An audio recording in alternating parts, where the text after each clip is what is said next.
Chapter 211.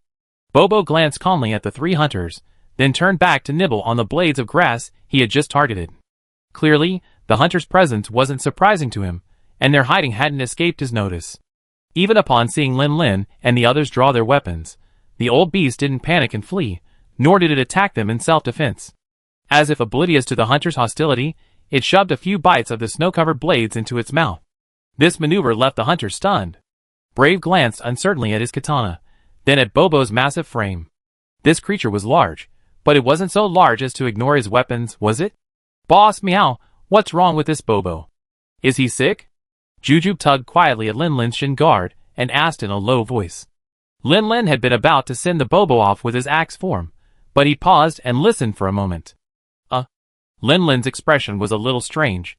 It's not sick, it's just old. Is it senile and confused? No, it voluntarily left the pack and calmly embraced its own death. Life is truly amazing. Some are seriously wounded and dying, still gasping for breath. Some struggle to survive before they're even born, and some, in their old age, embrace death. I give it a quick death. Yeezy also heard Lin Lin's words. She didn't know how he guessed this, but she saw a hint of emotion in his expression, so she released her kinsect and attacked first. This girl seemed to think she was a little too fragile. He was just a bit kind-hearted, not a sentimental person. But Lin Lin didn't rush to compete with her. After all, a single dragon-slaying beast from the insect stick could kill him in one blow, so there was no need to use his heavy weapon to make such a nasty mess. However, something else caught his attention. While listening to old Bobo's thoughts, he hadn't said it, but old Bobo didn't leave the pack for nothing. Bobos, as they exist at the bottom of their ecological niche, are vulnerable to all kinds of predators. Most young cubs die before reaching sub-adulthood, and those that survive often don't live long after reaching adulthood. An elderly Bobo must have possessed exceptional luck, surpassing its kin in physique and possessing greater acuity than its peers to survive the harsh elements of nature. The reason this elderly Bobo had left the pack was because, through its extensive experience and keen observation, it had noticed a predator targeting its own group. Convinced that its body was weakening, it knew it would die sooner rather than later. So, old Bobo decided to voluntarily leave the pack and throw itself into the predator's mouth, thus allowing its own group some peace.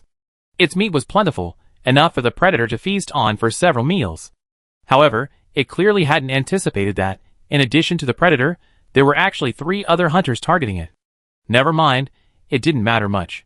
3 people wouldn't eat much meat, and the predator probably wouldn't target its pack again for the time being. Old Bobo calmly met his death, and Yeezy had indeed given it a quick death, crushing its brain with the sharp tip of his knife, allowing it to pass painlessly. Quick, cut off Bobo's tongue first. It's a top-notch ingredient. Breath excitedly drew his skinning knife, and beckoned Lin Lin to help skin it. Lin Lin waved his hand. Come on, you guys. Someone has to keep watch. Brave looked suspicious. You're not just trying to slack off, are you? Lin Lin rolled his eyes. Then you stand guard, and Yeezy and I will peel it.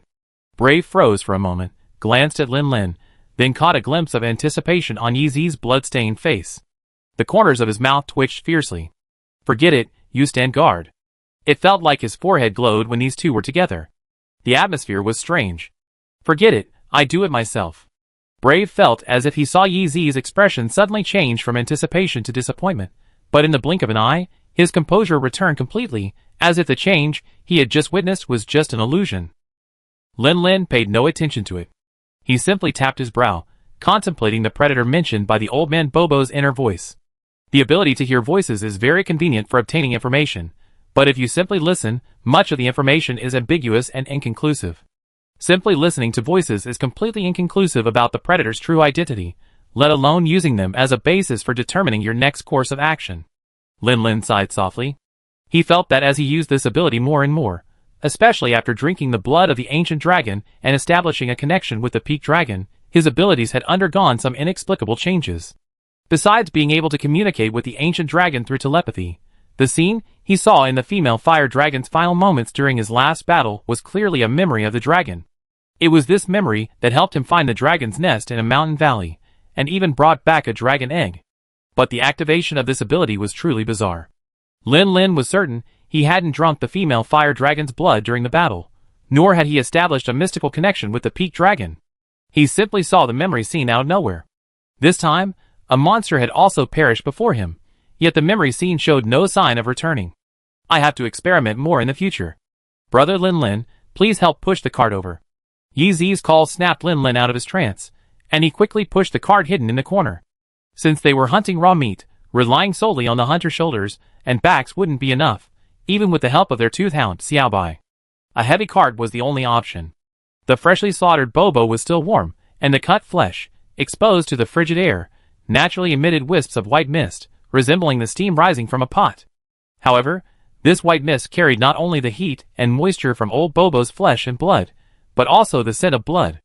If the predator old Bobo had mentioned in his mind was indeed nearby, then once the scent of blood spread, it would surely come knocking. Lin Lin felt a slight sense of apprehension. If it were a low-level predator like the sleeping dog Dragon King, he wouldn't be afraid. He was also confident he could easily handle weak flying dragons like the strange dragon. But if something like the snow ghost beast or even the golden lion appeared, then he would have to consider whether he could escape. Chapter 212. Lin Lin clenched his frozen hands tightly, holding the sturdy shield in front of him. The next moment, a tremendous force pushed Lin Lin back across the ice, 5 or 6 meters. His chest felt tight, and a sharp chill filled his lungs with every breath. Lin Lin could almost taste the sweet, fishy smell of blood in his throat. Out of the corner of his eye, he spotted a green flare rising in the sky not far away. Knowing his teammates were safe, Lin Lin felt a slight relief and thought about how to escape. Old Bobo's discovery was correct. The predator that had been targeting their group, ready to feast on them, was indeed nearby. Therefore, soon after the scent of blood wafted, it had already set its sights on the cart of raw meat that Lin Lin and his companions were pulling, which hadn't yet frozen solid. White Knight on the ice, hyperactive white dung, Ice Fang Dragon, here we go. The good news was that the target had revealed itself this time, so there was no need to expend too much energy searching for any trace of it. The bad news was that they were just encountering a skirmish, completely unprepared for a full-scale hunt. To be on the safe side, Lin Lin had suppressed the urge to test his mettle against this creature, ready to abandon the entire cart of meat and evacuate.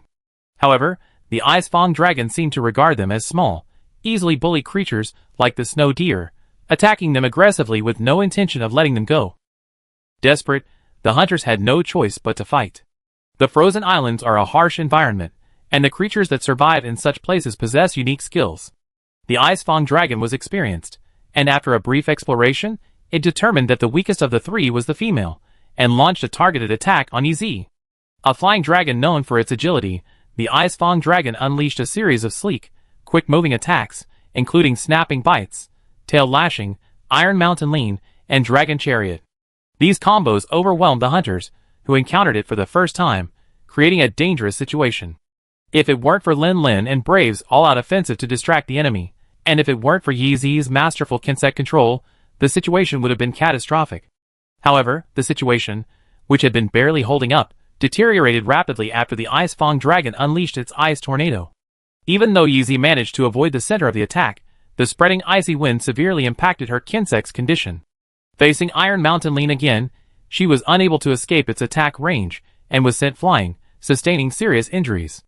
To protect Yi Zi, Lin Lin, regardless of the risk, launched a super-release attack to hinder the Ice Fang Dragon's movement.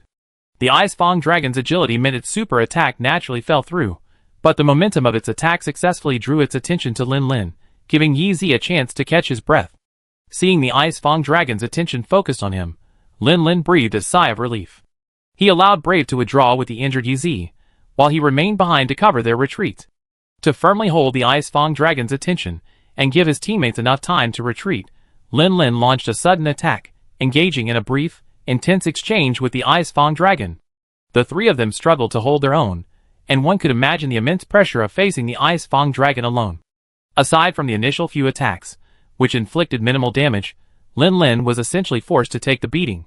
His occasional attempts at counterattacks were easily evaded by the opponent's agility. When the Ice Fang Dragon unleashed its ice tornado again, coating Lin Lin's armor in frost, the bone-chilling cold made his movements stiff, his reflexes slow, and his stamina even more strained. Thus, the opening scene unfolded. Glancing at the green flare in the air, Lin Lin watched the Ice Fang Dragon, seemingly unfazed and still agile, his movements replaying the surrounding terrain in his mind. The flashbang only bought him a limited amount of time. He had to escape the enemy's sight in this brief window, which necessitated careful planning of how to utilize the surrounding terrain. With another slide slash, he dodged the Ice Fang Dragon's mountain pressure. Lin Lin had a planned route in mind. He was about to sheath his weapon and let the Ice Fang Dragon take an A1 high flash, but his ears twitched slightly, interrupting his movements. Why did that rumbling sound feel strangely familiar? Roar! A tangible sound wave echoed. Lin Lin caught a glimpse of a yellow figure with blue stripes from the corner of his eye, and his expression immediately changed. Lin Lin wasn't the only one experiencing a subtle shift in mentality. The Ice Fang Dragon felt the same way. When it initially launched its attack, it had assumed that small creatures like hunters were as easy to bully as herbivores like snow deer. However, as the fight progressed, it realized these small creatures were incredibly agile, making them difficult to hit, and those that could be hit were as hard as stone. But it had already struck, feeling that with just a little more effort, it would be within its grasp, when a formidable opponent suddenly appeared. Now, not only would it lose its tough piece of meat, but it was also uncertain whether it could keep the entire cart of meat it had once considered its own. While regretting his decision to attack the hunter, the Ice Fang Dragon's gaze grew furious as he gazed at the giant yellow dragon across from him. "You troublemaker, you bastard! Die!" The Ice Fang Dragon roared with all its might, but compared to the loud voice of the other creature, its roar seemed rather gentle. Bad luck. Lin Lin retreated quietly, his gaze shifting between the two figures, one white and one yellow. The white one was, of course, the target of this hunt, the Ice Fang Dragon. The yellow one was also notorious among the hunters. Its name was Degarex, Boom Dragon / Cycle Dragon. It was often ferocious, and had a uniquely loud voice. In the guild's danger rating, although it was rated 5-star alongside Rat Halos and Ceratops, its difficulty was exceptionally high among the 5-star creatures. As a member of the flying dragon species, it differs from fire dragons and lightning dragons in that it retains almost all of the physical characteristics of its ancestor, the Rex dragon. While possessing wings, they are rarely used for flight. Its forelimbs, imbued with ferocious power, are primarily used to flatten obstacles in its path while charging. It can even maintain a speed of 50 kilometers per hour when running at full speed. Back when Brother Todd was still a 2-star, he encountered a blast dragon while gathering snow mountain grass, leaving a scar on his face. But he was the protagonist of Destiny, and only luckily survived. But now he's in this situation. Blast dragon on the left, Ice Fang on the right, open space ahead, and icy cliff behind. My life is in danger. Chapter 213. Bad news. I was cornered and in danger. Good news. I was just a tiny Karami in the eyes of the two giants. They were too busy fighting each other to pay any attention to me. Oh, I missed the episode with the invisibility cloak the most. Lin Lin sighed, sheathed his weapon behind his back, crouched low, and began to quietly try to circumvent it. Unfortunately, the two giants, over 20 meters long, had almost completely taken up the space in front of Lin Lin. They attacked him with bites and claws, leaving him no room to maneuver. He could only get out by crawling under them, and risk being crushed into a meat pie. Seeing he couldn't escape, Lin Lin took a deep breath and pulled out 2 colored balls. While the fight was going on, he marked the 2 dragons and 1 dragon. That way, at least he's brave, and the others could prepare in advance and avoid being caught off guard. The battle between the 2 dragons was fierce but brief. While Ice Fang Dragon was agile, Boom Dragon, known as the absolutely powerful, was too powerful for Ice Fang Dragon to withstand. If they had engaged in a roving fight from the start, the outcome would have been close. However, the moment Ice Fang Dragon initiated close combat with Boom Dragon, the outcome was already decided. Roar! Battered and bruised, with one wing even bent unnaturally, Ice Fang Dragon let out a cowardly growl and fled without a backward glance. Though fierce, Boom Dragon wasn't completely clueless. With a pile of ready-made meat nearby, there was no need for it to risk injury and take down a formidable opponent. Can't see me, can't see me. Watching the Honglong turn its head to glance at the cart, then back at him, Lin Lin couldn't help but curse inwardly. What's wrong with us hunters? Just 1 or 2 of them are going to attack us. Despite the sinking feeling in his heart, Lin Lin gritted his teeth and braced himself for battle once more. Even if he couldn't defeat this guy now, he absolutely couldn't let him eat him so easily. Watching the Honglong's powerful forelimbs press against the snow and then push forward, Lin Lin hurriedly ran a few steps and leaped forward, narrowly avoiding the flying rock, which was larger than a man. Before he could get up, the Honglong had already crouched low, the dragon cart poised for attack. Another leap would be too late to escape the dragon cart's attack range. Was he just going to hold up his shield and resist? In this life-or-death moment, Lin Lin's mind remained perfectly calm, silently calculating his next move. Suddenly, his peripheral vision caught something, and he quickly turned his head. The next moment, a powerful flash of light erupted, its effect amplified by the reflection of the snow on the ground. The dragon chariot, about to start, was abruptly interrupted. This way. Looking up, he saw that Brave, who had escorted Yeezy away earlier, had returned to the scene and was waving anxiously at him from the other side. Glancing at the dazed-looking dragon, Lin Lin gritted his teeth and broke into a gallop. Use Kinsex? Brave shouted again. Don't I know how to use Kinsex? It's because they're not used to this cold climate. I can barely hear their faintest cries. He was different from Yeezy. Yeezy was protected by her invulnerable stone, and her Kinsens were also within its range. As long as they weren't struck by attacks like ice breath, the Kinsens could function normally. But since approaching the frozen islands, their activity had plummeted, their only thought being to huddle in their insect boxes to weather this harsh winter. That's why Lin Lin had previously subconsciously ignored these two little cuties. Boom boom boom! Brave's shout not only alerted Lin Lin, but also the dazzling rhino, which was blinded by the flash, used it to determine its direction and rushed over without hesitation. Lin Lin, disregarding everything else, sprinted forward, suddenly throwing his hand forward. Luckily, the slacking Kinsens, though reluctant, obeyed Lin Lin's command and flew off, dragging Lin Lin far away. With a whirlwind leap in the air, Lin Lin landed beside Brave. The next moment, Lin Lin was yanked onto Xiaobai's back. Carrying two hunters simultaneously, Xiaobai was clearly overloaded and couldn't quite muster his usual agility.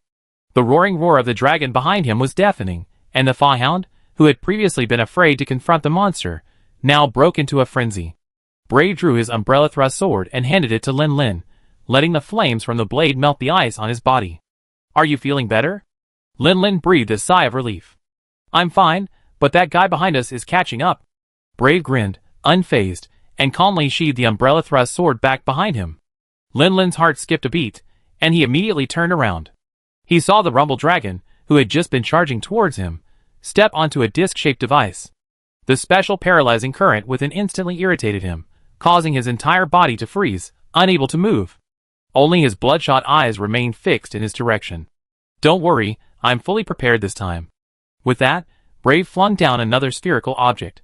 The thick smoke that followed instantly revealed its identity to Lin Lin, a smoke ball. Using paralysis traps to control Rumble Dragon's movements, smoke balls to obscure their movements, and the Fanghound's high mobility to quickly escape the enemy's sight, it was clear that Brave had indeed made thorough preparations in the brief time between his return. But honestly, this place is outrageous. Brave unscrewed a bottle of healing potion G and handed it to Lin Lin. When I came back, I was thinking we could inflict some damage on the Ice Fang Dragon together, but I saw that creature from afar. Wasn't that the Boom Dragon?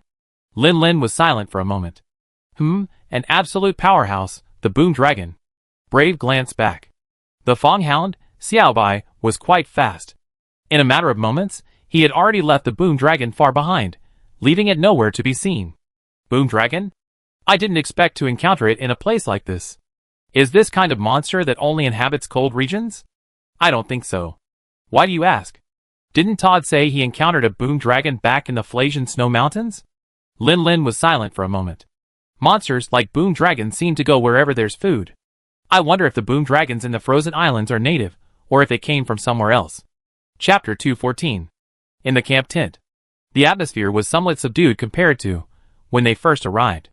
The small group had been doing smoothly since their debut, but this setback with the Ice Fang Dragon was indeed a significant blow. Of course, it was mainly due to Yeezy's mental state. Lin Lin had anticipated the Ice Fang Dragon's difficulty, and now he simply sighed at his own bad luck. If it had just been the Ice Fang Dragon, he and Brave could have combined their efforts and managed to hunt it. But now a Boom Dragon had appeared, and this creature was simply beyond their capabilities at the moment. Sigh. This is difficult.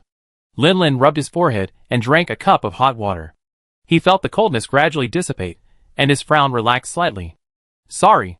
Brother Lin Lin, I've held you back. Elsewhere, Yeezy clutched his chest, his tone tinged with an inexplicable emotion. After returning to camp, she was exhausted, yet she couldn't fall asleep. The scene of her injury replayed in her mind. She watched helplessly as he took on the challenge alone while she was forced to retreat in a panic, because that was the greatest help she could offer him. Too weak, she was still too weak. This won't do. I have to see if I can learn a few more moves from teacher in Itai when I get back. It's not your fault. Lin Lin shook his head. You're only a 2-star now, far from ready to face those monsters.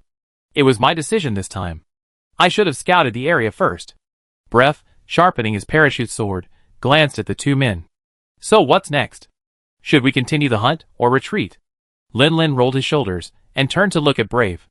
If we're just being safe, it seems like now is not the right time to continue. But are you willing to retreat in such disgrace? Brave fell silent. Of course he wouldn't. Indeed, if he gave up on the Ice Fang Dragon hunt this time, he would be the one most unwilling. After all, it was a brand new set of excellent armor that would greatly enhance his strength.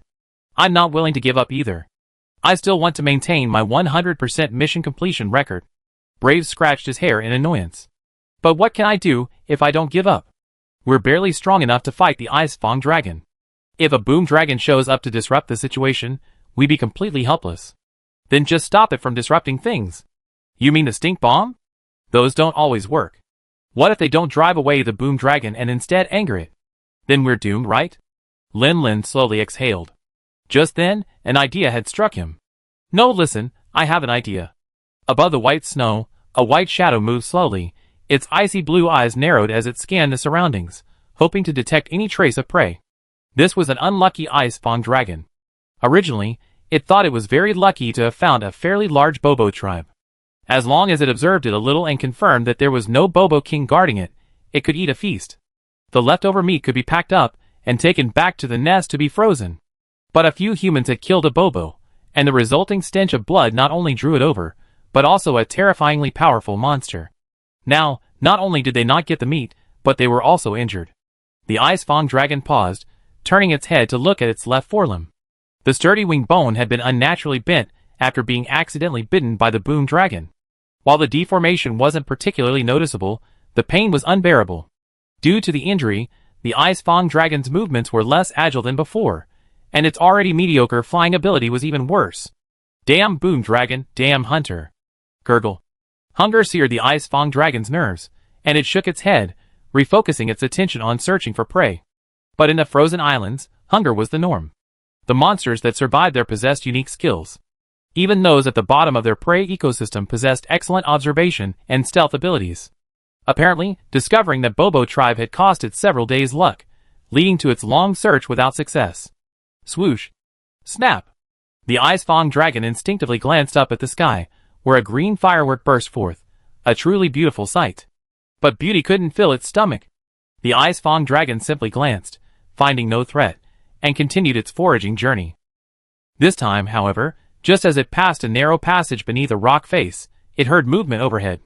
The Ice Fang Dragon instinctively looked up, only to see a tiny figure leap down. Hunter?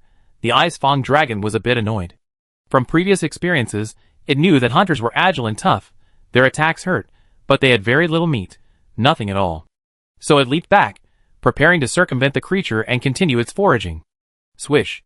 The hunter, leaping down from above, didn't attack.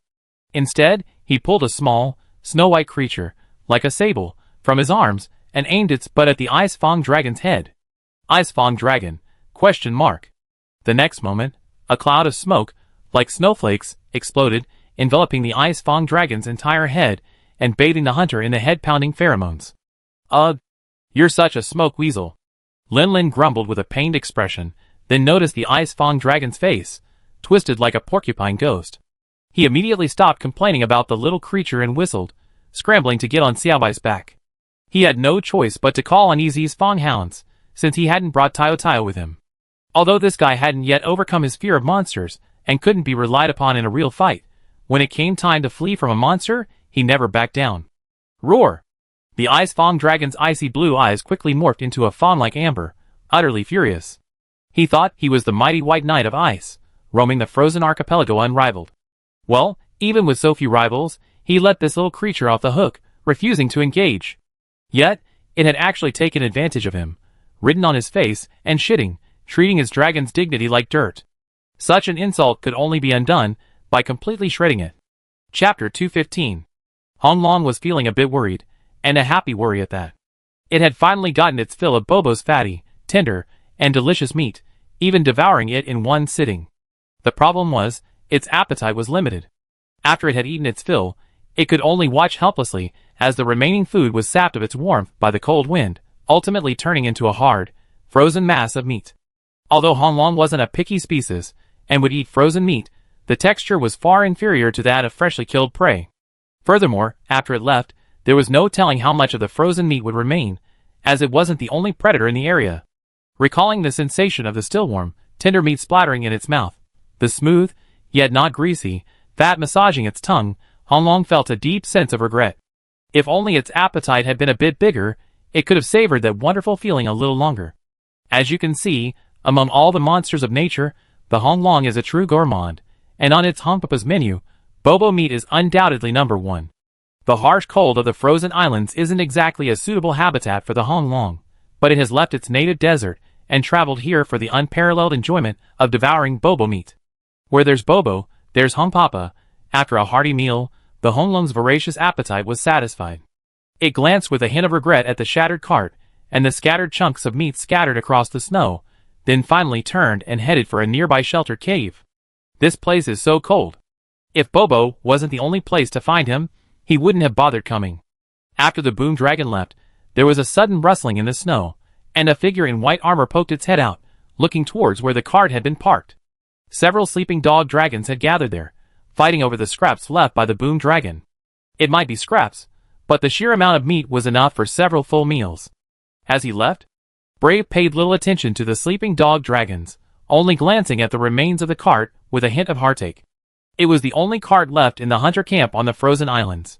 They would have to spend some time chopping down trees to build a new one.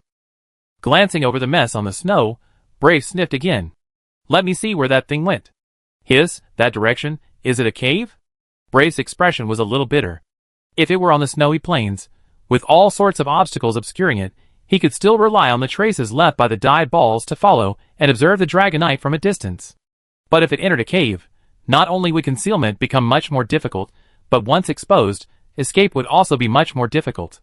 Leave it to me, meow. Date stepped forward. I'm small, so I won't attract its attention easily. And if there's danger, I can dig and burrow into the ground to get away, meow. Brave was still a little worried. The ground in the cave isn't as soft as the snowy plains outside. There's no snow there, so the ground must be frozen solid. Can you dig it? Don't underestimate me, meow. Date bared his claws. Ever since meeting Blade in Flame Village and researching follower weapons together, Date had gradually picked up his quirks, occasionally spouting eye. Date showed off his cat paws. Brave saw that where the paws should be was covered by a glove. 3 sharp metal claws gleamed coldly from where they should be. Brave, ? This is the cat claw sheath blade and I made, meow. It's specifically for this situation, meow. The claws are made of refined larkspur stone, and they can easily dig through any hard surface, meow. Brave's mouth twitched, and he was speechless for a moment. Lin Lin's feline companion had quite a few ingenious ideas in his head. Be careful then. Once you've confirmed the status of Dragonite, come back as soon as you can. Alright, meow. Inside the cave, Date sneaked in. This was a real crawl. To avoid making any noise, Coconut Date decisively moved on all fours, edging forward with his butt sticking out. Although this was a bit slow, it did make almost no sound. After rounding a corner, Coconut Date's pupils constricted, and he froze in place, motionless for a long moment. All was silent, save for the thumping of his heart in his chest and the muffled, thunderous snoring from the ferocious beast's throat. Asleep, meow. Coconut Date breathed a sigh of relief. Without making any unnecessary movements, he maintained his original position and retreated all the way back. After confirming that the boom dragon hadn't moved away and had found a resting place, the rest of the process could proceed as planned. Roar! Honglong was awakened by his own anger. No, awakened by anger isn't the right word. To be precise, he had a dream. He dreamed of finding a large herd of Bobos, fat and thin, old and tender, feasting with great delight. Then, he suddenly took a stinky bite. The overwhelming taste was like the digested meat he had eaten being excreted, instantly awakening him. After taking in the scene, Honglong let out a sharp roar of anger. His heart raced, and his blood vessels expanded rapidly. He had been driven into a state of fury by his own anger. He immediately took off, rumbling all the way out of the cave. Then, he leaped from the heights, using his tiny wings, which were barely capable of flight, to glide directly across the snowy plain where he had been feeding, landing beside a low, shallow beach. Then, Ignoring the panic-fleeing snow deer, it leaned forward, gulping down the naturally filtered, less salty seawater, shaking its head and spitting it out, repeating this process to cleanse its mouth. When the overwhelming taste in its mouth finally faded, Honglong finally raised its head and roared again. Oh no! A bad start to a bad day begins with eating snow. Just then, a familiar scent of blood reached Honglong's nostrils. It whipped its head around and looked in the direction of the scent. That was where it had found nature's gift yesterday. Chapter 216. If a human were to accidentally become a glutton, they would likely experience nausea and vomiting, losing their appetite for a considerable period of time and potentially leaving a psychological scar. However, with monsters, the situation was somewhat different. For example, this dragon, after clearing the taste from its mouth, eagerly rushed towards the direction of the bloody scent. Although it had just had a full meal yesterday, its stomach had only just made room, and it felt no hunger at all. It still desperately needed food to suppress the unbearable memories. Driven by the all-terrain adaptive dragon vehicle at speeds of up to 50 kilometers per hour, the dragon soon reached the source of the bloody scent. Miraculously, not far from where it had eaten yesterday, the body of a recently deceased Bobo lay quietly. The body appeared quite intact, with only a single fatal wound. With a little thought, it was clear that the Bobo's killer hadn't been after food at all. But the Honglong didn't bother to dwell on such trivial matters. To it, other creatures fell into only two categories, edible and inedible. Further subdivision would only yield one unpalatable category. It didn't care what had killed the Bobo. After all, having just reaped a bounty of nature yesterday, another today wouldn't be a problem. Since the Honglong wasn't particularly hungry today, it didn't recklessly gnaw at the corpse. Instead, it pushed Bobo's body to the ground with one claw and slapped the offending tusk aside. Then, the Honglong leaned forward, prying Bobo's mouth open with its own, ready for a romantic French kiss. However, this wet kiss was a bit too violent and bloody for Bobo. Boom Dragon bit off his tongue and swallowed it. There was no other way. After all, his tongue was the most delicious ingredient in his body. After swallowing Bobo's most delicious flesh in just a few mouthfuls, Boom Dragon felt a bit strange. Bobo's tongue tasted a bit off this time? Why was it even a little numb? Boom Dragon didn't think much of it. He simply nudged Bobo's body again and thrust his head directly into his stomach, beginning to devour the relatively nutritious organs. With his head completely buried inside Bobo, Boom Dragon didn't notice as an emerald firework quietly exploded in the sky not far from him. Will this work? On a relatively high ledge, Brave lowered his hand, which had just launched a flare, and looked at the date palm next to him with a slightly worried look. Coconut Date wanted to give a thumbs up, mimicking a human gesture, but glancing at the tender pink paws of his own, he reluctantly gave up the idea. It's guaranteed, meow. Remember how effective this method was last time we hunted the mudfish dragon, meow. Poisoning, simple yet practical, is a favorite tactic of experienced hunters. Breath rubbed his chin. I'm not worried about the poison's effectiveness. I'm just afraid if we lure the Ice Fang dragon over here, and it gets scared and doesn't dare to fight the Boom Dragon, then all our preparations would be for nothing. Coconut Date wasn't so sure anymore. Staring at the yellow beast in front of him, he muttered, it probably won't happen, meow. The boss said, meow, the pheromones of the smoke weasel will stimulate monsters' nerves, making them extremely aggressive, meow. If there's no absolute difference in strength, a fight is bound to break out, meow. Coconut Date looked in another direction, where a flare had also been raised. And haven't we prepared a feast for them, meow? According to Ah Fu's surveillance, the Ice Fang dragon hasn't found any prey since its previous battle with the Boom Dragon. It's starving, and with the smoke weasel's pheromones stirring things up, they're bound to fight, meow. I hope so. Brave took a deep breath, then exhaled a puff of white mist. It should be about time. We should go down and prepare for support. We've been prepared for it, meow. Roar! Although the Ice Fang dragon's movements were relatively light and nimble, it couldn't change the fact that it was a behemoth, over 20 meters long. It chased the man and dog in front of it, its mind consumed by rage, and naturally made no effort to conceal the noise it made. As it approached, the Boom Dragon, which had been happily burrowing its head into Bobo's stomach, noticed something was amiss, and pulled its blood-stained face out. Then, it saw a figure sprinting towards it. Before its savage brain could register why such a tiny creature would dare to charge, the figure had already passed it, sending a puff of white smoke like snowflakes towards its head. After rinsing its mouth and eating meat, Honglong finally managed to forget the smell, but now a very similar smell enveloped its head again. Almost instantly, Honglong was once again enraged, his eyes turning a blood red. Roar! Unfortunately, just as the boom dragon turned, intending to chase the bastard who had dared to ride on its face and shit on it, tearing him to pieces, it noticed a thick cloud of smoke rising from the direction the bastard had left, making it impossible to see where he had gone. The enraged boom dragon paid no attention to these matters. Its rage desperately needed a target to vent its anger. As for whether it could capture the bastard, its brain, devoid of any rationality, completely ignored that fact. Quite coincidentally, the white figure, the source of the movement it had sensed earlier, had already entered its sight.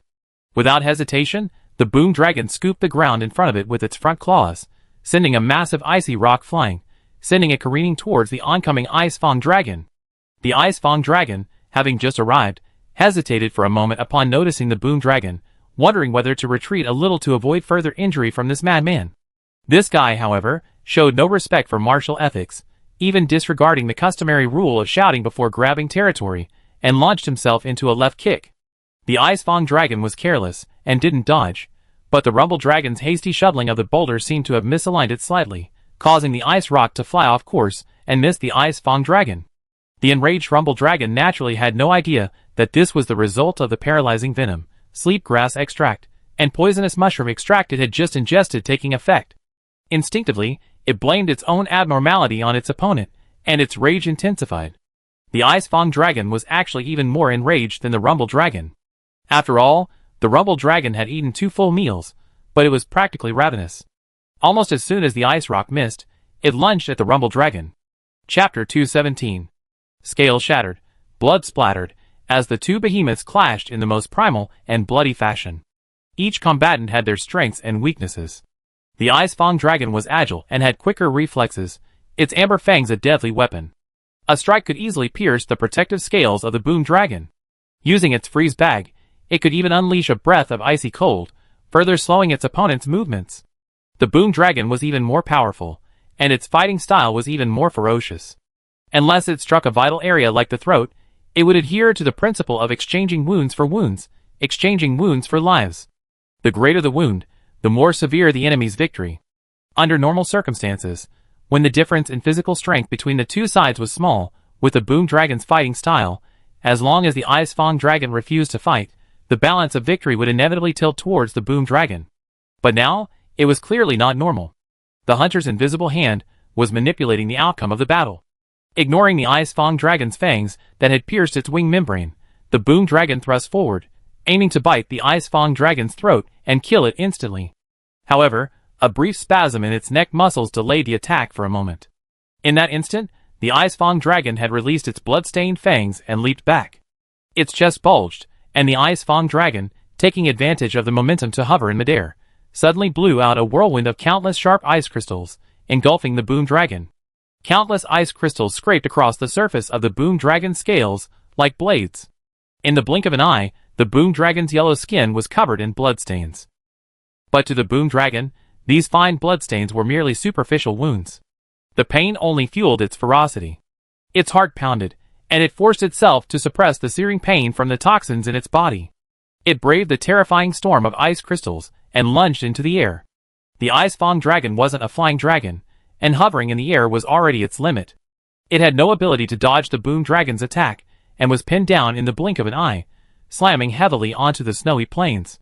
The two dragons tangled together. The Ice Fang dragon was weaker, and couldn't break free from the boom dragon's hold.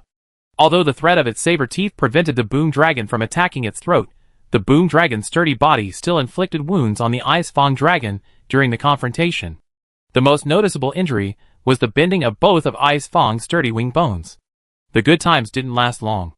The boom dragon's sudden burst of power was powerful, but it came at a significant cost. After the initial surge of energy wore off, the sedative effects of the sleeping grass, the muscle spasms caused by the paralyzing venom, and the erosion of the poisonous mushroom's toxins on its internal organs further weakened the boom dragon. A moment later, the Ice Fang dragon kicked it away with a kick. The Honglong panted heavily, purple-black saliva dripping from the corners of its mouth. It glanced briefly at the snow below, then at the Ice Fang dragon, which struggled to its feet, and looked at it with a hint of fear. Ultimately, its instinct for survival overcame its frenzied rage. It had been poisoned, and its current physical condition was clearly unfit for continued combat. Roar! I'm not feeling well today. I go back and recuperate for a while, And then I come back and deal with you later. Elsewhere, the Ice Fang dragon stared fearfully at the Honglong.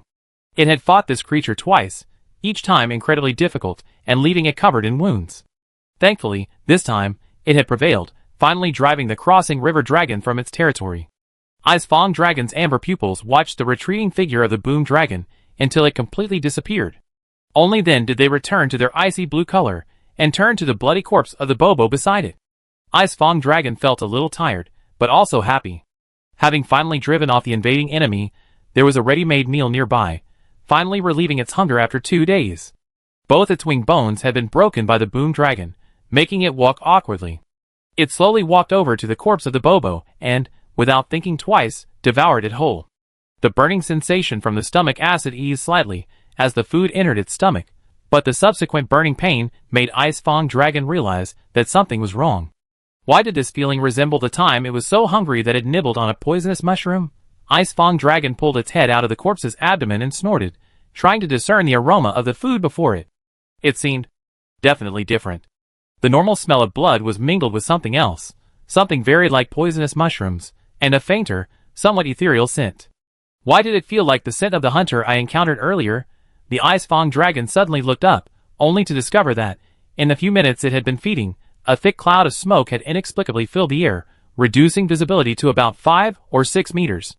Feeling uneasy, the Ice Fang dragon kept turning its head, trying to locate the enemy hidden in the smoke, while also sniffing the air, trying to locate the source of the scent. Ready, meow. There was a noise behind it, and the Ice Fang dragon suddenly turned its head.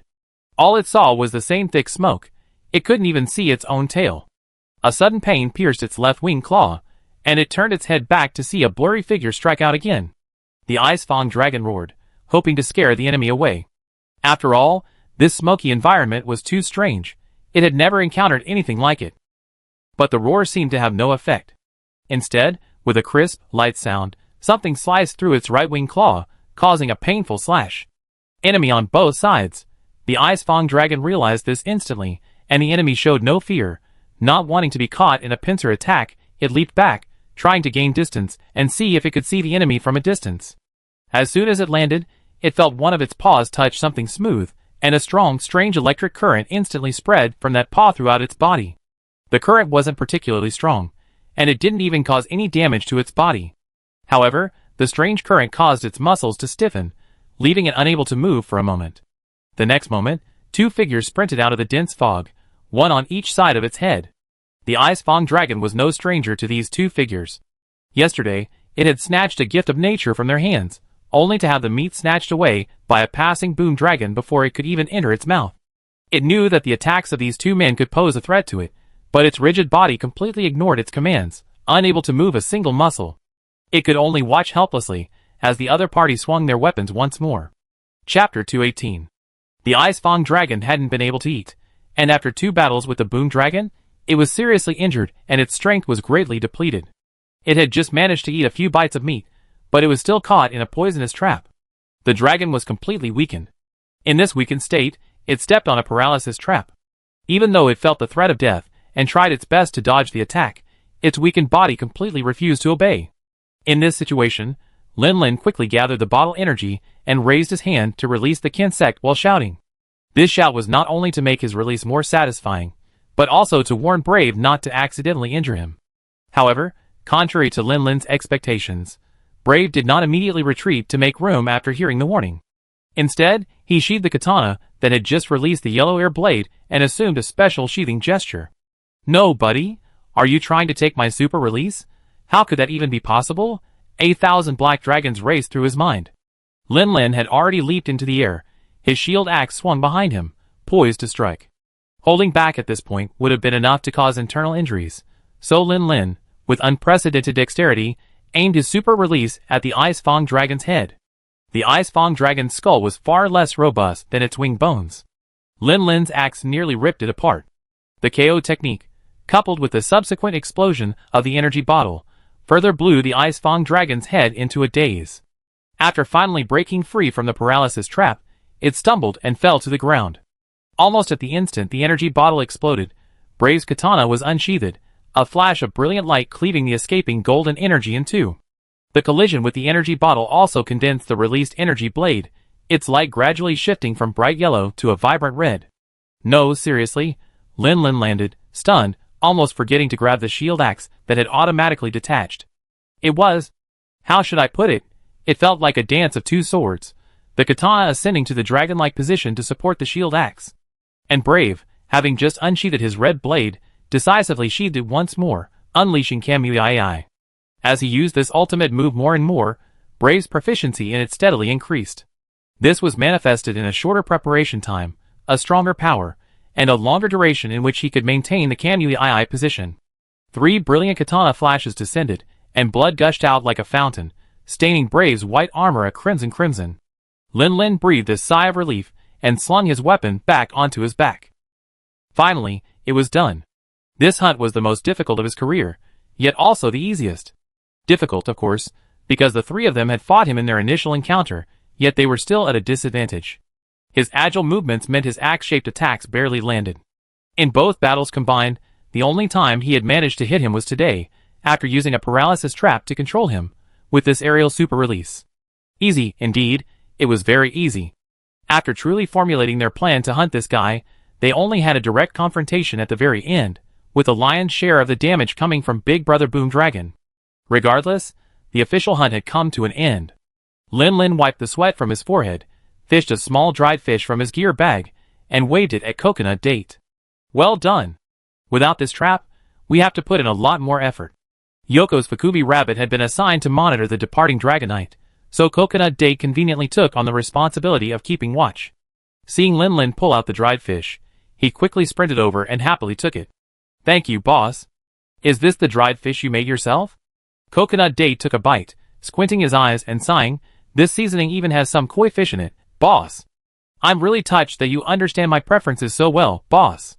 Lin Lin quietly turned his head away, saying nothing. What are you talking about? You can't just say I didn't make this myself. I just noticed your pickled dried fish got knocked over by Puff while I was sorting supplies at home, so I just put it away, right? Ahem, alright, without further ado, let's get to the peeling. He didn't need to say anything. Brave had already taken out his peeling knife and started working.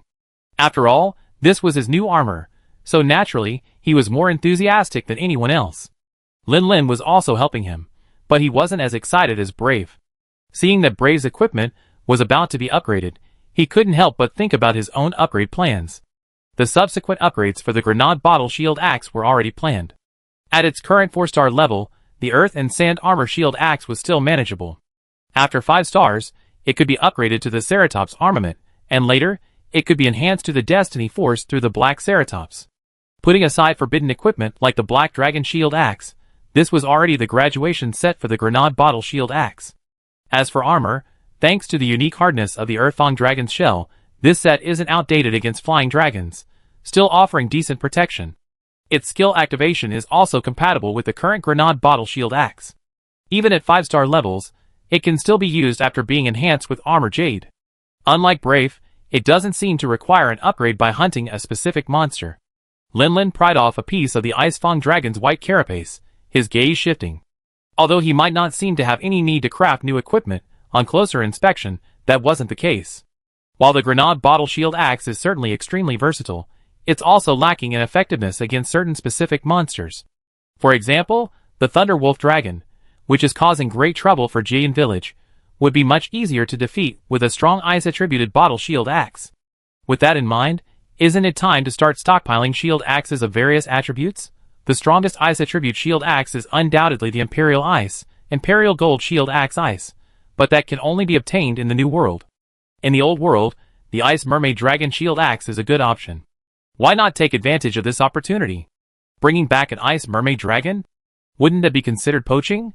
As for the other attribute shield axes, I already have a target for the water attribute. This trip to the Frozen Islands was all about the Viking Axe. The Thunder attribute's top choice is undoubtedly the Thunder Dragon Shield Axe, but that's not something he can even consider right now. The same goes for the Dragon attribute Shield Axe. The 100 Dragons Night Parade hasn't even begun in Flame Village, and there's no sign of the Primordial Silver Dragon. The Fire attribute Shield Axe. The Concubine Spider, a monster with a minimum 6-star danger rating. Lin Lin doesn't think he should target that creature just yet. Chapter 219. Thanks to the fierce battle between the Ice Fang Dragon and the Boom Dragon before its demise, many parts of the Ice Fang Dragon's body were damaged to varying degrees, so Lin Lin and his team didn't have much to use after stripping it. But even that wasn't much, considering the size of a flying dragon over 20 meters long. Even if all the materials were piled together, it would still be like a small mountain, requiring a cart to transport it. Unfortunately, the only cart they had was reduced to a shattered pile of wood by the attacks of the Ice Fang Dragon and the Boom Dragon. So, Lin Lin and Brave had to make do with local materials, chopping down some pine logs from the frozen islands and constructing a rather ugly cart. This was only possible with Coconut Date's guidance. Otherwise, the two hunters' knowledge wouldn't have been enough to build a functioning cart. The only consolation was that the Ice Fang Dragon was already a powerful creature at the pinnacle of the area's ecology. Aside from a passing raging crawl, there were virtually no large monsters active nearby. The sleeping dog dragons and their ilk, attracted by the Ice Fang Dragon's corpse, posed no threat to the two 4-star hunters. The biggest problem on the return trip wasn't encountering any monsters, but the simple cart, unable to bear the weight and falling apart. This time, to avoid any future accidents, Coconut Date limited the two hunters to minor labor like cutting wood planks. He did almost the entire process himself, rebuilding a brand new cart. It was a perfectly tidy and upright structure, far superior to the ugly makeshift one Lin Lin and his team had built. Date, you're amazing. Brave generously praised her, while also fully displaying his sourpuss nature. Why didn't such a capable Elu follow me? Lin Lin laughed heartily and rubbed Date's little head. My Date has achieved what he has today entirely through his own hard work and talent. You can't envy him. Camp. After a long journey, the sky had already darkened by the time Lin Lin and the others returned. The weather wasn't particularly sunny today. Heavy, leaden clouds covered the sky, obscuring the bright stars and the clear moon. Only the chill wind howled relentlessly. Brother Lin Lin, did you succeed? Although Yeezy claimed to be staying in the camp to recuperate, her injuries weren't actually that serious. With the ample supply of medicine, she was recovering quickly. She was only afraid of causing trouble by going back, so she stayed put. Seeing the cart of materials Lin Lin and his team had brought back, Yeezy put down her insect-raising essence and strode over. Is this the material for the Ice Fang Dragon? Can I touch it? Lin Lin shrugged helplessly. Why not? Yeezy then grabbed an amber tusk and waved it in the air twice, sighing with regret after a moment. What's wrong? Lin Lin felt he should be concerned about his teammate's mental health, to prevent her from sustaining any psychological scars from this injury. Nothing, Yeezy shook her head. I just feel so useless, I can't help you, Brother Lin. Lin Lin, Yeezy, and Brave had to retreat in dismay after fighting the Ice Fang Dragon, while Lin Lin and Brave were able to successfully hunt it. This clearly shows that Yeezy is a burden. Lin Lin sensed something was amiss. Was Yeezy's spiritual heart blocked? This couldn't happen. If he destroyed the flames of Yanhua village, wouldn't he be a sinner? So Lin Lin reached out, grasped Yeezy's shoulders, and stared intently into her eyes. Listen, Yeezy, this isn't your problem. You're only 17. Others your age are still training to become full-fledged hunters with a star rank, but you're already a 2-star hunter. If you hadn't come with us to the Frozen Islands, you would have already reached 3, right? And even among 2-star, and even 3-star hunters, only a tiny fraction have ever seen a flying dragon. And you, facing an attack from a nearly 5-star dragon, were able to hold out for so long, ultimately emerging with only minor injuries. Do you understand what this means? Yeezy, you're a true genius. I'm absolutely certain of that. All you lack is time. I believe that once you reach 4 stars, even facing an Ice Fang Dragon alone, you'd be able to defeat it. Yeezy felt a little embarrassed by the praise, especially since Lin Lin was holding her shoulders to prevent her from looking away. Her face felt like it was on fire. On one hand, her heart was pounding, and on the other, she felt unworthy of Lin Lin's praise. No. Brother Lin Lin, you should be the genius. Me? Lin Lin shook his head. I'm already 20. Oh, I'd be 21 by next spring. Maybe compared to most hunters, I'm pretty good, but I'm far from a true genius. If I were to face the Ice Fang Dragon at 2 stars, I definitely wouldn't be able to perform better than you. This was the truth. Lin Lin knew his own business. When he was at 2 stars, he'd just become a hunter, and even a single slap was a struggle. His physical fitness wasn't as good as it is now. Even though he was mentally familiar with the movements needed to deal with an Ice Fang Dragon, his mind was clear, but his body definitely couldn't keep up. To bolster his credibility, Lin Lin pointed to Brave, who was sorting through his storage boxes. Look at him. Although he and I have taken down an Ice Fang dragon, before that, he spent over a year in the city tournament gorilla team in Loklak, facing off against small gargoyles like pterosaurs and yellow speed dragons every day. He only achieved 3 stars after coming to Flame Village with me. Do you think he can be called a genius? Braff, ? No man, that's a bit heartbreaking. You can comfort the little girl if you want, but why bring me along? He pulled his head out of the storage box, turned back to Lin Lin, and rolled his eyes. I said, you want to forge the Viking shield.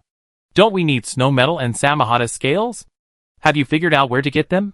Lin Lin patted Yi Zi's shoulder again encouragingly, thinking that this little chicken soup should help her regain her confidence. He turned his gaze to Brave. Did you know that crafting Ice Fang dragon armor also requires snow metal? I thought you already researched the mines, and were ready to go mining with you. Brave, Chapter 220. The cold wind howled past, and even a hot drink couldn't completely dispel the chill. Lin Lin took a deep breath and looked up at the snow-covered mountain before him. At the base of the mountain, the entrance to a deep, ice-blue cave loomed, its edges covered in shimmering icicles, like the fangs of a giant beast, waiting for its prey to fall into its trap. Glancing back at the outline of the archipelago looming in the twilight, Lin Lin subconsciously clenched his pickaxe and stepped into the cave. Although the temperature inside the cave was even lower, without the howling wind, Lin Lin felt much better. Hope my luck isn't too bad this time, Lin Lin muttered. At dawn today, he grabbed his pickaxe and, following Brave's plan, began his mining expedition. Perhaps due to a lack of luck, he managed to find a good supply of swanstone, pyroxenite, and even crane stone. The only thing he coveted most was the snow-glowing metal, which remained elusive. After a full day of digging near the camp, he only managed to find a little over a pound. In desperation, Lin Lin suggested expanding the excavation area slightly, such as the deep caverns before him, which didn't look like a safe place. So you should plan the route. Brave stretched his limbs, then followed Lin Lin, pickaxe in hand. After this trip, the harvest was less than satisfactory, and he felt a little embarrassed. As they delved deeper into the caverns, the sunlight became increasingly weak, forcing Lin Lin and the others to use torches for illumination. The walls were covered in a thick layer of ice, the ground slippery and difficult to stand on. Add to that the claustrophobic space, and this place was a perfect setting for horror movies. A less mentally resilient person would likely be driven mad by their own fear in no time. However, for the 2 hunters present, who had just hunted a flying dragon, their sole concern was whether they could dig up enough snow-shining metal. After walking along the corridor for an unknown amount of time, the narrow passageway gradually widened. By the flickering light of the torches, Lin Lin's sharp eyes spotted a relatively exposed cluster of ice-blue ore.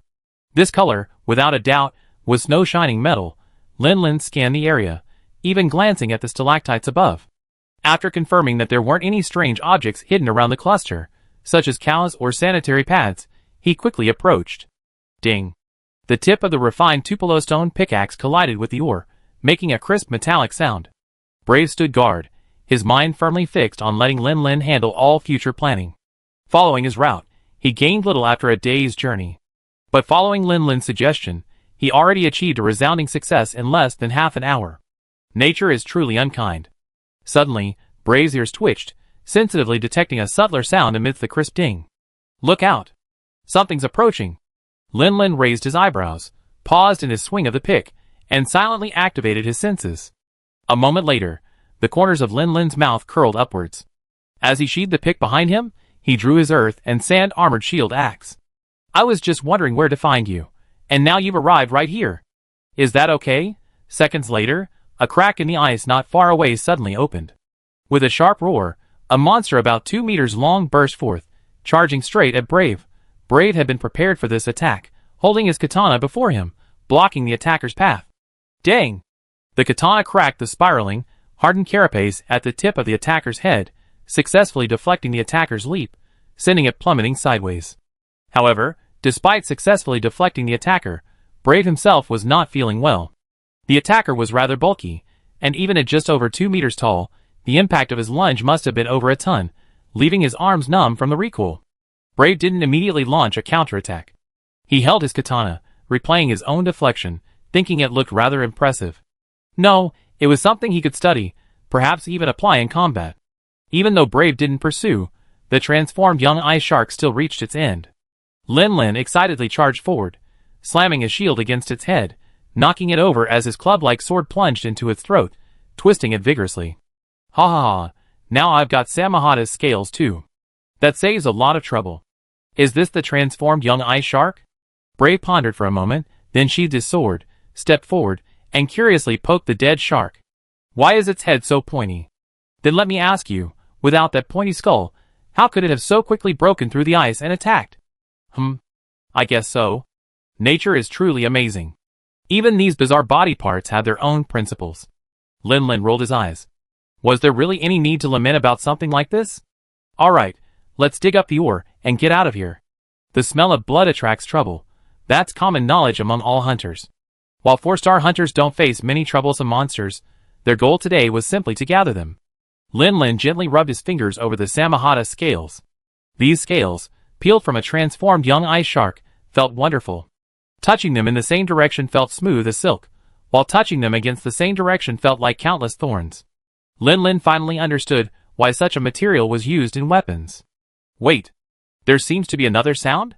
Lin Lin had just folded up a small pile of scales and put them away when a subtle vibration beneath his feet caught his attention. Another metamorphic baby ice shark? Do you have enough? If not, kill 2 more. Brave hammered down with his pickaxe, finally breaking the last of the ore cluster into pieces. However, the freezing temperature of the molten material had made the chaffinch stone brittle. The excessive force caused the pickaxe tip to shatter, rendering iron pickaxe useless. Brave sighed and leaned over to pick up the shimmering metal fragments. However, his movements abruptly stopped as his hand touched the ground. Something's wrong. This one seems to be a massive one, and... Before Brave finished his words, the entire cave shook violently. Ice fragments fell from the ice wall, and the ground began to crack. Then, a deafening roar echoed from the depths of the cave. A massive monster appeared from around the corner, its gaze fixed on the 2 men.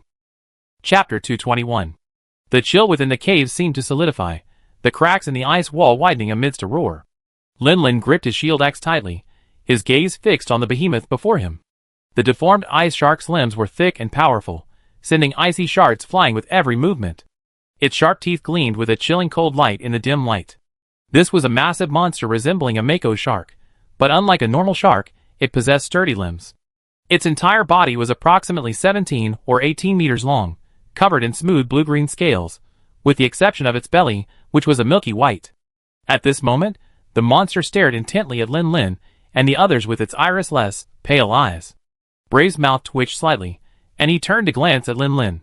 I knew this guy was a dandy jerk with bad luck. Any material he found upon digging was a lie. Something must have happened along the way.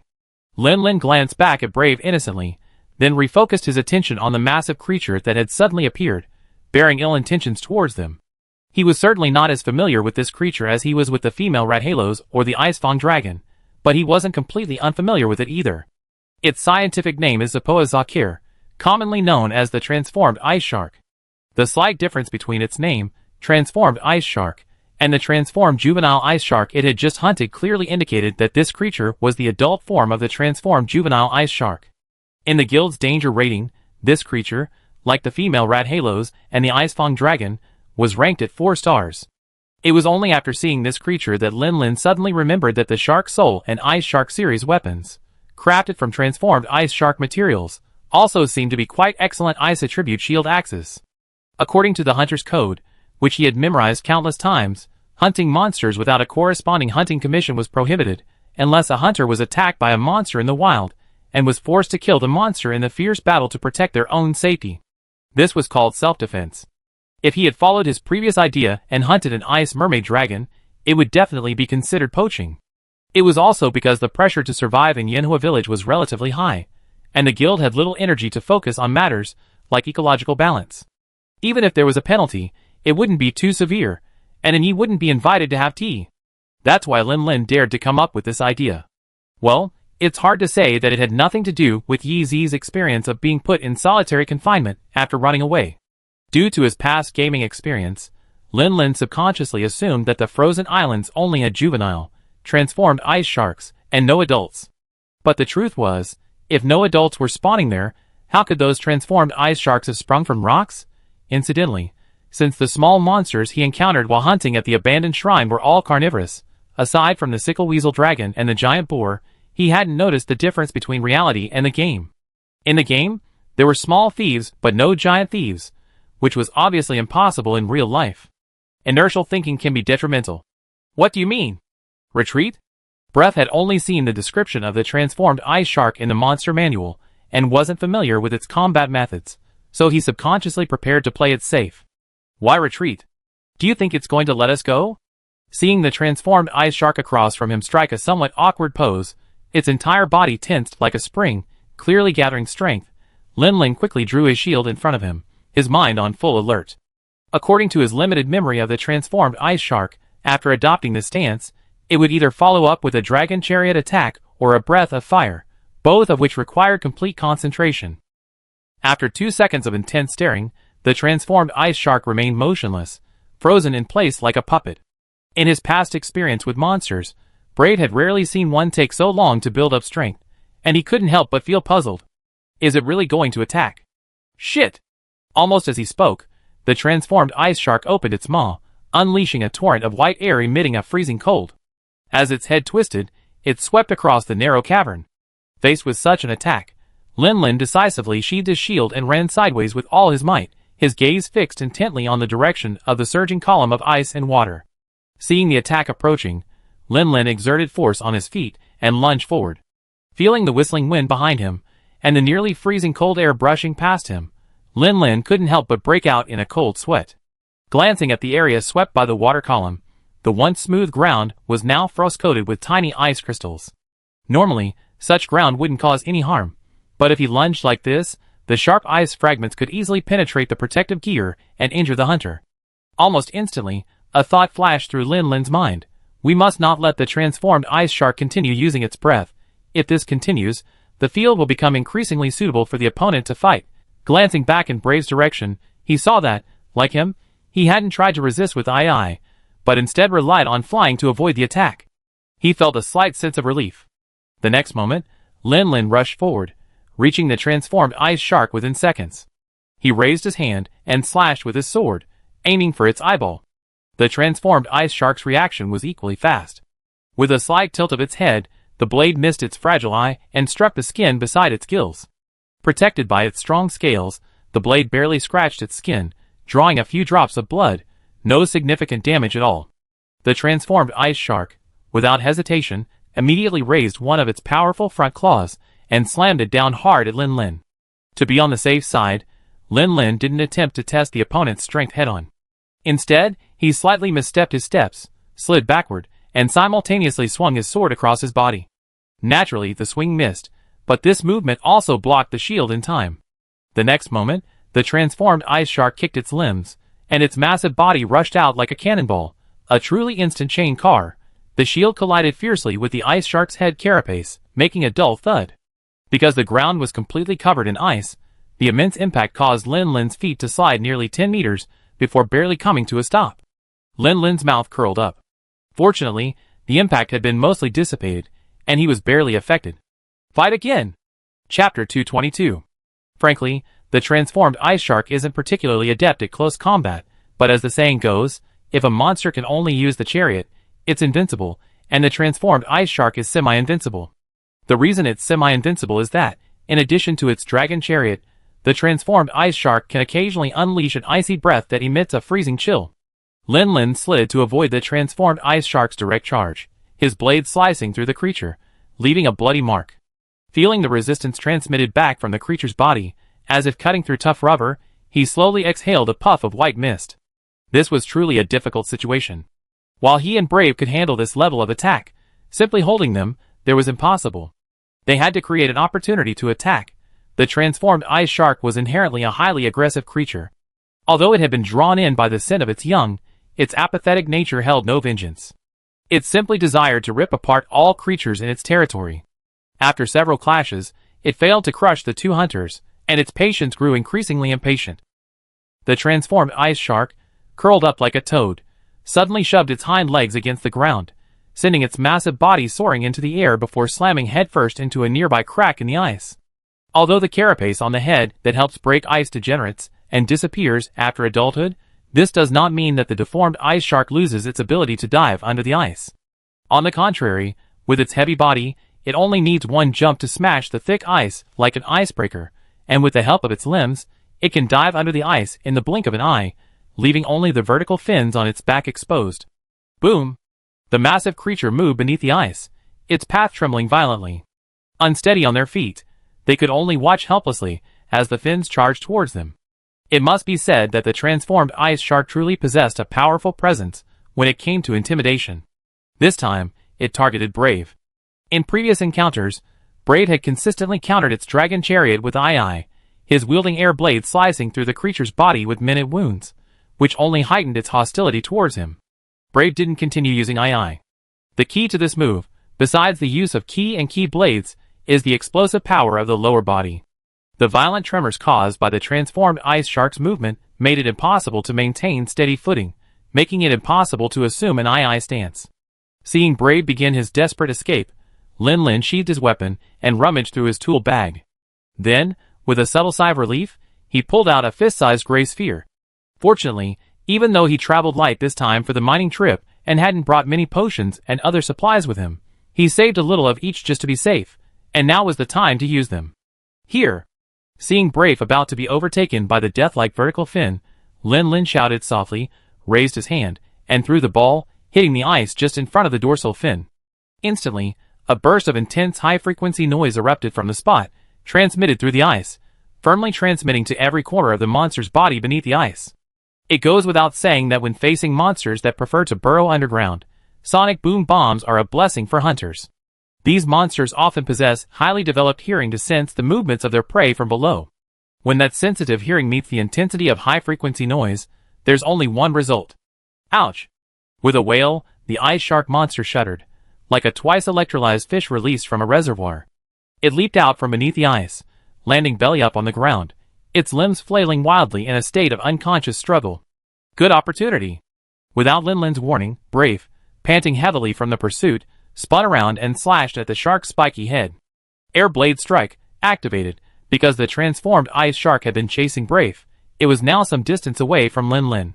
Lin Lin didn't bother to compete for the lead position, but simply positioned himself behind Brave's flat tail, swinging his sword and performing calisthenics.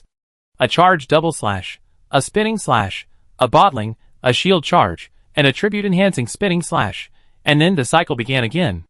By the time Lin Lin finished his second set of bottling exercises, and was ready to unleash his ultimate, super release, the transformed ice shark had already recovered from the dizziness caused by the sonic boom, twisting sideways and returning to all fours.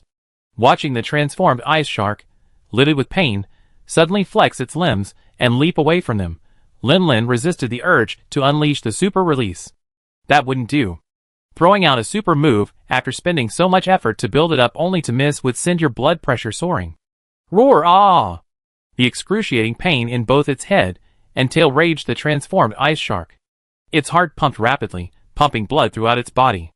Its strength and speed increased, and a special fluid secreted from its eye sac rapidly seeped through its skin. The moment it came into contact with moisture in the air, it solidified into a hideous mass of solid ice. From a distance, it looked like it was wearing a suit of ice armor. The transformed ice shark roared, venting its rage and murderous intent. While it wasn't clear whether its roar had truly conveyed its emotions, it certainly gave the hunters an opening to attack. With a ding, Brave's katana was unsheathed, and a single eye attack landed directly on the transformed ice shark's side. This placement was incredibly tricky, making it difficult for the transformed ice shark to strike, unable to find the right position to strike. Next, without hesitation, the katana was slowly sheathed in a unique position, its air blade energy slowly compressed and infused. If the process had been normal, the katana would have been imbued with all 3 layers of air blades, unleashing a terrifyingly powerful eye attack. But something was clearly amiss. Lin Lin thrust his sword into his shield, blocking the transformed ice shark's roar with his transform/GP. Then, sword and shield merged into one, sweeping diagonally forward from behind, striking heavily upon the transformed ice shark's ice-armored head. With that extra layer of ice armor, Lin Lin felt this guy's head was as hard as a rock. Swinging his axe at him felt more like mining than chopping monsters. But that wasn't the point. The point was that his axe narrowly missed Brave, who was nestled in the arms of the transformed ice shark. While it missed him, it grazed the half-sheet parachute sword, making a crisp sound. Chapter 223. Ding! With a soft sound, Brave's hands gripping the katana subconsciously trembled slightly, deflecting the shield axe. As if stimulated by this, the condensed chi blade within the blade surged violently. This pulsating sensation was incredibly familiar, and Brave instinctively followed it, swinging the katana again, slicing a full moon in front of him. He had actually bypassed the tedious pre-swing and immediately unleashed the final blow of his chi blade combo. The chi blade great spin. Brave was slightly startled, but the intensity of the battle meant no room for distraction. Without further ado, he resumed his II stance. The reason for sheathing the katana after performing the great spin was to allow the transformed chi blade to be better nourished, thus significantly increasing its duration and preventing it from being depleted after just 2 strikes. This was achieved simply by sheathing the katana. Therefore, ever since learning II, Brave had almost never properly sheathed the katana after the great spin. However, the transformed ice shark didn't attack Brave, who was lying beneath it. Lin Lin's powerful attack had not only dealt a powerful blow to its head, but the 3 consecutive explosions of its energy bottles had also shattered large sections of its head's ice armor, exposing its relatively vulnerable head. Thus, its current aggression shifted. After a brief buildup of momentum, the transformed ice shark charged forward like a heavy chariot covered in hideous armor, determined to pulverize the enemy before it. This time, Lin had no time to slide out of the way, and could only forcefully hold up his shield. The shield axe was good in every way, but taking a beating while the shield was removed was incredibly painful. If the transformed ice shark dragon chariot hadn't briefly built momentum beforehand, Lin might have resorted to his signature shield axe technique once again. Bang! The moment the shield axe collided with the ice shark's skull, Lin felt as if he were facing the fierce dragon chariot of the boom dragon. The greaves slid across the ice, plowing deep furrows. Sparks mixed with ice shards exploded from the shield, and the creaking sound of metal rubbing against each other was extremely harsh. He could clearly see the icy blue liquid flowing from the ice shark's throat, a sign of the impending exhalation. As his body retreated, Lin glanced behind him, and the rock wall covered with sharp cones of ice grew larger in his vision. The immense force from the shield had left his entire forearm numb and almost numb, and his left hand, gripping the hilt of his sword, trembled uncontrollably. The next moment, Lin noticed the transformed ice shark's white eyeballs tremble violently. A clear sound exploded to the monster's right. It was the flashbang thrown by Brave. Deep in the dark cavern, a brilliant golden light burst forth, passing from the ice shark's eyeballs into its brain, depriving it of all vision. The initially violent thrust suddenly vanished, and Lin, somewhat exhausted, half knelt on the ground, panting rapidly, using his shield and slashing sword to support himself. Watching the massive body lose control due to the sudden stop and crash headfirst into the rock wall, Lin's lips curled into a slightly ferocious smile. "Thanks, brother." Lin calmed his breath, stood up again, and inserted his slashing sword into his shield. It must be said that the transformed ice shark's dragon chariot was powerful, even more terrifying than when it had previously fought the sand dragon. However, Brave's flashbang support was very timely this time, creating an excellent offensive opportunity. After briefly checking the condition of his arm and catching his breath for a few seconds, he had recovered considerably from his semi-exhaustion. Lin raised his hand and swung out the kinsect. The heavy axe transformed with the sound of metal scraping against the metal and slammed heavily onto the ice. His body leaped into the air, and he swung his heavy axe behind him, like a golden bolt of lightning poised to strike. Lin's muscles tensed like a fully drawn compound bow, and the veins in his neck bulged. He forcibly redirected the axe's trajectory, directing it forward from behind, striking heavily on the deformed ice shark's spiky dorsal armor.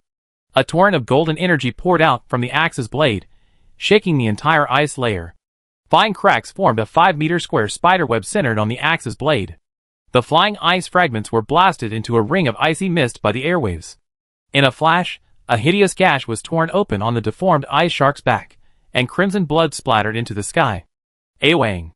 Compared to the previous encounter, this one was a truly devastating blow.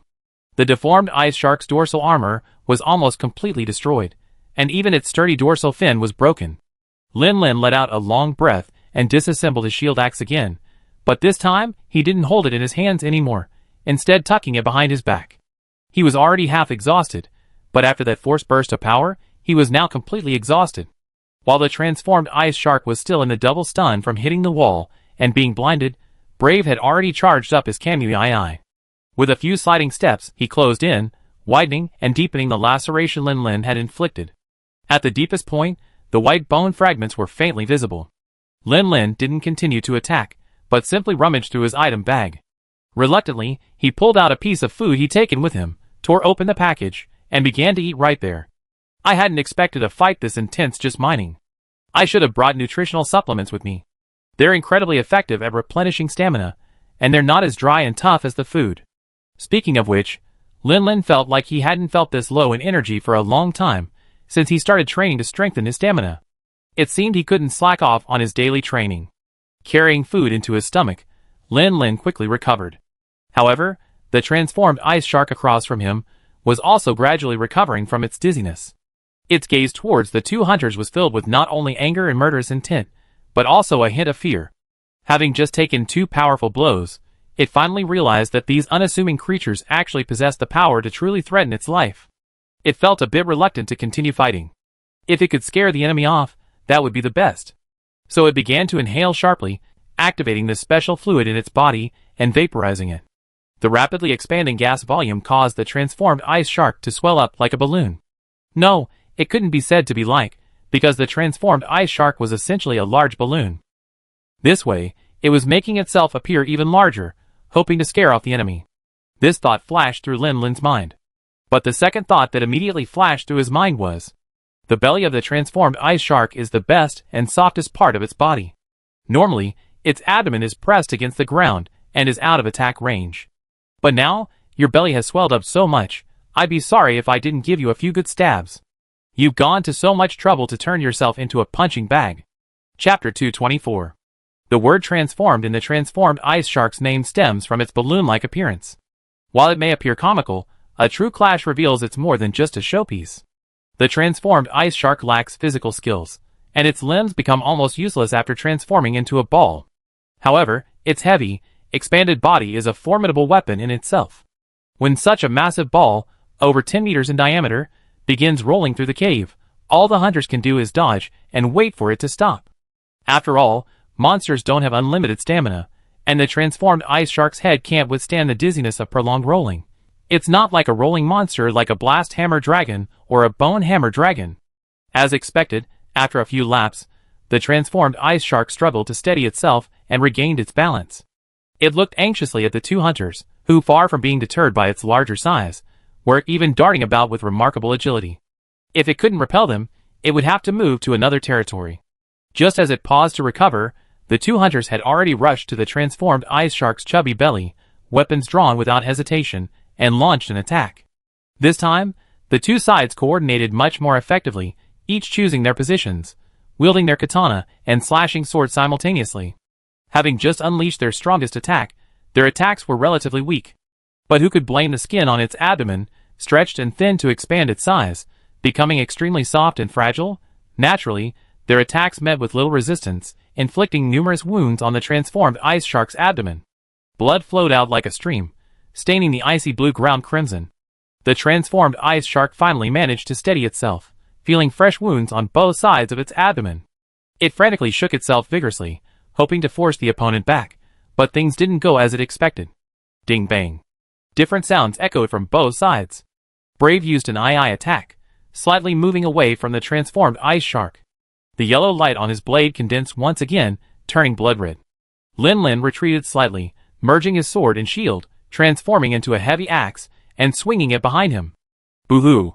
The transformed ice shark instinctively sensed something was wrong. The sense of imminent danger forced it to abandon its killing intent towards the two tiny hunters before it. Unfortunately, its chubby body might intimidate the enemy, but it made escape difficult. It hurriedly opened its abdominal vents to allow the gas filling its body to escape. Unfortunately, it was too late to escape now. Lin Lin's GP followed up with a super release. Lin Lin's timing was perfect.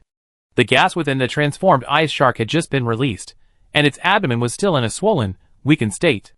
The open vents allowed the golden energy from the super release to penetrate unhindered, wreaking havoc within it. This blow tore a massive wound directly into the transformed ice shark's flank, allowing its intestines and other internal organs to flow out unimpeded. The distinctive cold air that emanated from the wound was also tinged with the strong, fishy smell of blood. Severe wounds to its back and abdomen, bleeding profusely and severely damaging its internal organs, left the transformed ice shark incredibly weak. as if realizing the severity of its injuries, its chances of survival were utterly lost, and that even if it fled now, it would only perish deep within its lair. The transformed ice shark unleashed its bestial ferocity. With a last-ditch effort, it struggled to its feet, dragging its intestines scattered across the ground. It lunged at Lin Lin like a madman, determined to take him down with it. Watching the opponent's final counterattack, Lin Lin's hair stood on end. He didn't care about the shield axe that was automatically disintegrating after a super release, but released it with both hands and released the insect into the air. Without the hundreds of kilograms of weight, Lin Lin's body felt much lighter than usual, so much so that the insect dragged him higher, nearly landing right next to the stalactites at the cave's ceiling. Lin Lin knew clearly that the opponent's counterattack was only a fleeting moment. As long as he could hold on, it would be over. Furthermore, he had just abandoned his weapon in a moment of desperation, and falling back to the ground was unsafe. So, instead of releasing the wire as usual, he held on tightly, hanging in the air in a Jordan-esque pose. The transformed ice shark's attack missed, and it instinctively looked around. But after a long glance, it saw nothing but blood on the ground, a sword and a shield in a pool of blood, and only Brave in the distance, freshly posing and recharging his divine power. The transformed ice shark's consciousness was already dwindling, unable to react to the opponent's inexplicable disappearance. Believing it had already crushed him, it set its second target on Brave. Unfortunately, the last burst of life was short-lived. After a brief burst of vitality, the transformed ice shark's life also came to an end. It staggered towards Brave, but control of its limbs became increasingly difficult. With only 3 meters left, it collapsed to the ground with a thud, its white eyes staring blankly ahead. Hands clenched around the katana, sweat dripping from his hands. Brave, ready to unleash his divine power the moment the transformed ice shark struck, said, "No, you're going to die just like that. What will happen to my newly built ultimate? If I don't use it, I can't keep it charged up forever. But if I do use it, slashing at a corpse feels completely unsatisfying, not to mention the risk of destroying any materials I could extract." After holding back for a while, Brave scanned the surroundings of the battle cave and slid slowly towards another or cluster. "Never mind, firing into the air is a waste. I just mine for a bit." The other side. Even without the weight of the shield axe, the insect's meager stamina couldn't keep Lin Lin suspended in the air for much longer. So, after the transformed ice shark locked onto Brave, he dropped back to the ground and retrieved the shield axe from the pool of blood. Sapped of all its strength in the icy, snowy conditions it hated, the insect was shaky as it flew back to its insect box, its discontent overflowing. Lin Lin heard it clearly, without even trying to sense it. Twisting his lips helplessly, Lin Lin produced a fingernail-sized piece of Magatama grass crystal, and quietly slipped it into the insect box. This crystal was a product of the village's experimental field. Lin Lin had specially stockpiled some before coming to the frozen islands. Although a senior hunter named Fei Huang, whom he had met at the gathering, had said that Magatama grass also grew in the frozen islands, he didn't bother with the idea. Chapter 225. Brave, carrying the snow-shining metal, neatly cut into 3 pieces, walked over to the lifeless transformed ice shark and dropped it on its head. Bang! No response. It looked like it was truly dead. "It's a bit of a headache." He looked at Lin Lin, who was currently using a whetstone to polish his blood-soaked sand hard armored shield axe. As for the blood stains in the cracks, he had to wait until he got back to the bladesmith to repair them. Lin Lin returned his gaze. Brave raised his head and kicked the transformed ice shark's corpse. "Just kill this guy. We won't be in any trouble, right?" After a pause, he added, "You know that guild-related thing." It seemed the punishment he received for hunting the sand dragon had left a lasting impression on the swordsman. "It's okay. This is called self-defense. We won't be punished." Lin Lin slung his weapon back onto his back and slowly walked over to the transformed ice shark's corpse. He examined it carefully for a moment, then nodded with satisfaction. "It's quite good." During their fight, their attacks were concentrated, so most of the materials were relatively intact. The scales, skin, fins, even the teeth and tail are all good enough to be used in equipment. Only the frozen pouches, which housed the internal organs, were damaged by the force of the energy bottle explosion. "That's a shame. Well, let's begin the stripping. If nothing goes wrong, this will be my brand new equipment, so I have to be careful." Brave quickly noticed the clue from the meticulousness of the stripping. "Are you planning to use its materials to make equipment? You figured that out? How can you not see that? You weren't this enthusiastic after defeating the Ice Fang dragon. You're just as dedicated now as I was when I was skinning it." Lin Lin was amused, but then his laughter faded. Because Brave had raised a question. By the way, how are you going to carry all these materials back after skinning them? Lin Lin, huh? We came out purely to mine, and we didn't even bring Date Xiaobai and the others. Don't tell me you're planning on carrying all that stuff back? Build another cart? Just our craftsmanship? Lin Lin thought of the ugly cart that fell apart on the way last time, and quickly shook his head. Forget it, let's fire a signal flare. I hope BZ sees it, and brings a cart over.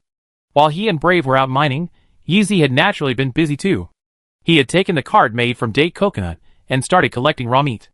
After all, the Ice Fang Dragon, the most threatening threat in the area, had been taken down, and with the Kuboko on the lookout, there was no need to worry about encountering dangers beyond their capabilities.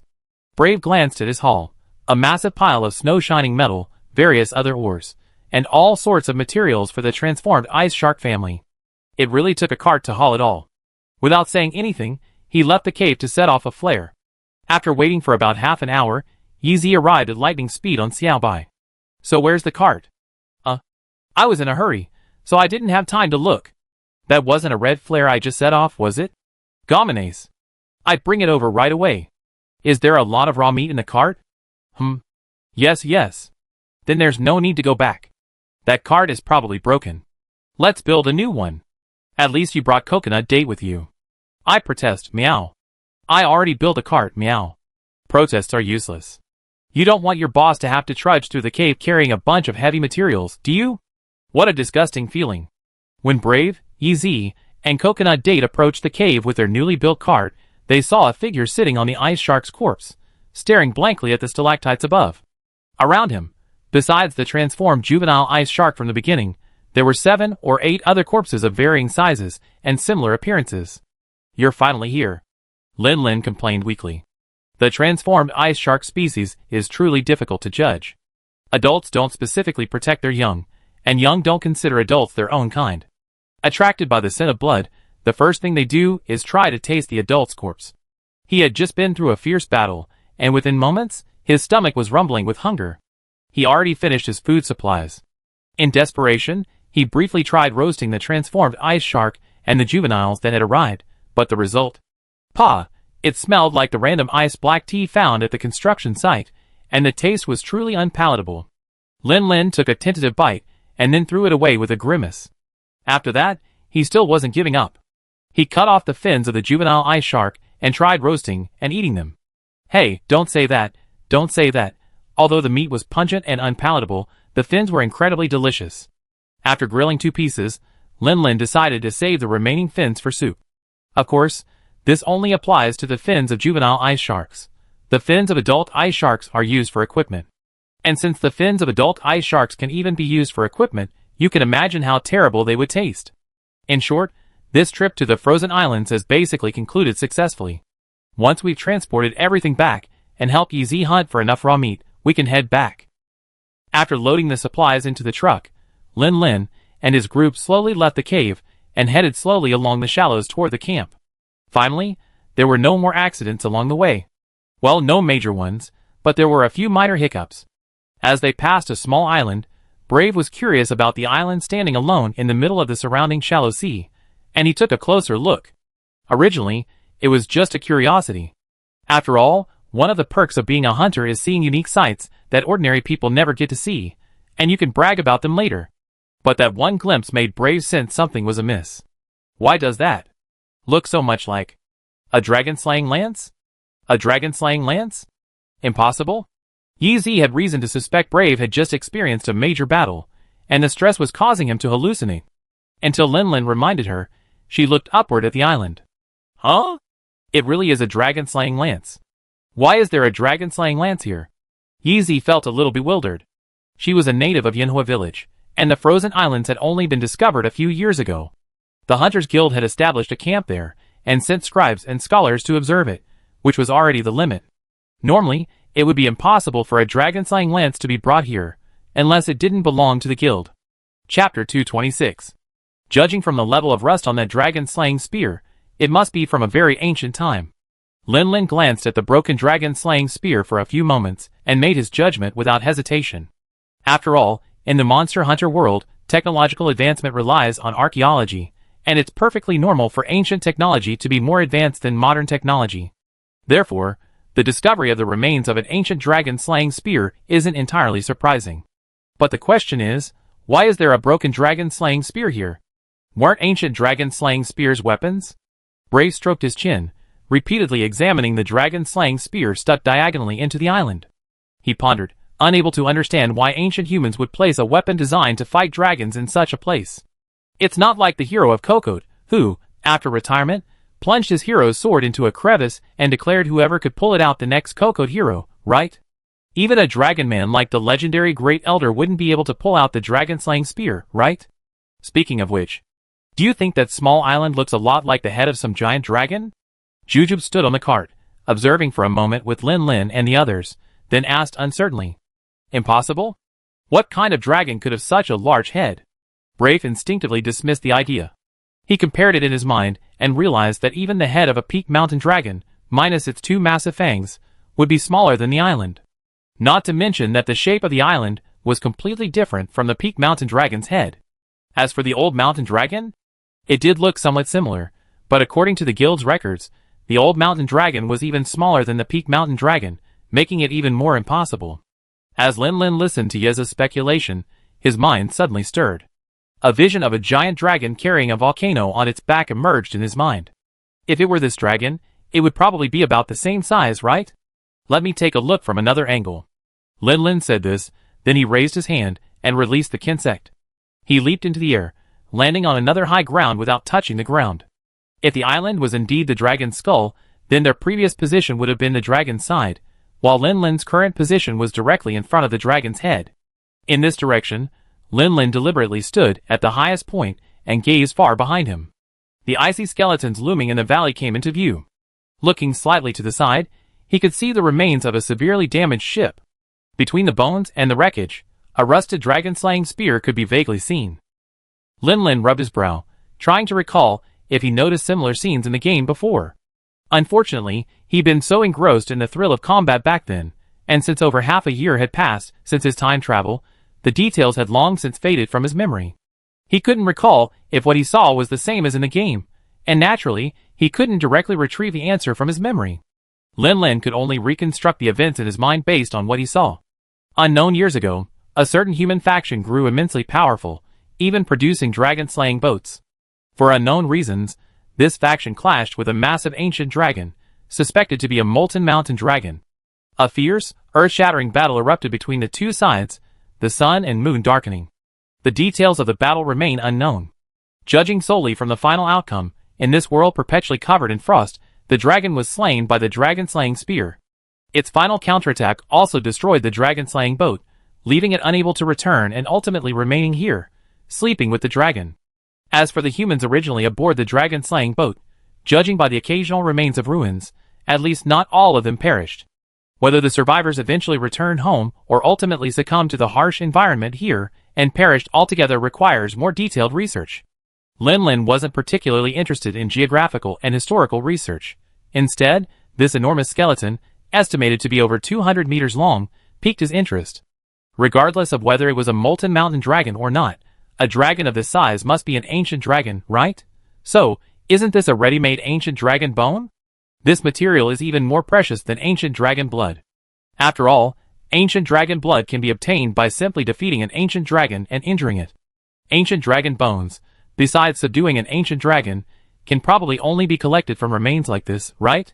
At this thought, Lin Lin became excited. He swung the insect again, quickly returned to the cart, and shared his thoughts with his companions. For hunters, the opportunity to obtain high-rarity materials is always tempting.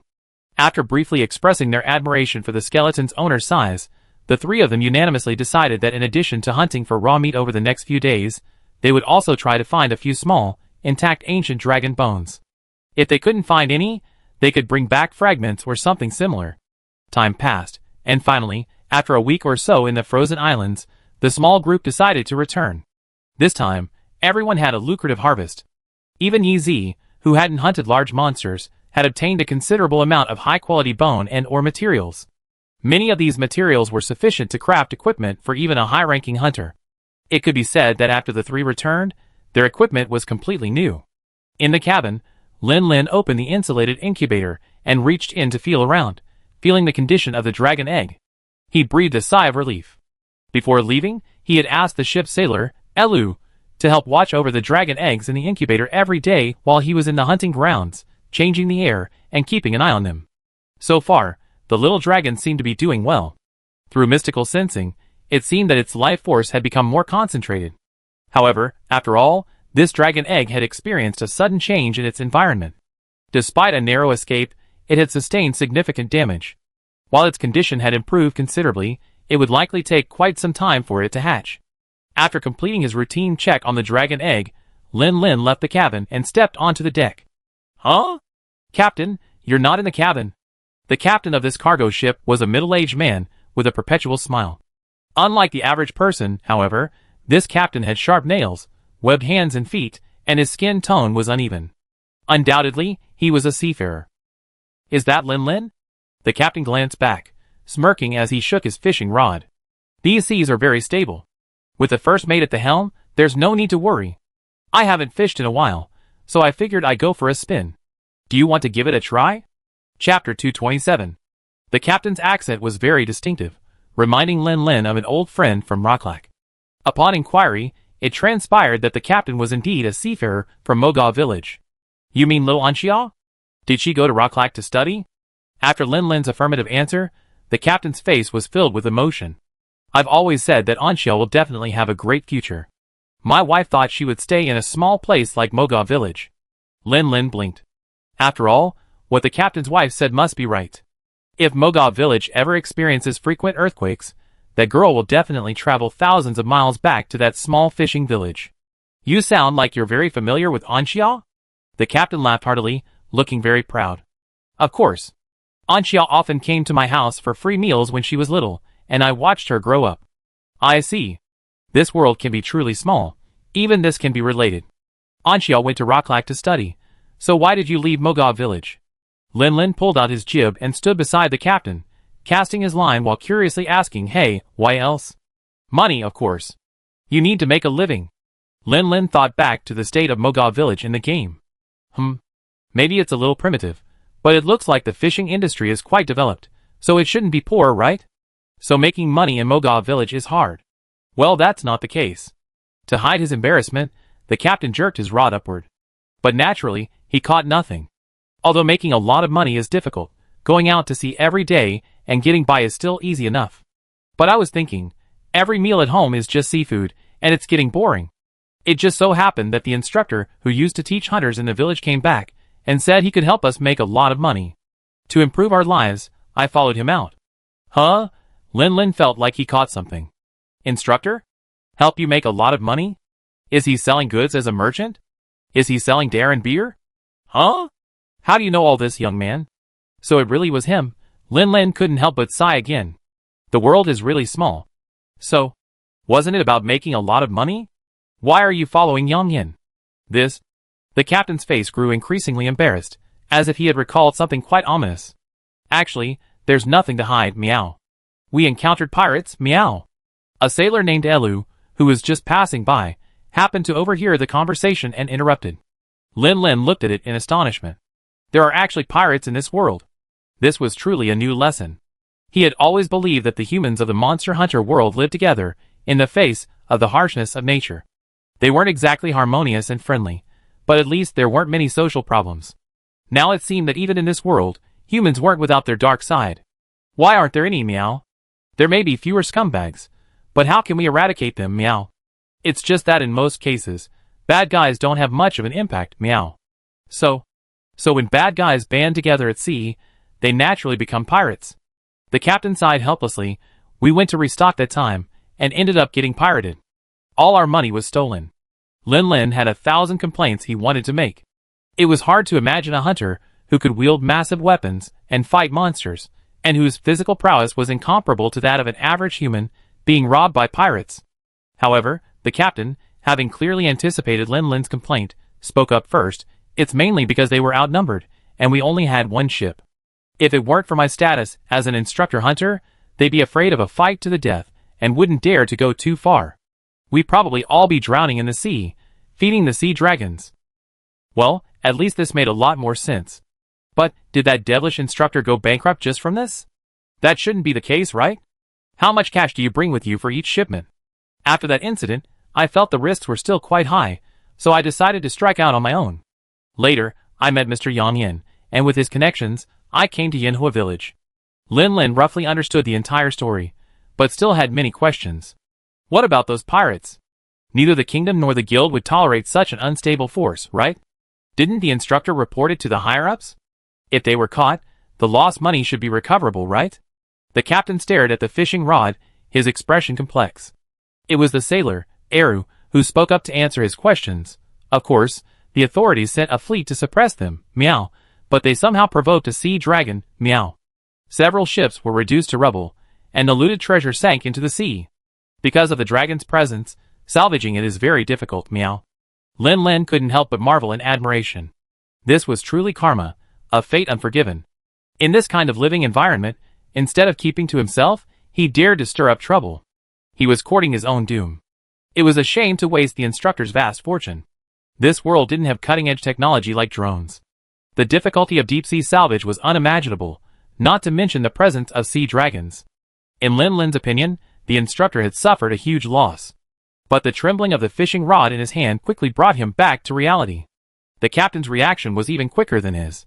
He immediately tossed his rod to Sailor Elu and scurried over to Lin Lin's side, pointing at the bent rod with an excited expression. Big catch! Let out the line. It's about to break. Huh? Lin Lin was stunned for a moment. He knew a little fishing, but that was all freshwater fishing in the hunting grounds. It was very different from sea fishing on a boat. Although he loosened the line as instructed by the captain, his mind was still in a state of confusion. For a moment, he didn't know what to do next. The captain couldn't bear it any longer, and snatched Lin Lin's rod. He let out the line with ease. Watch out, young man. This is how you catch fish. It's true that sea dwellers rely on the sea for their livelihoods. Familiarity with the sea's livelihoods is in their DNA. Lin Lin was actually quite amused watching the captain methodically reel in the giant fish. Time passed quietly in the confrontation between man and fish. Finally, the captain realized that the big fish on the other end of the pole was almost exhausted. He suddenly lifted it up, and a silver figure broke through the waves and flew out. Chapter 228. With a whoosh, a figure burst through the water, soaring onto the deck like an arrow. The fish's bill was sharp and slender, like a sharp arrow, piercing Lin Lin's heart. If it were any ordinary person in this situation, they would probably be overjoyed, their heart pounding, and their heart soaring. Luckily, Lin Lin was always wearing heavy armor, and with his quick reaction, he turned his body in time, allowing the arrow-like bill to pass by his armor, even sparking a few sparks. Hey! It's a sailfish. This fish is not easy to catch, it's a rare catch. Even after landing on the deck, the silver-skinned sailfish continued to struggle, its tail slapping against the deck with a crisp slap, snap, snap sound. Lin Lin slapped it, and the eyes of the nearly 2-meter-long fish instantly cleared, making it unable to resist. What a beauty. It must be at least 300 or 400 pounds, right? The captain walked over, marveling at the fish. What are you going to do with it? Sell it or eat it? If so, I can help you prepare it. Swordfish are incredibly delicious. Honestly, looking at such a large fish, Lin Lin's mouth was watering. Mainly because he had never tasted such a rare fish before, he was genuinely curious about what it tasted like. But in the end, he forced himself to suppress his urge to eat, and simply tossed it into the ship's freezer to freeze. He couldn't quite recall the specific materials needed to enhance the Sea Realm series shield axe, but it would involve various types of fish. He would consult the sword pattern master later before making a decision. As he tossed the swordfish into the freezer, Lin Lin looked at the sharp vertical fins on its back, and then at its hard, slender blade. He suddenly realized that he seemed to be on the verge of acquiring an ice-attributed great sword. Lin Lin gripped the fish snout with both hands to test its feel, a look of wonder on his face. The first person to come up with the idea of using it as a great sword was truly remarkable. Life at sea was uneventful. Besides tending to the dragon eggs, he fish, barbecue, and chat with his friends. Soon, he returned to Yanhua village. This trip to the frozen islands took almost 2 weeks. While everything in Yanhua village seemed much the same as usual, some subtle changes had occurred. For example, Lin Lin's home had been set on fire. Although the fire was stopped short thanks to prompt discovery, and the materials in the storage box were not damaged, it was clear that the house was temporarily uninhabitable. This was undoubtedly Little Puff's doing. A long time had passed since the little fox was first picked up. With an ample daily supply of food, it had grown like a balloon, now nearly 2 meters long. When it coiled around Lin Lin and repeatedly washed his face with its tongue, it put a considerable strain on him. According to Hoya, the abundant nutrition seemed to have subtly altered the composition of Little Puff's body fluids. The bubbling fluid it now secreted ignited a fiery flame at the slightest friction. She had witnessed Little Puff set the house on fire that day. However, even after causing such trouble, village chief Pushian hadn't done anything to the little creature. He simply built a shack by the river not far from his old house, as Little Puff's new home, and dug a small pond to prevent it from destroying the new house. Incidentally, after collecting the pure white slippery fluid left behind by Little Puff's activities, the village chief, Pushian, who was devoted to the village, discovered another use for it besides diluting it into a foaming slippery fluid. As fuel. Little Puff's pure white slippery fluid appears to be a very high-quality fuel. While its energy content isn't as high as cutting-edge fuels, like high-density coal, its ease of acquisition could still boost the smelting industry in Yanhua village to a certain extent. You little scoundrel. Looking at the charred wooden house before him, Lin Lin tapped the scales on Puff's forehead with a look of helplessness. Little Puff is clever. Having lived in Yanhua village for so long, it already knew that those odd-looking boxes made of wooden planks were nests. Seeing the small house it had burned into, it immediately turned its head away guiltily, pretending to ignore me. Tayo, standing nearby, rested her head on Lin Lin's shoulder. Listening to Lin Lin's reprimand of Little Puff, she acted like she shared a common enemy, snorting angrily at Little Puff. So Little Puff simply hid her head under her large tail. This was her 3-bedroom, 1 living room apartment. Brother Lin Lin, how about staying with me for a while? Yeezy glanced at Tayo, who stood between her and Lin Lin. She silently moved to Lin Lin's right, and quietly tugged at his arm. Huh? Lin Lin almost didn't react. Did he hear correctly? This, if I agree, wouldn't that mean we're living together? Isn't that inappropriate? It's okay. My place is quite big. Brother Lin Lin is welcome to stay. I don't think it's appropriate. After all, you're a woman and Lin Lin is a man, so it's a bit inconvenient. Brave emerged from the charred house, overhearing their conversation. He couldn't help but say, why don't you stay at my place? It won't be inconvenient for 2 grown men like us. Yeezy looked at Brao's earnest words, glared at him subtly, and gritted his teeth. What's the big deal? We're both hunters. Didn't we all share tents in the camp? How can that be the same? There's no way around it in the hunting grounds. You have to wash up properly when you get back to the village. Or do you never shower after a mission? Brave's eyes widened in surprise. How is that possible? I'm a real squeamish person. If she doesn't shower all the time, she'd definitely stink. Who would like a girl like that? That's it, isn't it? Brave clapped his hands. Case closed. Lin Lin nodded. Brave has a point. I stay at his place until the house is rebuilt. Oh, and Puff was responsible for the fire. The rebuilding costs will be on me. Yeezy's teeth were chattering. She really wanted that swordfish to shut up and not ruin her plans. But the person involved had spoken, and the matter had come to a point where it seemed impossible, so Yeezy could only nod in agreement. That's true, but your place isn't very spacious, is it, Brave? If Brother Lin moves in, plus coconut date, Tiao, and all the other supplies, it'd probably be pretty crowded, right? That's true. How about letting coconut date and Tiao sleep over here for a while? Lin Lin pondered for a moment, then finally nodded in agreement. Chapter 229. At the blacksmith's door. Daowin, hunched slightly, pushed aside the curtains of the shop and gazed at the 3 carts filled with materials. He fell silent for a moment. Then, he looked up at the 3 young hunters grinning before him and shook his head helplessly. Never mind, it's a little tiring. The children's strength is growing, and that's a good thing. Don't rush. Take your time. Talk to them one by one. Daowin slowly walked to one of the carts, surveyed the pile of materials, and pulled out a sharp amber tusk, examining it for a moment. Ice Fang Dragon materials? Pretty good quality. What are you planning on crafting? Brave hurried forward. Do you think it's enough for 1 set of armor? Old Master Daowin searched carefully again and nodded. It's enough. Just 1 set of armor. What about weapons? Brave's face lit up. If possible, I also like you to help craft a katana. Daowin nodded, then shook his head, leaving Brave bewildered. The old man then explained, it's not enough to just forge an Ice Fang Vermilion blade. But if we use a bone katana, A jaw blade is a base weapon for strengthening, then it's no problem. Brave suddenly realized, then I have to trouble you to forge a jaw blade. Do you think this card has enough for a jaw blade? The old man took a quick look, stroked his beard, and smiled. It's enough. Because the workload is quite large, it will probably take you nearly a month to complete this set. He then walked over to the second cart and looked at the miscellaneous materials piled on it. He blinked briefly, his gaze flicking between Lin Lin and Yi Zi. He couldn't quite discern what this cartload of materials was intended for. So Lin Lin quickly stepped forward. I want to craft a water-attributed shield axe, an ice-attributed shield axe, and a few swamp crossing beads. I also want to ask you about the effects of using materials from the transformed ice shark to craft armor? Making so much at once? No wonder there was such a huge pile of miscellaneous materials. Thinking of the enormous workload ahead, Old Man Dowen couldn't help but rub his brow in a state of headache, but at the same time, he felt a sense of joy. It's wonderful. Seeing the youthful energy and prosperity of today makes me feel that there's still hope for the future. So he leaned over and carefully examined the cartload of materials.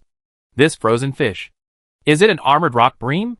The water-attributed shield axe you're planning to craft is the Viking shield. That girl Yizzy told you, right? Lin Lin chuckled and scratched his head, acknowledging the other person's inquiry. Samahata scales, icy metal, a water bag. No, this is a pretty big water bag. It looks like it was taken from a mudfish. Well, that's enough. Do you want the meat of this armored rockfish? To make a weapon with it, you have to hollow out the fish. If you don't, I eat it. How can I accept that? You should eat it. Haha, okay, then I have a snack tonight. Is this a swordfish? Lin Lin nodded quickly. You're lucky, kid. With this and the icy metal, if you catch 2 more armored rockfish, I can enhance your Viking shield into the fresh axe golden carp shield. As for the ice-attributed shield axe, are you planning to use the materials from this transformed ice shark? Do you think it's possible? It's a bit difficult. I don't have the corresponding blueprints, but looking at the materials I have now, I actually have some inspiration. As for the armor, you're quite lucky. When Puxian went out to train, he brought me back the crafting instructions for 2 sets of equipment. The main materials used are from the transformed ice shark. Want to see them? Old Man Dowen went back to the blacksmith shop and rummaged around for a while. A few moments later, he returned to Lin Lin with a yellow deerskin scroll and showed him the blueprints. Lin Lin's eyes lit up immediately. Regardless of the specific abilities of the suit, just looking at the design alone, it's seriously awesome, right? It's also his favorite full-body armor. He could even cosplay in a card game without looking out of place. Looking at Lin Lin's shining eyes, Old Man Dowen chuckled softly, then slowly began to explain. This armor, crafted from transformed ice shark material, is quite heavy. It's even heavier than the Earth Sand Dragon suit you're wearing now, so it's easier to stabilize yourself when defending against monster attacks. Blocking performance +2. This set was designed primarily with heavy weapon users, like gunlances, in mind. The structure was specifically designed to maximize the bombardment effect, thereby enhancing the explosive effect of the bombardment. Of course, with the development of weapons like the shield axe, this structure was slightly adjusted to make the shield axe energy bottle's explosion even more powerful. Artillery Master finally, thanks to the transformed ice shark being a monster that lives in the icy sea year-round, its material also has excellent cold-resistant properties. Perhaps due to its excessive adaptability to cold regions, it also allows the wearer to unleash even greater power in the ice and snow. Lin Lin stared blankly at Dowen, who stared back silently. No more. No more. Lin Lin rubbed his face. While the equipment looked cool, and the activated skills were pretty good, it still felt a little lacking. Ahem. Old Man Dowen coughed dryly. After all, these designs are from many years ago. Back then, equipment design wasn't as advanced as it is today. I could try to improve them, but it would take some time. Lin Lin nodded hesitantly. Then I trouble you. Then, remembering something, he hurriedly asked, by the way, do you have enough material for the swamp crossing pearls? I'm planning to forge a few more, and I need you to inlay them into my armor. That's enough. 3 is fine. I guarantee you be like a fish in water. Dowen waved his hand nonchalantly. He already taken on so many tasks, so a little extra wouldn't be a problem, right? Chapter 230. After Lin Lin placed a large order, Yizi followed suit, though her creations were much simpler. Using various high-quality bones collected from the frozen islands, combined with materials she had previously accumulated, and a minor amount of rare ores provided by Lin Lin, Yizi crafted a set of pure, or armor called the Alloy S series. Unlike the set Brave had previously used, Yeezy's Alloy set was significantly lighter due to the properties of the metal used, while maintaining minimal loss of protective effectiveness. Made with a large amount of snow metal, after forging, attacks with water attribute weapons will resonate, enhancing the power of these attacks. Water Attack Enhancement Level 4. Because of its relatively lightweight design, it doesn't hinder physical movement, allowing hunters to attack with greater ease and precise weapon control. See through Level 4. Furthermore, due to its unique design, this set of armor makes sharpening weapons much easier, saving time and effort. Polished weapons also appear to wear less easily over time. Whetstone High-Speed Usage Level 3. Hard Edge Grinding Level 1. Yeezy wasn't particularly interested in the protection provided by this set. If it weren't for the injuries sustained during the battle with the Ice Fang Dragon, which made her realize the frailty of the Kamaitachi Dragon set, she wouldn't have been so eager to upgrade. Yeezy had originally intended to craft only this set of armor, but after seeing the frozen ancient dragon bones collected by Lin Lin and his team, Elder Daowin expressed an idea for a new insect-controlling staff using these bones. Naturally, Yeezy was more than happy to do so. The three of them had their equipment upgraded to a new generation, and while waiting for the new gear to be released, they didn't sit still. Lin Lin took a break from fighting monsters. Instead, he stayed in the village to study Kinsex, trying to develop the full-charge counterattack move. He also memorized the materials needed to enhance the Sea Realm Shield Axe. Whenever he had time, he hitch a ride on the captain's boat and go fishing with him, hoping to catch a few more armored sea bream. Bref also planned to take some time to digest his recent gains, and to consult Pushian about any questions he had. Compared to Lin Lin and the others, Yeezy seemed much busier. She sought out teacher Inai Tai and coaxed him into learning some new moves. She also took on missions outside the village to fight monsters in the wild, practicing her dragon-controlling skills. Time slipped by quietly. Just as the first clap of spring thunder echoed across the land, a peregrine falcon flew in from the north, bearing a letter. Lin Lin's callous fingers unfolded the letter, his brow furrowing as he surveyed the delicate handwriting.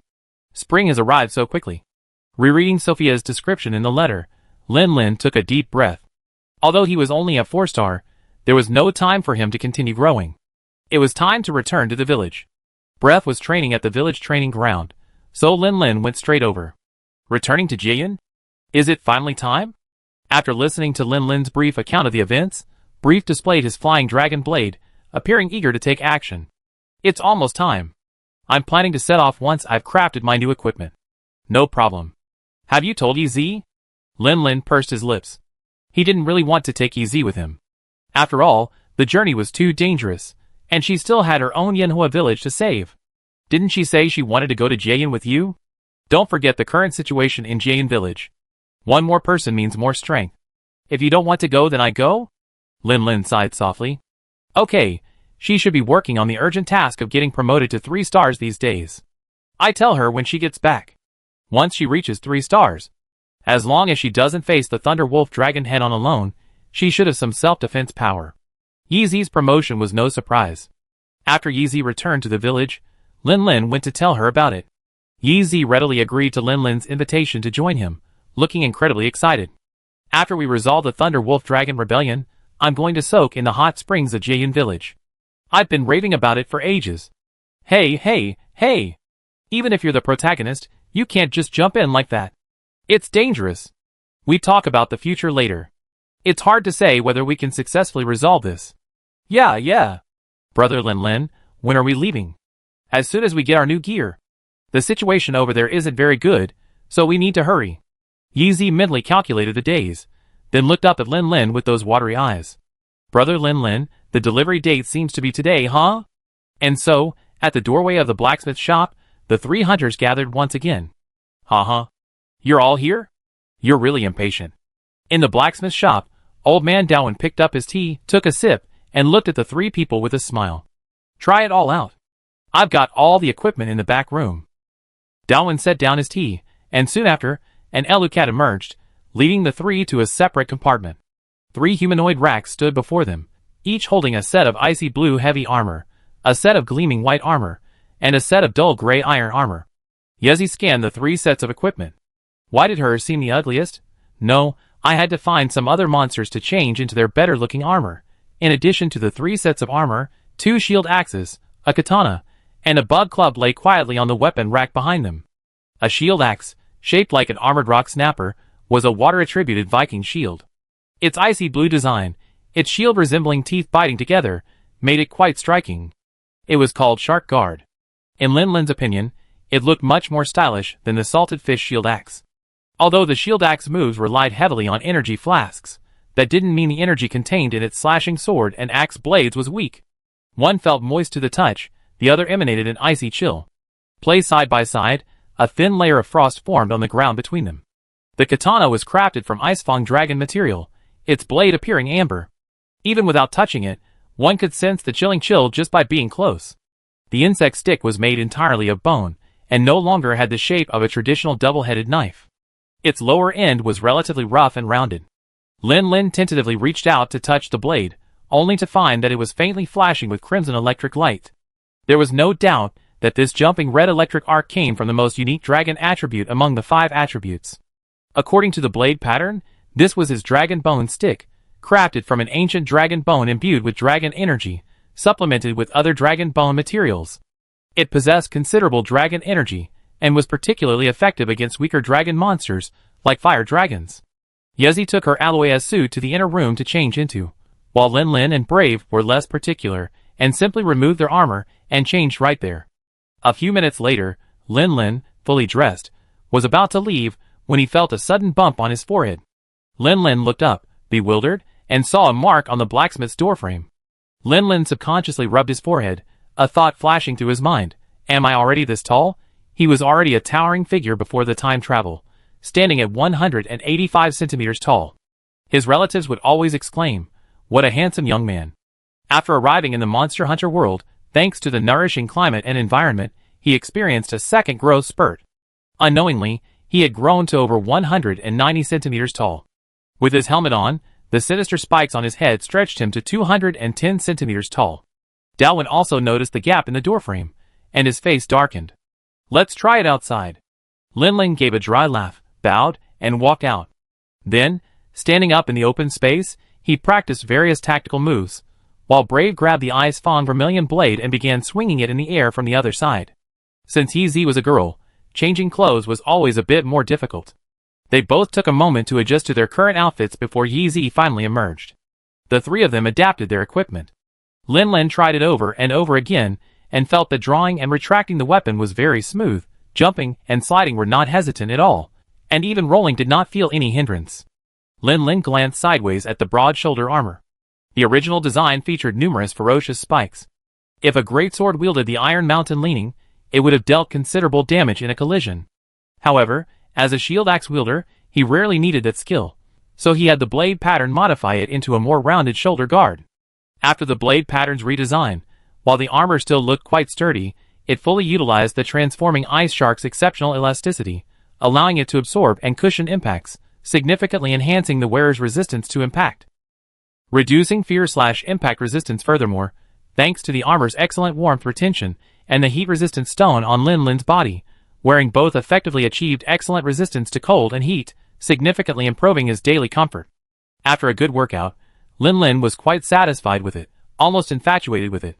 He simply refused to remove it, wearing it as his new uniform. "Why don't you try it in the water?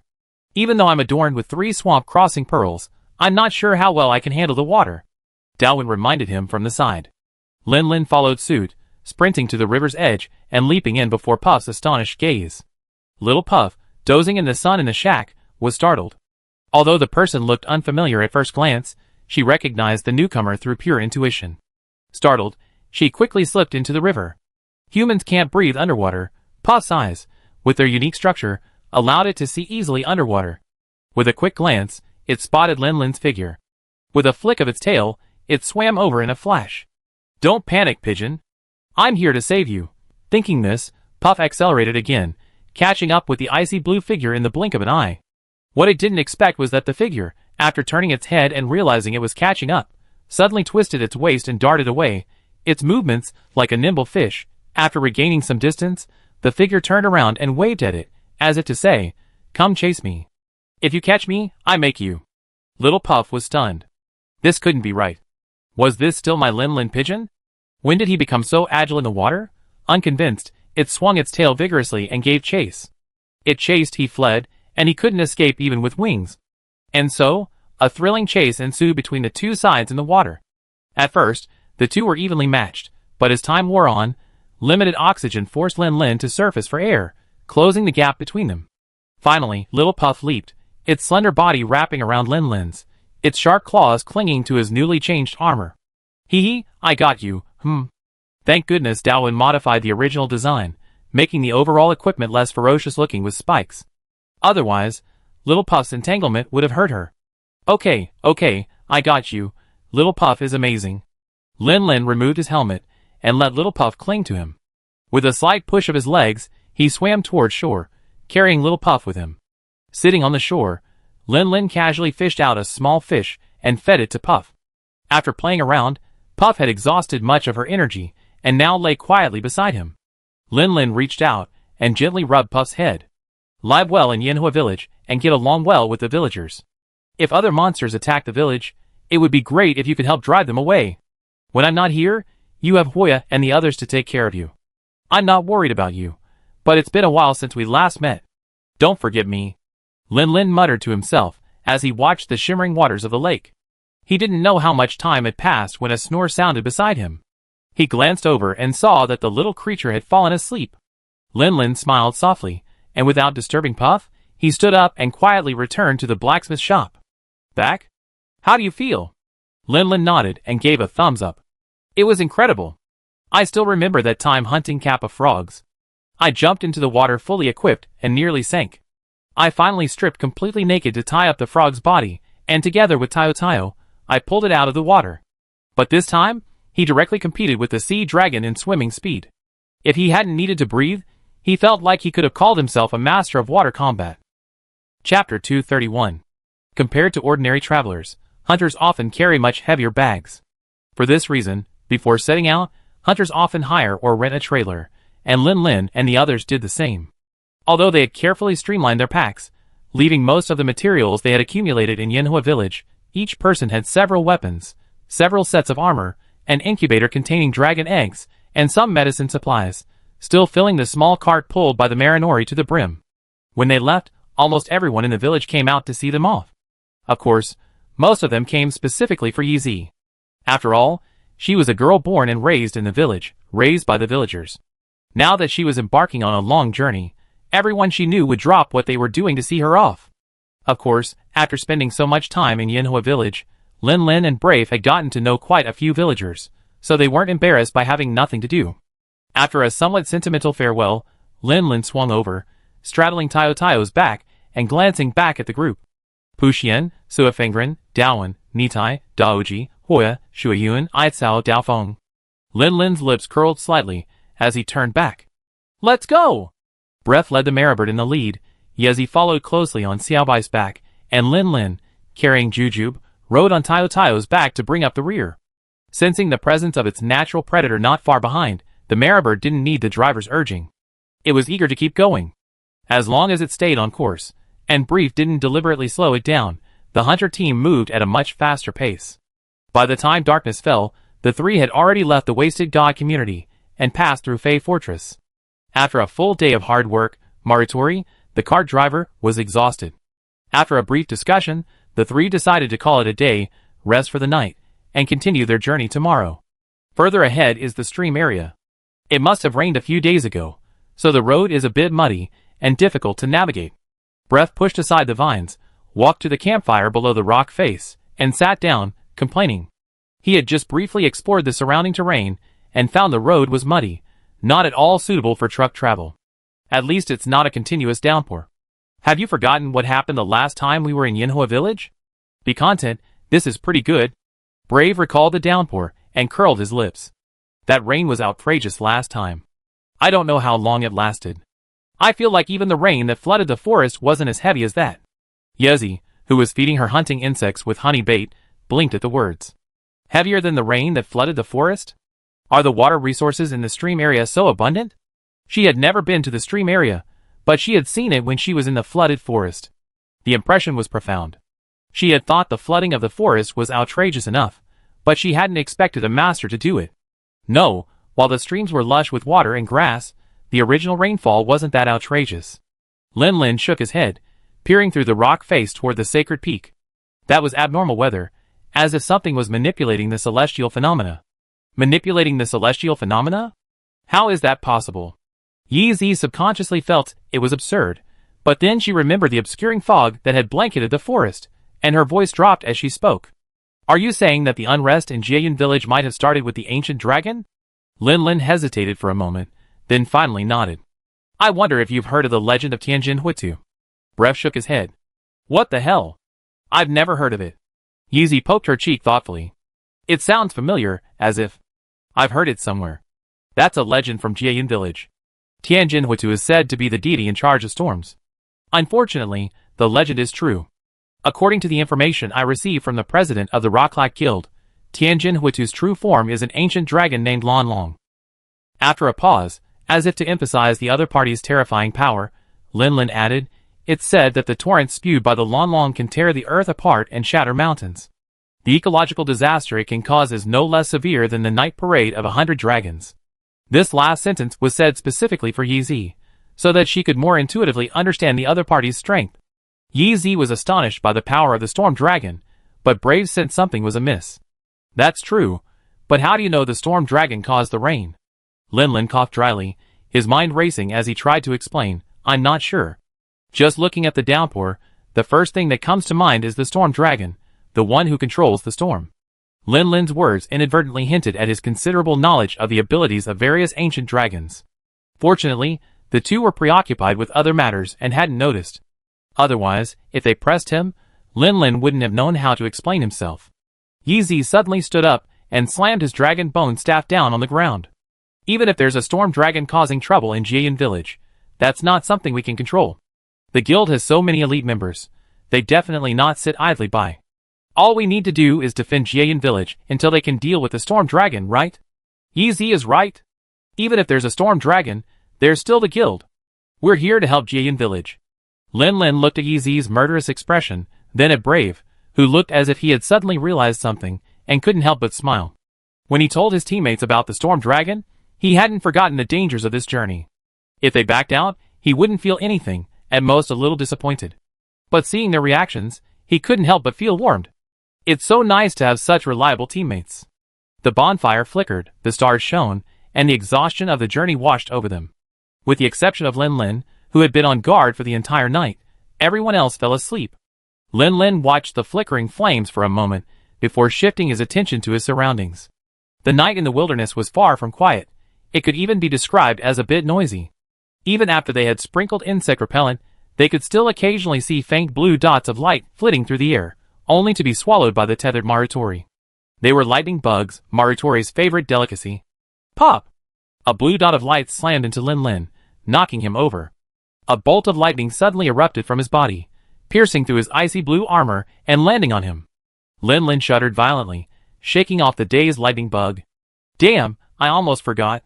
When Dalwin introduced this transformed ice shark armor set, he mentioned that its resistance to lightning was extremely poor. Due to its excellent conductivity, it not only failed to protect against lightning attacks, but would actually spread the current throughout the body, causing the hunter to suffer fatal negative effects such as paralysis and dizziness. It seems that while this equipment is excellent, it can't be worn in a fight against a Thunder Wolf dragon. The Earth Sand gear would be more suitable.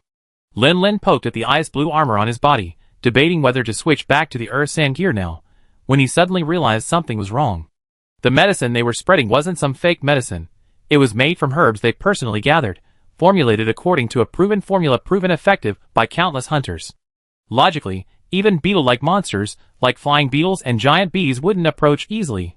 So how could lightning bugs appear from time to time?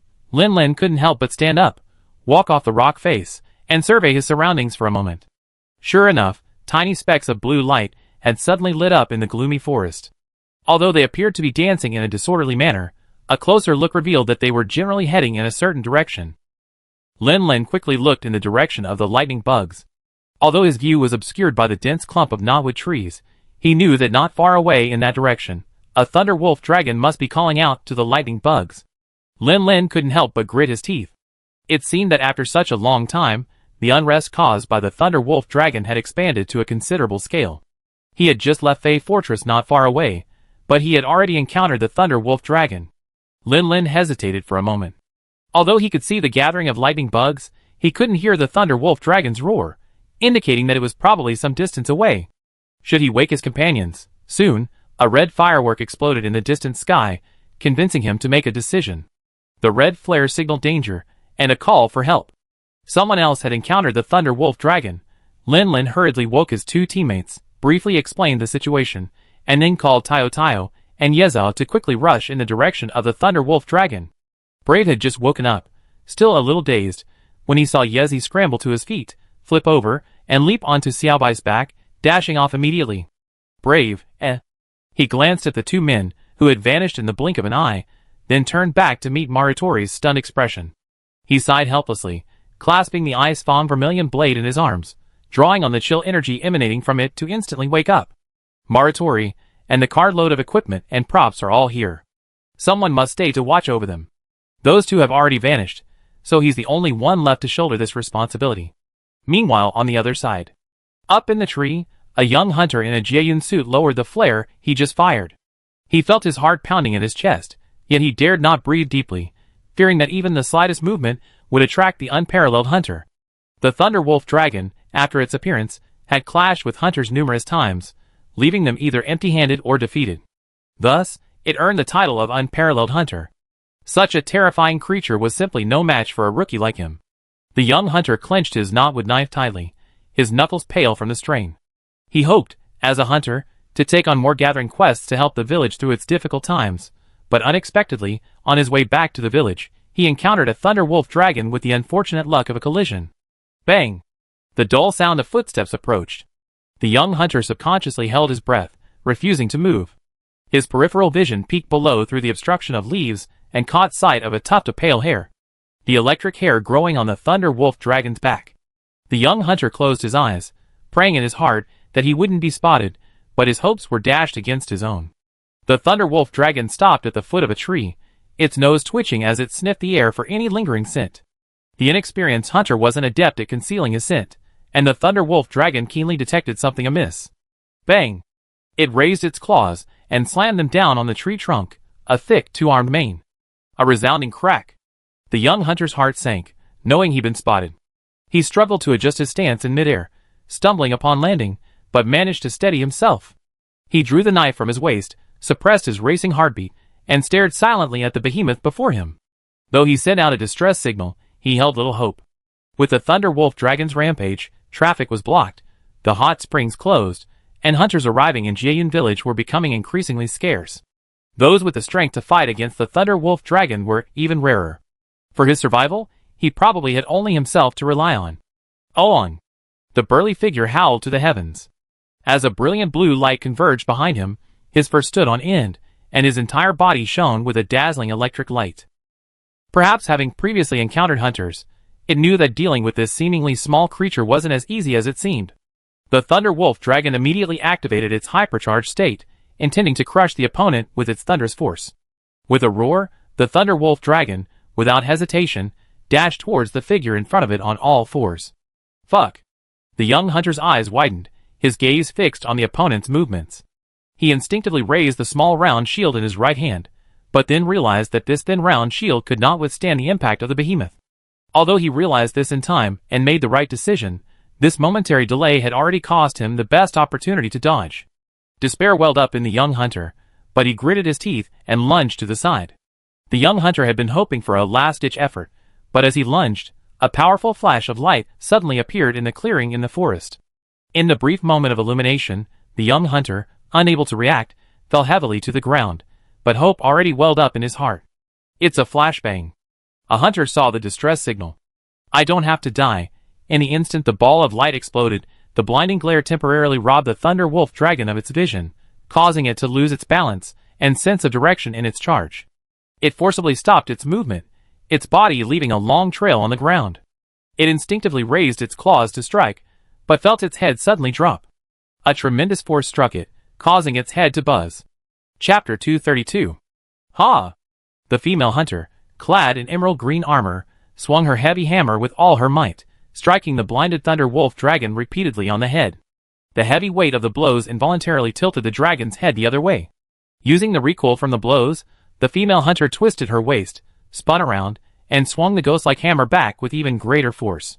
2 solid blows from the hammer struck the Thunder Wolf Dragon's forehead, shattering large scales on its face and oozing blood. It was obvious that the blow had been severe. However, the Thunder Wolf Dragon was already in a highly charged state. Although its head was a little dazed after receiving 2 heavy blows from the hammers, its muscles reacted much faster under the stimulation of the electricity. With a roar, its left claw pressed against the ground, and its right claw retracted, its claw tip wrapped in a dazzling blue-green electric light. The female hunter swung her hammer. Seeing the Thunder Wolf Dragon's movement, she unhesitatingly used the momentum to roll sideways, creating distance between them. A faint yellow glow rose from the ghost face hammer in her hand. A phenomenon manifested by the Hammer Master's full concentration of chi as he gathered power. The Thunder Wolf Dragon's right claw swished from in front of him, sending 3 brilliant flashes of lightning scattering dust, and even emitting the odor of burning. However, despite the powerful impact, it didn't even touch the Hammer Master. As the Hammer Master rolled, he used the inertia of the heavy hammer to escape the Thunder Wolf Dragon's attack range. By the time the Thunder Wolf Dragon adjusted its center of gravity after a fierce attack, she had already gathered her strength and ran back to the Thunder Wolf Dragon. The Hammer Master flicked his wrist, sending an emerald-colored figure flying. A closer look revealed that it was actually 2 Magatama-like insects, exerting their combined force. The iron wire on their abdomen suddenly carried the hunter and the hammer high into the sky. Soaring! With a passionate cry, the huntress swung the hammer twice in the air, her body rising to its highest point as the hammer, now accumulating immense kinetic energy, swung behind her. Bang! The hammer fell mercilessly from the sky, striking the Thunder Wolf Dragon squarely on the head. The Thunder Wolf Dragon's head was rather small compared to its massive frame, and to protect it, a pair of sturdy horns sprouted from its crown. However, facing the terrifying force of the hammer, these horns could only barely deflect a small portion of the impact. Then, unable to bear the weight, a subtle crack sounded, and numerous cracks appeared. The force transmitted through the horns even more fiercely impacted its brain, causing the dragon to stumble a few steps, momentarily struggling to steady itself. Bang! Deflected slightly by the Thunder Wolf Dragon's sharp horns, the hammer slammed down hard. The female hammer user had barely touched the ground when the force of the blow nearly sent her flying. One could only imagine the sheer force of that blow. A powerful collision of heaven and earth, powerful and mighty. Gurgle. The novice hunter watched helplessly as the terrifying dragon, which had just brought him such lethal pressure, was now so utterly defeated by the hammer. A sudden sense of relief washed over him, and he looked at the hammer user with a look of admiration and gratitude. The hammer user regained her balance, feeling her arms limp. She didn't continue her attack, but turned to the young hunter. Hey! Why aren't you running? What are you standing there for? She had just finished a hunt, her supplies nearly depleted, and she wasn't in great shape. Upon hearing the distress signal, she rushed to the scene without stopping. Although she had temporarily suppressed the Thunder Wolf Dragon, if the fight continued, she would be in trouble. Roar! How could the Thunder Wolf Dragon, having taken a beating, give up so easily? It had recovered from the blinding from the flashbang, and with a furious roar, it summoned its lightning bugs once more. It wanted to boost itself with even more electricity, crushing the opponent with even greater speed and intensity. Only this could dispel the rage within it. Recovering so quickly? Looks like we're in trouble. She clenched her mighty hammer, intending to charge forward and disrupt the opponent's charge. However, the Thunder Wolf Dragon, already supercharged, reacted much faster. Seeing the hunter charging, it immediately stopped summoning the lightning bugs and instead raised its upper body, striking down with its lightning-drenched front claws. The hammer user had fought Thunder Wolf Dragon many times before, so naturally, she instantly recognized the opponent's moves. Dragon's 3 punches. The hammer user's pupil shrank slightly, not daring to lose focus for even a moment. Even at her peak strength, she would have needed to deal with this attack with all her might, let alone now that she was severely weakened. With the first punch, the hammer user advanced instead of retreating, rolling under the Thunder Wolf Dragon's chest and abdomen. The armor on her back brushed past the lightning-tinged claws. If her armor hadn't been made of Thunder Wolf Dragon material, with excellent insulation, the current would have been enough to paralyze her, rendering her unable to move. With the second punch, the hammer user didn't have time to rise. She simply held her hammer in front of her, and used a less-than-standard water strike to forcibly deflect the claws, but the impact also caused a tightness in her chest. At that moment, she was extremely grateful for her decision to rush forward. From this position, the Thunder Wolf Dragon's attack would be awkward and unable to unleash its full strength. With the third punch, the hammer user swung out the Kensen, which hadn't yet fully recovered, dragging herself sideways. Unfortunately, the Kinsen flew, but due to the recent burst of full power, the drag was much weaker, and the hammer user's flight was also delayed by a beat.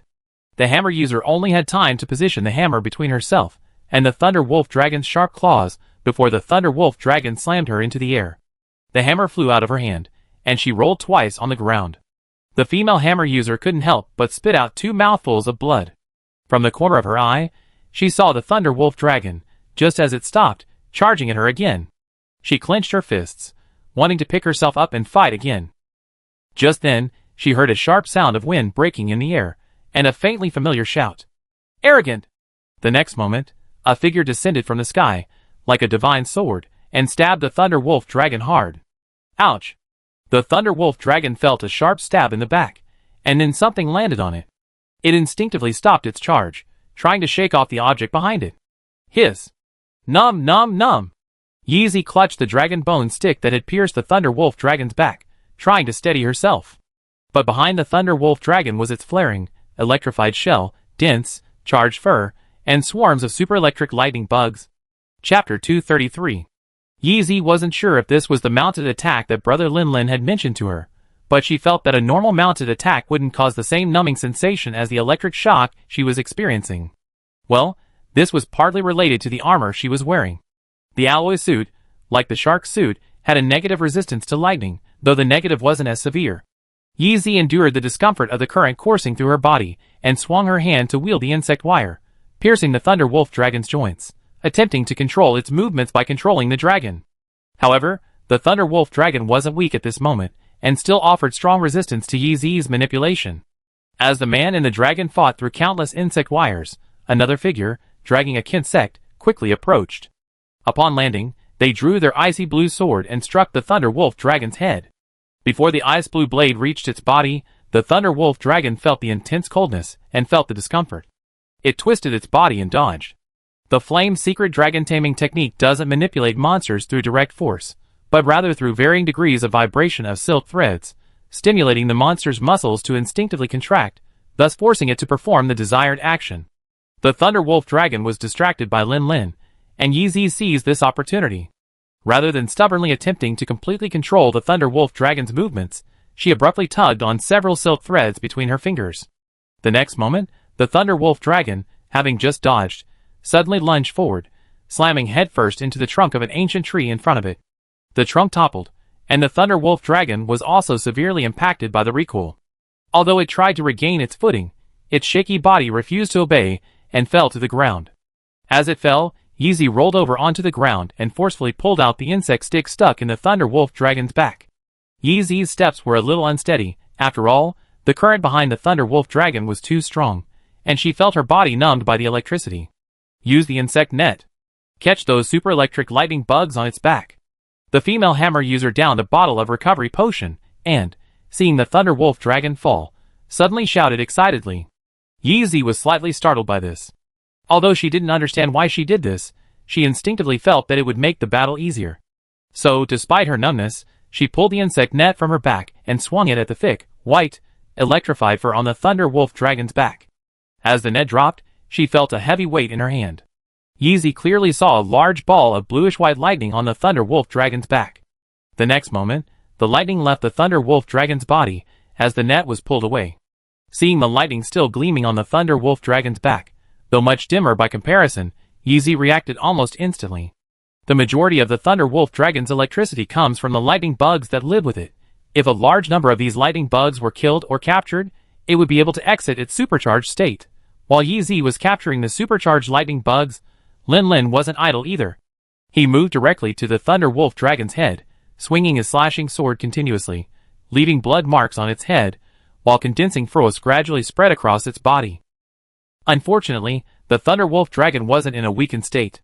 This time, it didn't stay down for long after hitting the tree. Seeing that the Thunder Wolf Dragon was about to regain its balance and climb up, Lin Lin, who had just activated the red shield, gave up on saving his energy for the supercharged state and took a step back, inserting the slashing sword into the shield again.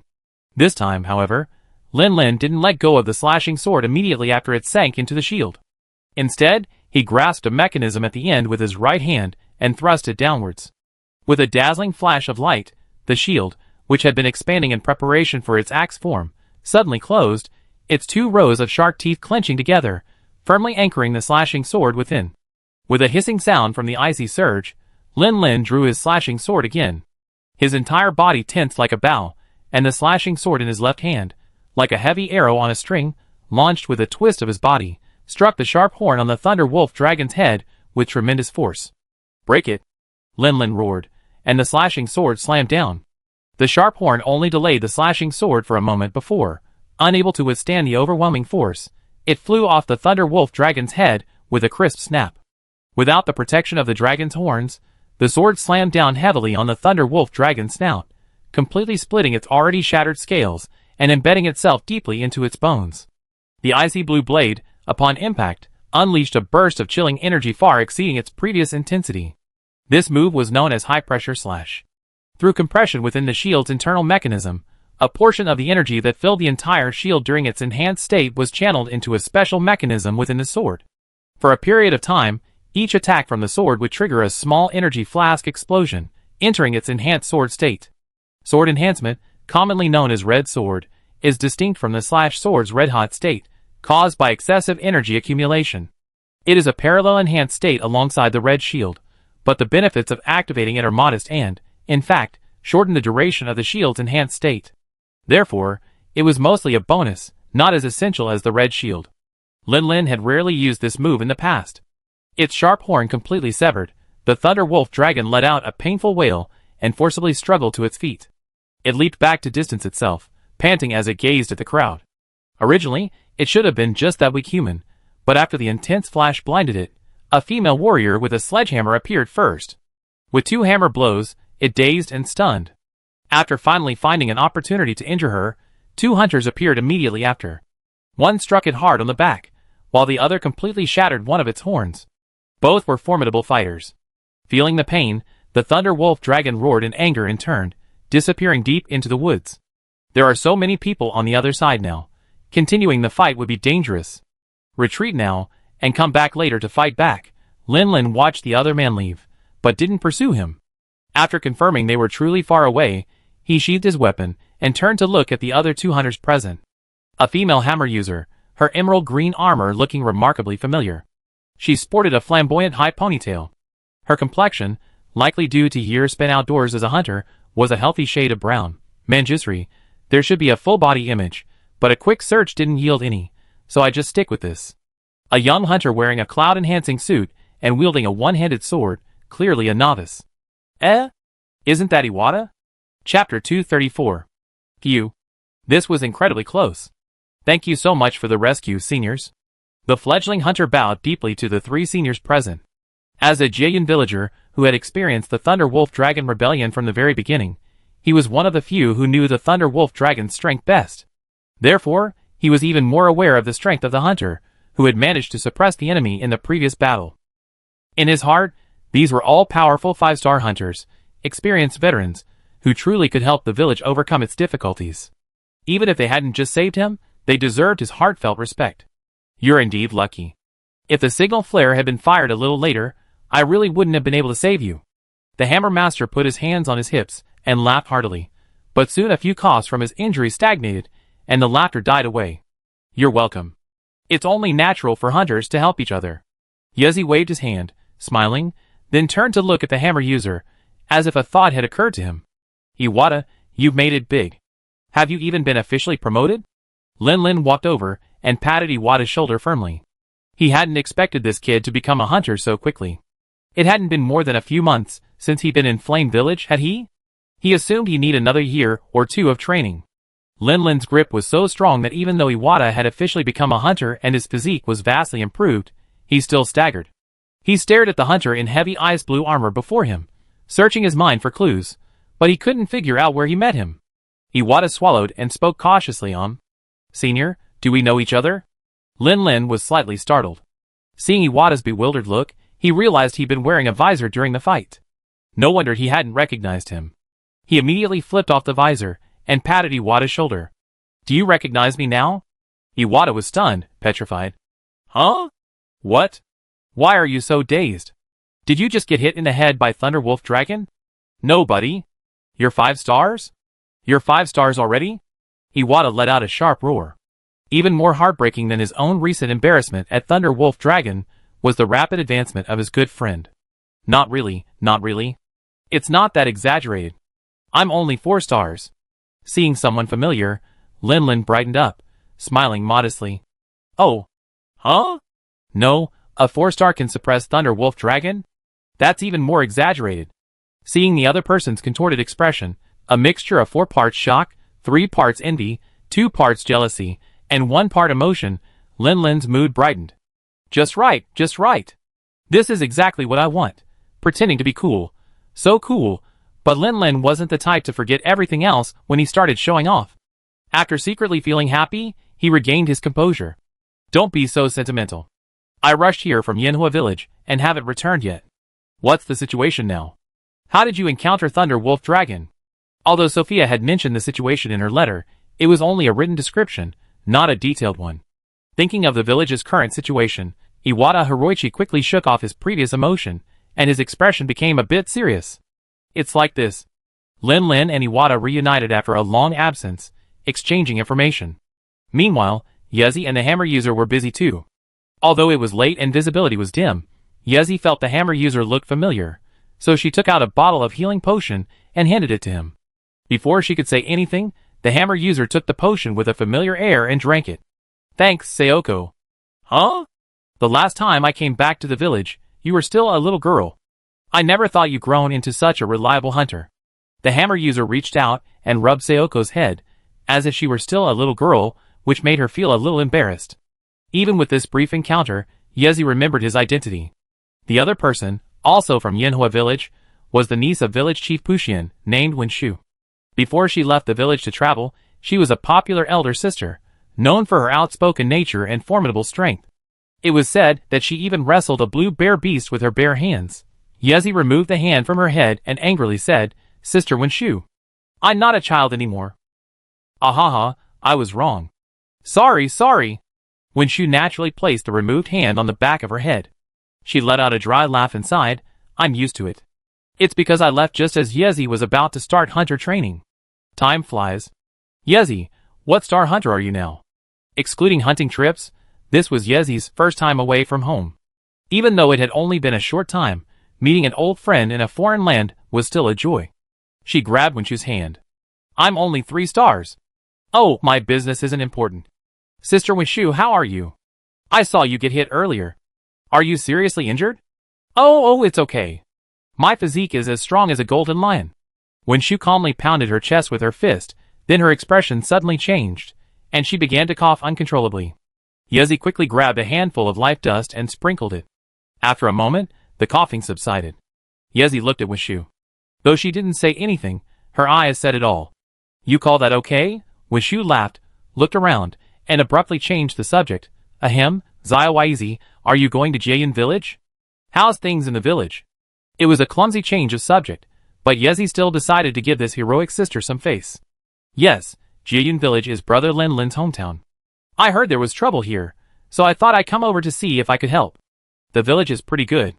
Brother Lin and Brave have been helping the village with many commissions lately. They've been a huge help.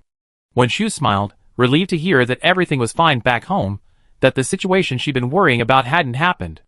Then she noticed the key words in Yezi's words. Brother Lin? Calling him so intimately. His hometown is Jayan village? Whose family is this kid from?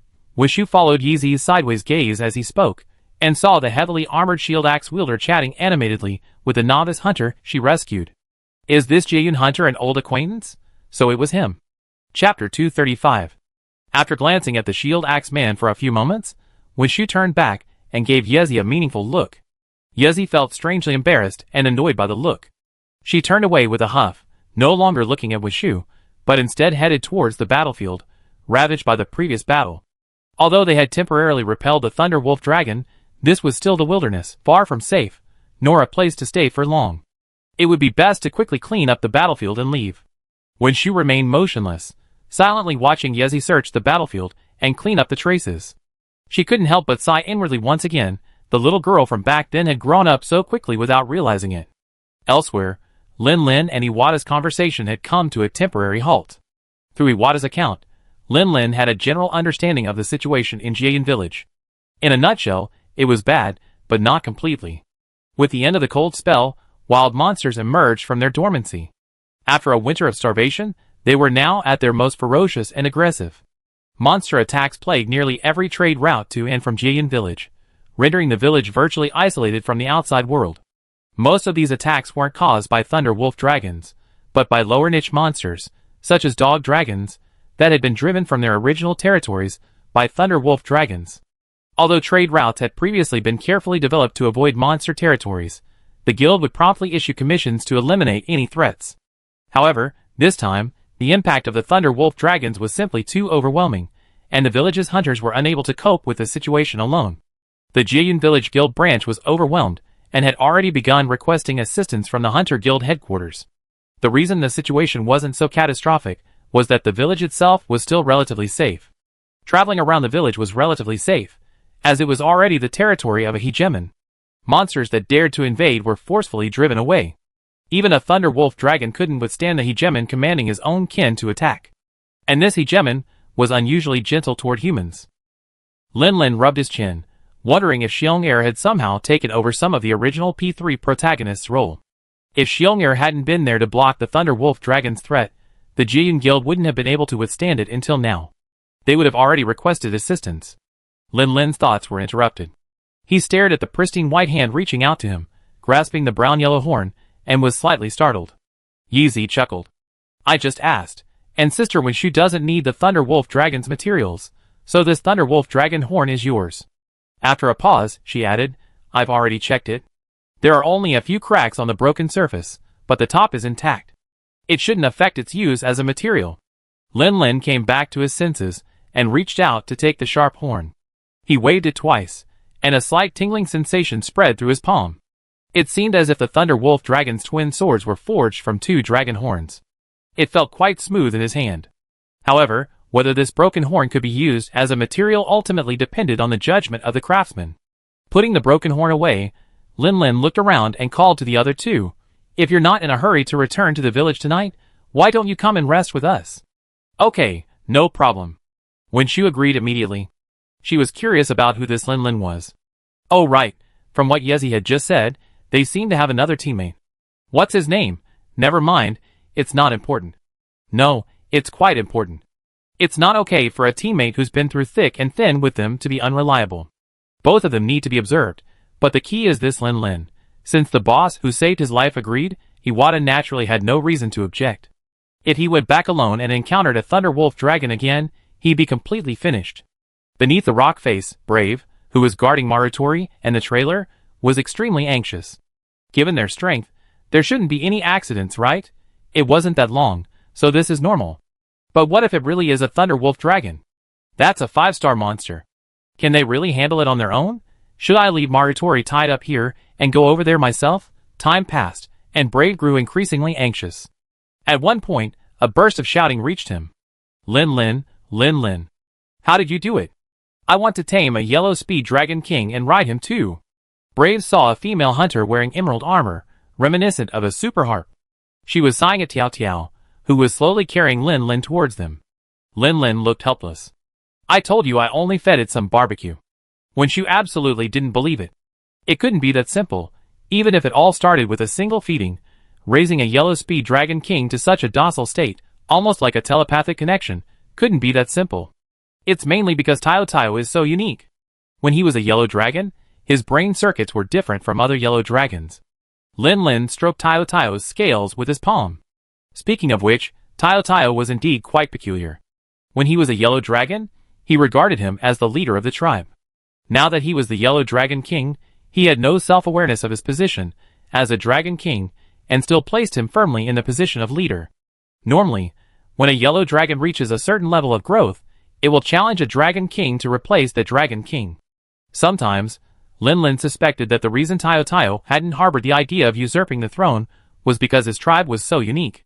With so few members, and not even the same species, there was no need to compete for mating rights. He could just follow the leader and eat his fill. Life was too comfortable. It's truly unique. I've seen quite a few yellow speed dragon kings while hunting, but yours is pretty much in the largest tier. How is that word for it? Oh, right, dodging. Wenshu nodded solemnly.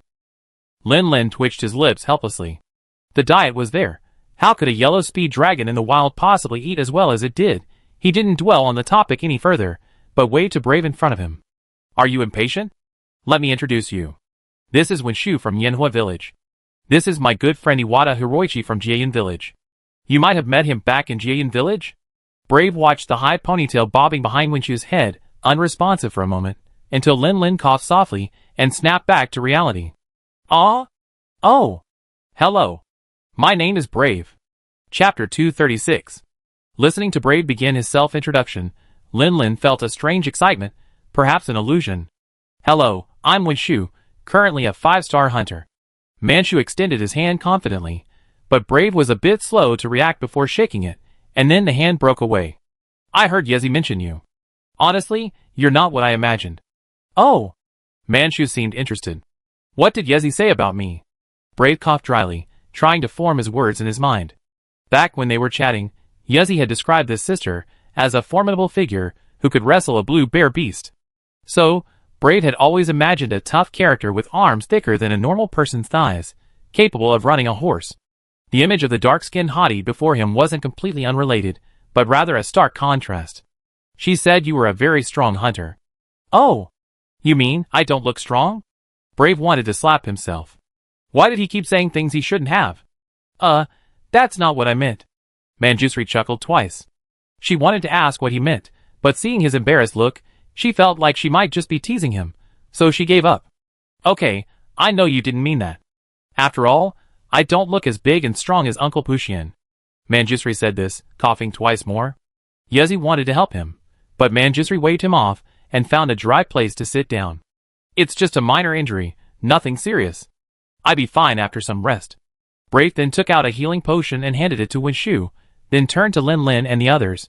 Did you encounter the Thunder Wolf Dragon? Is anyone else injured? In fact, Wenshu had already used quite a bit of medicine after her injury, but recovery would take time. She didn't refuse the potion, but took it, set it aside, and continued the conversation. Don't worry, it's just a Thunder Wolf Dragon. They're all fine. I'm only injured because I just got into a fight, and I'm not in good shape. Listen, just a Thunder Wolf Dragon, how impressive. Is this the value of a 5-star hunter? Lin Lin and the others sat down. At this moment, Iwata, who had been acting rather inconspicuously, suddenly spoke up. Senior Manjusri, you said you just got into a fight. Can I ask what happened? No need to call me senior, just call me Manjusri. Manjusri waved his hand and continued. Nothing to be ashamed of. I just got into a velociraptor. It's not very resistant to electricity. That's why I'm using this king's hammer this time. She sighed helplessly. If I used that war mark, maybe I could have knocked it out directly, and avoided getting hurt. Are there still swift dragons on this side of the stream? No, they should be individuals that have migrated from the deep forests, influenced by the Thunder Wolf Dragon. Lin Lin rubbed his forehead. Things were really chaotic, and it was foreseeable that if the Thunder Wolf Dragon problem wasn't resolved quickly, the chaos in Jiayan would continue. The 5 of them briefly exchanged thoughts before exhaustion finally set in. After agreeing on a night watch, they each fell into a deep sleep. 3 days later. The long steps at the entrance of Jiayan Village. A dusty truck pulled by Marutori slowly came to a stop. Lin Lin jumped off Taiotaio's back, stretched himself, and took a deep breath. Since their encounter with the Thunder Wolf Dragon, the weather had been sunny and the roads much easier, which was why they had made it back so quickly. Let's go straight to the meeting place. What about the luggage in the truck? Don't worry, Taiotaio will watch over it, it won't get lost. So, after several months away, Lin Lin re-entered Jiayan Village. Though only a short time had passed, the moment he entered the village, he could tell it had changed dramatically. The buildings were still the same, and the villagers were largely the same. The problem was that the smiles on the faces of most people had vanished. The once bustling inn was deserted, the mist-filled hot springs were empty, the vendors were lifeless, and even the children had lost their playful energy, staring listlessly at a squeaky pig. Lin Lin clenched his fists, glanced back toward the sacred peak, and then strode towards the summit meeting hall. Pulling aside the curtains, the meeting hall was still painted in the same vibrant red hue. The 2 familiar girls were still behind the mission counter. Although they had greeted the newcomers as soon as they noticed them, anyone could see they were exhausted and were forcing themselves to work. Manjusri walked over first. Good morning, Kanahana, Sasayuki. The girl in the pink poster girl costume saw clearly, and the fatigue in her eyes suddenly dissipated. She waved excitedly. Sister Winshu, you're back. That's great. She couldn't help but be happy. This was the only 5-star hunter in the village. Ever since the Thunder Wolf Dragon appeared, the village hadn't had a good way to deal with it. Thanks to this sister, the situation hadn't deteriorated any further. Well, we were pretty lucky. We successfully took down that swift dragon. Kahana was instantly even happier. Ever since that swift dragon had fled to the stream area, it had caused them countless troubles. It disliked direct combat, preferring to hide in the darkness and launch surprise attacks. Many caravans traveling to and from Jieyun had suffered heavy losses from it, and were afraid to return. Now that they had successfully hunted it, it was incredibly exciting news. I settled the bill for you right away. Kahana was excited, but when she waved her off. Don't worry, there's more good news. Look behind me. Manchu stepped aside, allowing Kahana and Sasuke, who had been smiling reservedly beside her, to clearly see the 4 people who had followed her in. A shield axe user, a bug stick girl, a katana warrior, and a one-handed boy. Kanaka was still inexperienced, and her ability to judge a hunter's strength by their equipment wasn't quite up to par, so she wasn't sure what Manjushri meant by the good news. But Sasayuki understood what Manjushri meant. The transforming ice shark armor, and the ice fang dragon armor, these 2 hunters were at least 4-star. The bug stick girl's armor was much more sophisticated than the average alloy set, so she shouldn't be a weak opponent. For Jieyun Village, which was desperate for combat power, this force would undoubtedly be a powerful addition. As for the one-handed boy wearing the Jieyun suit, come on, the Jieyun suit doesn't have a visor, and it's immediately recognizable as that young boy from the Iwata family. What good could a newbie like him, who just passed the hunter exam, do? Chapter 237. Sasuke bowed gently. On behalf of the Jieyun Village Hunters Guild branch, I sincerely thank you all for coming to Jieyun to lend a hand at this time. Bref accepted it graciously. Yako felt a little embarrassed. Iwata knew he wasn't the one being thanked, and Linlin shook his head slightly. Jieyun is my home. What's the point of thanking me? Sasuke smiled softly, while Chihua blinked blankly. Huh? Who's this guy? Is there someone like him in our village? Linlin lifted his visor. I haven't seen you in months. You don't recognize me? Ah! Linlin. Chihua was startled. When the Thunder Wolf Dragon appeared, Linlin was the first to discover it and relay the information back, allowing the guild to make many advanced preparations, and thus avoiding a lot of losses. After that, the guy disappeared from Jieyun. Chihua was a little angry at the time, but then she thought he was only staying in Jieyun temporarily. Passing on the information was a great favor, and there was no need to live and die with this village, so she let it go. Why would this guy come back at this time? Sasuke's smile deepened, as if she had expected it.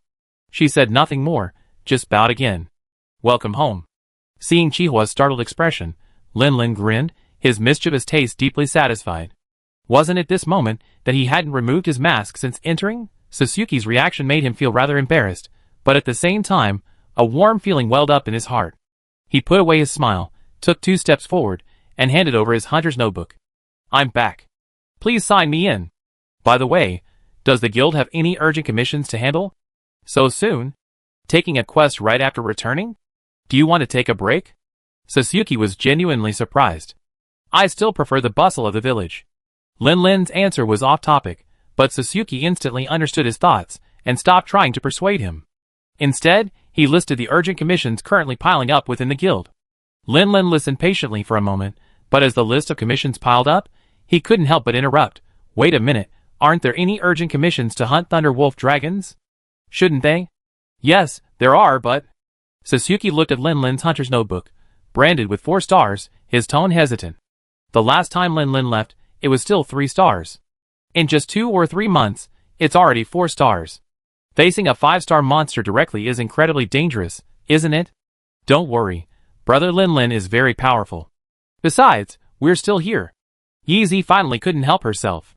Breaking the strange atmosphere, she quickly stepped forward, pulled a scale from her item bag, and showed it to them. We already fought the Thunder Wolf Dragon before we got here, and that Thunder Wolf Dragon is now missing a horn. If the situation hadn't been unsuitable for chasing it, we might have already defeated it. Koena Sasuke's eyes widened, while Manjusri quietly turned his head away and sighed silently. Why didn't this girl mention that Thunder Wolf Dragon took several of her hammer blows and even sustained a massive impact from the heavens and earth? She's really grown up, after all. A girl can't be kept away when she grows up. Perhaps because of the commotion Lin Lin was causing, a small old dragon man emerged from the inner room, grabbing his hair and mumbling something in frustration. Lin Lin glanced at him and thought the old man looked familiar, but he looked so haggard that he almost didn't recognize him. Is this the same drunkard president who always carries a wine gourd? Why doesn't he smell of alcohol today? Is the president quitting drinking now? Lin Lin asked Sihua quietly, his voice low. Sihua was about to say something when she suddenly waved her hands and covered her mouth. You were talking about alcohol, weren't you? A resentful aura emanated from behind him. Lin Lin turned stiffly and saw the old man standing behind him, looking quite irritable. After seeing Lin Lin's face clearly, he paused for a moment, then coughed lightly, his tone softening considerably. So it's you just back?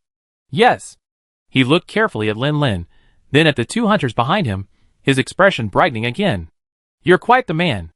Then he changed the subject. By the way, I heard quite a bit of commotion over there just now. What's going on? Are you planning to challenge the Thunder Wolf Dragon? Lin Lin nodded. Are you confident? Lin Lin nodded again. If he hadn't felt confident before, then his encounter with the Thunder Wolf Dragon a few nights ago had given him confidence. For him now, the Thunder Wolf Dragon was no longer something to be avoided. The sober alcoholic guild leader stared at Lin Lin intently for a long moment. Seeing that Lin Lin remained unwavering, he finally sighed softly. He reached out to pat Lin Lin's shoulder, but given the height difference between them, even if Lin Lin crouched down, he would have to jump to reach him. So, he discreetly patted his own face instead. Okay, I believe you. There's a Thunder Wolf Dragon active north of the village, blocking the wine trade route. I was thinking of giving it to Lil Winshu, but now I give it to you and your friends. Lin Lin, So not drinking just because there's no wine? What if you suddenly don't want to care about that Thunder Wolf Dragon? Ahem, just kidding. The drunkard guild leader is the local guild leader after all. He wouldn't be so insensitive. That trade route must be extremely important to Jayan village, so they prioritize ensuring its smooth operation. Transporting wine is probably just a small part of that. So you take this? Lin Lin turned to look at his two teammates. Brave shrugged. We came to Jayan village to help, didn't we? How we help you is up to you. Yezi nodded repeatedly. Brother Lin Lin, just make the arrangements. I definitely do my best. Okay, that's it. Let's get ready and leave tomorrow. Though anxious, Lin Lin wasn't completely lost. He reserved a day for rest, rather than actually challenging a formidable foe with his exhausted body from the long journey. Also, now that they were back in the village, he had some old friends he wanted to visit. Yezi and Brave chose to rent a hunting lodge directly at the gathering place. Lin Lin returned to the village entrance, took their share of the luggage, and then took his back to the Iwata family farm. Here, he had his first home in this world. Chapter 238. After putting his belongings away, Lin Lin first visited the village research institute. As expected, Sophia wasn't there, but Lin Lin's trip wasn't entirely in vain. He met Sophia's teacher Mia, his nominal leader of the friendship program.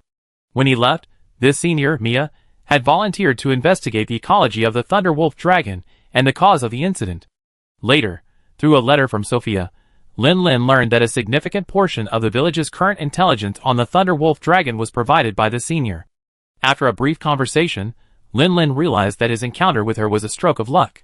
The ecology around Jayan village was in shambles, and nearly all the members of the Jayan village scribes were swamped and restless. Mia only returned once every 10 days, or half a month, spending most of the rest of her time conducting field observations. It's worth noting that at the end of the conversation Mia said, based on the information we've gathered so far, we've confirmed that the Thunder Wolf Dragon's original habitat was at Spiritual Peak. It's just that for some reason, it's been dispersed. Next, I plan to attempt to climb Spiritual Peak to see if I can figure out what exactly happened. Lin Lin sensed that, although Mia's words were reserved, simply stating some reason, her resolute expression suggested she had likely guessed the cause was a certain ancient dragon, though her specific identity was still unclear. Lin Lin hesitated for a moment, then used the mustache-faced President Lok Lark as a shield and briefly recounted Lon Lung's information. Mia was quite surprised by this, but she simply nodded and thanked him, still determined to reach the sacred peak. Lin Lin finally sensed the reckless side of Mia's character. She truly knew there was a tiger in the mountain, yet she still chose to go there. But the problem is, you're a scholar with no combat power. If you're lucky enough to avoid detection and bring back the information safely, but if something goes wrong, you'd be sending yourself to die in vain. You could just issue a quest for a top-level hunter to explore, right? There aren't any top-level hunters in the village. Lin Lin rubbed his forehead. Didn't the guild request support from headquarters? We can just wait until the hunters from headquarters arrive. I just want to get to the bottom of this as soon as possible so that the ecology around the village can be restored to normal. Lin Lin was speechless. Even if you figure it out, can you solve it? Don't you still have to rely on hunters? In short, after much persuasion, Mia's suicidal thoughts were finally put to rest. Lin Lin didn't say anything more. After greeting everyone he knew in the village, he headed straight out of the village, carrying Date and Tayo Tayo, and headed towards the woodland across from the farm. Unlike the village, whose layout remained largely unchanged, the trees in this woodland now appeared much thinner, with numerous broken and fallen branches. Having been a hunter for so long, Lin Lin could tell at a glance that a fierce battle had taken place. However, judging by the freshness of the traces, it must have been some time since then. The tear marks and scorch marks suggest that the battle in which Xiong'er led the other blue bears to repel the Thunder Wolf dragon likely took place here. Lin Lin felt more at ease. After all, he already knew the outcome of the battle from Sophia's letter. Lin Lin didn't rush to find Sophia. Instead, he found a cave beneath the rocks with ease. Standing outside, he could faintly hear the sound of snoring from within, like muffled thunder. Sleeping? Lin Lin thought for a moment, and asked Date to take Tayo Tayo to collect some honey, while he went to the lake to start fishing. It didn't take long. In about half an hour, Lin Lin had everything ready. Next, let's see how the sleep-inducing effect works. Sitting upright in the upwind side of the cave, Lin Lin set up the grill and placed the sashimi fish, which had been specially prepared with its internal organs, over the fire. He turned it around while applying honey with a small brush. The sticky, crystal-clear honey flowed down the fish's skin, which gradually turned brown and yellow, dripping onto the flames with a subtle hissing sound. Hoo-ah! Just as the fish was grilled, before Lin Lin could even lift it from the grill, a deafening roar erupted from the cave. Then, the earth seemed to tremble, and a rumbling sound rapidly approached, as if some enormous creature was approaching. As the sound grew closer, Lin Lin didn't react. He simply raised the grilled fish in his hand, and turned with a smile on his face. The running figure suddenly braced itself on all fours, and began to break, shoveling up a thick layer of mud as it ran, finally coming to a complete stop just before impact. Long time no see, Xiong'er. Want some grilled fish? Looking at the giant bear before him, over 7 meters tall, Lin Lin felt that one word perfectly suited Xiong'er: big, stupid, and rough. In truth, Xiong'er didn't initially recognize the fish-eating beast as his good friend. He was simply a bit tired, and had taken a nap in his lair. Then, in his sleep, he caught a whiff of something incredibly alluring. His still-awakened brain, instinctively taking over, rushed directly towards the source. Only after hearing the familiar voice, and the familiar smell of the grilled fish did he finally confirm that his good friend had returned, having shed his skin again. Xiong'er happily devoured the grilled fish, and then plopped down beside him, drooling and letting out a rhythmic growl. Blue bears lack language. Even communication among their own kind relies on a few simple roars to convey emotions. It didn't know how to express its surprise and yearning. Even though to outsiders, such roars sounded more like threats, the roar of a monster. Thankfully, Lin Lin could understand its inner mutterings. It was chaotic, complex, filled with fleeting thoughts, entwined together, ultimately forming a bridge called a bond. When you're away, I miss you every day. You, a human, truly delight me. Back then, I couldn't even defeat a yellow banana, but now I've finally grown stronger. I even beat that electronic dog. I protect you from now on. The honey-grilled fish smells so good. Why are there monsters over there entering my territory? Are you looking? Eh? Oh, is that the dragon that was with my good brother last time? Never mind. By the way, have you found a mate? Bear, I've been very popular with the females lately. Chapter 239. As the grilled fish feast progressed, the rich aroma spread, attracting more than just Xiong'er. Noticing several blue bears, much smaller than Xiong'er, cautiously peering out from a distance, Lin Lin finally understood the meaning of Xiong'er's question about a mate. You kid, you're actually starting a harem. Lin Lin rolled his eyes. This guy, if he were a human, would be a true winner in life. The female blue bears were clearly drooling at the aroma of the grilled fish, but they were afraid of Xiong'er's authority and aura, cowering timidly and not daring to approach. Do you want to invite them to join us? Lin Lin glanced at them, then turned to look at Xiong'er. Perhaps due to the deep bond they had forged, Xiong Er miraculously understood the meaning of Lin Lin's words. He looked down at the few remaining fish near the grill, appearing quite hesitant. It clearly didn't want to leave its harem to sit idly by, but it was also a little worried about not having enough to eat, so it couldn't make a decision for a moment. Alright, let them come and eat, and then catch them after they're done. In reality, Lin Lin's decision to feed these blue bear beasts wasn't entirely due to Xiong Er or out of kindness, but rather a number of other factors. It was obvious that the lack of other monsters around Jiayan village was because Xiong Er had driven them away, but these female blue bear beasts wouldn't be driven away by Xiong Er. Because of Xiong Er's relationship with him, Xiong Er had no hostility towards humans. However, this wouldn't necessarily be the case with other blue bear beasts. So, to nip the risk in the bud, Lin Lin decided to intervene slightly, helping these female blue bear beasts to understand that humans are friends and don't harm humans, thus fostering a harmonious, symbiotic relationship between them and Jiayan village. If this could be maintained, perhaps years from now, the people of Jiayan village would become like those of Yanhua village, with an extra monster companion for their hunting adventures. With another low growl of permission, Xiong Er eagerly rushed over. As they neared the grill, they slowed down, their faces gazing at the calmly grilling fish with a mixture of eagerness and curiosity. 1, 2, 3. Lin Lin glanced at Xiong Er and couldn't help but look at him with a look of disdain. You are incredible. But now, Xiong Er could truly be called a dominant force.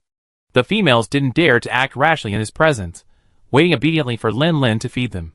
This feeling, like feeding pets, was completely different from the experience he had when he first fed Xiong Er.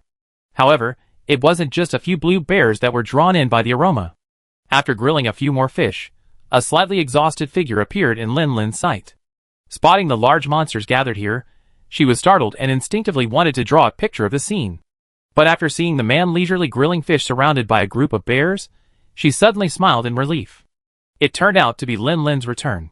She had been wondering why a group of blue bears would gather together under normal circumstances. Even though Xiong Er had a harem, he didn't throw a party. She didn't get too close. Lin Lin could sit among the group of blue bears without any worries, but she didn't dare. She stood quietly at a distance, waiting until the blue bears finished their grilled fish and were dismissed by Xiong Er's roar. Then she emerged from her hiding place and sat down by the fire. When did you come back? Didn't I tell you the village's ecology is in such disarray? You should have waited until the chaos was over before returning. Sophia stretched. Judging by the fatigue between her brows, she must have been working quite a bit recently. Just got back today, leaving tomorrow. Lin Lin took out the last skewer of grilled fish and handed it to Sophia. Have some, I saved it for you. Regain your energy. You look tired. Thanks. Sophia took it, took a bite, and then continued the previous topic. Leaving right after coming back? Why would you come back knowing it's such a mess? To resolve the mess, of course. We're going to hunt the Thunder Wolf Dragon tomorrow. Huh? Sophia almost dropped the grilled fish in her hand. Lin Lin, are you conscious? The Thunder Wolf Dragon is a 5-star danger level. You said that yourself? Don't worry, I'm conscious. Besides, I have teammates. One Thunder Wolf Dragon is still within my control. Lin Lin put away the grill and stretched his body. How about you? How are you doing lately? I heard from Senior Mia that your scribe's a bit overwhelmed. Sophia hummed, seeming less than cheerful. I'm okay, but I'd be transferred back to Donnarumma soon. So soon? It's only been about 6 months, right? Sophia sighed. I just found out. Teacher Mia said it was too dangerous for me to stay here, so she took the initiative to apply for me. I clearly want to do my part. Lin Lin couldn't say anything about this. It was a classic conflict between the goodwill of others and his own will. In fact, if it were Lin Lin himself, he wouldn't want to see those close to him in danger. He could only change the subject. Speaking of which, during my time in Yanhua village, a lot of things happened that you're sure to be interested in. Want to hear about them? Sophia perked up instantly, the tiredness in her brow fading considerably. What are they? Let me think. There were a lot of monsters I hunted, like the Kappa frog and the mudfish dragon, not to mention. You might also be interested in the ecology of the Ice Fang dragon and the Boom dragon. The ancient dragon called the Mist dragon seems like a good idea, too. Did the little flame fox dragon I raised set my house on fire? Or did I pick up a fire dragon egg from a dragon's nest and hatch it? Lin Lin had underestimated the dragon fetish. He had originally only wanted to pick 1 or 2 things to distract Sophia, but when faced with the choices he offered, Sophia chose I want them all. This made Lin Lin's mouth dry from talking. Lin Lin wasn't entirely without reward, however. After learning that he brought back a hatching fire dragon egg, Sophia's enthusiasm ignited, eager to see it for herself. So, naturally, Lin Lin entrusted the incubator to Sophia's care, allowing him peace of mind while out hunting. Huh? Why does this situation seem familiar? It seems like it was the same situation back in Yanhua village. When I asked Hoya to help take care of the egg, imagination, it must be an illusion. Ahem, anyway, seeing you all safe after returning home is reassuring. We've got a tough battle tomorrow, so I won't stay long. See you later? Chapter 240. Lin Lin spent the day touring Jiyan village, confirming that everyone he knew was safe and sound. He felt a sense of relief, so he didn't stay with Xiong Er for long. After a grilled fish feast, he returned to the village and began preparing for tomorrow's hunt. After all, he was challenging a monster of a higher star level than his own, so Lin Lin felt that no preparation was too thorough. He blended all the healing potions to G grade, prepared a full basket of dispelled fruits, used to remove abnormal lightning attribute states, and each person had 5 flash grenades and 3 sets of pit traps. However, considering that the lightning bug's current would charge the Thunder Wolf Dragon, causing it to enter its supercharged state more quickly, he only prepared 1 paralysis trap. In addition, Yeezy used poisonous mushrooms to poison the kunai, using a large amount that was guaranteed to poison the Thunder Wolf Dragon. Brave worked with coconut date to create 2 large barrels of explosive bombs. If their small group hadn't lacked a shooter and needed ammunition, Lin Lin would have even considered loading up a cart load. As the stars faded and the sun rose, the 3 hunters and a cart quietly left the village and headed east. The weather is beautiful today, clear skies, gentle breezes, and a perfect day for hunting. Lin Lin sat on Taio Taio's back, gazing at the picturesque mountains and forests, and couldn't help but sigh. He had already changed out of his transformed ice shark suit, and put on his earth and sand dragon suit. While this suit offered slightly less defense, it was still very resistant to electrical currents. As for weapons, in addition to the shark guard, Lin Lin also brought the earth and sand hardened shield axe. According to Sophia, the Thunder Wolf Dragon's resistance to frost isn't particularly poor, but the super electric lightning bugs that live with it can't withstand the cold temperatures of ice attribute weapons. Therefore, she advised Lin Lin to use ice attribute weapons to suppress the Thunder Wolf Dragon's supercharged state, while using the grenade bottle shield axe to deal damage. As for the problem of heavy weapons that make it impossible to carry and replace them on the fly, while this presents a challenge for other hunters, it poses no problem for Lin Lin. He can just let Taio Taio carry them. With his current physique, carrying the weight shouldn't be a big problem. Brave didn't change his gear, still using his Ice Fang Dragon weapons and armor. He drove along as usual and chuckled, that's true. How could hunting weather be bad? If there's a sandstorm or thunderstorm, we definitely have to wait until it calms down before continuing. Lin Lin shook his head. That's different. We have a choice here, but most of the time, there's no choice at all. For example, monsters that only appear in extreme weather, like ancient dragons that can manipulate the celestial phenomena. Hunting them requires facing the harsh effects of extreme weather. Yeezy casually toyed with his poison kunai, his gaze darting between Tiao Tiao and his own Xiao Bai. Brother Lin's idea of being able to swap equipment on the fly seemed pretty good. Should she also try having Xiao Bai carry a bug stick? Then, facing monsters like the Sand Dragon and the Mudfish Dragon, which have different weaknesses depending on their state, she'd be able to counter them at any time, right? But then she thought, she only had 2 bug sticks, an ore base one and a dragon-attributed dragon bone stick. It seemed a little premature to think about that now. Coo-coo-coo. A chirping sound came from the sky. Yezi looked in the direction of the sound and raised her arm to let Fukuki Rabbit land. Fuku, you really should lose some weight. You're so fat. Yezi used her free hand to poke a small hole in the fluffy feathers on Fukuki Rabbit's belly, earning 2 more cuckoo sounds of discontent. Okay, enough teasing. What did you find? Coo-coo-coo. A moment later, Yezi pulled out a piece of dried meat and dismissed the plump, round-faced chicken. Then, she stopped the trailer, her expression somewhat serious. What's wrong? Lin Lin looked at Yezi's expression. He had a feeling something ominous had been discovered. We found a Thunder Wolf Dragon. Isn't that great? As soon as Brave finished speaking, Lin Lin and Yeezy rolled their eyes. Brother, don't just listen to half of what you're saying. So Yeezy finished the second half of his sentence, too. Brave was stuck there, his lips moving for a long time, no words coming out.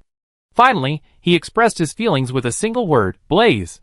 As everyone knows, Thunder Wolf Dragons live in groups, and the relationships among their members are extremely close.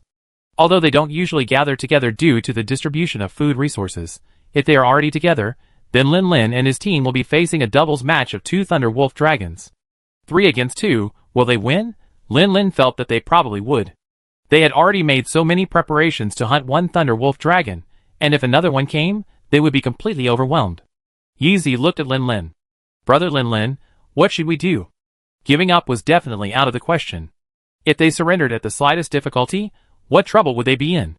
But if they were to continue the hunt, they had to think carefully about what to do. Breath pondered for a moment and suggested, how about using stink bombs? Drive off one and surround and kill the next. Lin Lin gritted his teeth. That's a sound idea, but relying solely on stink bombs isn't a surefire way to go. What if they fail to drive it off and instead anger it? That could be troublesome. Lin Lin had a deep understanding of this. He clearly remembered the encounter with the water beast after hunting the dog dragon. His several stink bombs failed to drive it away, only to infuriate it, and it kept chasing him. If it hadn't been for Xiong Er's timely intervention, he might have died. Keep watch, observe their patterns, and then, when they separate, attack them. Thunder Wolf Dragons shouldn't be as inseparable as male and female fire dragons, right? Yeezy suggested. This was actually a strategy many hunters would adopt. Observe for a while, figuring out the target monster's behavior before taking action. Safety comes first. Observing first is always a good idea. Unfortunately, we don't have much time to waste here. If they don't separate soon, we have to find another way. Lin Lin was also feeling a bit overwhelmed. It felt like his hunts were almost always uneventful. Hunting a dog dragon would lead to a water beast, a mudfish dragon to a mist dragon, and an icefang dragon to a boom dragon. What a messed up life. Lin Lin couldn't help but sigh. Let's find a place to camp first, and then study the surrounding terrain together to see if there's anything we can exploit. Chapter 241. Aoang. The cyan blue front claws easily crushed the slender neck of the marabird, and the Thunder Wolf Dragon let out a long roar, its entire body exuding a sense of overwhelming power. Watching the scene quietly, Lin Lin remembered something quite interesting. Unlike widely raised domestic animals, like Bobo and Herbivora, marabirds are biologically classified as ornithopods rather than herbivores. This means that although they can eat grass, they have a special preference for preying on lightning bugs, even evolving an insulated beak specifically for this purpose. However, the lightning bugs didn't simply let marabirds control them. Their countermeasure was the Thunder Wolf Dragon, a powerful monster with a high ecological niche, whose love for marabirds was no less than that of the marabirds. Sometimes, Lin Lin wondered if the initial symbiotic relationship between the Thunder Wolf Dragon and the lightning bug had been sparked by a desire to avoid predation by Maru bird. The thought flashed through his mind in a split second, and Lin Lin remained motionless, still lying quietly on the ground. He had smeared himself with odor-eliminating powder and covered himself in a camouflage netting made of dead branches and leaves, making him inconspicuous in the bushes. At least the Thunder Wolf Dragon hadn't noticed a hunter observing him. Following the Thunder Wolf Dragon's roar, a flash of lightning suddenly appeared on the cliff on the other side, followed by another Thunder Wolf Dragon leaping down from a height. Lin Lin peered closely, and noticed that the newly emerged Thunder Wolf Dragon appeared slightly smaller than the previous one. Thunder Wolf Dragons are monsters with almost no gender differences, making it difficult to distinguish between male and female based on appearance alone. But this didn't bother Lin Lin. He already knew the relationship between the two Thunder Wolf Dragons the moment they met. Trouble is, they're a couple. The one that just hunted is the male, and the one that was called in by the cry is the female. This means that their best-case scenario, that the two Thunbergi are only temporarily together and will soon separate, is completely untrue, making separating them much more difficult. The two Thunbergi nuzzled each other's necks affectionately. Then the female lowered her head and began to tear into the Maru bird's carcass, while the male stood guard with his head held high. After a while, the female Thunbergi finally finished feeding. She growled at the male twice, then used her tongue to comb the electrified hairs on his neck. Then, she leaped up again, stomping a few times over the cliff, and quickly disappeared from Lin Lin's sight. Lin Lin wanted to chase after them and investigate the two Thunbergi's lair, but the male was still munching on the remains of marabird. He was still covered in camouflage netting, so any movement would undoubtedly make a considerable noise. Lin Lin could only make a few subtle gestures to the side. Up in the tree, Juju replied with a got it gesture, then silently slid down, hugging the trunk. Landing on all fours, he nimbly leaped a few times before disappearing from Lin Lin's sight. Lin Lin could only lie there and watch the Thunbergy feed, feeling a growing longing for his invisibility cloak. I hadn't noticed it when I first started playing the game, but now I realized that after putting it on, I can even wander around monsters and be ignored. What kind of reconnaissance artifact is this? The camouflage net he's wearing actually comes from the scribes, a tool used by field investigators to conceal themselves. However, hunters and scribes are different, after all. This tool, so useful for the scribes, is too clumsy and inconvenient for Lin Lin. After finally waiting for the Thunder Wolf Dragon to finish its meal and quickly depart, leaving a mess behind, Lin Lin finally lifted the camouflage net and stretched his stiff limbs.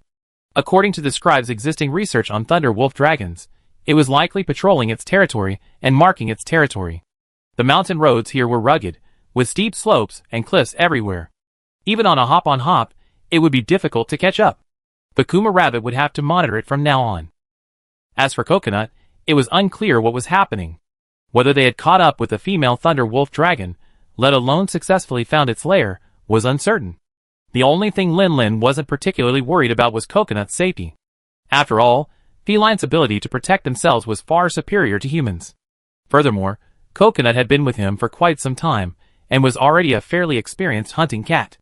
Inside the tent, Lin Lin spread out the map on the table. Brave, Yezi, and Coconut stood in a circle around it. We've now investigated and found that the two Thunder Wolf Dragons are a pair, most likely pregnant. This is incredibly bad news for us. Guild rules prohibit attacking pregnant animals and their cubs, with rare exceptions. After 2 days of observation, we've confirmed that the male Thunder Wolf Dragon is our target. It has repeatedly displayed strong aggression while patrolling its territory, and its territory closely overlaps with 2 trade routes. Lin Lin paused briefly and looked at Date. Date understood, leaping onto the table and circling a spot on the map with its paw. I personally investigated the nest of this pair of Thunbergy. They found colorful feathers in it, suggesting it was originally the nest of a colorful bird, but was later occupied by the Thunbergy couple. I snuck in yesterday, while the female Thunbergy was out feeding. The nest was relatively clean. The only signs of life were those of the 2 Thunbergy. No pups or eggshells were found. The behavior of these 2 Thunbergy is completely consistent with a division of labor during the breeding season. This means we can rule out the possibility of Thunbergy laying eggs. However, we can't confirm whether they are viviparous or ovoviviparous. While this last statement was of little use to their hunting, it was likely a significant discovery for the scholars. After recounting his findings, Coconut Date didn't jump off the table again. Instead, he sat there, looking at Brave and Yezi. Brave nodded and pointed at several spots on the map. I've surveyed the surrounding terrain. Here, here, and here. These are all densely wooded and overgrown with vines. The dense trees will effectively limit the Thunder Wolf's aggressive fighting style, and the vines will also effectively restrict the monster's movements. If we were to choose a battle site, I recommend this one. The outer cliffs here are relatively loose. If we detonate a barrel bomb, it should cause a collapse, creating a temporary isolation zone. The Thunder Wolf's roar won't be heard far, and we can enter and exit through the narrow corridor here. Chapter 242. Lin Lin's gaze fell on the spot Brave pointed, and after a moment's thought, he nodded. Alright, let's set the battle site here. Yi Zi, how are your preparations going? Everyone's eyes focused on Yi Zi, who pursed her lips. Teacher and I taught me this, but I'm not sure it's truly effective. Lin Lin nodded at her, offering an encouraging smile. You can try it now, so I can get a better idea. Ah? Now? How embarrassing. Lin Lin's mouth twitched. Then let's try it privately later. Success would be best, but if it fails, there are other options. The final piece of the battle plan had been completed. Lin Lin looked around and concluded. Then, let's begin preparations. We officially launch tomorrow at noon. The next day, the male Thunder Wolf Dragon went hunting as usual. After his mate finished feeding and returned to the nest to nurse the fetus, he slowly and methodically gnawed at the remains of the carcasses on the ground. Even though the Thunder Wolf Dragon was considered the pinnacle of the local ecology, referring to the Map King, it didn't always get the desired Maru bird. For example, today, the unfortunate victim fell under its claws, an elf deer. After his mate finished feeding, the remains of the elf deer were barely fleshy, hardly enough to fill his stomach. But this wasn't a big problem. The weather had warmed recently, and various creatures had awakened from hibernation. Prey resources were much more plentiful than before. All he needed was one more to hunt. And ideally, one of those slow-moving mammoths harnessed to carts. While not as tender as Maru bird, it was more plentiful. Thinking about where in its territory to try its luck next, the thunder wolf dragon was about to move when its body suddenly paused. Was it an illusion? Why did it feel like its mate was calling from over there? But hadn't its mate just returned to the nest? From the opposite direction of the nest, the faint howl of a wolf could be heard again, the sound shorter than usual, a hint of anxiety. Thinking of its unborn cub, the thunder wolf dragon finally put aside its doubts and, with all four claws shoving against the ground, sped off in that direction. No matter what, let's go take a look. Meanwhile, on the other side, the female thunder wolf dragon stomped her claws on the ground and leaped into the air. Her nimble figure slashed in a graceful arc, landing beneath a sheltered rock face. This was the nest she and her mate had built. Their reproduction shouldn't have come this late. They had already built their nest on Spirit Peak, ready to begin their next generation, but a sudden storm forced them to abandon their once perfect abode. But after all this time, they realized their current living environment wasn't that bad after all. After all, these thunder wolf dragons were quite adaptable.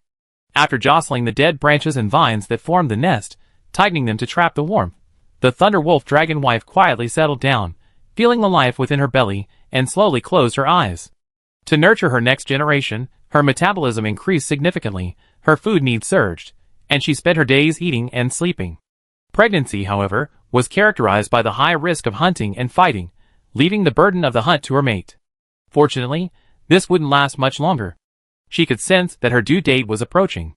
Just as Mrs. Thunder Wolf Dragon closed her eyes, and her breathing became calm and long, a bush not far away suddenly rustled, and a cat-like head with an emerald crown emerged. "Looks like she's fast asleep, meow."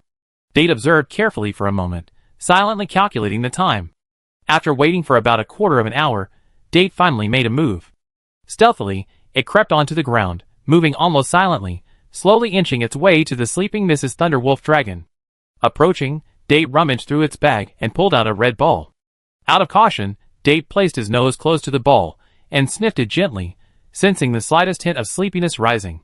Once he was sure he hadn't taken the wrong thing, he covered his mouth and nose with a cat's paw and gently tossed the ball to the ground. With a faint hiss, a pink mist gradually began to diffuse within the lair. It quickly enveloped Mrs. Thunder Wolf Dragon, being drawn into her body with each breath. Seeing Mrs. Thunder Wolf Dragon hadn't woken, Coconut Date felt a slight sense of relief. He produced 7 more identical spheres, and, following the same pattern, dropped them onto the ground. The pink mist grew thicker at a visible rate. Coconut Date didn't dare linger. Having done all this, he fled as quickly as possible, stopping near an ancient tree in the distance. This is a specially formulated capture anesthetic made from sleep grass and paralysis mushrooms, meow. To ensure you absorb it fully, I've even used a smoke ball method to inhale as much as you can. Have a good sleep, meow. Using both hands and feet, Yazao quickly climbed to the top of the tree. After concealing himself, he pulled out his binoculars and began observing the direction of the nest without blinking. If the Thunder Wolf Dragon's wife woke up, he would immediately send out a signal flare to alert Lin Lin. Let's talk about the male Thunder Wolf Dragon. Fearing for the safety of his mate and offspring, the Thunder Wolf Dragon quickly pursued the sound. After about 10 minutes of rapid speed, it reached a valley. Looking at the shadows cast by the loose rock formations on both sides, the Thunder Wolf Dragon instinctively felt a sense of unease. Something was wrong. Something was very wrong. Just now, he was so worried about his mate that he didn't react for a moment. The source of the calling sound had been moving in this direction. If it was really his mate calling, shouldn't she be there, waiting for him to catch up? But just as he roared in response and began to chase, the sound began to move at high speed. Something was wrong. Furthermore, while the voice closely resembled its mate's, it lacked any emotional resonance. If it truly was its mate calling, and it hadn't been able to reach them for ages, the call would have been filled with anxiety, becoming incredibly rapid. The Thunder Wolf Dragon suddenly remembered the original inhabitant of the nest it had occupied after leaving Spirit Peak. It was a hideous bird with vibrant feathers, mostly a striking crimson. It was exceptionally adept at mimicking the sounds of other monsters. Could it be the one in front? Chapter 243. The thought of the red bird possibly returning to rob the nest terrified the male Thunder Wolf Dragon. No, I must chase it away. I must teach it a lesson, otherwise, the safety of its mate and offspring will be threatened. Thinking this way, the Thunder Wolf Dragon cast aside its instinctive uneasiness and charged once again in the direction of the sound. It saw it as just a red bird, a mere claw to subdue. But as the Thunder Wolf Dragon rushed out of the valley and into a lush forest, things took a turn for the worse. The fragile ground couldn't support the Thunder Wolf Dragon's sturdy physique. Suddenly, its feet gave way, and it plummeted headfirst into a deep pit. The resilient and sticky net within the pit instantly rebounded, entangling it before it could react, making it difficult for it to escape. Almost immediately after the Thunder Wolf Dragon fell into the trap, a violent explosion erupted from above. The impact of the blast caused the already loose and fragile rock face of the cliff to crumble, sending countless boulders and rocks of all sizes careening down towards the center of the valley. With such a devastating force, if the Thunder Wolf Dragon were caught in a crushing force, it would likely be seriously injured, if not killed. In this life-or-death moment, the Thunder Wolf Dragon's reaction was imperceptible. The net entangled it for a moment, preventing it from breaking free. Seeing the rocks tumbling down, with no hope of escaping the pit, it gave up struggling and simply lowered its head and tucked its tail, curling its sturdy body into a ball, leaving only its sturdy back exposed above the ground. The next moment, rocks tumbled down, sending up a rumbling cloud of dust, burying the Thunder Wolf Dragon in the deep pit. Up on the cliff, Brave poked his head out, gazing at the rising dust below, muttering to himself, "Did it work?" Lin Lin and Yi Zi were watching the dust with equal nervousness. It was Yi Zi who had lured the Thunder Wolf Dragon towards him by imitating its howl. As for Lin Lin, he had been patiently waiting for the Thunder Wolf Dragon to arrive, quietly gathering his strength. So far, their trap had been quite successful. Even if they couldn't take the Thunder Wolf Dragon outright, their smooth combo would surely inflict significant damage. At the very least, the ensuing battle should be easier. Soon, a gentle breeze caressed the dust, and the smoke dissipated. Looking at the massive pile of fallen rocks where the Thunder Wolf Dragon had been, the three of them felt a slight sense of relief. Could it be that the problem had been solved? Then, the pile of rocks suddenly trembled slightly, then grew in intensity. Finally, with a loud bang, the pile of rocks exploded from the center, and a giant blue wolf leaped out. The wolf's azure eyes were filled with rage. The 2 rows of brown-yellow carapace that had once been neatly arranged on its back were shattered. Its pale, electric-charged fur was stained red with blood. In some places, even the scales had completely disappeared, leaving only a blur of flesh and blood. There were still crackling flashes of lightning, and who knew how many insect corpses were mixed in. However, only the back looked miserable. From the front, the Thunder Wolf Dragon's injuries were not serious. Neither its limbs, tail, nor head showed any signs of injury. Almost as soon as it landed, the Thunder Wolf Dragon's gaze locked onto the human not far ahead. The Thunder Wolf Dragon's intelligence was not low. The moment it stepped on the trap, it immediately realized it had been ambushed. The rockfall wasn't accidental, but rather the work of another life form. Thus, upon seeing the culprit responsible for its injuries, the enraged Thunder Wolf Dragon launched an immediate attack, completely forgetting to use its roar as a deterrent. With tremendous force erupting from its limbs, the Thunder Wolf Dragon leaped high into the air, slamming down towards Lin Lin. Simultaneously, a striking electric current swirled around its raised front paw. Faced with the Thunder Wolf Dragon's furious attack, Yi Zi had no intention of confronting it head-on. She was only a 3-star rank, and while her combat instincts were excellent, Lin Lin didn't intend for her to engage in a direct confrontation with the Thunder Wolf Dragon. She simply tapped the ground with her bug stick and leaped into the air. Then, releasing a kinsect, it soared even higher. A flightless monster like the Thunder Wolf Dragon, with its command of the air, wouldn't be easy to injure. Lin Lin also had no intention of engaging head-on. He watched the Thunder Wolf Dragon lunge, almost instantly anticipating its landing point. Simply rolling would have been difficult to avoid. Before reaching Flame Village, Lin Lin's only option would have been to pounce. But now, he had a better solution.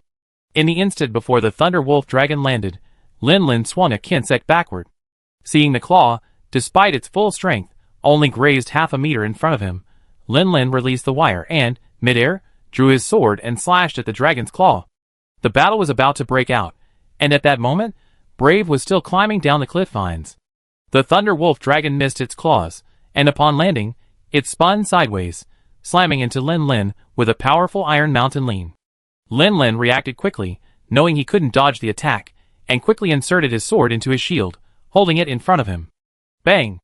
A dull crash echoed, and Lin Lin slid back 2 or 3 meters. Feeling the force transmitted back through his arm, he couldn't help but grin. Was it because the falling rock hurt his power? This force didn't seem as strong as he imagined. Yi Zi was flying in the air, and the Thunder Wolf Dragon hadn't paid attention to her for a moment. She seized the opportunity and threw her kinsect downwards, stabbing the bloody wound on the Thunder Wolf Dragon's back with a dragon-subduing move.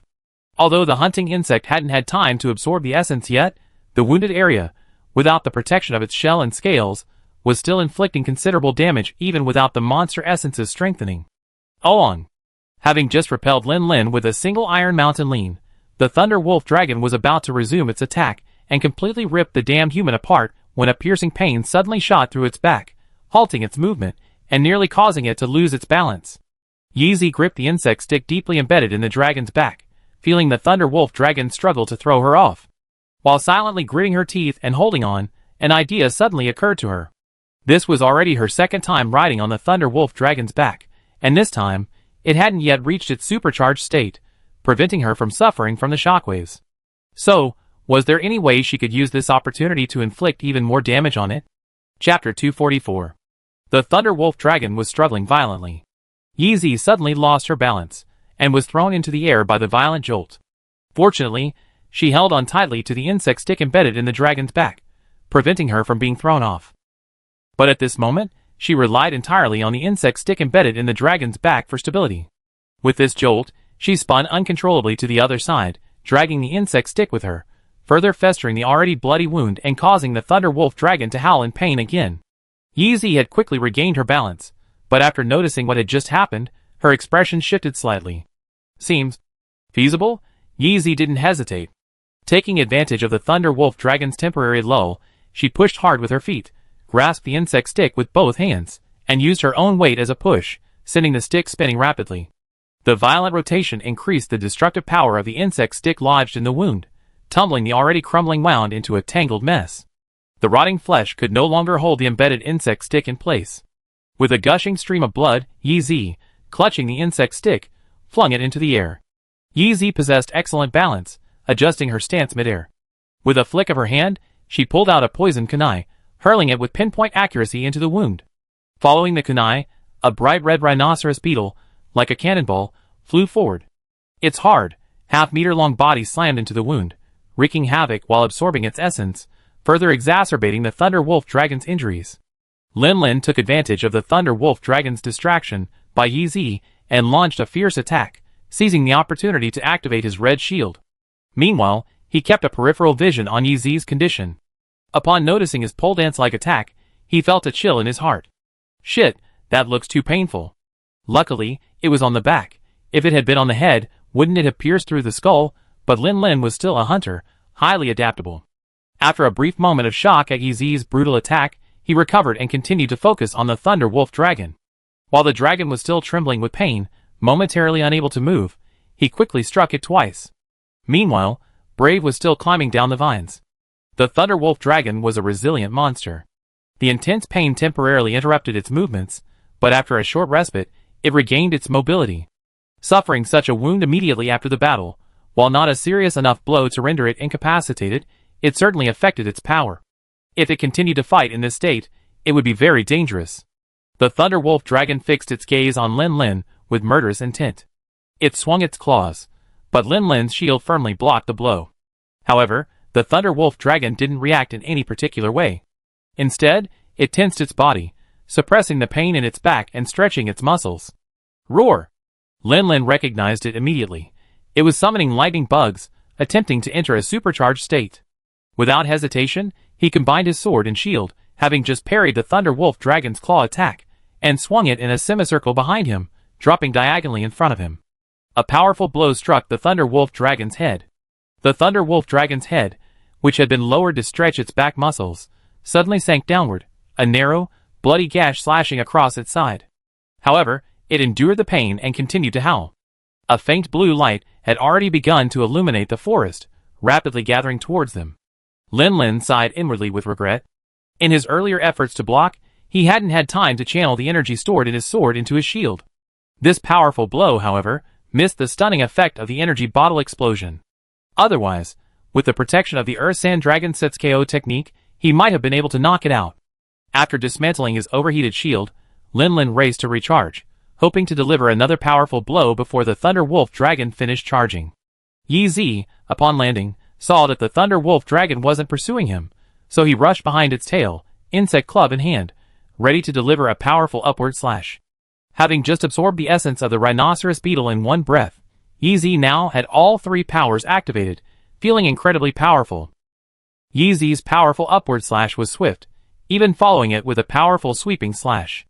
Meanwhile, Lin Lin had just finished dismantling his shield and was recharging his batteries. As for the Thunder Wolf Dragon, it had already recovered from its tense state of gathering strength, and a twinkling blue light lingered around it. Feeling the pain in its tail, the Thunder Wolf Dragon glanced back. Its hatred for the creature flying in the sky was no less than that for the one before it. Seeing the Thunder Wolf Dragon's front legs slightly bent as it pressed to the ground, Lin Lin didn't even bother to relieve himself and quickly shouted, "Be careful." Before Lin Lin could even utter a word, the Thunder Wolf Dragon agilely somersaulted on the spot, its broad tail slamming down behind it with a whistling sound.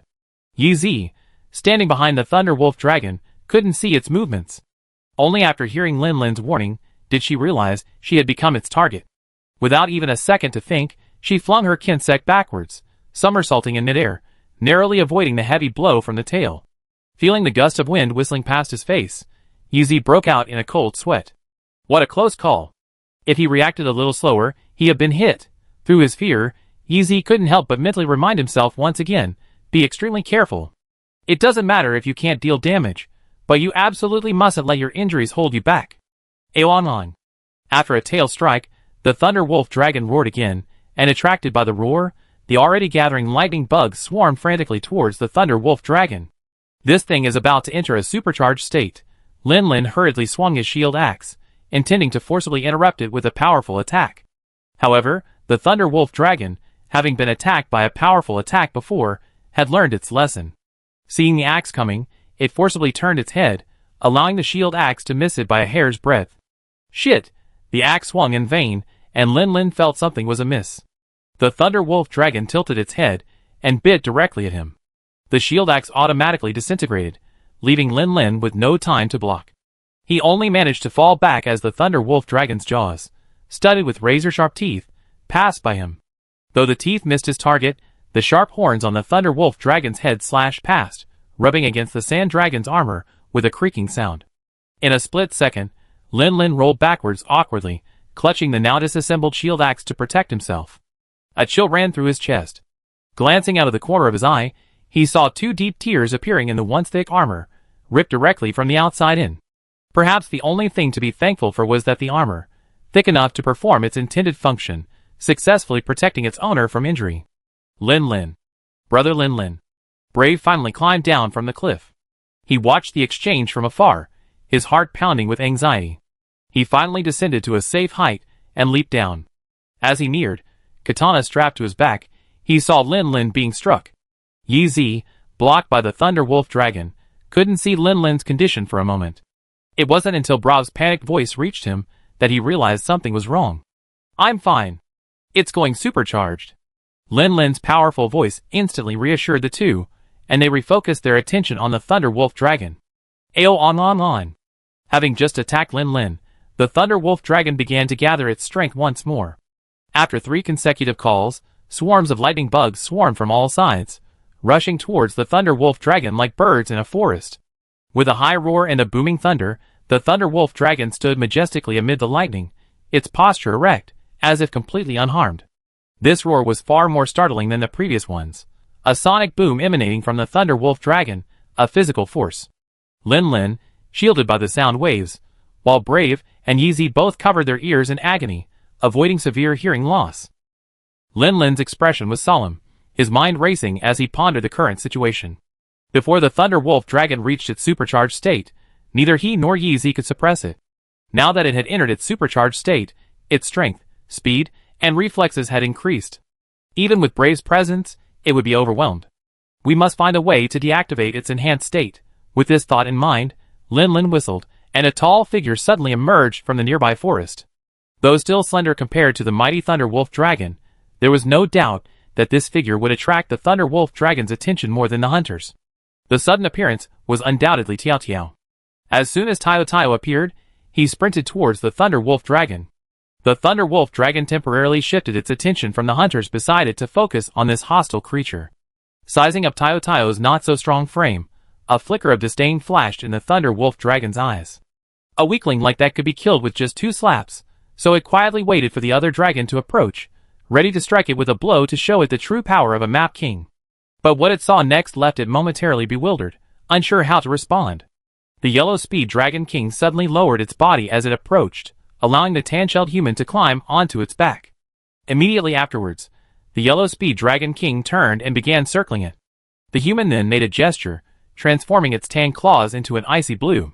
There in the same group, the Thunder Wolf dragon thought this, its gaze fixed intently on the man and the dragon, determined not to give the other side a chance to sneak up behind and attack. In reality, Lin Lin had no intention of letting Tayo Tayo join the frontal battle. His whistle wasn't just a call for Tayo Tayo, it was a signal to his teammates to proceed to the next step. If it weren't for the Thunder Wolf dragon, Tayo Tayo's paralysis venom might have worked wonders at a crucial moment. But this was a Thunder Wolf dragon. After entering its supercharged state, the current made it immune not only to paralysis traps, but also to paralysis toxins like paralysis mushrooms. In this situation, if Tayo Tayo got involved, even a single slap would be dangerous. After circling a few times, buying brave and easy time to evacuate, Lin Lin gently pulled the saddle to bring Tayo Tayo to a halt and resumed the confrontation with the Thunder Wolf dragon. Goao. Thunder Wolf dragon, you're the singing diva, right? Remember what I said, or I scold you right here. If you dare chase me, I rip your lightning bugs off the floor. At Lin Lin's signal, Tiaqiao stiffened his neck and barked provocatively at the Thunder Wolf dragon. The Thunder Wolf dragon was now in a supercharged state, even the pain in his back temporarily suppressed. He was in top form, and how could he tolerate the taunting of such a minor figure, especially one so harshly insulted? He immediately leaped to his feet and slapped Tiaqiao. As soon as Lin Lin saw the Thunder Wolf dragon move, he pulled the reins, making Tiaqiao turn and run, determined not to give the enemy a chance to get close. The Thunder Wolf dragon, enraged, had no other thoughts. It simply wanted to tear this little creature into pieces. Seeing Tayo Tayo start to flee, it didn't think twice and broke into a sprint, chasing after him. Sparks and lightning flew all the way, nearly hitting Tayo Tayo several times. Fortunately, Lin Lin's timely reaction allowed Tayo Tayo to make a sharp turn, narrowly avoiding the attack. The shadows of the trees were thick, and Lin Lin watched the scenery around him pass by at lightning speed, his mind clearly forming a clear picture of the surrounding terrain. Almost there, right ahead, Lin Lin squeezed his legs slightly, and Tayo Tayo understood his intention, leaping directly over an ancient tree that had fallen to the ground. Almost as Tayo Tayo took off, Lin Lin released the saddle, pulled the insect in hand, and flew directly onto a high branch. Without hesitation, Lin Lin pulled out the flash grenade he had prepared, pulled the fuse, and threw it down. Everything was calculated perfectly. As the Thunder Wolf dragon leaped over the ancient tree blocking its path, a sudden burst of intense light erupted in its path. Hurrying at high speed, the Thunder Wolf dragon had no time to react.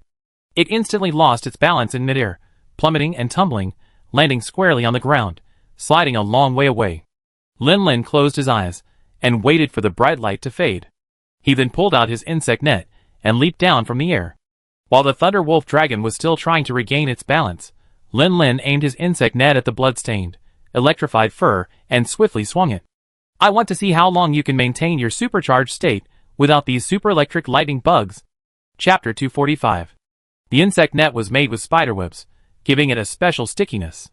When Lin Lin swung it down, it immediately caught a bag full of electric light, crackling and sparking. That wasn't all. After one bag, Lin Lin tossed the Titan net aside and immediately pulled out another net to scoop it up. He was thoroughly prepared to deal with the Thunder Wolf dragon. Although it was interrupted by the flash and fell flat on its face, the Thunder Wolf dragon was still in its supercharged state. Its reaction speed and strength had been greatly enhanced. It quickly climbed back to its feet. Even its vision, which had been deprived by the flash, was rapidly recovering. With its out-of-focus blue eyes, it stared intently in Lin Lin's direction. Lin Lin quickly withdrew his hand, not feeling too bad. After all, after 2 consecutive nets, although the Thunder Wolf dragon remained supercharged, the electric light on its body was no longer as bright as it had been at the beginning. Unable to see Lin Lin's exact position, the Thunder Wolf dragon didn't strike with its claws or tail again. Instead, it retreated slightly, stretching its body like a spring. Then, the spring released, and the Thunder Wolf dragon, with one claw on the ground, began to spin like a windmill. Its broad tail whipped past, carrying a powerful wind. If Lin Lin hadn't retreated, it would have struck him right now. What a Thomas turn! Lin Lin drew his weapon, but didn't immediately strike back. Instead, he glanced behind him and shifted slightly. Then, the sword and shield clashed, creating a resounding ping-pong sound that helped the Thunder Wolf Dragon determine its direction. Big idiot, are you blind? I'm right here. Even though it didn't understand the meaning of Lin Lin's words, the Thunder Wolf Dragon could still sense a strong sense of provocation.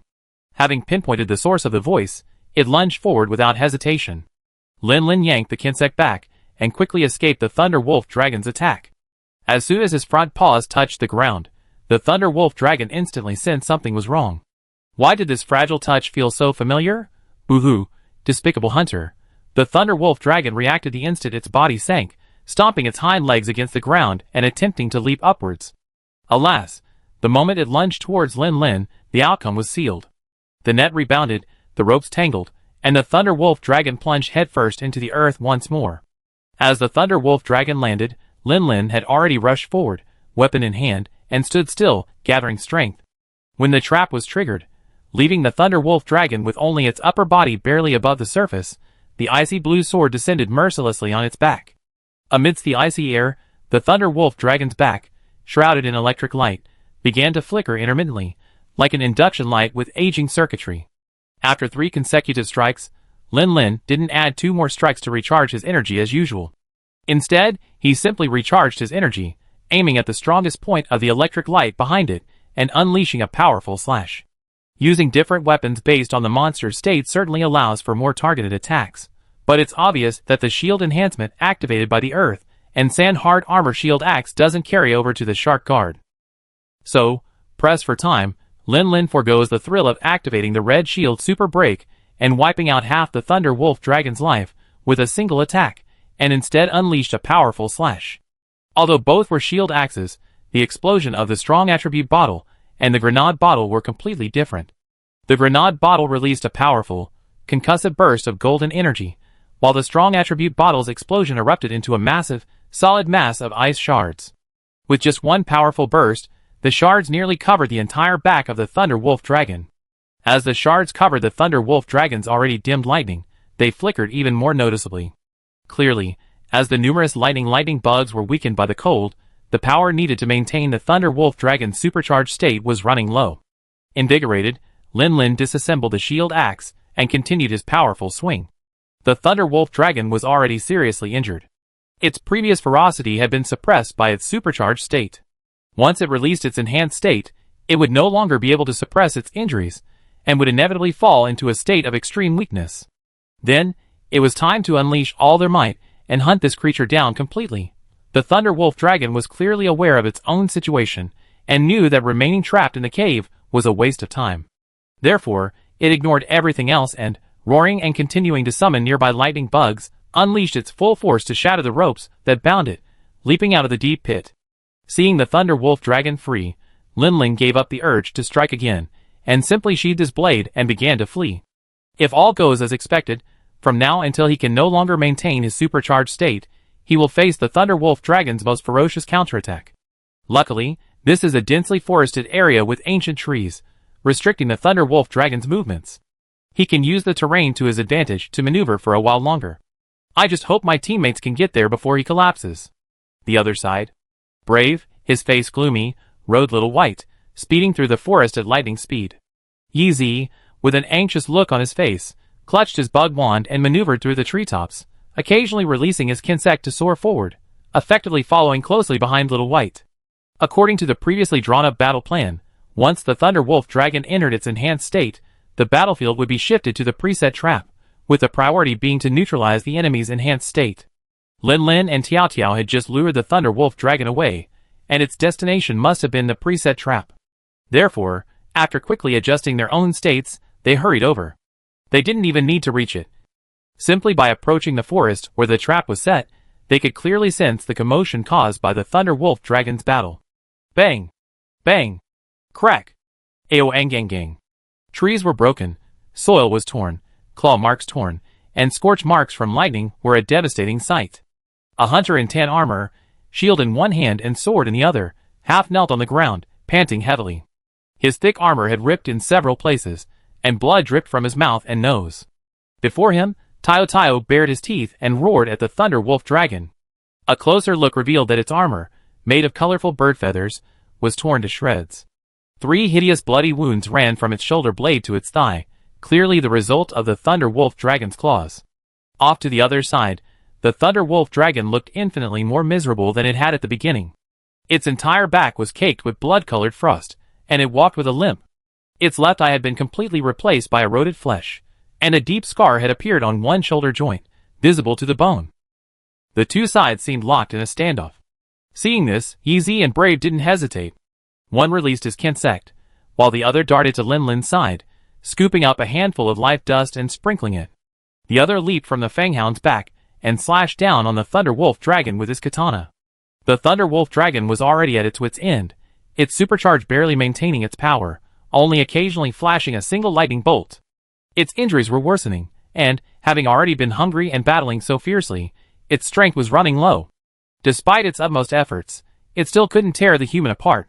Now that the enemy had its allies, a sliver of fear finally crept into its heart. At this moment, it truly felt the threat to its life. ZZ. The electricity flickered for a moment, then completely dimmed, and faint blue dots of light dispersed from its surroundings. As if the Thunder Wolf Dragon had lost its will to fight, the super lightning bugs finally felt fear and scattered. After barely parrying a few katana strikes, the Thunder Wolf Dragon finally ignored them, and turned to flee. Brave was momentarily stunned, instinctively wanting to chase after it, but hesitated and glanced back. Lin Lin spat out a mouthful of blood and said urgently, "Fuck. Chase it. If it gets away, we have to face 2 Thunder Wolf Dragons." Taking a deep breath, Lin Lin said urgently, "It's just a minor injury, nothing serious. Chase it." Brave was relieved to see that Lin Lin was indeed unharmed. He called Xiaobai and chased after it alone. Now that the Thunder Wolf Dragon was near death, he was confident he could defeat it even on his own. Lin Lin and Tiao Tiao were clearly injured, so it would be best for Yeezy to stay behind, at least to have someone to look after them. Brave's figure quickly disappeared into the jungle. Yeezy glanced at him before withdrawing his gaze. He fished out another bottle of healing potion and handed it to Lin Lin. Lin Lin coughed softly twice, sat down on the ground, and waved his hand. "I'm fine, really. Just some minor scratches. I just sprinkled some life dust on me, and I'm feeling much better now. You can feed it to Tiao Tiao." Lin Lin wasn't being bravado. Since he was determined to stall for time, he naturally avoided direct confrontation with the Thunder Wolf Dragon as much as possible. Although the Thunder Wolf Dragon's final counterattack was ferocious, Lin Lin only suffered some concussion while blocking, nearly draining his stamina. He also only suffered minor grazes. His biggest loss was that he would have to overhaul his armor after returning. Tiao Tiao, on the other hand, despite having warned him not to engage in the fight, couldn't help but rush over and kick the Thunder Wolf Dragon when he saw Lin Lin injured. The Thunder Wolf Dragon then struck back with a claw, leaving 3 bloody wounds. Yeezy glanced at Lin Lin doubtfully, but ultimately followed suit and poured the bottle of medicine into Tiao Tiao's mouth. Lin Lin glanced at the multiple rips on his armor with a distressed look, shook his head helplessly, and then reached into his equipment bag, pulling out a handful of life dust as well. However, instead of scattering it normally, he aimed it specifically at Tiao Tiao's wound. The sting of the powder on the wound made Tiao Tiao shiver, but the cool, comfortable feeling immediately relaxed him. Lin Lin examined Tiao Tiao's injuries, confirming they were only skin-worn, with no damage to the bones. With a slight sigh of relief, he stood up, supported Tiao Tiao, and slowly walked towards the direction the Thunder Wolf Dragon had left. Yeezy carefully watched Lin Lin's steps from behind. Finding nothing unusual, he finally let go of his worries and followed closely. The Thunder Wolf Dragon was severely injured. Its usual mountain leaps were now difficult to make. Furthermore, the valley leading out of this place was now completely blocked by collapsed rock, and it couldn't find a way back to its lair. A sound approached rapidly from behind. The Thunder Wolf Dragon turned around and saw a long, cold blade slashing down at it. It tried to turn away, but its heavy body and exhausted muscles made it impossible to react. It was struck hard. After stumbling 2 steps, the Thunder Wolf Dragon mustered its strength and struck the hunter with its uninjured front paw. However, the hunter's feet seemed to be spring-loaded, and he swooped to the other side, leaving behind a trail of silver air blades that sliced through its scales, causing waves of pain. However, having endured the pain in its back for so long, this level of pain was no longer a concern for the Thunder Wolf Dragon. It forced itself to strike again. Using the same technique it couldn't understand, the Thunder Wolf Dragon watched helplessly as the opponent slipped away from its claws once again, leaving behind the gleaming blade's light that sliced through its scales. The intense pain made it difficult for the Thunder Wolf Dragon to strike a third time. It could only lower its head and use its horns to butt and stab the opponent, attempting to kill him. Alas, it was met with the same dazzling blade's light. The Thunder Wolf Dragon paused, breathless, its gaze fixed on the white-armored figure ahead and the glowing red blade. It wanted to pursue, but it was powerless. Then, it saw the opponent's momentum suddenly shift. Something seemed to be gathering around the bright red blade, emitting a terrifying aura. The Thunder Wolf Dragon had a chilling, ominous premonition. It wanted to interrupt the opponent, but it lacked the strength to even lift its claws. It could only struggle to support itself, attempting to crush the enemy with its weight. However, the moment it pressed down, the last image it saw in its remaining eye was the dazzling blade light that filled its entire field of vision. Brave half knelt on the ground, slowly sheathing his long sword with a resounding clang. Plop! The sighing corpse fell heavily to the ground. The draft whipped up fallen leaves, covering the Thunder Wolf Dragon's eyes. A little below, a horizontal line of blood oozed slowly. Huh? Brave stood up and looked back at the scion beast, a sense of unreality still lingering in his heart. Is that solved? No. Brave quickly dismissed this illusion. He felt this way simply because he only truly engaged the Thunder Wolf Dragon in those few blows. 3 II and 1 Kamui. The real pressure fell entirely on Lin Lin and Yi Zi. The rest of the time he'd been rushing to the battlefield, being yelled at, rushing to the battlefield, striking once, and chasing again. It was a good thing Yi Zi had lent him Xiao Bai temporarily to help him along. Otherwise, he might not have been able to participate in the battle until it was over. Chapter 246. Looks like it's solved. When Lin Lin slowly arrived, he saw Brave sitting on the dragon's carcass, sharpening his knife. Brave grinned. I've done my job. Lin Lin, what a hero-like statement. Why didn't you just say, it was just a fluke? He grumbled inwardly, but when he realized he successfully hunted the Thunder Wolf Dragon without incident, his heart finally settled. Send a signal flare so Jujube can join us. By the way, you didn't peel it? Brave nodded at the carcass beneath him, motioning for Lin Lin to take a look. So, Lin Lin walked over to the dragon's carcass, squatted down, and examined the Thunder Wolf Dragon's body from side to side. Then, he sighed with regret. From the falling rocks and weapon attacks during the battle, the Thunder Wolf Dragon's body was severely damaged. A quick glance revealed that a considerable portion of the materials were unusable. So he understood why Brave hadn't started stripping the dragon.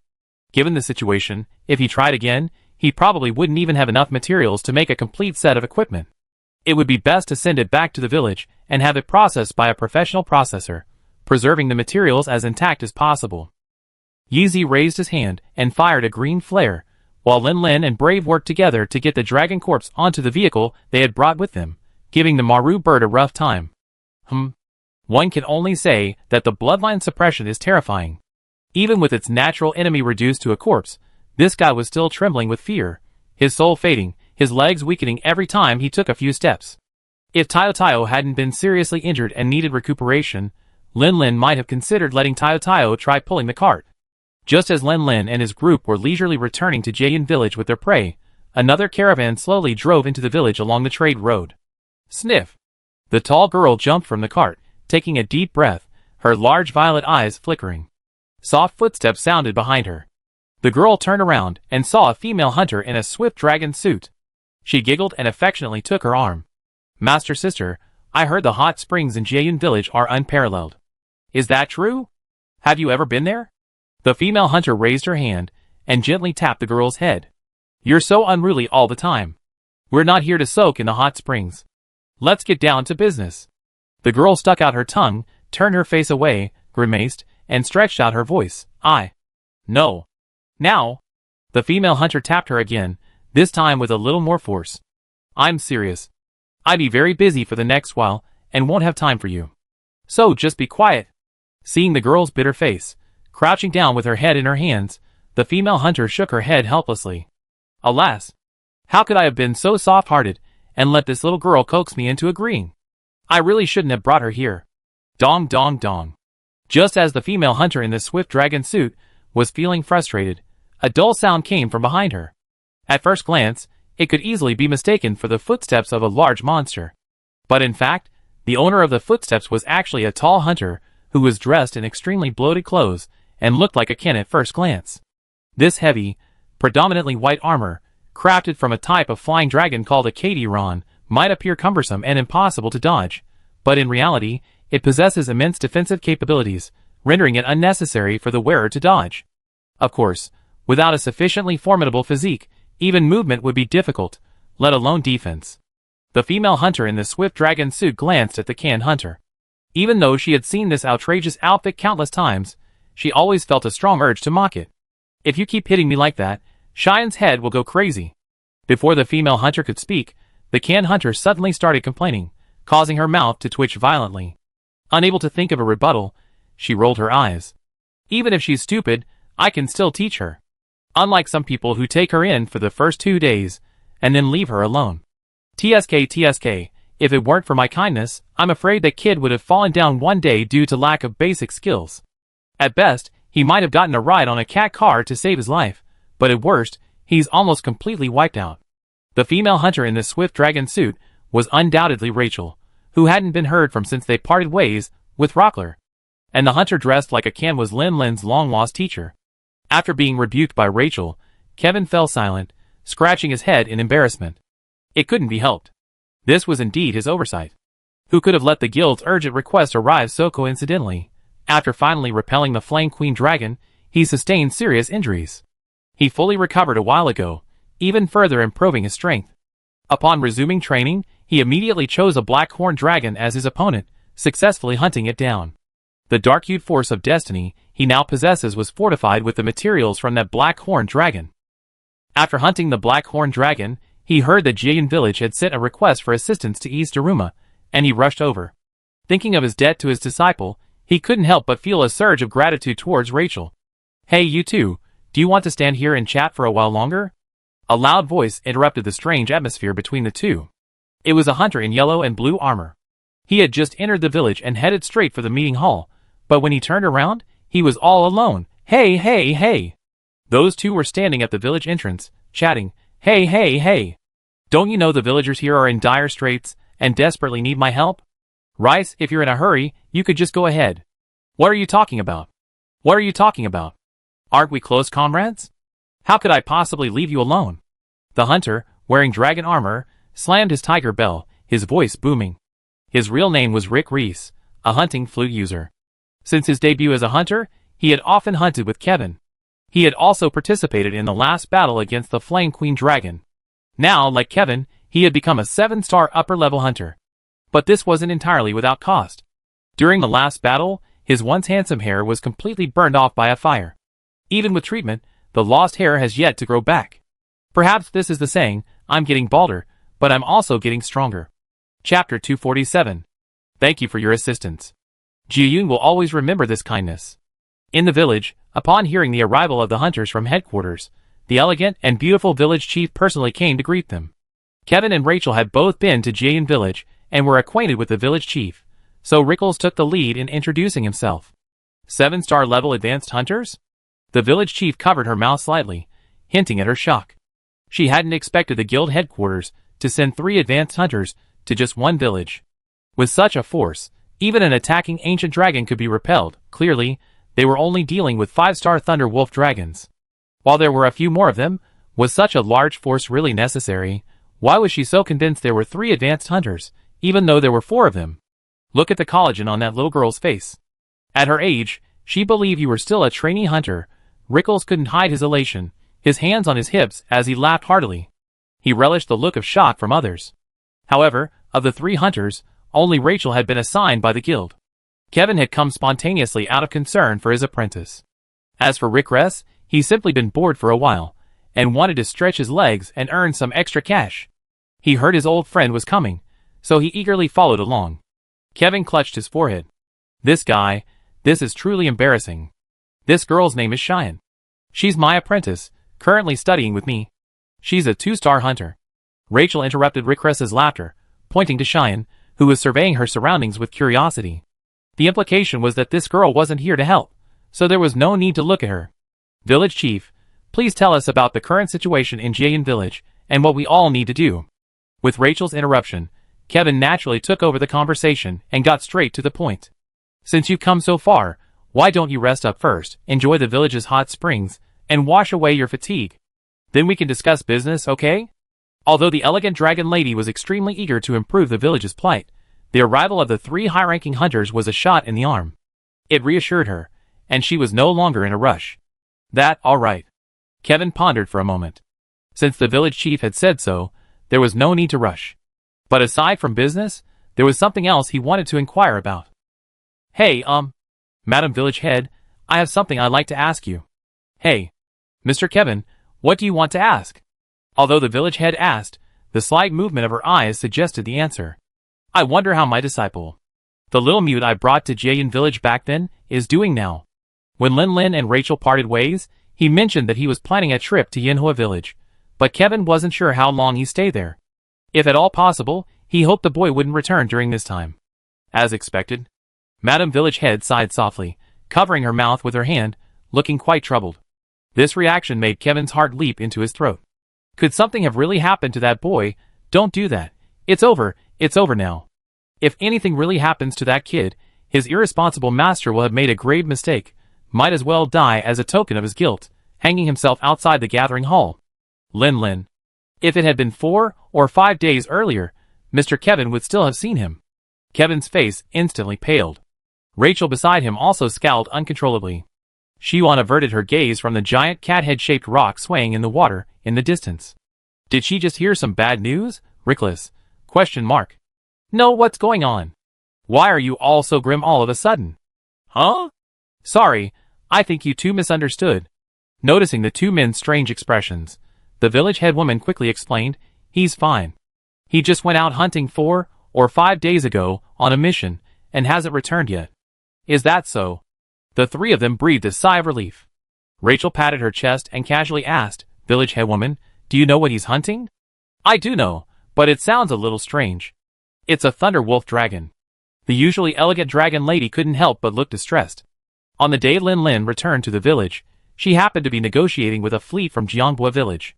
Only after the meeting did she receive the good news from the drunkard guild master. A second hunter was finally going to subdue the thunder wolf dragon. The village head woman had been quite happy, but upon learning the hunter's name was Lin, her eyes darkened. He's still just a kid. Although he's incredibly talented and has quickly risen from a rookie to a 4-star hunter, he's still so inexperienced. How could he be allowed to challenge monsters of higher levels? Unfortunately, by the time she learned the news and tried to dissuade Lin, he had already left Jayan village again, leaving her powerless to stop him. No, I have to go rescue them now. Kevin turned and left. I'm going too. Rachel tightened the straps on her heavy crossbow and strode after them. Ziyuan opened her mouth, but remembering she was just a 2-star rookie, she remained silent. Rickless? ? What's going on again? He pondered for a second, then gave up and strode after them. Whatever, they both left. Wouldn't it seem like I was out of place if I didn't? The village head woman sighed softly, but didn't try to dissuade him. She simply tightened her folded hands. I hope Lin and the others are all right. She turned to Ziyuan and spoke softly. In that case, I arranged some lodging for you. What do you think? Ziyuan followed the village headwoman's gaze. It was a red wooden building with a distinct Jayan village style, located next to the long steps leading to the mountaintop gathering place. Judging by the sign, it should have been a hotel, but it seemed to have closed due to the Thunder Wolf Dragon incident. Ziyuan nodded nonchalantly. To her, where she stayed didn't really matter. Right now, she was more concerned about her senior brother's safety. I hope Master and Master-in-law can successfully rescue senior brother. Just as the 3 high-ranking hunters rushed to the village entrance, realizing they had no idea where Lin had gone and preparing to return to inquire more about Lin's assigned mission, a trailer slowly emerged from the end of the road. Chapter 248. Just as the 3 high-ranking hunters were about to turn around, their attention was subconsciously drawn to the wobbling trailer. The trailer had a rather eerie design. The Marutori pulling it stumbled and occasionally screamed in surprise, her mental state extremely worrying. Nearby, a large, colorful monster limped. Its frame suggested it might be a bird dragon, but at first glance, it couldn't be associated with any known monsters. And tied securely to the trailer to prevent it from falling, was the blood-soaked corpse of a monster. Alongside the trailer were a cat, a dog, and 3 hunters, one wearing an Ice Fang Dragon suit and carrying an Ice Fang Dragon katana, one wearing an alloy suit and armed with a bug club, and one wearing scarred earth and sand armor and carrying an ice blue shield axe. Shield axe? Kevin subconsciously glanced at the dragon corpse. Although most of it was covered in blood, it was still recognizable as that of a thunder wolf dragon. They had encountered a thunder wolf dragon once on their way here, but it hadn't attacked them, merely roaring in a certain direction, so they hadn't actually engaged in a fight. Didn't the village head woman just say that her disciple had gone hunting thunder wolf dragons? At the thought of this, Kevin couldn't help but tactically recoil, his eyes widening. Not my friend? I can still vividly remember the scene of me teaching you how to use the shield axe. It's been less than a year, and you've already taken down a 5-star monster? In this river? Kevin felt a little bad. This kid was so talented, so rapidly improving, completely self-taught, and yet he, as his master, was absent when he needed guidance the most. It was truly a complete failure of responsibility. No, it's not really self-taught. Rachel taught him quite a bit. This made Kevin even more upset. His nominal disciple had become Rachel's actual disciple. Why did he feel so bullied? The trailer slowly drove along amid Kevin's turmoil, slowly approaching the village entrance. When a passing villager noticed it, the carcass of the blue-fanged dragon lying on the trailer unsurprisingly ignited the villagers' enthusiasm. They gathered around, beaming with joy. What kind of monster is that? It looks terrifying. That must be the Thunder Wolf Dragon. I heard from a friend in the Scribe Corps that it's the culprit behind our village's recent hardship. Really? Does that mean we can finally live a peaceful and stable life? Great. Praise the hunters. Wife, go get out the Maritori egg custard we just made and reward the hunters. My friend told me there's more Thunder Wolf dragons out there. You're celebrating too early. Anyway, at last. See some hope, don't you? Customer traffic has been declining lately, and my husband is so worried. Once we kill all the Thunder Wolf dragons, I'm going to throw a grand celebration. Hey! That's a great idea. I join in when the time comes. It must be no worse than the Harvest Festival at Lochlac. It's going to be a bit difficult to compare to the Harvest Festival, right? During that festival, at least half of the merchants on the continent flock there. Hey! You? Why are you just saying such a depressing thing? If you don't know how to talk, you can just keep quiet. Alright. Shut up. The hunters are almost at the village entrance, make room. Let's all cheer them on as soon as they enter. The news spread quickly, and soon the village entrance was bustling with activity. The villagers came to see the spectacle, completely blocking the entrance. The 3 high-ranking hunters, unwilling to compete for space, quietly stepped back. Rickless rubbed his chin in frustration. He had hoped to enjoy the cheers for the heroes, but while he did hear them, they weren't for him. I've already stolen the spotlight. TSK, I'm still a little late. Kevin and Rachel exchanged a complex look, and for a moment, neither spoke. After a while, until the trailer entered the village and the crowd cheered, Rachel nudged Kevin with her elbow. Aren't you going to meet your apprentice? Kevin, how could he have the nerve to go out and meet him now? What would he say, my beloved apprentice? I've returned. It's time to teach you real hunting techniques. Huh? Come on. Being able to hunt 5-star monsters makes him an elite member of the guild, and he's more than qualified to be an instructor to new recruits at the training camp. While he still has a lot to teach, the question is, does he have the nerve to ask? For now, there's no need to rest. Just take the mission and solve the Thunder Wolf Dragon problem first. Rachel curled her lips, but didn't comment. Kevin wasn't the only one feeling awkward in this situation. She felt almost as awkward. Seeing the new recruit, she mentored making rapid progress, now within a single star of her own. A sense of urgency surged within her. Rick Ress, huh? One of those 3 was Kevin's disciple, but immediately, upon hearing Kevin's decision, he agreed with both hands. Never mind the question of disciple or not, this is my spotlight, and I can't let it go to waste. Go! Wipe out those Thunder Wolf dragons.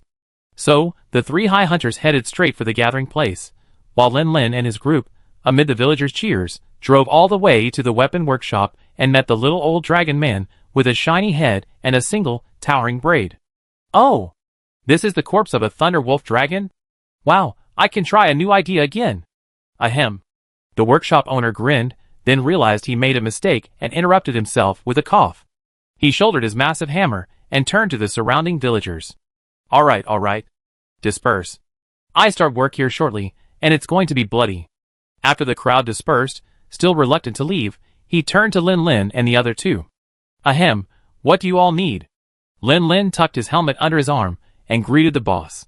Boss, I have a big order this time. The boss nodded repeatedly. I understand, I understand. You need to use the materials from this Thunder Wolf dragon to make equipment, right? Let me see. You guys fought quite fiercely, and a lot of the materials were destroyed. Lin's heart tightened. Will that still be enough for a set of armor? The boss carefully examined the dragon corpse, then turned to compare the figures of Lin and the other two. He nodded, then shook his head. Chapter 249. Lin, ? It depends on who wears this suit. The materials are too damaged. The workshop owner paused and pointed at Lin's scarred heavy armor. Full body armor like this is definitely not enough. Then the owner pointed at Brave. Giving up some protection like this is probably enough.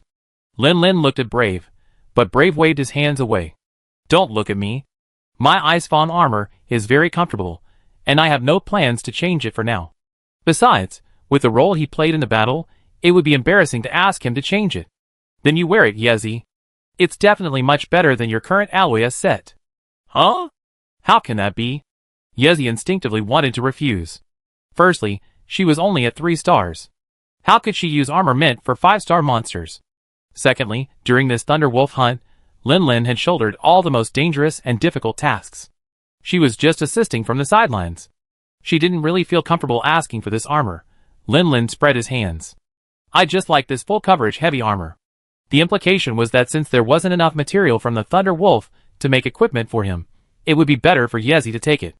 It would strengthen his strength and provide more protection for our subsequent battles. Lin had said so, and Brave had agreed. Seeing no way to sway Lin's decision, Yezi had no choice but to accept it, and at the same time, she firmly cherished this friendship in her heart. Little girl, do you have any requirements for equipment performance? Yezi blinked blankly. Is this even possible? Customizing equipment to your liking? The workshop owner stroked his chin. What's that look in your eyes? Ever since the Hunter class was born and the legendary craftsman Dragon Master created the equipment system, all that vast array of equipment has been designed piece by us craftsmen.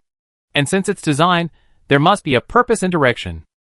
For example, if you use an insect gripper as your weapon, if I designed you a set of heavy armor, it would become cumbersome in combat and hinder your agility. On the other hand, if you use a design with focused protection, like I designed before, you can ensure absolute agility while also activating its additional protection. Yezi subconsciously thought of Sister Winshu's equipment. She had previously asked her what monster material that seemingly, embarrassing equipment was made of, and Sister Winshu had replied, Thunder Wolf Dragon. So Sister Winshu's equipment was designed by this workshop owner? The thought of herself wearing that same set of equipment that exposed her navel and part of her thighs made Yezi's cheeks flush. After a moment's hesitation, Yezi finally nodded. Let's do as you say. Flexibility is indeed very important to me.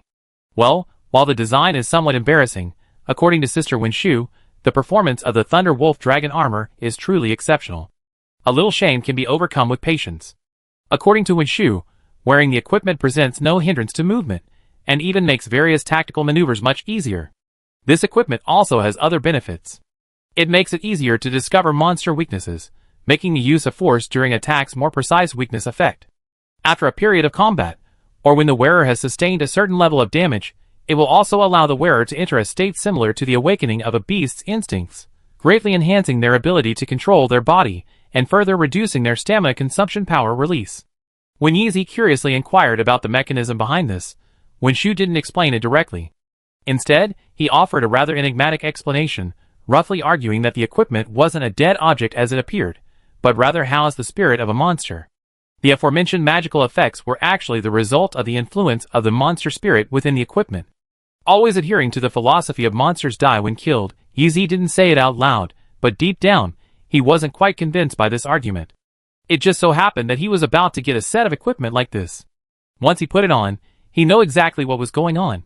Yes, go to the back room to get your stats taken. Find that calico cat, Elu. It's a female. Don't make the mistake. After instructing Yezi, the workshop owner turned to Lin. Besides crafting equipment with Thunder Wolf materials, you probably have other needs, right? Lin smiled and scratched his head. You can see all that? The workshop owner rolled his eyes. Nonsense. I'm not blind. Of course, I can see the cracks and dings in your armor. After a pause, his tone tinged with emotion. These are probably scars from Thunder Wolf, right? Thank you for all your hard work for Jieyun, and Jieyun Village is also my hometown. I don't know how to thank you enough. Lin Lin grinned. Then why don't you charge me? What nonsense are you talking about? The processing shop owner immediately glared. I've always offered fair prices here. Besides the cost, I don't charge any labor fees at all. And you're trying to bargain me down? Gratitude? Can gratitude even make a living? Lin Lin laughed awkwardly. Ahaha, well, I was just joking. The processing shop owner snorted, his face still dark, leaning on his big hammer. Not even a joke. Lin Lin continued to force a smile. Alright, kid, stop laughing and take off your gear. Let me make this clear. Repairing this suit of yours will require a lot of Earth Dragon materials. You can also add some high-level ores to further strengthen it. I can't provide these things. Bring them back yourself later. In that case, I can even refuse to pay you. Huh? Weren't you just being such a stingy person? Why did you suddenly change your tune? No, I was just joking. Boss, you're not taking this seriously, are you? Lin Lin wasn't someone who needed money, so he immediately insisted on accepting the payment. After a long back and forth, the two sides finally agreed, and the boss finally accepted the payment. Looking at the other man's cunning, foxy grin, Lin Lin suddenly felt like he'd been tricked. Alright, hurry back and bring the things over. I won't keep you any longer. This was his way of saying goodbye, but the Dragon Man boss noticed that Lin Lin still had no intention of leaving. Instead, he waved to a position not far behind him, and then a tall figure cast a shadow over him. Chapter 250. Huh? The workshop owner instinctively looked up. The tall figure blocked out the sunlight, making it difficult to see the whole thing for a moment. Only the sharp white teeth stood out. Isn't this a monster? The old dragon man stepped back repeatedly, but fortunately, he had great composure and didn't scream in fear. It was true that as a craftsman, he often encountered monsters, but those were always killed by hunters. This was his first time personally encountering a living one, and he was momentarily startled. Lin Lin hurried forward, holding Tiao Tiao's neck with his hands, and putting some distance between him and the workshop owner. Boss, are you okay? The workshop owner threw his hammer to the ground and patted his chest to catch his breath. After regaining his composure, his gaze shifted back and forth between Lin Lin and Tiao Tiao, watching Tiao Tiao, who was hugged by the neck, take a few steps back obediently. Only then did he realize that despite its ferocious appearance, the monster was actually quite docile. Otherwise, it wouldn't have gotten along so well with humans. He was old, after all. His reaction speed had slowed considerably. If he had been younger, how could he have been frightened? Is this the Yellow Speed Dragon King? After all, he was a knowledgeable craftsman. Even though Tio Tio's armor was severely damaged and looked a bit messy, after calming down, the boss recognized its species at a glance. You have a good eye. This is my hunting partner. I named him Tio Tio. He suffered serious injuries in the battle with the Thunder Wolf Dragon, and his armor is severely damaged. Can you see if it can be repaired? If not, do I need to forge a new set? After a few words, the old dragon man's brain froze. No, what the hell? Aren't hunters hunting partners fake cats? At most, there's the fanged hounds from the neighboring Flame Village. What the hell is a Yellow Speed Dragon King? When did the world become so incomprehensible? Putting aside the boss's shattered worldview, just the 2 points of hunter's hunting partner and wounded in battle with Thunder Wolf Dragon made it impossible for him to refuse. There was only one problem. He had no experience repairing monster armor. Could he really do it? This armor should be made of colored bird materials, right? It's so damaged that repairing it is meaningless. It would be best to make a new set. Have you decided what materials to use? Thunder Wolf Dragon? Or some other monster? Lin Lin breathed a sigh of relief. As long as he was willing to help, that was enough. Once the armor is finished, there won't be enough materials left for Tio Tio, right? That's not the case. Hunter armor requires the finest materials. Many materials are unusable if they have even the slightest flaw. But for monsters, which are inherently resilient, that's not a problem. The only problem is, I have no experience designing armor for monsters, so I'm not sure I can do it well. Well, anyway, I try my best. Yinzhao immediately jumped up upon hearing this, waving his cat paws. I helped too. I learned a lot from Blade in Flame Village. The workshop owner glanced at Yinzhao in surprise, but didn't refuse. In that case, I trouble you. Lin Lin removed his tattered earth dragon armor, leaving only his underwear. The breeze brushed against his clothes, and for a moment, he felt an eerie sensation, as if he were completely naked. Is this the discomfort of suddenly taking off heavy armor after getting used to it?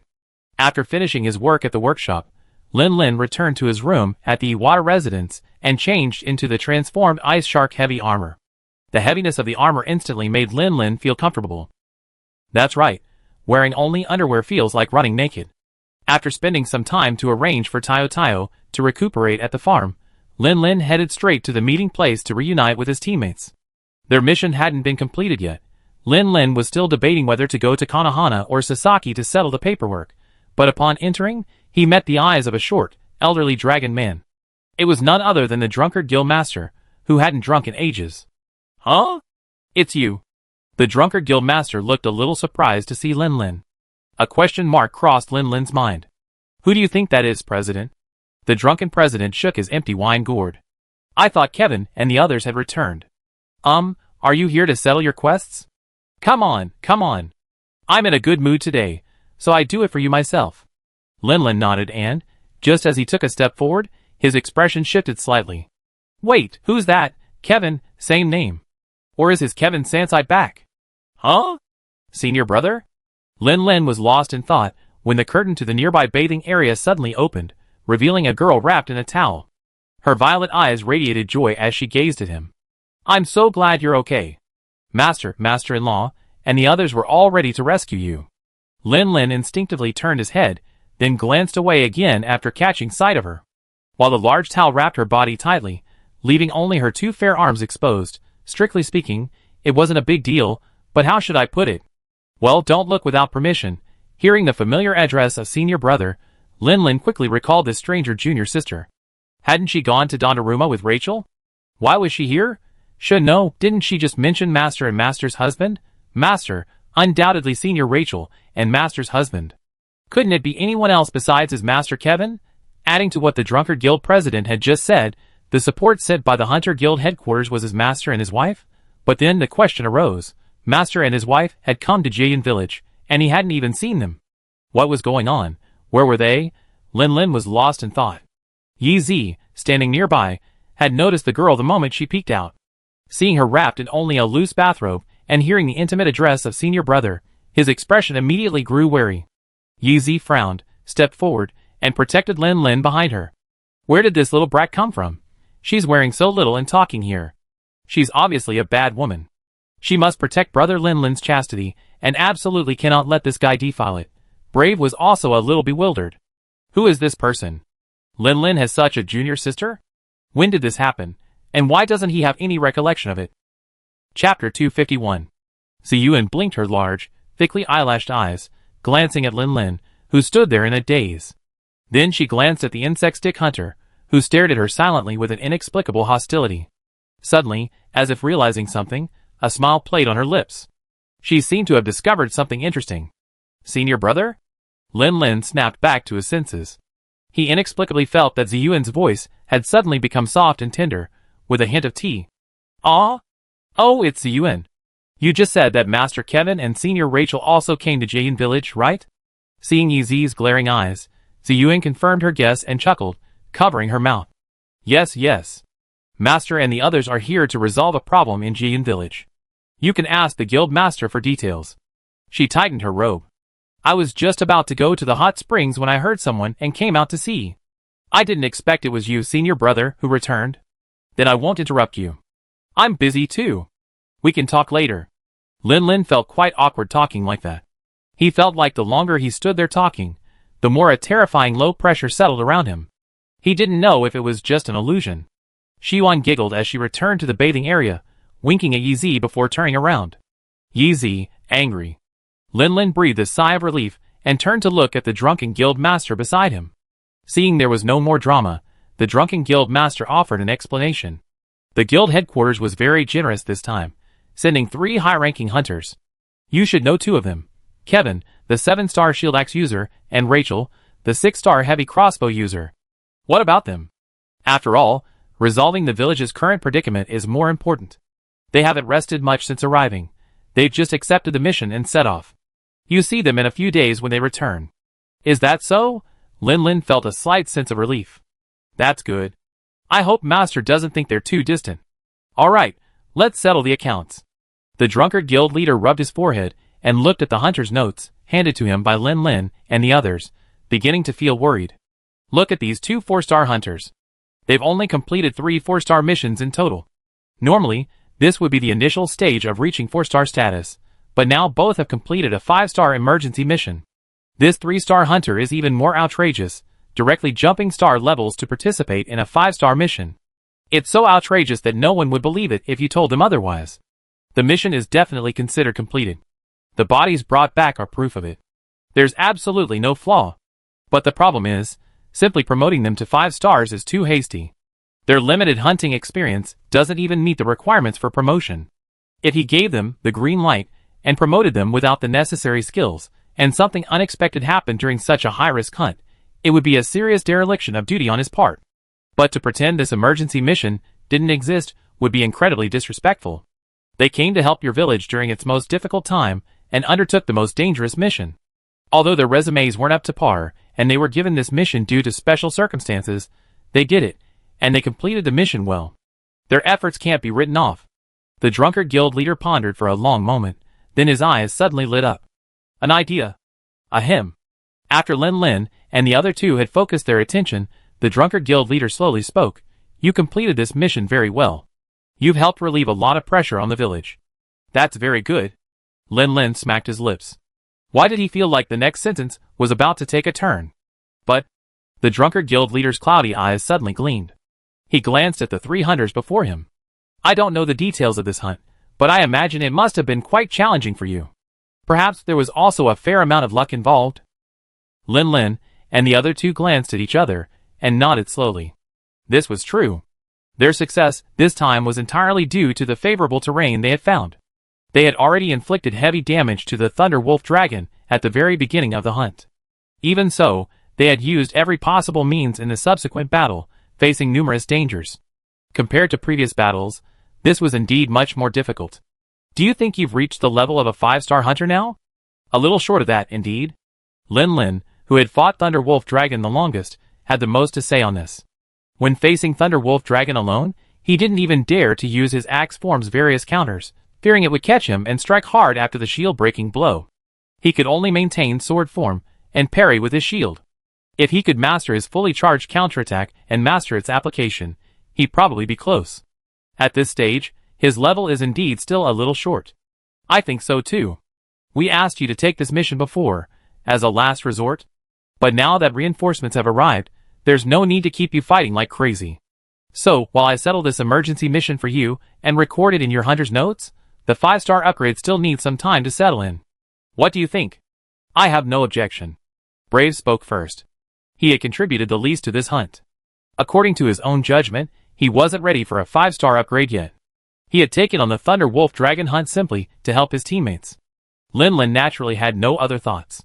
He worked tirelessly to improve himself, simply to be able to help. Now that Master and the others were here, there was someone to hold up the sky, so he naturally took his time. He could just stand by and assist. Wouldn't that be fine? Yi Zi, on the other hand, had just been furious with that so-called junior sister who had inexplicably appeared, and he still hadn't recovered. The thought of having to stay at 3 stars for who knows how long made him even more upset. Of course, a 5-star promotion isn't appropriate, but 4 stars is still possible. Miss Yi Zi's ability to participate as a key player in the subjugation of the Thunder Wolf Dragon clearly demonstrates that she meets the promotion criteria. Yi Zi's mood suddenly brightened. Great. Finally catching up with Brother Lin Lin. While I definitely won't allow you two to undertake 5-star missions alone, I'm actually more reassured if a hunter of 5 stars or higher leads the hunt. The president produced a special seal and pressed it onto Lin Lin and Brave's hunter's notebooks. When he removed them, another star appeared on the cover. Unlike the previous 4, this star was hollow. Chapter 252. Hollow star? Noticing the two's puzzled glances, the drunkard guild leader smiled and explained, this is a special authorization. The highest level mission you can accept during a hunting group is determined by the lowest rated person in the group, just like a 4-star hunter can't normally participate in a 5-star mission. He pointed to the hollow star. This is the guild's way of protecting talented newcomers. With this hollow star, you receive the same benefits as a 5-star hunter, except that you need a hunter of the corresponding level to take on 5-star missions. Lin Lin nodded in understanding. I see. Half a step to 5-star perfection. Bray found Lin Lin's statement strange, but upon closer reflection, it seemed strangely fitting. The drunkard guild leader scowled. You kid, stop reading those crap books. Being a hunter needs to be down to earth. Lin, So? Are there fantasy novels in the Monster Hunter world? From what I hear, it's at least something similar. Speaking of which, President, you're so quick to react, so you must be reading a lot, right? Off to the side, Yeezy watched as his recently caught-up star rating fell behind again, and his smile faded. Never mind. On second thought, when they first met, Lin was 3 stars ahead of him, and now he's only half a star ahead. That's a lot of progress. Yeezy silently encouraged himself, his expression quickly softening. After completing the formalities, Brave looked at his other 2 teammates. So what are your plans next? He had originally come to Jaeyun to help, but now that a top-tier hunter had taken on the most troublesome Thunder Wolf dragon, he suddenly felt a little lost. Keep accepting quests. It's not time to leave yet. After all, due to the Thunder Wolf dragon's influence, there are quite a few monsters running around. Monsters like the female fire dragon and the water beast are difficult for even low-star hunters like Iwata to handle. Lin pondered for a moment and decided to take this opportunity to participate in more hunts and calm himself down. He felt that as his star level increased, he often felt a sense of overwhelm. To put it in the terms of fantasy novels, this was because his realm had risen too quickly, leaving his foundation somewhat unstable. He needed to calm down and strengthen his foundation.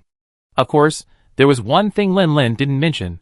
With the arrival of the higher-level hunters, the Thunder Wolf dragon crisis seemed to be subsiding, but a bigger bombshell was likely about to explode. Although hunters like them, less than 5 stars, were no different from ordinary 1-star hunters in front of Lan Long, they could still be of some use if they weren't engaging in direct combat. I agree. Yeezy expressed his support without hesitation. Brave nodded. He actually felt a similar sentiment to Lin, though not as intensely. He simply felt that he'd been accumulating a lot of ideas lately, and needed to calm down and think them through. If it were up to me, I suggest you hunt alone for a while. The drunkard guild leader, who had been watching for a while, suddenly interrupted. Facing the 3 people's puzzled gazes, he smiled like a strange monkey and fox. The village has been flooded with commissions lately, most of which are 2 to 3-star tiers. These levels shouldn't be too stressful for you. I know you'd be more secure in battle if you team up, but it won't be as efficient. So, from the perspective of village development, I suggest you hunt alone. Mainly 2 or 3-star missions. The 3 of them exchanged glances. If that was the case, then there really wasn't any need to team up.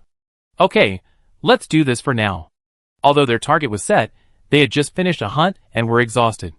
Naturally, they couldn't immediately embark on another mission, so they went their separate ways to rest. Leaving aside Brave, who had returned to his rented hunting lodge to immerse himself in swordplay, Yeezy, after removing her weapons and armor, changed into casual clothes and returned to the gathering place. She didn't even glance at the mission counter, but headed straight for the adjacent bathing area, changed into her yukata, and walked in. Her fair feet landed on the year-worn bluestone. Her toes, round and plump as grapes, shone a healthy pink. Through the pale surface of her skin, faint blue veins could be seen on the instep of her foot. Yeezy's gaze swept through the milky white mist lingering in the air, gazing at the girl not far away, enjoying a full-body soak in the hot spring. She closed her eyes, savoring the comfort, her cheeks a faint rouge from the steam. The water rippled, her jade feet stirring up ripples on the surface, sending a few floating maple leaves swirling in their wake. Yeezy walked directly to the girl with closed eyes and sat cross-legged. The sound of water blended with the wind and birdsong, making it barely noticeable, but to a hunter, it was enough to let them know something was approaching. The girl opened her eyes and saw the girl before her, whose face was gentle yet tinged with heroism. A flicker of astonishment crossed her eyes. I hadn't looked closely before, but that bugstick hunter in that hideous alloy suit actually looked so handsome. TSK, senior brother is so lucky. You're here? Xiuan's lips curled slightly, her voice feigning calmness. You knew I was coming? If you really like me, you would definitely come. Yeezy's face froze instantly, his tense demeanor shattered. Although he didn't move dramatically, his expression showed obvious panic, as well as a hint of embarrassment at having his secrets exposed. What nonsense are you talking about? Xiuan blinked her large, watery eyes and looked at Yeezy innocently. You don't like senior brother? Is that so? Then I'm relieved. Little bitch. What are you so relieved about? Yeezy felt her bloodlust rising. Although hunters couldn't point their weapons at humans, wouldn't it be better if they just didn't use them? She was itching to fight. Xiuan shivered involuntarily. Though she was soaking in the warm, comfortable hot spring, an inexplicable chill crept up her limbs. Ahem. She coughed dryly twice, her face serious. Sister, calm down. I was just joking, testing you. Senior brother and I are innocent, there's nothing wrong with us. The chill had mostly dissipated, only a faint remnant lingered, as if it would bite like a venomous snake if she said anything wrong next. I can help you get your brother. Instantly, the chill dissipated, and spring blossomed. Chapter 253. Shoo! This hot spring is so hot, Yezi felt like the water was boiling. Her heart was pumping rapidly, and all the blood in her body rushed to her face, steam rising from her forehead. Xiaofei's cheeks were rosy, just like that. No, who is this person? Such a hot topic right off the bat? Across from her, Shine had been secretly observing Yezi's expression. Seeing her like this, she couldn't help but breathe a sigh of relief. Fortunately, I almost felt like I was dying, but... You know what, teetering on the edge of life and death, that feeling is truly thrilling, even more thrilling than firing a heavy crossbow at a monster. How about a few more teasing words? As soon as she relaxed, her suicidal urges began to stir again, but thankfully, Cheyenne still had her wits about her. After weighing the pros and cons, she gave up on this seemingly tempting and exciting idea. How do you know me?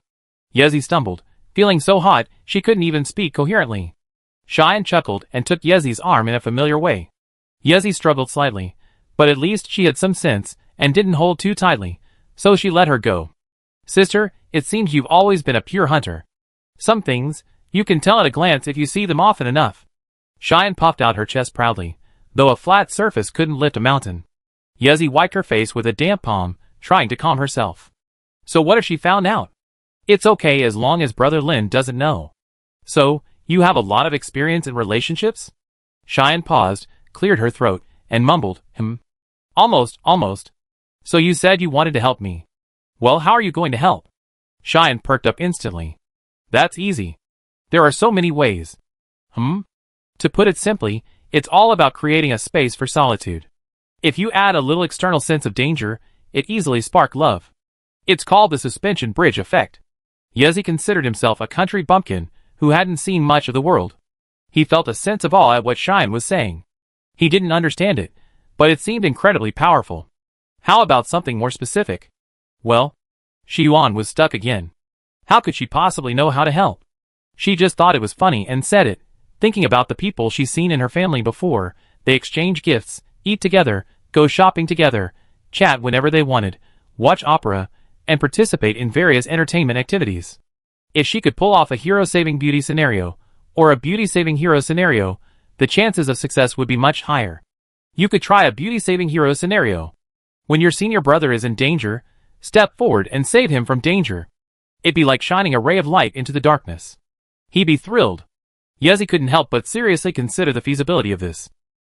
She suddenly remembered the scene when she first met Brother Lin. She was busy dealing with the siege of 2 bird dragons. Seeing that she was in a desperate situation, the other party fell from the sky at the last moment, and used the not-so-heavy shield to block the attack of the umbrella bird. At that moment, the other party's figure, like a god descending from heaven, was deeply engraved in her mind. If this little girl were to follow her words, this was the suspension bridge effect, right?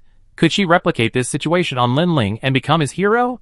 Yezi carefully considered her own strength, then thought about Lin Ling's usual hunting performance, and her face fell. Let alone the fact that her star rating was still half a star behind Lin Ling's. Even if she surpassed him one day, the insect wand she used was only a light weapon focused on maneuverability. She would be completely helpless against attacks that even Lin Ling's shield and axe couldn't withstand. Is there any other way? Cheyenne let go of Yezi's arm, and poked her cheek with her finger, thinking hard. You could also think about what Brother Lin likes, and give him a gift. If it hits the mark, he'd definitely be touched. Is that so? Hobbies, let me think. Picking up monsters and raising them? Yellow Speed Dragon King Tayo, Flame Fox Dragon Puff, Fire Dragon Egg, and that blue bear beast from Jiayan Village. If she were to give a gift, shouldn't she give a baby monster or something? But that's not allowed. The guild prohibits hunting most young beasts. And the few young beasts allowed are usually strange dragon cubs and poisonous dragon cubs, right? Those monsters are too disgusting. How could Brother Lin like them? Yezi sighed. Is there any other way? Yuan scratched her head. Isn't that a solution? Well, there's another saying. To capture a man's heart, you must first capture his stomach. You could try making him some delicious food, Make him obsessed and want you forever. Yeezy's eyes lit up. That's right.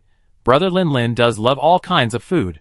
When she was in solitary confinement, he recounted his travels and told her a lot about local specialties. I make some dumplings for Brother Lin Lin to try later? No, only dumplings.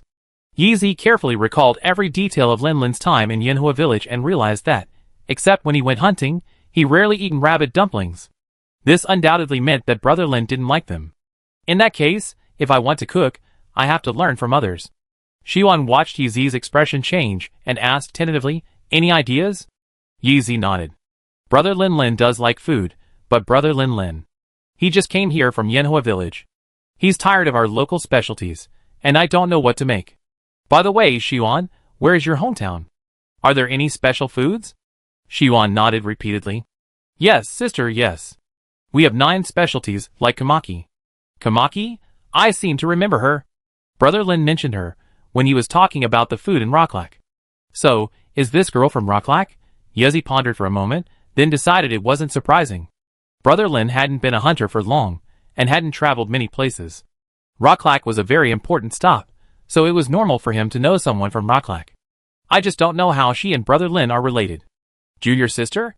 But she doesn't look like someone who could wield a shield axe. Chapter 254. Guests, would you like some drinks? The two girls were chatting away, discussing a topic reserved for girls, when a soft, gentle voice suddenly greeted them. Turning, they saw a cat wearing a belly band. A white cat of the purest bloodline. Yeezy wanted to continue the conversation, but shook her head slightly. Thanks, I don't need any right now. Xiwan was intrigued. Jieyun's hot springs are renowned throughout the continent, and many hot spring-related industries are flourishing. Among these, the unique and distinctive specialty drinks are a significant part of the industry. Give me a drink. How much? It's a new product for trial. It's free. Just try it, and tell me how it tastes. The cat, Xiwan, picked up an oak wine glass from the stall behind her, and handed the freshly prepared drink to Xiwan. Xiwan took the glass, and observed the color of the drink. It was a clear, pale green, resembling something like green grapes or green apples. She brought it up to her nose and sniffed twice. A faint aroma of alcohol, mixed with the sweetness of fruit, was this wine. Cheyenne took a tentative sip. Just as her lips touched the liquid, she felt a sudden tingling sensation, and there seemed to be a soft pop. Yeezy's eyes widened. She had seen it clearly from the side. The thing in the cup had just emanated an arc of electricity, and when it touched Cheyenne's lips, the sparks were quite bright. You call this a drink? Cheyenne pursed her lips. That electric shock feeling was strange. Was it a seasoning added for a stimulating taste? Cheyenne became even more interested and took a small sip. Under the gaze of the shop owner and Yeezy, Cheyenne's body trembled. Then she let out a long sigh, her face growing even more rosy. How's it going, customer? Cheyenne licked her lips, as if savoring the sensation, and it took a moment for her to come back to her senses. Excellent. The cider used as the base, if I'm not mistaken, is made from Rock Lake's desert apples. It has a sweet taste, a mellow mid-palate, and a lingering sweetness on the finish. It also has a uniquely refreshing quality. If I'm not mistaken, it's probably brewed with Jiyan Mountain spring water. I don't know what other ingredients are used, but this drink tastes more like a glass of thunder than wine. It feels like a constant stream of electricity. Honestly, it's quite exciting, I love it. After saying this, Cheyenne took another sip and leaned back against the warm bluestone backrest, squinting her eyes with a look of enjoyment. The owner of the beverage shop looked at Cheyenne with admiration. What a customer! This is the first time I've met such a discerning customer. I'm just wondering if you experienced any other sensations, like the feeling you get when your armor skill is activated? Huh? Cheyenne looked bewildered. Isn't this just a drink? It tastes a bit pungent, but what does that have to do with armor skill protection? She closed her eyes, carefully feeling the changes in her body, and tentatively moved her hands and feet. It seems no difference? She looked bewildered and took another sip of her drink. The owner of the beverage shop looked dejected. Looks like my lightning cider is a failure, meow. I need to rethink the recipe, meow. Yeezy turned her head, her gaze lingering between the man and the cat, finally settling on the glass of wine, which had only a tiny bit of liquid left. She carefully observed Cheyenne's drinking, and suddenly said, Wait a minute, I think I've discovered something. The man and the cat looked at Yeezy blankly. Yeezy didn't explain, but took the glass in her own hands, and touched the remaining liquid with her fingertips. Snap! A bright arc of electricity flashed, causing Yezi's fingertips to tremble. As expected, Yezi turned to look at Cheyenne. Didn't you notice? Aside from the flash of electricity at the first sip, the rest of this drink is just like any other drink. Your resistance to lightning has increased a lot. Huh? Is that so? I was wondering why that thrill gets weaker the more I drink. Yezi looked at the owner of the beverage shop. Boss, can I have a drink too? If it were just an ordinary drink, Yezi wouldn't have been particularly interested. She'd be completely focused on the strategy Cheyenne was talking about. But if this drink could be helpful for hunting, then she'd be incredibly interested. You know, back on the way to Jiayan village, she fought a thunder wolf dragon. Its supercharged state was so intensely charged that it was incredibly painful, and its mounted attack could even numb a person's legs. If she had this lightning apple cider back then, perhaps she wouldn't have been so embarrassed. Well, sorry, sir, this is just a trial, and one of the ingredients is out of stock. What's the ingredient? The shop owner gave an embarrassed smile. It's the super electric lightning bug meow. Yezi blinked. Such a familiar name. Isn't this what they plucked from the thunder wolf dragon with their insect nets during their battle? They had quite a few of them. After all, they filled a whole net bag at once, and they caught more than once. Yezi smiled and shook her head. So that's what it is. I still have quite a bit. If you need more, come see me. Even elsewhere, Cheyenne's expression was nearly petrified. She felt like vomiting. What the hell? You mean, there were bugs in the drink I just drank? Okay, although eating bugs is commonplace for hunters, bitter bugs, immortal bugs, and recovery honey bugs, they should be used to it by now, but that's only for most hunters. Only Cheyenne herself, due to her family background, was not included in the majority of hunters. Although, after years of training, she could easily swallow something like this with a single grit of teeth and closed eyes when necessary, she still had to eat it. Who would just eat a few bugs for no reason? The owner of the beverage shop looked at Cheyenne's expression and belatedly realized, if I said that just now was a joke, would it make you feel any better, customer? Cheyenne, The owner of the beverage shop was under immense pressure. Seeing the situation was getting worse, he fled, leaving the space to the two hunters. It was best not to disturb them anymore. Chapter 255. Let's not talk about what Yi Zi and Shi Yuan discussed next. The focus shifted back to Lin Lin. The newly promoted 4.5-star hunter returned to the farmhouse, collapsed onto the bed, and began to snooze. As the absolute main force in the Thunder Wolf Dragon subjugation campaign, Lin Lin had been exhausted these past few days. Not only had he participated in the battles directly, but the preliminary reconnaissance and battle plan had also consumed a great deal of his energy. Now that he knew there was a higher-ranking opponent, he suddenly relaxed and wanted nothing more than to sleep soundly. Clatter, clatter. Lin Lin was awakened by the sound of raindrops hitting the window. He rubbed his head, climbed out of bed, walked to the edge, and looked up at the dark sky. He could see fine raindrops falling like strings. Was it dark, or was it the rain blocking out the sunlight? Lin Lin didn't know. He simply rubbed his stomach and searched the house for a while, finding nothing to eat besides the food he brought with him. Reluctantly, he headed into the living room. The hall was lit with candles. While not bright, it wasn't dim either. A family of 3 sat at the dining table, apparently chatting. Xiao Lin is awake. The woman was the first to notice Lin Lin and stood up, while the 2 men, one old and one young, beside her also turned their heads. When they saw Lin Lin, their eyes held a subtle expression. Today, the village had brought back the body of a thunder wolf dragon. Although they weren't among the onlookers at the time, they had heard about it afterwards. Naturally, they also knew the identities of the 3 heroes who played the central role. Lin Lin, the loyal hunter who lives on the Iwata family farm, Breath, the swordsman who braved danger to help his good brother, and Yoko, the female bugstick who follows him on his quest to capture the promising young hunter. While the names may differ depending on the individual, the general meaning is this. Thanks to Lin Lin, the Iwata family now enjoys considerable respect among the villagers. They envy such a skilled hunter living in their home, and they have established a good relationship with him. However, the Iwata family is not entirely happy with this treatment. They originally accepted Lin Lin into their family out of pity for a child who couldn't even speak the common language, but now public opinion seems to suggest they are doing so to curry favor. Uncle Xingping, Aunt Sun. Lin Lin called out, then rubbed his stomach sheepishly. Is there anything to eat at home? Ingredients are fine? Sun was the first to react, picking up the plate of onsen eggs in front of her. Xiaolin, have some of this to fill you up. Auntie's going to make you something. Lin Lin quickly waved his hand. Aunt Sun, please sit down. I'm just having a quick bite to fill my stomach. No need to go to any extra effort. With that, Lin Lin picked up a piece of onsen egg and popped it into his mouth, then sat down beside them. He turned to look at Hongyi. What were you talking about just now? Can I listen? Hongyi's father smiled. Why not? We were just talking about you. In less than a year, you've grown from that kid to the hero of Jiayan village. I guess that's what they call gold always shines, right? Even without us, Xiaolin, you would have shone as brightly as you do now. Lin Lin quickly waved his hands. Uncle, please don't say that. When I first came here, I couldn't even speak the common language. If you hadn't taken care of me and taken me in, I have probably frozen to death or starved to death in some remote corner. Lin Lin's words were a bit exaggerated. After all, even if he couldn't make it in the village, he could just go and find Xiong Er to be his friend.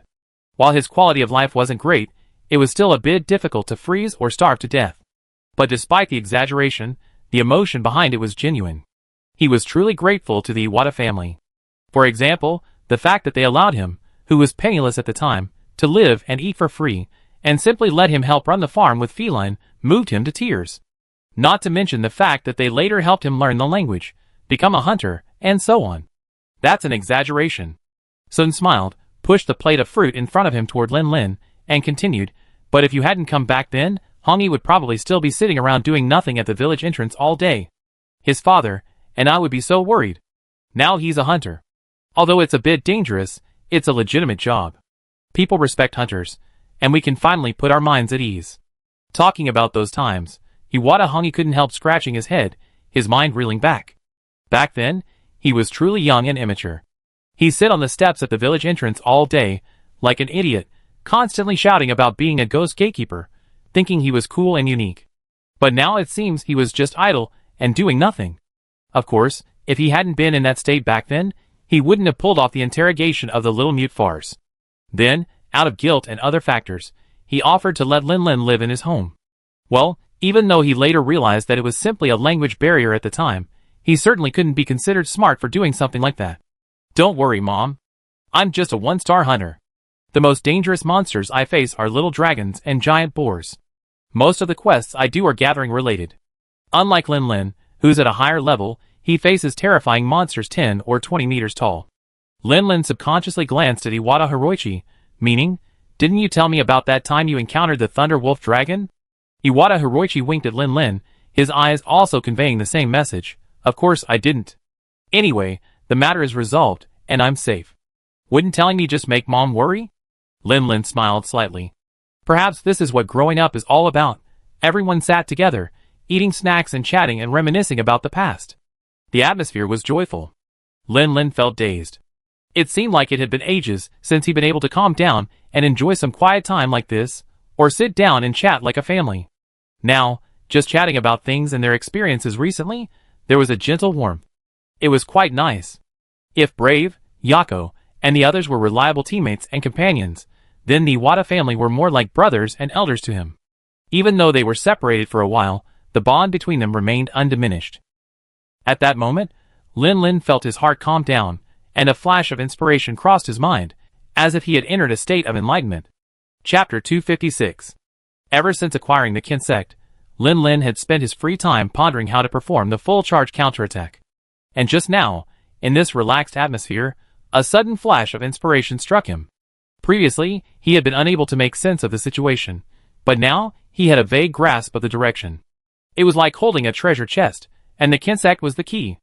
All he had to do was grope for the keyhole, and the sudden inspiration pointed him in the direction of the keyhole. Lin Lin was instantly overwhelmed with excitement. After greeting the Iwata family, he grabbed his shield and axe, and braved the wind and rain to a field on the farm lined with wooden stakes.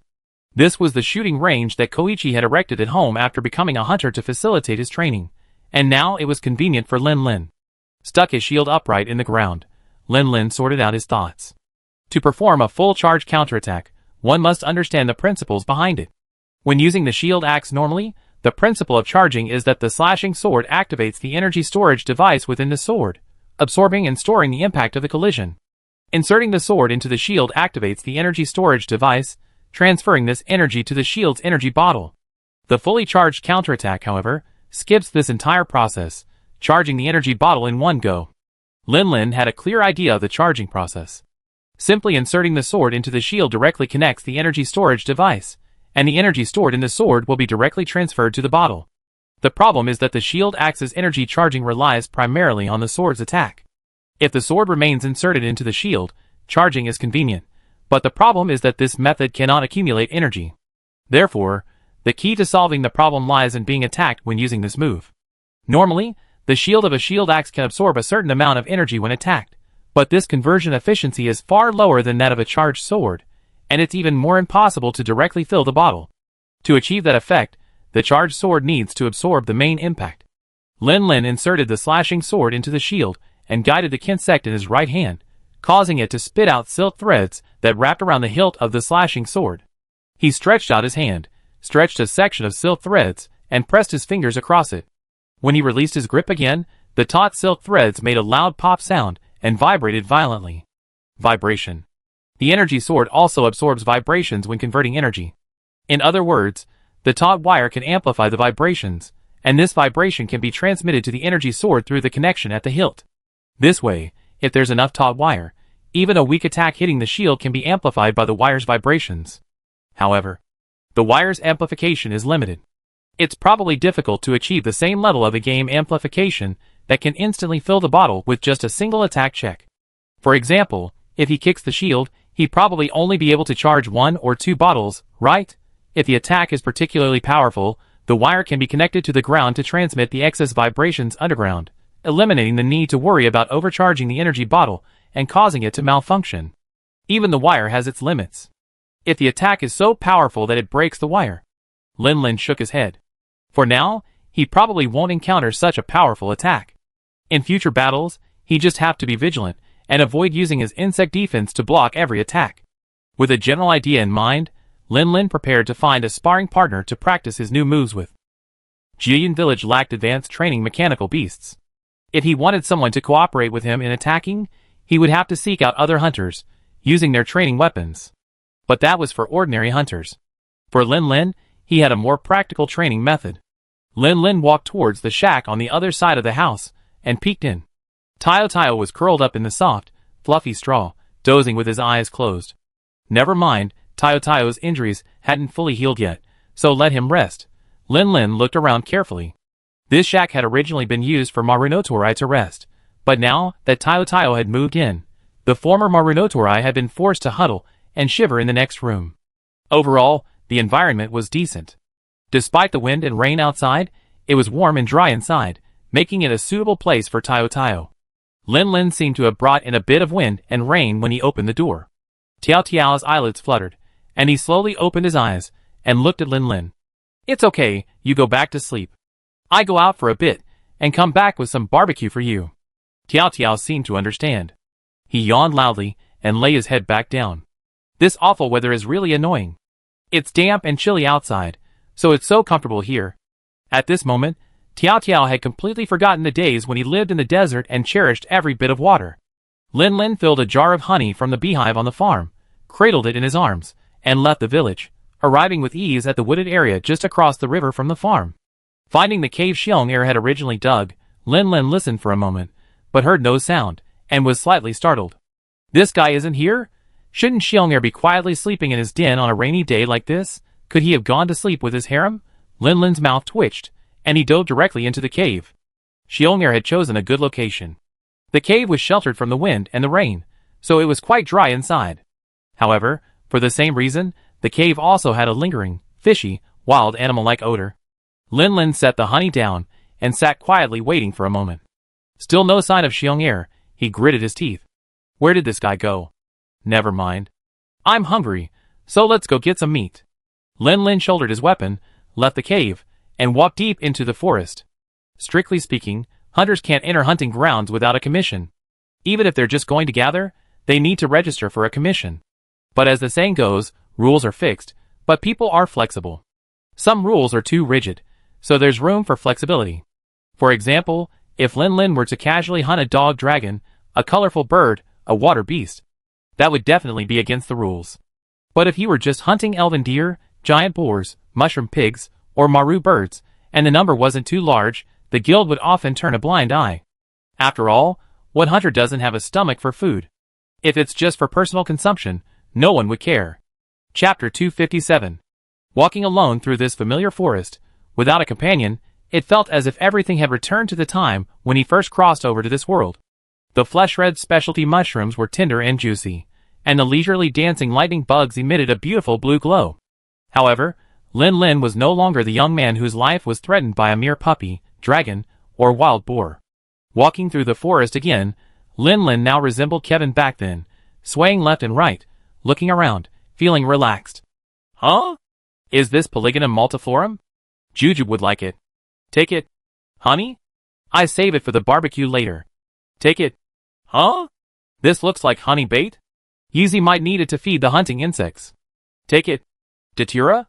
Great, great. I need it to blend the secret medicine. Take it. Strolling along, stopping and starting, stepping on the raindrops, Lin Lin strolled happily. The surprise didn't stop there. As Lin Lin, the large orange mushroom strapped to his waist, turned the corner, a sudden grunting sound came from behind him. Turning around, he saw a mushroom pig, covered in pig skin marinated in mushrooms. Following the scent of the mandrake, it stalked Lin Lin with a dazed look on its face, grunting twice, as if wondering how a mushroom could have grown legs and run away. It wasn't until Lin Lin flashed a kindly smile that the mushroom pig realized it was in danger and quickly turned to flee. How could Lin Lin, with an empty stomach and only a few hot spring eggs to feed him, let go of this fresh meat right before his mouth? Lin Lin kicked the mushroom pig over, not even drawing his shield and axe. He simply whipped out his skinning knife and ended the poor pig's life.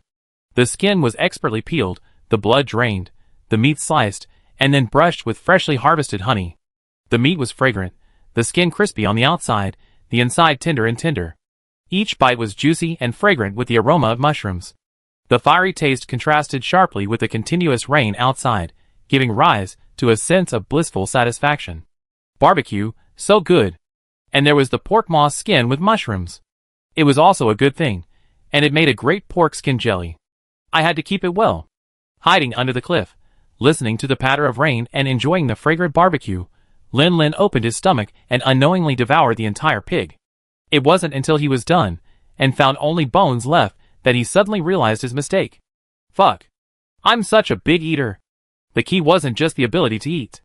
Even with so much food in his stomach, Lin Lin didn't feel bloated or uncomfortable at all.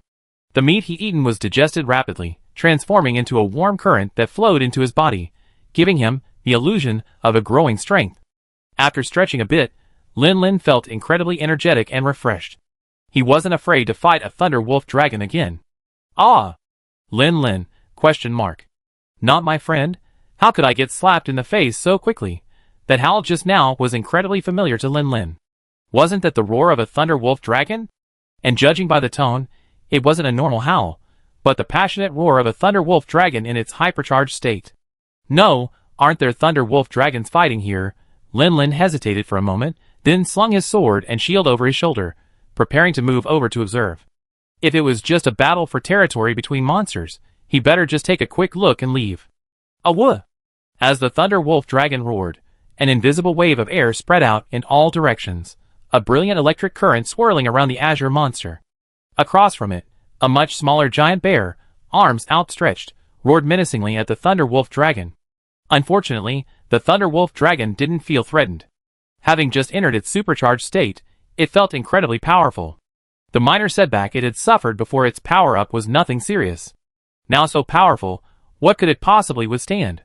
What could it possibly withstand? The thunder wolf dragon leaped into the air, claws raised, and was about to strike down with a mighty blow. Across from it, the dark-haired giant bear, seeing its intimidation ineffective, abandoned its pointless maneuvers and simply stood still until the final blow from the thunder wolf dragon's claws. It twisted its body, dodging the lightning-sparkling claws, and simultaneously slammed its iron mountain leaning into the thunder wolf dragon's sturdy chest. Bang! The thunder wolf dragon stumbled back 2 steps, and the giant bear leaned back slightly from the recoil. Roar! The next moment, the giant bear steadied itself and charged directly at the thunder wolf dragon. Its armor was stained with dark red blood, and the terrifying momentum of its ferocious charge added to its imposing power. Beast battles are often simple and unpretentious. They simply go toe-to-toe. Whoever possesses greater strength prevails. This is why many large monsters often occupy higher ecological niches, carrying more weight, and thus more easily gaining the upper hand in power contests. However, this universal rule was broken in the case of the giant bear. It seemed to be charging without reserve, attacking like a raging storm, but in reality, each attack retained a certain amount of strength. While attacking, it constantly observed its opponent's movements. Whenever the opponent showed signs of raising a claw or shaking its head forward, it would promptly absorb the force, either sidestepping or striking first, striking where the opponent was least able to exert force. Like a seasoned general, a veteran of battles and a sea of blood and corpses, it could clearly discern when to attack fiercely, when to evade, and when to retreat. For example, right now, it had fought the Thunder Wolf Dragon more than once. Initially, facing this monster with superior physical strength, extremely agile reflexes, and mastery of lightning attacks that seemed like magic, it was completely overwhelmed and unable to lift its head. It could only rely on summoning other blue bear beasts to join the attack and barely repel the opponent. After that, the same creature, in different forms, came back several times, each time resulting in a fierce battle, each one bringing immense pressure to it.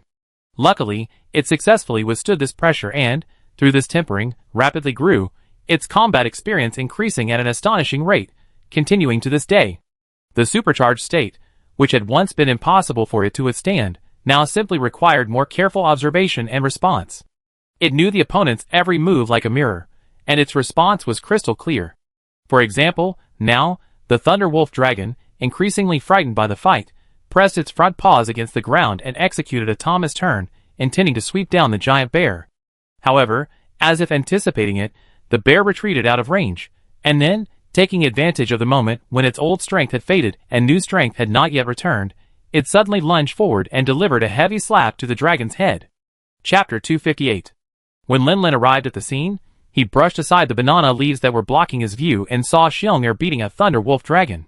The Thunder Wolf Dragon felt dizzy from the slap, shaking its head in place, still looking half-conscious. Xiong'er didn't give it a chance to recover. He slapped it again, striking it with both hands.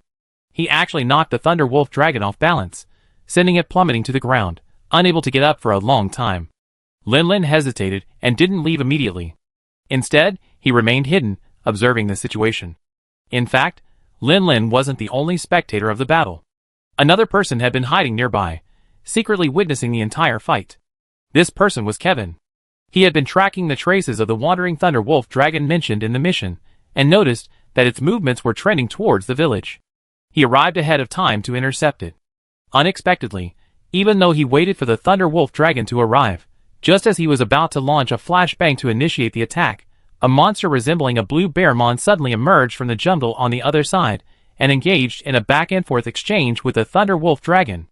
I say it resembles a blue bear mon because, in his impression, blue bear mon were gentle monsters, even able to get along well with humans. Look at this ferocious creature before him, lashing out at the Thunder Wolf Dragon with both hands.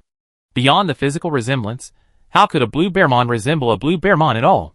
How could a blue bear mon slap a Thunder Wolf Dragon? When did such a dangerous subspecies of monster appear near the village? And there weren't even any subjugation requests? Could it be that there haven't been any sightings yet? I have to submit one when I get back. Thinking of this, Kevin couldn't help but shrink back into the shadows. Even though his bulky, heavy armor couldn't shrink much, he was able to hide undetected thanks to the rock he'd chosen being large enough to shield his body. Kevin continued to spy on the fight between the two monsters, his gaze suddenly pausing as he glanced over a certain spot. The leaves there seemed to be trembling at an odd rhythm. Did something else just pass by? He subconsciously glanced in that direction and vaguely caught sight of a figure, seemingly wearing ice blue armor. Is it the hunter from the village? Kevin chuckled. He didn't know how skilled this hunter was, but his concealment skills were certainly lacking. He glanced at him a few more times, but didn't consider greeting him. After all, he had a mission to complete. If he finished the hunt quickly, he had the confidence to return to the village to meet his apprentice. Kevin refocused his attention on the Thunder Wolf Dragon. Judging from its current situation, it actually had lost. This subspecies of the blue bear beast was truly formidable. Seeing the Thunder Wolf Dragon give up its territorial claims, it gave a symbolic roar and turned to flee. Kevin, ready to avoid the giant bear's sight, quietly followed. Just then, out of the corner of his eye, he noticed the hunter from earlier had actually emerged from his hiding place, deliberately making some noise, to attract the giant bear's attention. Idiot! Kevin immediately gave up on tracking the Thunder Wolf Dragon. Were the local hunters so clueless? They had just witnessed the bear's formidable fighting prowess, yet they dared to expose themselves so carelessly. He untied the fate force from his back and charged forward, ready to rescue the reckless hunter. The next moment, his steps froze. He saw the idiot he considered remove his helmet, wave his hand at the giant bear, and shout, "Bear 2!" The moment the giant bear heard that voice, its ferocious aura vanished. Its blood-stained face, now adorned with a piercing silliness, now revealed a pure, foolish air. It lunged forward, charging with all 4 legs. As it approached, it slid flat on its back, shoveling mud along the way. It finally landed in front of Lin Lin and licked him fiercely. Lin Lin wiped the saliva from his face in disgust. Luckily, the heavy rain was still falling, soaking him thoroughly, saving him the trouble of washing his face. Roar! Xiong Er suddenly turned his head, having sensed movement approaching. Lin Lin stroked Xiong Er's head and then looked over. Xiong Er's fur was now thick and hard, like steel needles, even prickly to the touch, not as soft and fluffy as before. Kevin paused for a moment, sheathed his shield and axe, and walked out rather awkwardly. He was wearing a helmet, obscuring his features, and his voice sounded muffled. "Hello, I'm just passing by." Xiong Er, noticing that the creature emerging was a 2-armed, 2-legged, humanoid creature, turned his head and gave Lin Lin a questioning growl. "This creature looks 2 or 3 times more massive than the bipeds I've seen before. Is he one of your kind?" Lin Lin twitched his lips, ignoring Xiong Er's confusion for the moment and carefully examining the other's physique and armor, which were even more exaggerated than his own. The heavy armor looked vaguely familiar, but not instantly recognizable like the Fire Dragon or Thunder Wolf suits. After a brief moment of reflection, Lin Lin finally recalled the armor's material from the vent-like structures on the armor. This is the Armored Dragon suit. The Armored Dragon, an adult rock dragon, primarily inhabits volcanic regions, occasionally appearing in swamps and other areas. Its strength is no less than that of the top-tier creatures in its niche, the Fire Dragon Ceratops. In fact, its enormous size might make it even more difficult for hunters to fight it. When Lin Lin returned to Jian Village from Rock Lake, he encountered a Ceratopsian attack. He survived that attack thanks to the combined efforts of Yezhao and Taio Taio, who lured the creature to a rock dragon, where they engaged in a fight. Currently, the only hunters capable of defeating the armored dragon near Jian Village, besides the 3 high-ranking hunters who had arrived to provide support, were perhaps Manjusri, the hammer master from Yanhua Village. The weapon behind the man before him looked quite familiar, a shield axe. The blade had a similar brown hue to that of a Ceratopsian, while the shield bore 2 curved black horns, a design almost indistinguishable from that of a Ceratopsian. So, a male, a high-ranking hunter, wielding a black Ceratopsian shield axe. Who was this person? It was so hard to guess. Chapter 259. Master Kevin? Lin Lin hadn't expected to meet him here. Seeing Lin Lin had guessed his identity, Kevin reluctantly removed his mask and smiled at Lin Lin. "I didn't expect to meet you here. I had been thinking I'd find you after completing my mission." Then, with a slightly strange look, he glanced at Xiong Er, who was squatting quietly on the ground beside him. "Is it the blue bear beast I first met you with?" Lin Lin nodded repeatedly. "That's it." Kevin sighed with a hint of emotion. What a change. If I hadn't seen it with my own eyes, I wouldn't have believed it. That ferocious, obviously dangerous monster was actually the same individual as the silly bear squatting quietly beside the human. However, after witnessing Xiong Er's fierce side, Kevin could no longer regard Xiong Er as the weak, docile, and gluttonous creature he had been. Even though it was showing the same gentleness as before, he remained cautious and didn't get too close. "Master, is your mission to hunt that Thunder Wolf dragon?" Lin Lin patted Xiong Er and gave him a piece of leftover honey from the previous barbecue. He told him to eat it while he walked over to Kevin. Kevin watched Xiong Er from the corner of his eye. He saw that after accepting the honeycomb, he sat down and began to chew it with relish. He sighed softly and turned his attention to the disciple he hadn't taught for long. Hearing him address him as master without a hint of awkwardness, Kevin felt a warm feeling in his heart. Thank goodness, the disciple still acknowledges me. Recalling those few short days together, Kevin's lips flickered to a smile.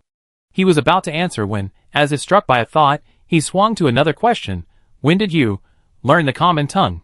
When he first received the guild's urgent message, Lin Lin could only stutter out words one by one. Now he speaks so fluently? Lin Lin scratched his head sheepishly. It didn't take long, actually. It really didn't take long. After all, thanks to his unique talent, he could instantly translate what he heard into something he could understand. Since arriving in Jian Village, Everyone around him had been speaking the common tongue, and the Iwata family would even slow down their speech to teach him, so he naturally learned quickly. Basically, it only took a few weeks, right? Less than a month, I think. Kevin gave him a thumbs up. This kid is not only gifted as a hunter, but also a natural learner. Even if he didn't become a hunter, he'd probably achieve great things as a scholar. Lin smiled shyly, stroking the insect trap secured to his wrist, a slight movement stirring within him. By the way, master. What did you say? I've been trying to develop a new move lately. Master, could you help me see if there's anything I can improve? Kevin, ? He rubbed his ears, wondering if his hearing had been damaged by the roars of monsters while hunting. Why was it that I couldn't understand a sentence clearly composed of the sounds of common? Can you explain what it means to develop a new move? A kid who just officially become a hunter for less than a year had developed a new move. Is that even possible? Oh, that's wrong. How could a newbie, who's only been hunting for less than a year, come up with a new trick?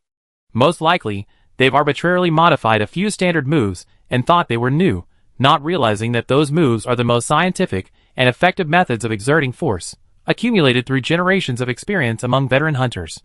I call it a fully charged counterattack. According to my theory, it should be like this. Lin spoke, gesturing with his weapon and explaining his ideas and conjectures. Kevin listened quietly. From the beginning, eager to hear what this kid was going to brag about, his expression gradually grew dull, finally transforming into a serious and thoughtful expression. Just based on the principle he described, it seems completely feasible. Kevin felt like he truly found a treasure. This apprentice was so talented, bringing him back would be such an honor. He'd been annoyed by Julius's sullen expression for a long time. They'd never been able to decide the winner, so now was the time to see whose apprentice was the better one. Try it now. I help you figure it out. So Lin stuck his shield upright into the ground, his sword embedded in it. After a moment's effort, he controlled the kinsect to wrap its silk around the hilt, and thrust the other end into the ground. Then, with both hands supporting the hilt and the inside of the shield, he bent his knees to resist the impact. Because he was still in the process of learning the technique, his movements were still unfamiliar, so the whole process took several seconds to complete. There was only one strand of silk connecting the charged sword to the ground, not 4 strands anchored to the ground as in a game. Kevin raised his fist and attempted a punch against the shield. Naturally, this didn't shake Lin at all, but his goal was simply to observe the impact. The shield's angle needs to be adjusted. My punch just now could be compared to a light attack from a monster. Half the force went directly through the shield and into the ground, wasting a lot of energy that could have been used to recharge. But this needs to be adjusted based on the combat situation. For heavy, powerful attacks, the ground must be used to disperse the force. This wire is quite interesting. Using its vibrations to transmit and amplify the impact is truly a brilliant idea. However, relying on just one strand of wire wouldn't provide much amplification, and the center of gravity is unbalanced, making it difficult to maintain a stable defense against an actual attack. At least 2 strands should be wrapped around it. In fact, in my opinion, it should be wrapped around the kinsect as it fluttered in protest. It should return to its insect box to rest. There should be 4 strands of silk anchoring the ground, but the operation is quite complex and I haven't figured it out yet. Kevin nodded seriously. Your idea is excellent. If perfected, it would be a near supernatural skill for us shield axe hunters. Unfortunately, I've never encountered these amazing little bugs, so I can't help you much with the kinsect. However, for other matters, like how to more efficiently block monster attacks, how to mobilize your energy, and combine your moves for maximum power, whatever questions you have, feel free to ask me. Kevin patted his chest vigorously, paused, and added, also, forget about the cooking question. I really don't have much to teach you about that. Chapter 260. Kevin was talking when he suddenly seemed to remember something and changed the subject. How about this? I'm about to go hunt a thunder wolf dragon. Would you like to join me and experience the whole hunt? He had just thought about it. Lin might not know his own shortcomings, so it would be inappropriate for him to ask questions and then answer them himself. It would be better to accompany him throughout the process, so that he could discover what he needed to improve. Huh? Lin was stunned for a moment. Hunting with Master Kevin, that seems like a good idea. Anyway, he wanted to calm down and solidify his foundation. Learning on his own wouldn't be as comfortable as having a master by his side. Okay. Then I go back and handle the paperwork for accepting the commission. Kevin slapped Lin on the shoulder. Why bother with paperwork? It's a waste of time. Just follow me. Lin, He subconsciously recalled the original arrangement. Leaf, this guy's hunting with me now, largely because he didn't accept the commission during the Sand Dragon hunt and was subsequently suspended from the city tournament gorilla. That guy just got chased off. Time's tight. You can still get the paperwork done when you get back. By the time you run back and get the paperwork done, he'd be long gone. Lin Lin sighed helplessly and waved at Xiong Air, indicating he'd come back to see him. Then, following Kevin, he plunged deep into the jungle. Xiong Air? ? Didn't we just meet? Why is he leaving now? Xiong Air licked his paw, cleaning the remaining honey from the pad. A sudden pang of curiosity welled up in his heart. What were they going to do? Or should I follow and take a look? Kevin, worthy of being a 7-star upper-level hunter, possessed far more experience than Lin Lin. Even wearing such bulky armor, his movements were still agile and light, not even making much noise. This was in stark contrast to Lin Lin's brute force, forcing his way forward. Lin Lin immediately noticed the difference. While Kevin's movement might not seem fast at first glance, it was steady. Furthermore, his unique power generation technique seemed to reduce his energy consumption considerably. Subconsciously, Lin Lin began to imitate Kevin's steps, noting each lift and landing of his foot, and then trying to adjust his own gait. Frankly, this sudden change in walking habits was difficult to adjust to. As Lin Lin imitated, he actually felt flustered. That's wrong. You can't just watch me raise and lower my legs.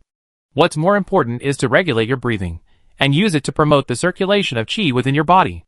Before the hunt even began, Lin Lin was already learning from him, and Kevin was delighted. As expected, he said his master was useful. He deliberately slowed his movements to allow Lin Lin to see more clearly, while constantly instructing, like this, follow me, exhale. Exhale. You don't need to deliberately sense the qi. Once you develop a rhythm, it will naturally activate and relieve muscle fatigue. All you need to do now is calm your mind and focus on your steps and breathing. Hunters often only delve into the use of qi after reaching higher ranks. Based on their weapons, hunters develop a variety of specialized qi techniques.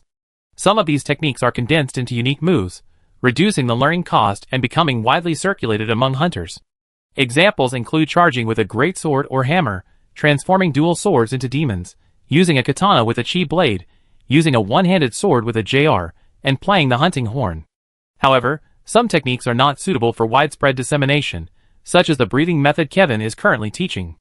It's not that high-ranking hunters cherish their skills, but rather that these techniques require instruction and practice, requiring a high level of talent and a high learning cost. Rather than investing considerable effort in learning them only to achieve nothing, ordinary hunters would be better off studying the unique moves specific to their weapon. After all, it was a concentrated culmination of qi techniques. If he learned well, perhaps he could apply them to other techniques and eventually grasp this advanced skill. For Lin Lin, although his current qi use was rather rudimentary, the charging technique he frequently used for his charge double slash was essentially a form of qi application. Trying it out wasn't unfamiliar to him, and he quickly got into the flow. His body warmed slightly with each breath, and Lin Lin felt the heat flowing slowly through him, pondering silently. Qi, or life energy, is this what it feels like? Why does it feel so familiar? Oh, right. The feeling of digesting roasted pork, the warmth transforming into a current, is almost identical to this. He had originally thought that warm current only appeared right after eating, but it turned out to be simply accumulating within him, sustaining the intense energy consumed during the intense battle. Now Lin Lin understood why he could devour an entire mushroom pig in one sitting. It turned out the intense battle with the Thunder Wolf Dragon had depleted his usual reserves of qi, and he urgently needed to replenish them. Lin Lin maintained his breathing rhythm, and followed Kevin's instructions, trying to familiarize himself with the state and sensation of the qi flow. According to Kevin, many of the hunters' more advanced combat techniques were achieved through the manipulation of qi. Time flew by during the instruction, and before Lin Lin even realized it, Kevin had already placed a hand on his shoulder and led him to a hidden spot behind an ancient tree. We're here. It wasn't until Kevin gestured to him that Lin Lin realized they had unknowingly caught up with the Thunder Wolf Dragon. Lin Lin quietly poked his head out of the ancient tree, glancing at the Thunder Wolf Dragon drinking water not far away. His hands unconsciously reached for the weapon behind his back. Had just finished a thrilling hunt, he hadn't expected to face it again so soon. However, this time, Lin Lin didn't feel the slightest bit of the nervousness he felt the previous time. Nor did he need to plan everything meticulously, fearing any mistakes, because this time, he was also a hunter with a master's guidance. Cat's Celestial Lord summoned, activated. Go ahead, let me see how you fight. Kevin gently patted Lin Lin's shoulder, his eyes filled with encouragement. Lin, huh? Right? How did it become XDX going up to attack, while LDX was watching from behind? Did something go wrong? Chapter 261. Kevin pulled a handful of dark red powder from his tool bag and sprinkled it at Lin. The powder had a pungent smell, and Lin couldn't help but cough lightly. Then, a surge of power surged up, and the chi within his body, which had just stagnated, began to flow again. That wasn't the end of it. Kevin pulled out another fruit with a reddish-brown shell and thrust it into Lin's mouth. Both before and after his time travel, Lin recognized this thing. It was the Seed of Strange Strength, a common plant seed used to temporarily boost hunter strength. The main function of this thing was the cotyledon, which was encased in the shell. Theoretically, it could be peeled and eaten, but hunters rarely did so for convenience. Crunching the seed and swallowing it, Lin could clearly feel the chi within his body flowing more vigorously, a powerful force rising continuously, and his breathing became heavier. Lin gripped the hilt of his shield axe, ready to charge out for battle, but Kevin pulled him back. Turning his head, he saw a bottle of dark red potion thrust into his face. Judging by its color, it looked no different than hot pepper spray, a hot drink. Lin, is it really necessary to equip all three of the demonic man equipment? He felt he might not be able to handle it. Kevin gave him a thumbs up. Don't worry, I've considered your physical tolerance and didn't bring out the demonic man potion. This is just a regular demonic man potion. Lin, Alright, master said so let's do it. Lin tilted his head back and gulped down the potion, his face flushed. A puff of white steam even emanated from his nostrils as he exhaled, a sign of peak blood flow. Kevin then patted Lin on the shoulder. You've got it this time. Go ahead. Lin glanced back at the Thunder Wolf dragon. It had lowered its head to finish the drink and now, with its head raised, gazed in a certain direction, letting the rain pour down on it like a lifelike sculpture. This was his first time hunting in a rainstorm, but with someone behind him, he remained calm. He strode forward and, before the Thunder Wolf dragon noticed him, slashed twice at its hind legs. Kevin nodded slightly. He had become quite proficient at the charge double strike, demonstrating solid fundamentals. The Thunder Wolf dragon's hind legs weren't covered in a hard shell, making it easier to chop them. Furthermore, Lin had been freshly marinated, buffed, and now formidable. With those two slashes, the Thunder Wolf dragon inflicted 2 deep wounds on its hind legs. Suddenly attacked from behind, the Thunder Wolf dragon snapped out of its daze, and quickly turned to face the enemy, emitting a menacing roar. It had barely uttered its roar, before it could even see the attacker's form, when another powerful double strike slashed down on its head, abruptly interrupting the Thunder Wolf dragon's roar. Did you choose to attack aggressively? Have you developed this aggressive fighting style, or is it because I'm around that you're less cautious? Kevin clutched a flash grenade tightly in his hand, keeping a close eye on the battle. If anything went wrong, he would immediately intervene and personally join the fray. Lin had already fought a life-or-death battle with a supercharged Thunder Wolf dragon. While this Thunder Wolf dragon, which hadn't yet reached its enhanced state, wasn't easy for him, it certainly didn't pose too much of a pressure. In the back-and-forth battle, Lin quickly activated his red shield and filled it up with energy. You were quite sensible not to use that half-baked move you just figured out. While it has great potential, it's not ready for real combat right now. Now that you've accumulated the bottle and opened the red shield, it's time to prepare for the super release, right? Kevin tightened his grip on the flash grenade. He's seen many hunters choose the shield axe as their weapon, from trainee hunters still in training camp to 5-star guild elites. A common problem among them was that once the red shield was activated and the bottle was full, they immediately unleashed their ultimate. Some, in their impulsiveness, would even shout release, without seriously considering whether the monster's current state was suitable for a super release. The consequences of doing so. Sometimes a single super clear would leave the monster completely lost, but more often, it would be a wasted attack, letting the earth know just how powerful it was. In some extreme cases, the super clear failed to suppress the monster's movements, and instead, the super clear's shield breaking after swing was exploited. If it weren't for the guild's cat rescue team, he would have likely lost his life. Kevin was ready to rescue the monster, but Lin resisted the urge to unleash a super clear, maintaining his sword form until the Thunder Wolf dragon, sensing its foe's formidable strength, tensed itself, summoned the lightning bug, and prepared to enter supercharge. While the Thunder Wolf dragon was gathering strength, the ice blue shield axe smashed down on its head. Immediately, large sheets of ice crystals spread out, nearly enveloping the Thunder Wolf Dragon's entire front half. Especially because of the torrential rain, the Thunder Wolf Dragon was completely drenched. Under the spreading icy air, the water droplets instantly condensed into icy blocks, making the Thunder Wolf Dragon look like a lifelike ice sculpture. Crack, crack, crack. The ice shattered, and the Thunder Wolf Dragon, relying on its powerful muscles, forcibly broke through the ice, shaking off the ice fragments. However, although it had freed itself from the large clumps of ice crystals, the low temperature and the shattered ice still hampered its movements, making the Thunder Wolf Dragon's movements much slower. Retracting the shark guard, which had automatically transformed back into sword and shield form, Lin Lin couldn't help but smack his lips. Wow, this attribute bottle super release is every bit as effective as a grenade bottle. While it lacks the powerful physical shockwaves that stun monsters, it's just as effective at covering the enemy with frost, making their movements difficult. It's a shame, though, that the attribute bottle shield axe isn't very versatile, and can only be used against monsters weak to ice. The Thunder Wolf Dragon attempted to enter supercharge, but was interrupted. The chill and pain of the frost coating its entire body infuriated it. With a furious roar, it leaped to its feet, lashing out with a claw. Lin Lin narrowed his eyes, watching the Thunder Wolf Dragon's movements. Sensing little room for evasion, he raised his shield, locked his joints, and gritted his teeth, adopting a defensive stance. Awooh! At that moment, another roar of a completely different intensity echoed. Judging by the sound, it was about 2 miles away. Chapter 262. Another expert? As soon as this thought crossed Lin Lin's mind, the Thunder Wolf Dragon's claws slashed down, forcing him to slide back a few steps to absorb the force. Having barely regained his balance, Lin Lin prepared to roll to evade. However, to his surprise, the Thunder Wolf Dragon didn't immediately pursue him. Instead, it paused, roaring heavenward. Is this a response to that roar? Thinking that another Thunder Wolf Dragon might arrive soon, Lin Lin couldn't help but harbor a lingering fear of retreat. He was already sweating profusely from fighting one Thunder Wolf Dragon. What if another one came? The only reason he didn't flee was because he had the confidence of his master behind him. Lin Lin glanced back hesitantly, only to see Kevin poking his head out and making a gesture. Without hesitation, he sheathed his sword and began to run. The Thunder Wolf Dragon had just been beaten, so it wasn't about to give up.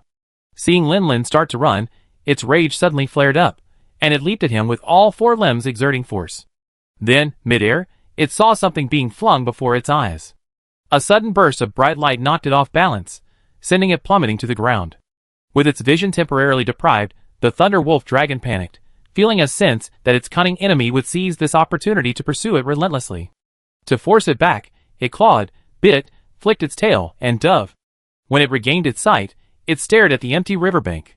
Beyond the muddy ground, tangled by its attacks, was there a single living thing? The Thunder Wolf Dragon spun its head left and right, its nose twitching repeatedly to confirm the enemy had indeed departed. Then, with an annoyed growl, it slowly returned to the riverbank. Roar! A sudden flash of golden lightning flashed across the river. The Thunder Wolf Dragon, looking in that direction, quickly lowered its head in a gesture of obedience. It was also a Thunder Wolf Dragon, but unlike the one beaten by Fatty Bear, this one was more robust. Its tough front claws glowed a frightening red from the throbbing blood. Its charged hairs, used for friction to enhance discharge, were not the usual white, but a more majestic golden color. Its distinctive appearance alone made it clear that this was no ordinary Thunder Wolf Dragon. The golden Thunder Wolf Dragon glanced at the ordinary Thunder Wolf Dragon, its gaze lingering for a moment on the scars on its body. Then, turning its head, it looked in the other direction and let out a low roar. The ordinary Thunder Wolf Dragon, like a soldier receiving a command, waded across the stream and followed the golden Thunder Wolf Dragon, galloping in that direction. In a moment, it was gone, disappearing from Lin Lin's sight. Huh? Lin Lin slowly exhaled, realizing his back was drenched in cold sweat. The transformed ice shark armor was incredibly waterproof and thermally effective, essentially keeping out rain. Lin Lin was certain it was simply the result of his own nervousness and fear.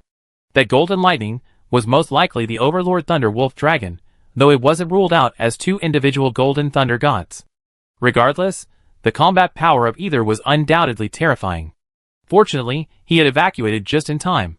If he had stayed and continued the fight, even with his own master Kevin being a 7-star hunter, the outcome would have been unpredictable. Kevin could probably protect himself, but with a burden like him, the situation would have become significantly more difficult. The intelligence didn't mention any such special individuals within the Thunder Wolf Dragon tribe. Kevin stared at the direction the Golden Thunder Wolf Dragon had departed, his expression grave. Based on his years of hunting experience, the creature's aura was quite formidable. Even the Black Horned Dragon, known for its ferocity, didn't strike him as intensely. The sense of oppression emanating from the Golden Thunder Wolf Dragon alone, barring its inability to trigger natural disasters, was almost comparable to that of ancient dragons, like the Flame Queen Dragon. Since it's a tribe, there must be a leader, just like a group of yellow speed dragons always has a yellow speed dragon king. That creature just now might be the leader of the Thunder Wolf Dragon tribe. Kevin gritted his teeth. While that made sense, with a Thunder Wolf Dragon's 5-star danger rating, it was hard to treat them as ordinary pack monsters. I was thinking of taking you hunting with me and giving you some pointers, but now, it seems something unexpected has happened. Kevin quickly recovered and turned to Lin Lin. That Golden Thunder Wolf Dragon is extremely dangerous. I can't leave it alone. You must hurry back to the village and pass on the information. Seeing Lin Lin's worried expression, he patted Lin Lin's shoulder and said casually, Do I look like a brainless, reckless person? Don't worry, I'm just following from a distance, confirming his whereabouts and gathering information. Lin Lin surveyed Kevin's heavy armor, which was several times larger than his own, his eyes still etched with worry. With just that kind of gear, hiding would be incredibly difficult. Looking at Lin Lin's eyes, Kevin could probably guess what he was thinking. After all, covert reconnaissance wasn't his strong point. As a high-ranking hunter, he could only barely rate it as passing. If anyone truly excels in this area, it has to be Rachel. Not only is her swift dragon suit inherently exceptionally concealable, but her nickname Stealth Killer isn't unearned. A significant number of the monsters she hunts are killed by the endless stream of crossbow bullets fired from the darkness, and they might even die without being able to locate their attackers. Kevin nodded in agreement, adding to Lin Lin, When Rachel returns from her mission, tell her I handle the covert tracking. Tell her to hurry up. I leave a trail marker, and we use a flare to contact you. Lin Lin, Okay, what else can I do? I just follow orders. He had already sensed Rachel's proficiency in tracking, even back then, when he was still bewildered by the rote learning. He hadn't expected her to be even more adept at concealment. Rustle. A strange rustling sound of leaves echoed. The master and apprentice, who had just nearly come face to face with the Golden Thunder Wolf Dragon, suddenly tensed up, their hands on the hilts of their weapons, ready for any emergency. Then, they saw a furry bear head poke out from the bushes, 2 freshly scraped leaves still clinging to its head. Chapter 263. Roar? Xiong'er looked at the 2 men standing in front of him, tilting his head and letting out a low growl of confusion. Huh? The 2 hunters breathed a sigh of relief, their swords ready to be drawn. Xiong'er, what brought you here? Lin Lin took a few steps closer, tiptoed, and plucked the 2 leaves hanging from Xiong'er's forehead. Roar. So you followed my scent? Lin Lin rubbed his chin. Xiong'er's sense of smell was quite impressive. It was raining heavily right now. Normally, any smell would have been washed away. Yet, this guy had followed my scent. His nose was probably sharper than a dog's. A question mark popped up in Kevin's mind. No, you 2 can communicate perfectly, right? But thinking about it, when he found Lin Lin in the wild, he already been incredibly close to the bear. While the blue bear's docile nature certainly played a role, the blue bears had lived in the stream area for years. How could no one have cultivated such a close relationship with them before? So, there was something a little strange about this kid Lin Lin. After figuring this out, Kevin stopped dwelling on it and continued to ponder the Golden Thunder Wolf Dragon, recalling its golden, electric fur, unlike that of ordinary Thunder Wolf Dragons, and its 2 front paws emitting a dangerous red light. He glanced at the blue bear before him, glancing at its arms, which looked crimson, as if stained with blood, and a sudden flash of inspiration struck him. This bear seemed to bear some resemblance to that Thunder Wolf Dragon. Although the resemblance was only slight, Kevin's intuition told him that Xiong'er had transformed from an ordinary blue bear beast into a dominant bear capable of defeating ordinary Thunder Wolf Dragons. This was likely due to a similar transformation to that Thunder Wolf Dragon. Lin Lin, who was cleaning the dirt off Xiong'er, instinctively looked up. Master, what's wrong? Kevin pointed at Xiong'er. Do you know how I became like this? I mean, its fur wasn't this dark before. Lin Lin reached out and touched the scarred scar hidden beneath Xiong'er's fur. Thinking for a moment, he said, It must have been since it developed the desire to become stronger and began actively fighting other monsters. It gradually became like this. Those who survive the fierce struggle for survival. Perhaps they have more combat experience or something? Kevin wondered if the scribes could give a more precise description, but he believed his general guess was correct. Alright, I have to catch up. You should quickly relay the information back to the village. Kevin waved his hand, and was about to start chasing the Golden Thunder Wolf Dragon, when a bright red firework suddenly exploded in the sky. It was a signal flare, signaling danger, a distress signal, or something like that. Lin and Kevin both looked up at the sky, their expressions grim. That was the direction the Golden Thunder Wolf Dragon had departed. Without a word, Kevin rushed over. Lin hesitated, then followed. Kevin turned his head, his voice almost shouting with urgency. Why are you following me? That guy is more than you can handle. Lin pursed his lips. I know, but it wasn't just him over there. The Thunder Wolf Dragon just followed too. Master, don't worry. I know my limits. I won't interfere in a fight I shouldn't. Kevin wanted to say something, but after thinking it over, he swallowed it back. After all, it was a distress signal. With no certainty about who had sent it, one more person meant more strength. Behind him, Xiong'er looked bewildered, wondering why these two had suddenly rushed over after the beautiful light in the sky. He pondered for a moment, then leaped into a sprint to catch up. The desire to fight and become stronger had first come to him when he encountered the water beast, feeling powerless and unable to help his friend, forcing him to flee in disarray. Now, he was no longer the same person he had been. This time, he could definitely help Lin. The noise Xiong'er made when he ran was much louder than the hunters. Lin instinctively turned around and saw Xiong'er quickly catching up with him. He jerked his head downward, lifting him off the ground and into the air. Lin, mid-air, adjusted his position, his hands firmly grasping the long fur on either side of Xiong'er's neck, securing himself firmly on his back. Running was so bumpy. Not at all as comfortable as Tiao's ride. This was Lin's second time riding on Xiong'er's back, and the violent jolt reminded him of Tiao's smooth ride. Though the jolt was a bit more intense, the speed was truly remarkable. Xiong'er's frantic run was far beyond the hunter's reach. As Kevin ran, he saw a figure like a heavy truck sprint past, leaving him in a dusty mess. Kevin? Rachel spat out bloody saliva, rolled on the ground with her heavy crossbow, and hid behind a knotted cloud tree, thick as a man's arms. The next moment, golden lightning flashed, its brutal force snapping the stout cloud-bearing tree in half. Rachel didn't dare pause, using the momentum of the tumble to sling her heavy crossbow back behind her, and then breaking into a sprint. Her luck was truly terrible. She had just found traces of her target, but then, out of nowhere, a torrential downpour descended. The Thunder Wolf Dragon was supposed to be out hunting, and she had already set her traps, ready to pounce on it with her heavy crossbow the moment it entered the hunting grounds. But the rain had completely abandoned its hunting routine and retreated to its lair.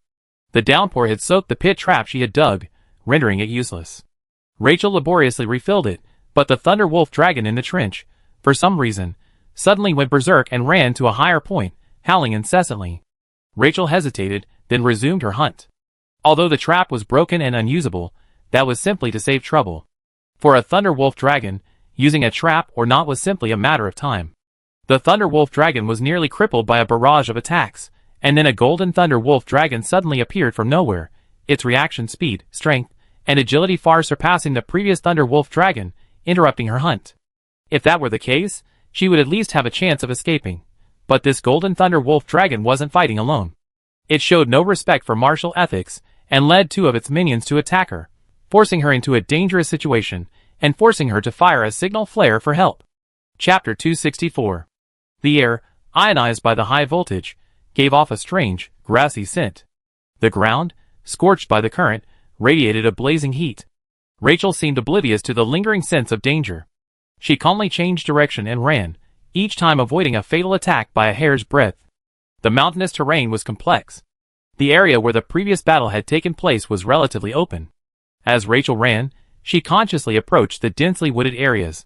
The massive trees in her field of vision grew denser and denser, sometimes even revealing vines dangling from their branches. Roar! The Golden Thunder Wolf Dragon was vastly superior to the two smaller beasts in both speed and strength. Even though Rachel used the dense forest to significantly slow their pursuit, it remained firmly on her heels, showing no sign of letting up. With another sharp turn, the Golden Thunder Wolf Dragon, seemingly accumulating experience from its previous turns, dug its front paws into the ground, swerving almost 90 degrees. Then, Without losing speed, it leaped towards Rachel. Though she continued to sprint, Rachel had actually been focusing some of her energy on the ground. Almost as soon as the Thunder Wolf Dragon took off, she leaped up with all her might, arms extended high. The Thunder Wolf Dragon's claws brushed past her, and Rachel clutched the vines hanging overhead with one hand, using the momentum of her sprint to swing her far away. In the brief moment the Golden Thunder Wolf Dragon's claws landed, Rachel had gained some distance. This time, she didn't fall back to the ground. Instead, she clutched the vines hanging from the forest floor, and after a few leaps, she disappeared from the enemy's sight. Where did this mad dog come from? Normally, monsters rarely pursued hunters relentlessly like this, because the meager amount of flesh the hunters had, barely enough to fill their teeth, was barely enough to compensate for the energy they expended. But the Golden Thunder Wolf Dragon seemed completely unconcerned. Rachel sensed clearly that it was completely intent on killing her, treating her as an enemy to be eliminated. Cursing inwardly, Rachel dared not make a single sound. She crouched in the canopy of a dead tree, using the dead branches as a cover as she cautiously observed the area below. After escaping the Golden Thunder Wolf Dragon's sight, she didn't continue running. Instead, she quickly eliminated her scent, then moved directly through the treetops without touching the ground, finally choosing this hiding spot. She knew that a hunter couldn't outrun a monster with her bare feet. Instead, the noise and trail she made while running would allow the monster to confirm her position and pursue her. Now she had to hide until this guy gave up. Rachel crouched against the tree trunk, her pitch-black armor blending seamlessly into the shadows of the canopy. Only a pair of bright eyes, shrouded in darkness, fixed their gaze fixed on the flash of golden lightning below. That guy had already caught up. Rachel suppressed her breath, entering a dormant state. Even her heartbeat slowed and subdued under her control. She remained motionless, like a wooden sculpture. Rachel's concealment skills were indeed remarkable. The Golden Thunder Wolf Dragon continuously sniffed the air, but it couldn't locate the source of the scent. It was as if the hunter had vanished into thin air upon arriving nearby. After sniffing carefully for a while longer, the other two followers had already caught up, but the Golden Thunder Wolf Dragon still hadn't found anything.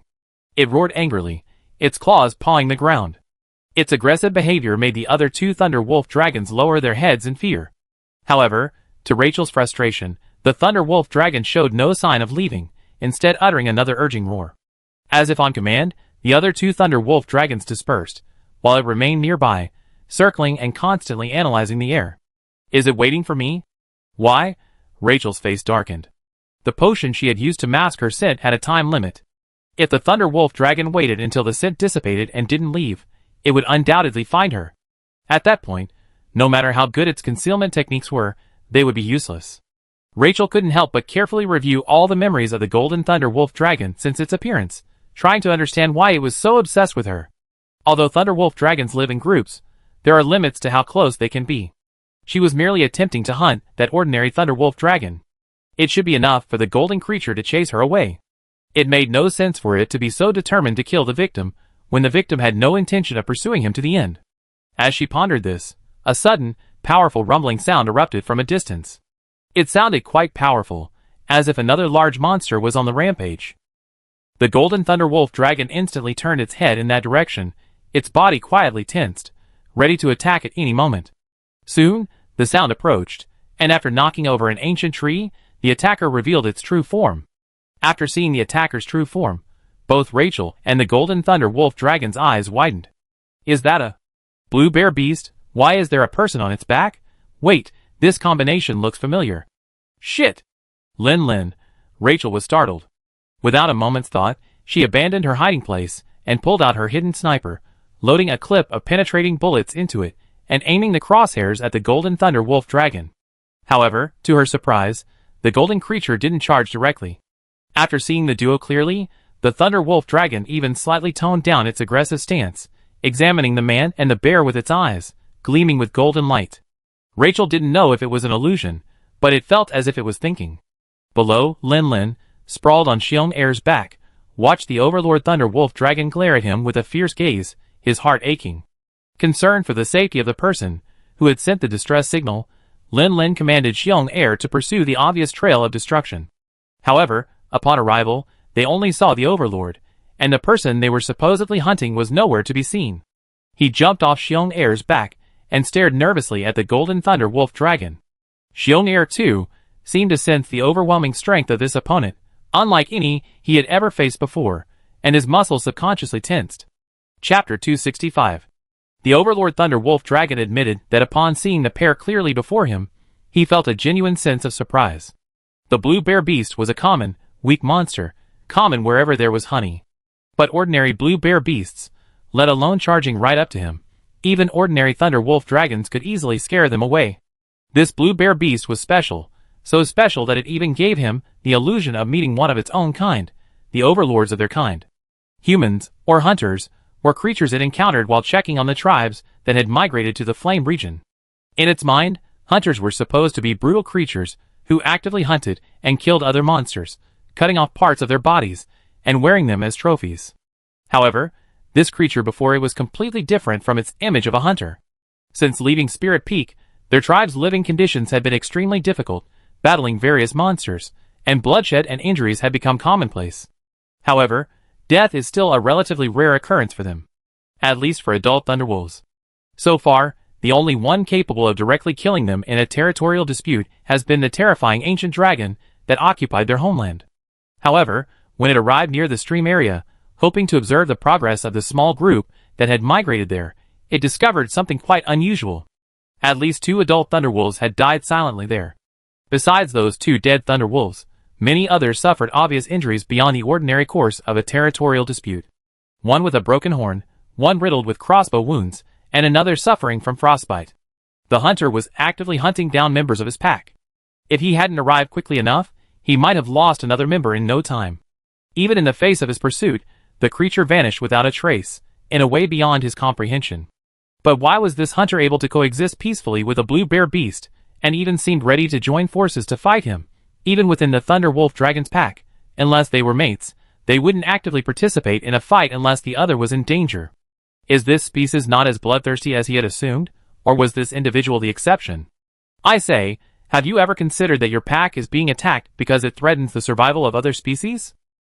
The voice was a little weak, but he forced himself to remain calm. The Overlord Thunder Wolf Dragon's eyes, gleaming with golden lightning, stared at Lin Lin intently, causing him to swallow again. The Overlord Thunder Wolf Dragon felt as if this creature was trying to express something. Although it couldn't understand, it could sense its emotions. Fear, dread, yet also a kind of strength. Despite being terrified, it persevered, not turning away and fleeing. The Overlord Thunder Wolf Dragon suddenly recalled the torrential rain that day. The relentless curtain of rain perfectly overlapped with the current rain. The terrifying ancient dragon roaming in the storm descended with an unparalleled sense of oppression. At that time, the creature felt the same uncontrollable fear as itself. Alike so alike. If the bear had made it feel physically like it, then the hunter had made it feel a kind of spiritual resonance. Both it and that creature had challenged their own fears, and both had failed.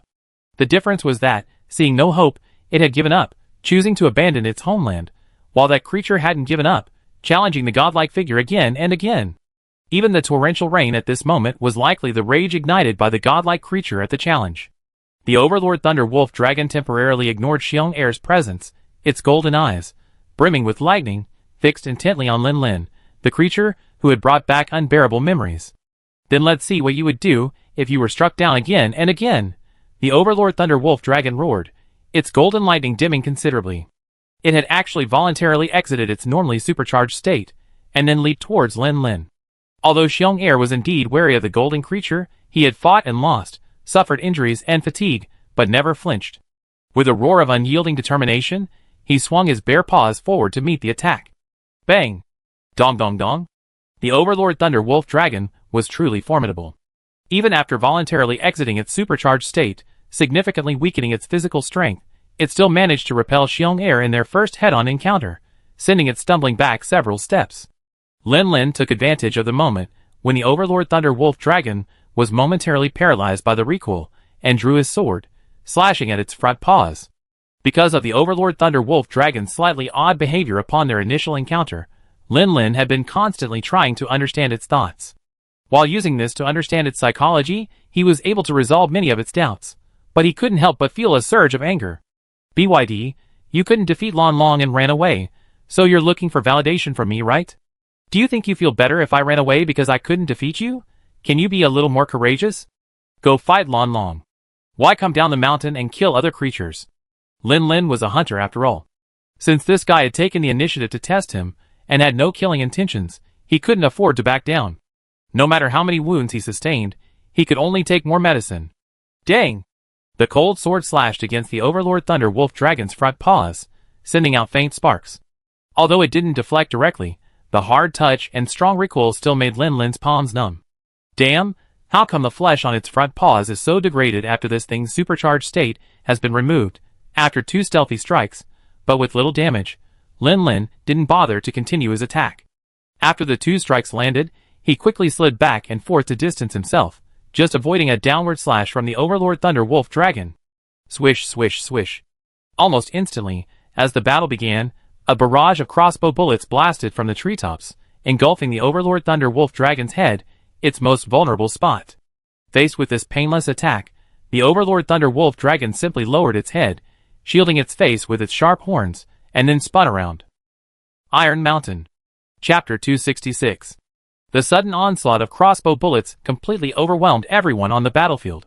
The Overlord Thunder Wolf Dragon reacted the fastest, immediately lowering its head, and shielding its eyes, and other vital parts with its horns. Then, it leaned sideways, assuming the charged stance of Iron Mountain leaning. Lin Lin's reaction was a beat slower. By the time he realized the Overlord Thunder Wolf Dragon had assumed its charged stance, it was too late to evade. He could only thrust his sword into his shield, holding it before him, ready to block. Xiong'er had never seen such a swift attack from a flying object. He cautiously retracted his bare leg, about to take another step, and shifted his attention to the fleeting crossbow bullets. Only when he realized they had bypassed him, and struck the Overlord Thunder Wolf Dragon, did he roar and charge at the enemy once more. Lin Lin had anticipated the Overlord Thunder Wolf's immense power. To withstand the attack, he gritted his teeth, locked his joints, and tensed his entire body. Even so, as his shield collided with the Overlord Thunder Wolf's, Lin Lin felt a massive force bearing down on him, like a landslide. His desperate resistance only managed to delay the attack for a moment. His shin plate slid across the ground, leaving 2 parallel grooves. Lin Lin, holding onto his sword hilt with one hand and his shield with the other, managed to avoid a crushing fall.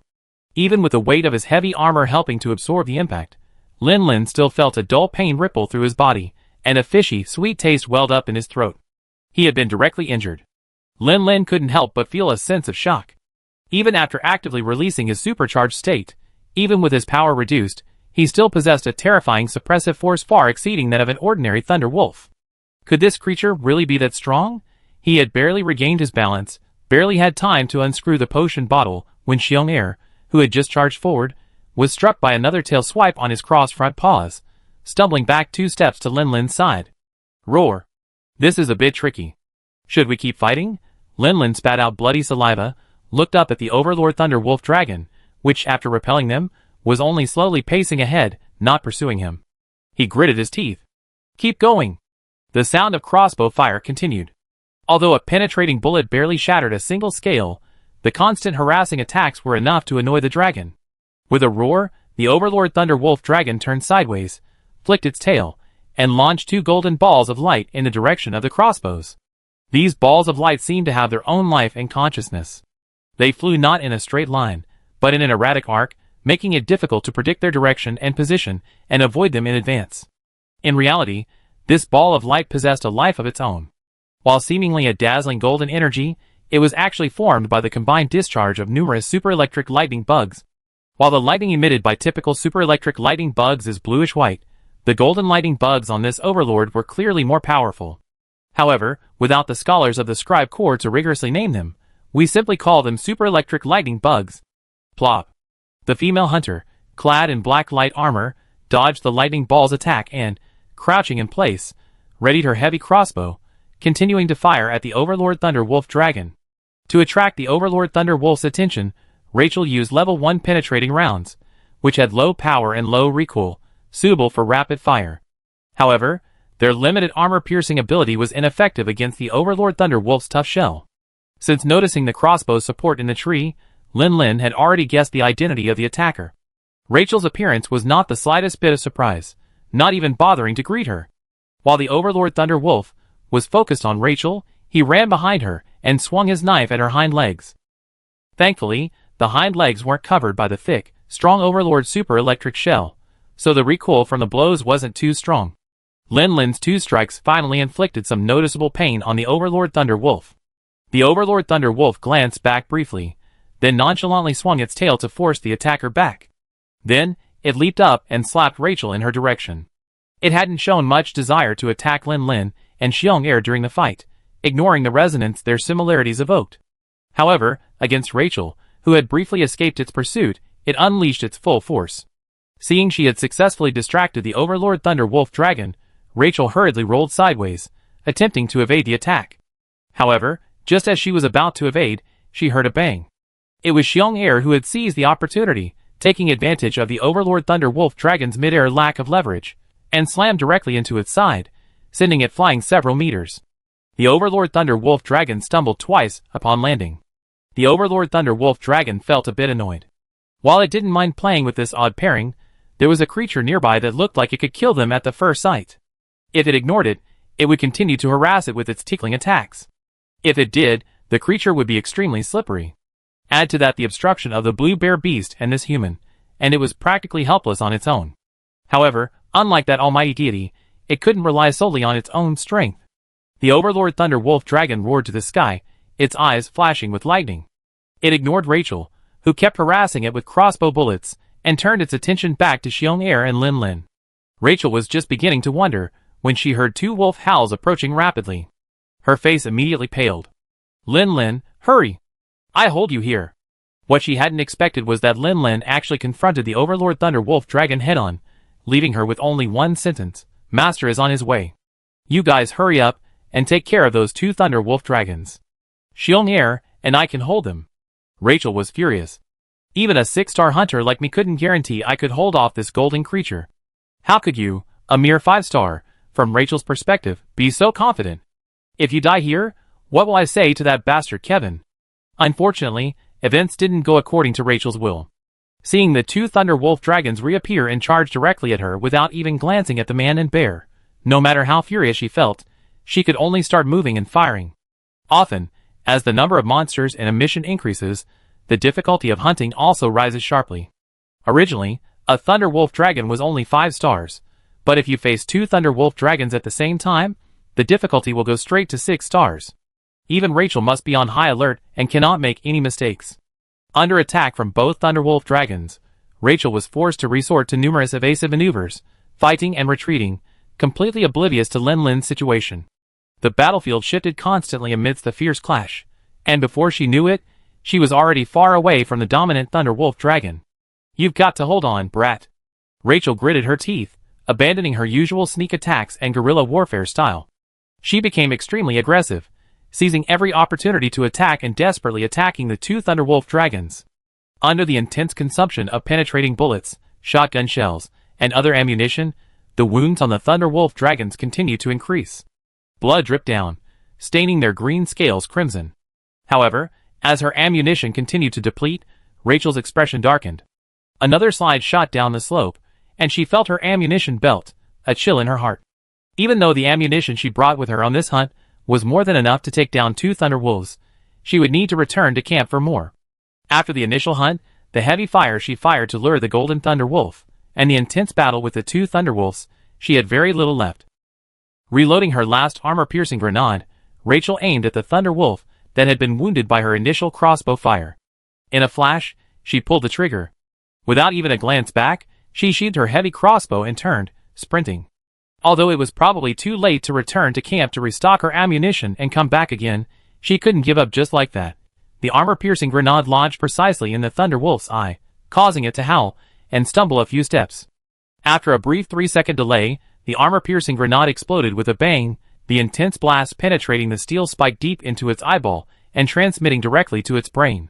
The Thunderwolf, whose life had long since faded like a candle in the wind, finally collapsed to the ground with a wail, soundless. 1 killed, 1 left. Followed by another muffled sound of something hard colliding, insignificant amid the wailing, roaring, crackling electricity, and falling trees. Rachel's ears picked up this familiar sound. Rachel continued walking, taking a moment to glance back. Sure enough, she saw the familiar, sturdy figure, standing like a tower in front of the remaining Thunderwolf. She felt a slight sense of relief and roared, "Go save Lin Lin. He and that bear can't possibly defeat the golden creature." I lure this Thunder Wolf Dragon away. Kevin, shock. He was saying that. He rushed to the location of the distress signal, but there was no sign of the golden creature. Only 2 Thunder Wolf Dragons were chasing Rachel. He thought Rachel was just a complete loser, calling for help even with 2 Thunder Wolf Dragons. So it turned out it was just because that golden Thunder Wolf Dragon had gotten into a fight with Lin Lin. That brat. When he caught up with him, he specifically warned him not to do anything beyond his capabilities. And now, he'd done something tantamount to committing suicide. Kevin ignored the Thunder Wolf Dragon, who was supposed to be his target, sheathed his shield and axe, and continued running. The Thunder Wolf Dragon glanced back at Kevin, who was rapidly retreating, then at his companion, who lay soundless on the ground, then at Rachel, who had already run away, and hesitated for a moment. After a moment's hesitation, it chose to follow its leader's instructions, and continued chasing Rachel. Cough cough. Lin Lin coughed up blood, struggling to rise from the ground. He stubbornly looked down at the Overlord Thunder Wolf Dragon, which gazed down upon him from above. This was truly the most severe injury he had suffered since his debut as a hunter. Neither the time he faced the Earth Sand Dragon's dragon chariot nor the crushing weight of the Mudfish Dragon had ever left him this weak. Beside him, Xiong Air collapsed weakly on the ground, his already jet-black fur charred by the electric current, and a faint smell of burning emanated from his body. If it weren't for his tough skin and strong vitality, any other ordinary blue bear beast would have died long ago. The Overlord Thunder Wolf Dragon silently watched Lin Lin, waiting for him to get up and draw his blade again, a hint of, well, admiration in his eyes. Faced with a powerful being like him, one that could easily take his life, he didn't flee, but instead stood up and lashed out. Hunter. You. The Overlord Thunder Wolf Dragon couldn't help but recall once again the one who had challenged the godlike figure time and again. It was truly a likeness, refusing to admit defeat no matter how many times he fell. Compared to him, he seemed like a coward. While seeking advantage and avoiding harm was a biological instinct, he wasn't some idiot with no intelligence, but only instinct. He took a deep breath, cast a long glance at Lin Lin, whose mouth and nose were still bleeding. Suddenly, feeling rather bored, he turned around, preparing to leave. At this moment, displaced by time and space, the hunter's figure gradually overlapped with the horned creature, while he himself clung to the almighty Lord of Storms. Perhaps, Lan Long's willingness to allow that creature's repeated challenges instead of killing it was similar to his own current state of mind. You want to leave after hurting my people? With a furious roar, Force of Destiny, transformed into an axe, swung across. Instead of a conventional chopping blow with the axe blade, the entire shield formed into the axe's head, struck the Overlord Thunder Wolf Dragon's head with a powerful blow. The 2 curved horns on the shield collided heavily with the Overlord Thunder Wolf Dragon's horns. Bang!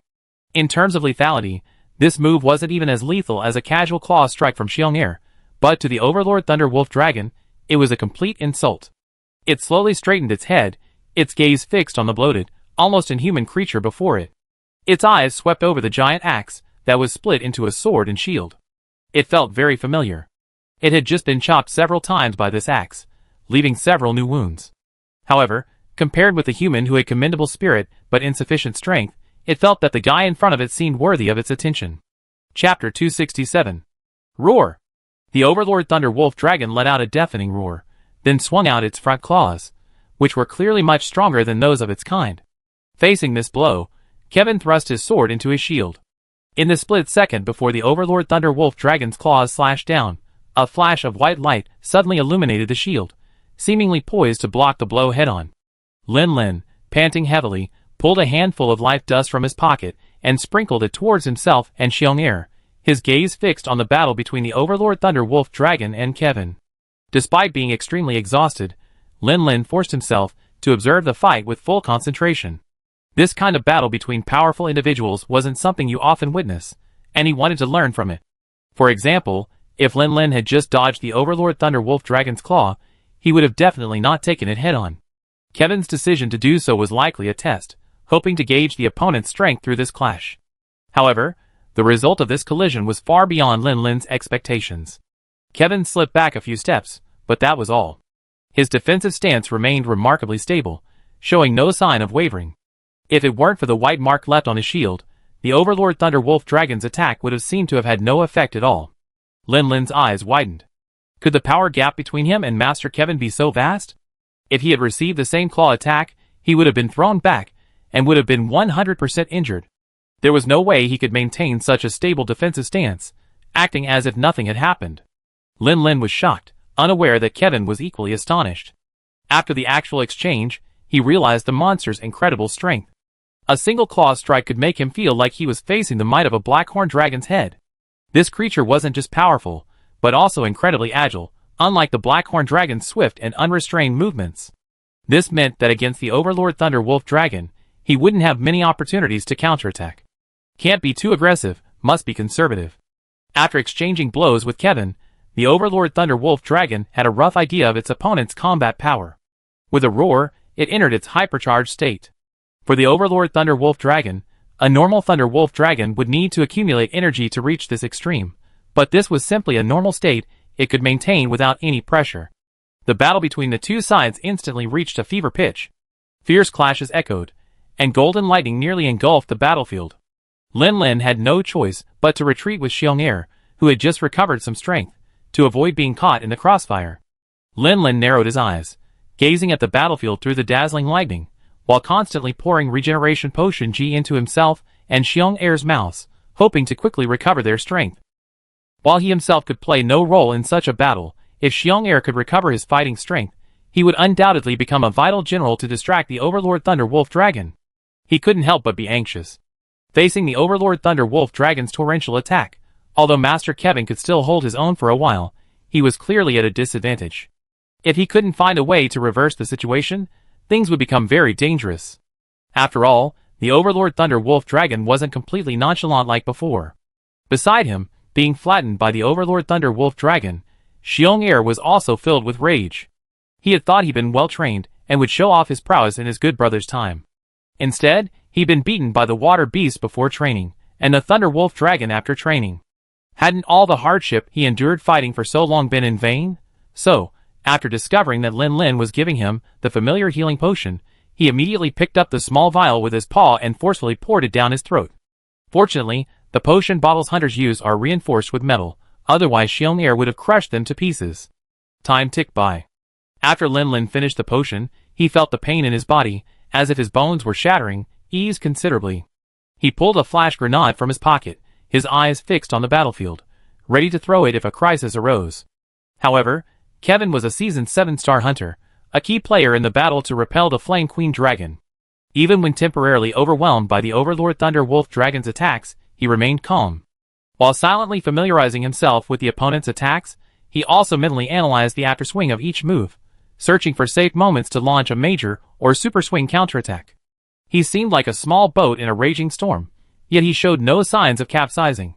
In his intense observation, Lin Lin didn't wait for the dangerous situation of intervening in the battle. Instead, he discerned some key points from Kevin's combat. Every time the opponent raised his shield to block the Overlord Thunder Wolf Dragon's attack, the shield surface would flash white light in the instant before the impact. Whether it was the pre-swing of the transformation slash when inserting the sword into the shield, the after-swing of the spinning slash, or the after-swing of the slide slash, the dim white light was visible without exception. Having played the game before, Lin Lin naturally knew that these moves could be used to block monster attacks. According to the game's mechanics, GP offers a 1-level improvement in defensive performance compared to standard shield blocking, meaning the stun effect is reduced when defending against monster attacks. However, after arriving in this real world and becoming a hunter, Lin Lin had consciously used these moves to block monster attacks. However, in actual combat, this defense was barely noticeable compared to a standard shield block. The only difference between this and a standard shield block was the transformation slash, which allowed both hands to simultaneously resist the impact, making it slightly more effective. Thus, Lin Lin gradually abandoned these fancy techniques and settled on using standard shield blocking and a single, emergency transformation slash. Now it seems likely that the effects of GP were real, but in the real world, truly unleashing the power of GP requires more than just the technique itself. Thinking of the flickering white light on Kevin's shield, Lin Lin suddenly understood. Perhaps this involved the harnessing of life energy, a technique Kevin had described as advanced skills mastered only by superior hunters. The above thought was merely a fleeting thought as Lin Lin noticed this phenomenon. His true focus remained on the two sides of the battle. The next moment, a passionate voice echoed from afar. He didn't know if it was an illusion, but upon hearing it, Lin Lin felt the vague chi within him become more active, and even his aching, weakened body burst into new strength. Chapter 268. What is this? Lin was a little surprised.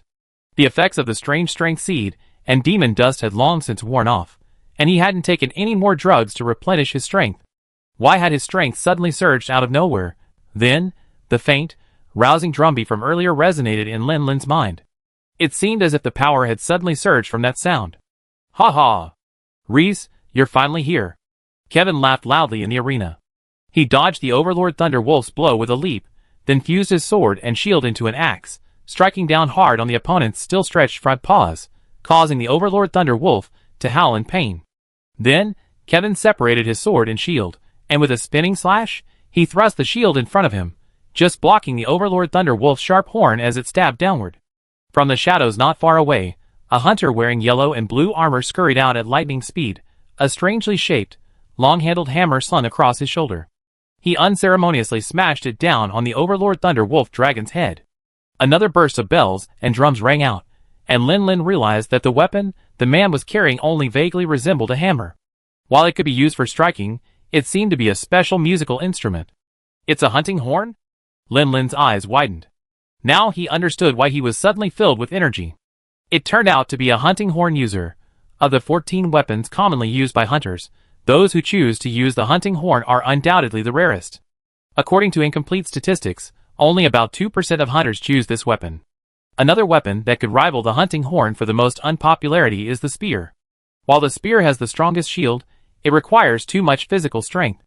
The gunpowder rifle offers just as good protection, and hunters who want to better protect their teammates tend to use the gunpowder rifle. Unlike spears, the hunting horn's unpopularity stems primarily from its awkward feel and lack of power compared to a sledgehammer. It's difficult for ordinary hunters to use this weapon alone. It's said that when the hunting horn was first invented, it was intended to allow hunters who prefer hunting in groups to better assist their companions. For example, the drumbeat just now was one of the unique melodies of the tiger bell, a powerful instrument that can greatly inspire and enhance the listener's power. Since Jiyun Village itself has no hunters who use hunting horns, the identity of the newcomer is self-evident, one of the 3 superior hunters who have arrived to provide support. With 2 superior hunters present, even if they can't successfully repel the Overlord Thunder Wolf Dragon, escaping unscathed should be no problem. Lin felt a sense of relief.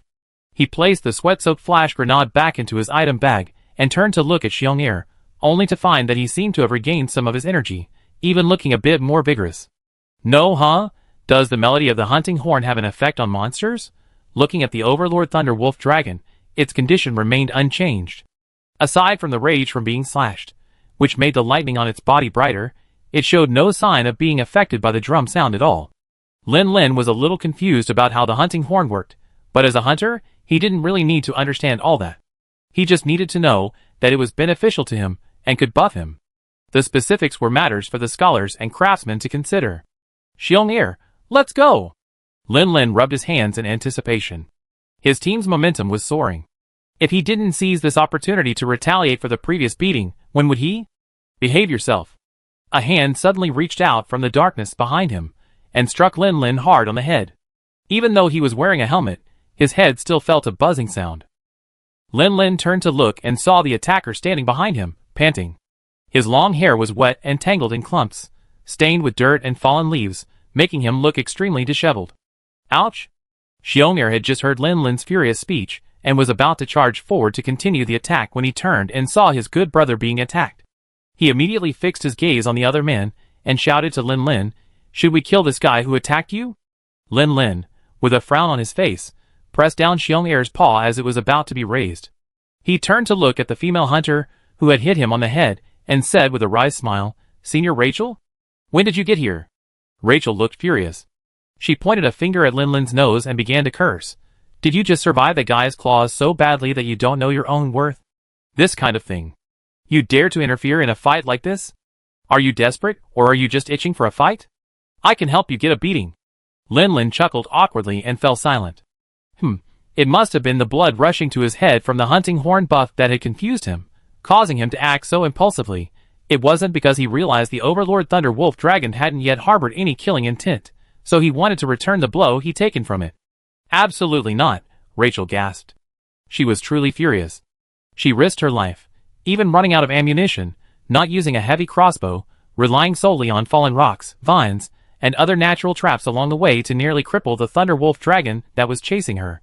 Fortunately, Rickles, who had rushed in response to the distress signal, spotted signs of a battle along the way. He then tracked down the entangled man and dragon, helping her to relieve the pressure. This allowed her to return to the nearby makeshift camp and restock her ammunition. After the two of them had collectively killed the Thunder Wolf dragon, they rushed over without stopping, fearing for the boy's life. Once they arrived, they discovered Kevin had already arrived, stalling the Overlord Thunder Wolf dragon's movements. With a heavy heart, Rachel and Rickles finally separated and prepared to join the battle. Just as she had found her usual sniper position in the shadows, she noticed that Lin Lin, who had managed to survive, and the blue bear beast, whose strength had grown ridiculously powerful, were eager to rejoin the fray. She was practically furious. Idiot! Idiot! Big idiot! Is that a battlefield you can't touch? You be dead or crippled if you get touched, you know. Rachel pointed at Lin Lin's nose and berated him for a long time.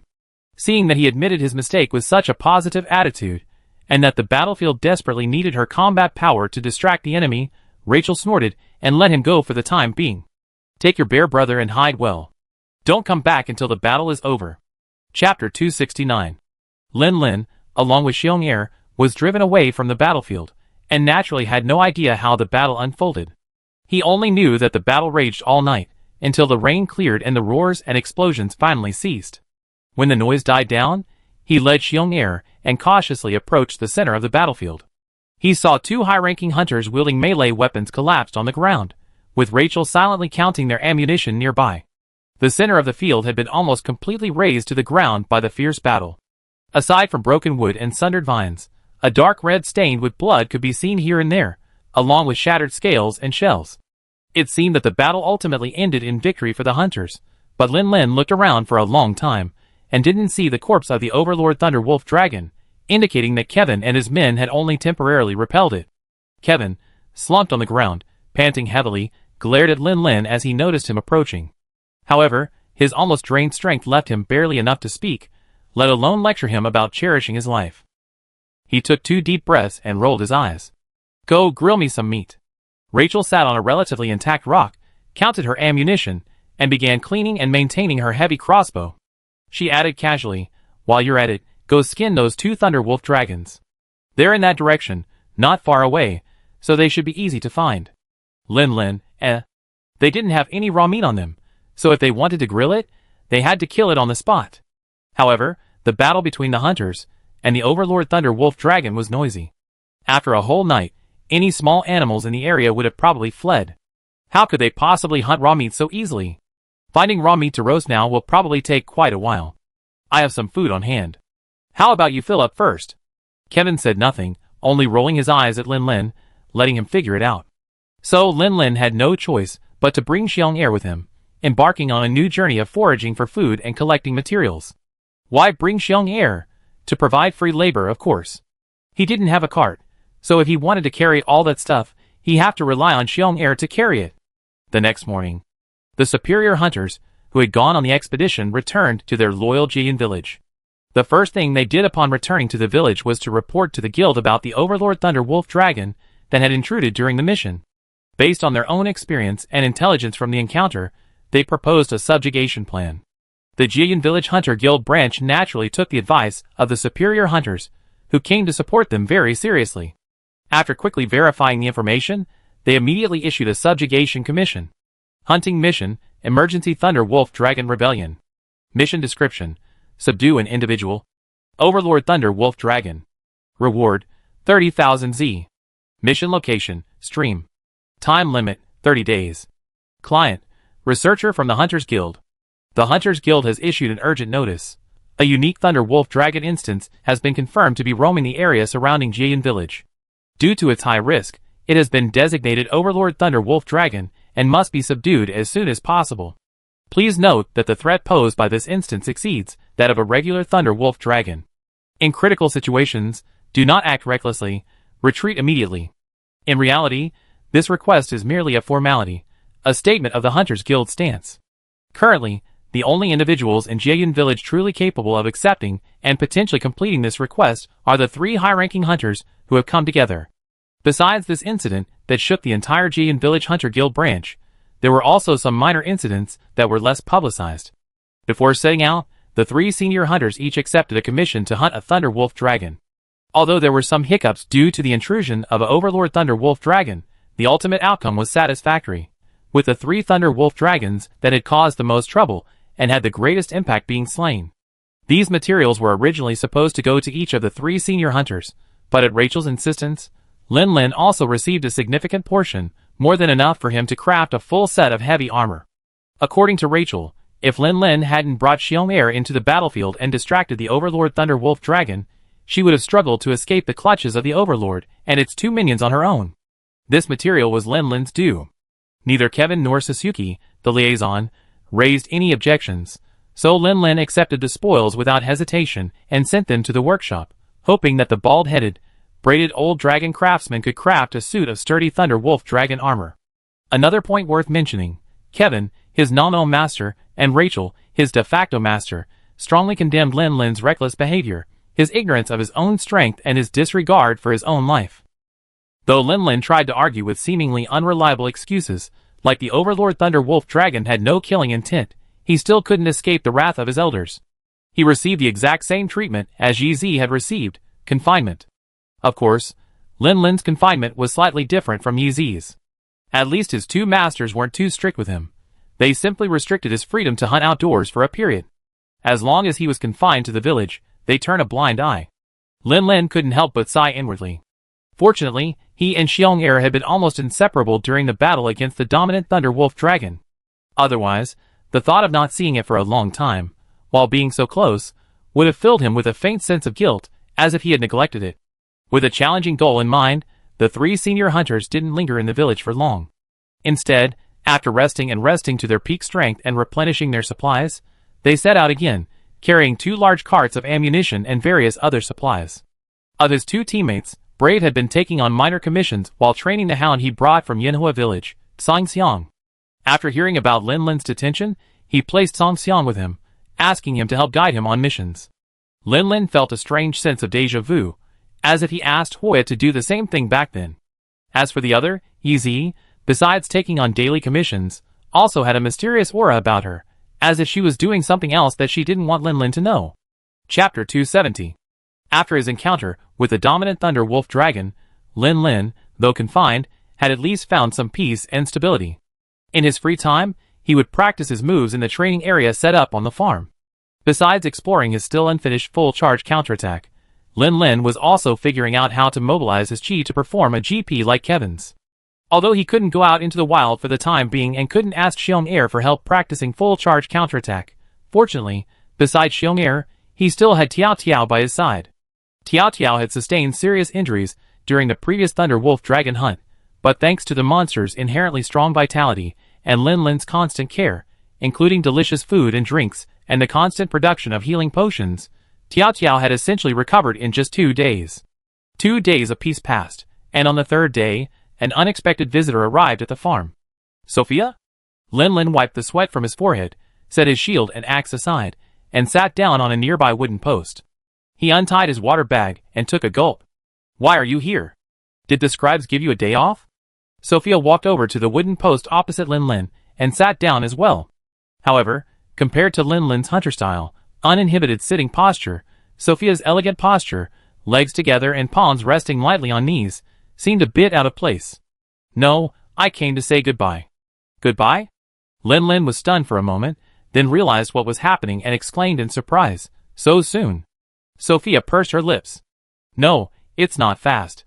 The most threatening Thunder Wolf dragons have been defeated, and your companions are clearing out the remaining monsters that threaten the trade route. The villagers are already planning a festival, waiting for Mr. Kevin and his team to return after defeating the Overlord Thunder Wolf dragon. Oh, I see. Is the festival about to take place? Does that mean that the timeline of Phase 3 is almost halfway over? From his impression, Phase 3's protagonist should be the resident hunter sent by the guild to Jian village. However, with Phase 3 already nearly halfway through, he hasn't heard a single word from the resident hunters. Wait, aren't Master Kevin and his team the hunters coming from headquarters to provide support? While they aren't resident hunters, at least they won't leave until Jian village returns to peace. And what they're doing now? Isn't it generally the work of the P3 protagonist?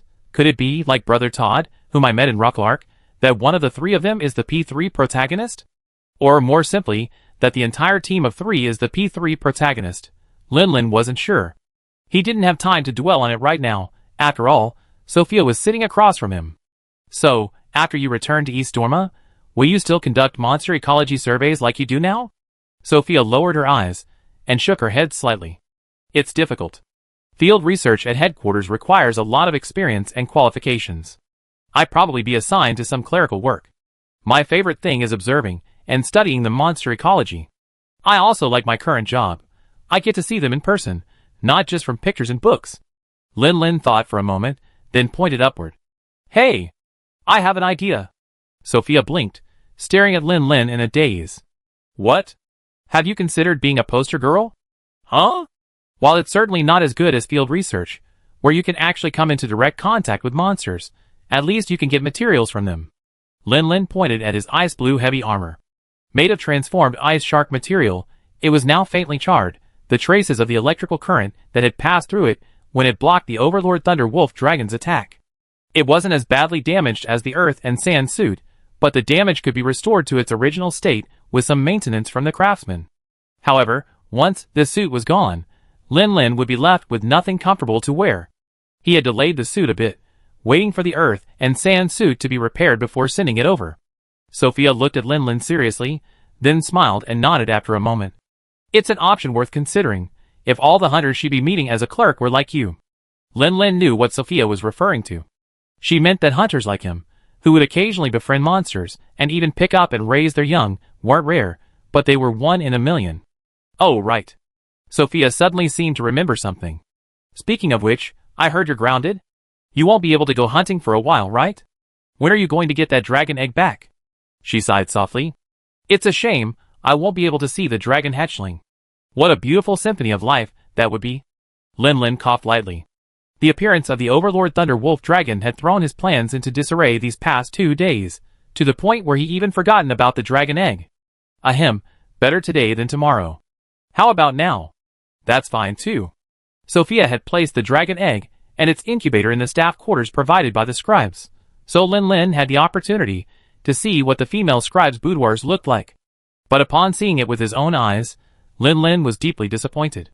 Books, all books, although the room was clean and odorless, and everything was neatly organized. With no clutter to be seen, the piles of books almost completely blocked the room, leaving no room for movement. Perhaps the only thing that indicated the room's female owner was the several stuffed dolls placed by the bedside. Lin took a quick glance, and roughly identified the dolls by their shapes. With an orange body, a large yellow beak, and wings, this must be a stuffed animal of the giant bird, sheep cuckoo.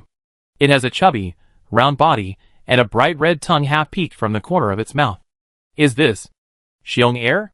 Goodness, Xiong-Er looks so fierce now, but how did he become so adorable as a stuffed animal?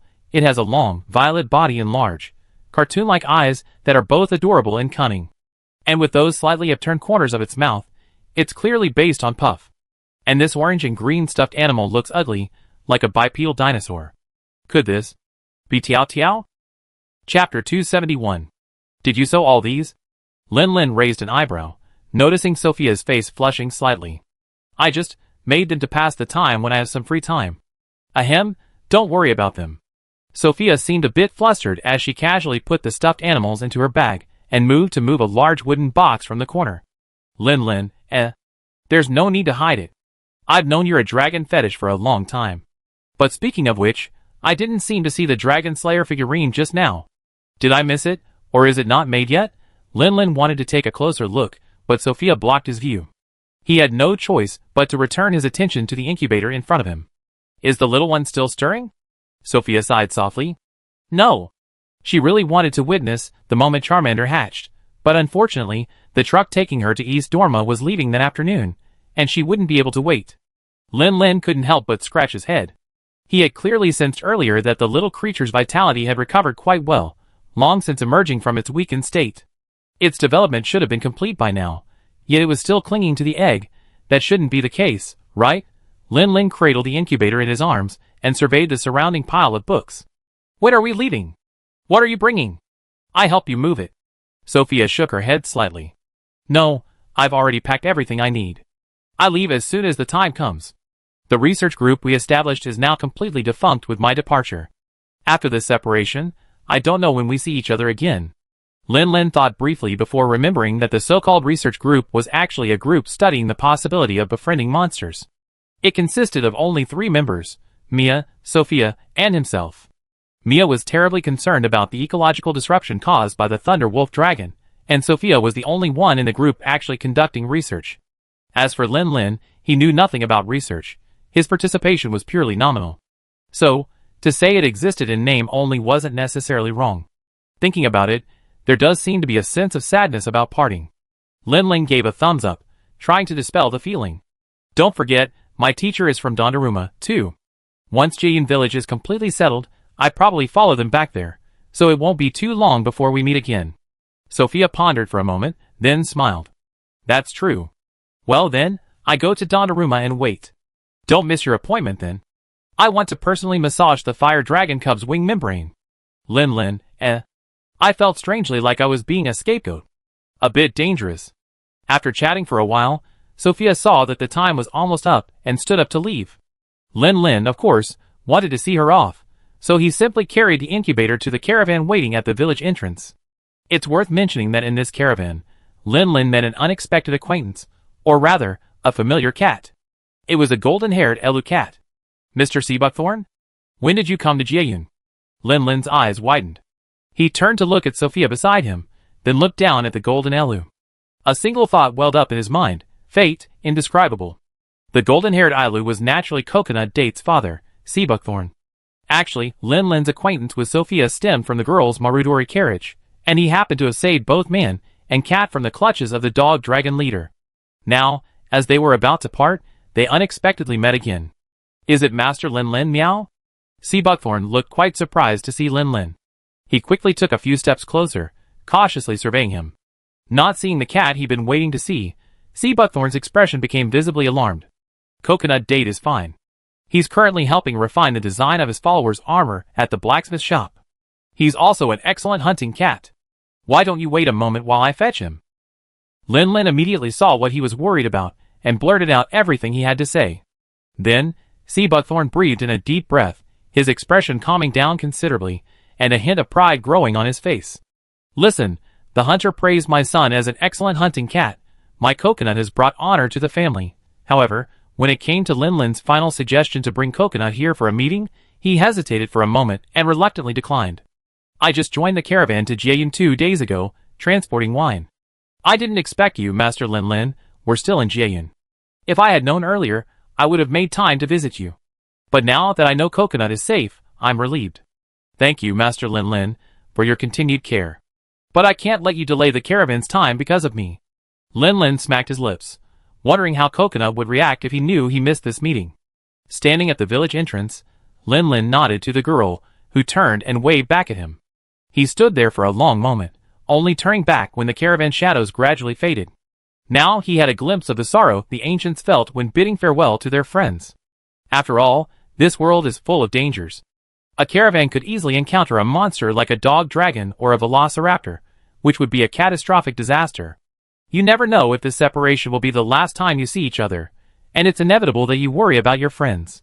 However, for Lin Lin, while these feelings did exist, they were quite minor.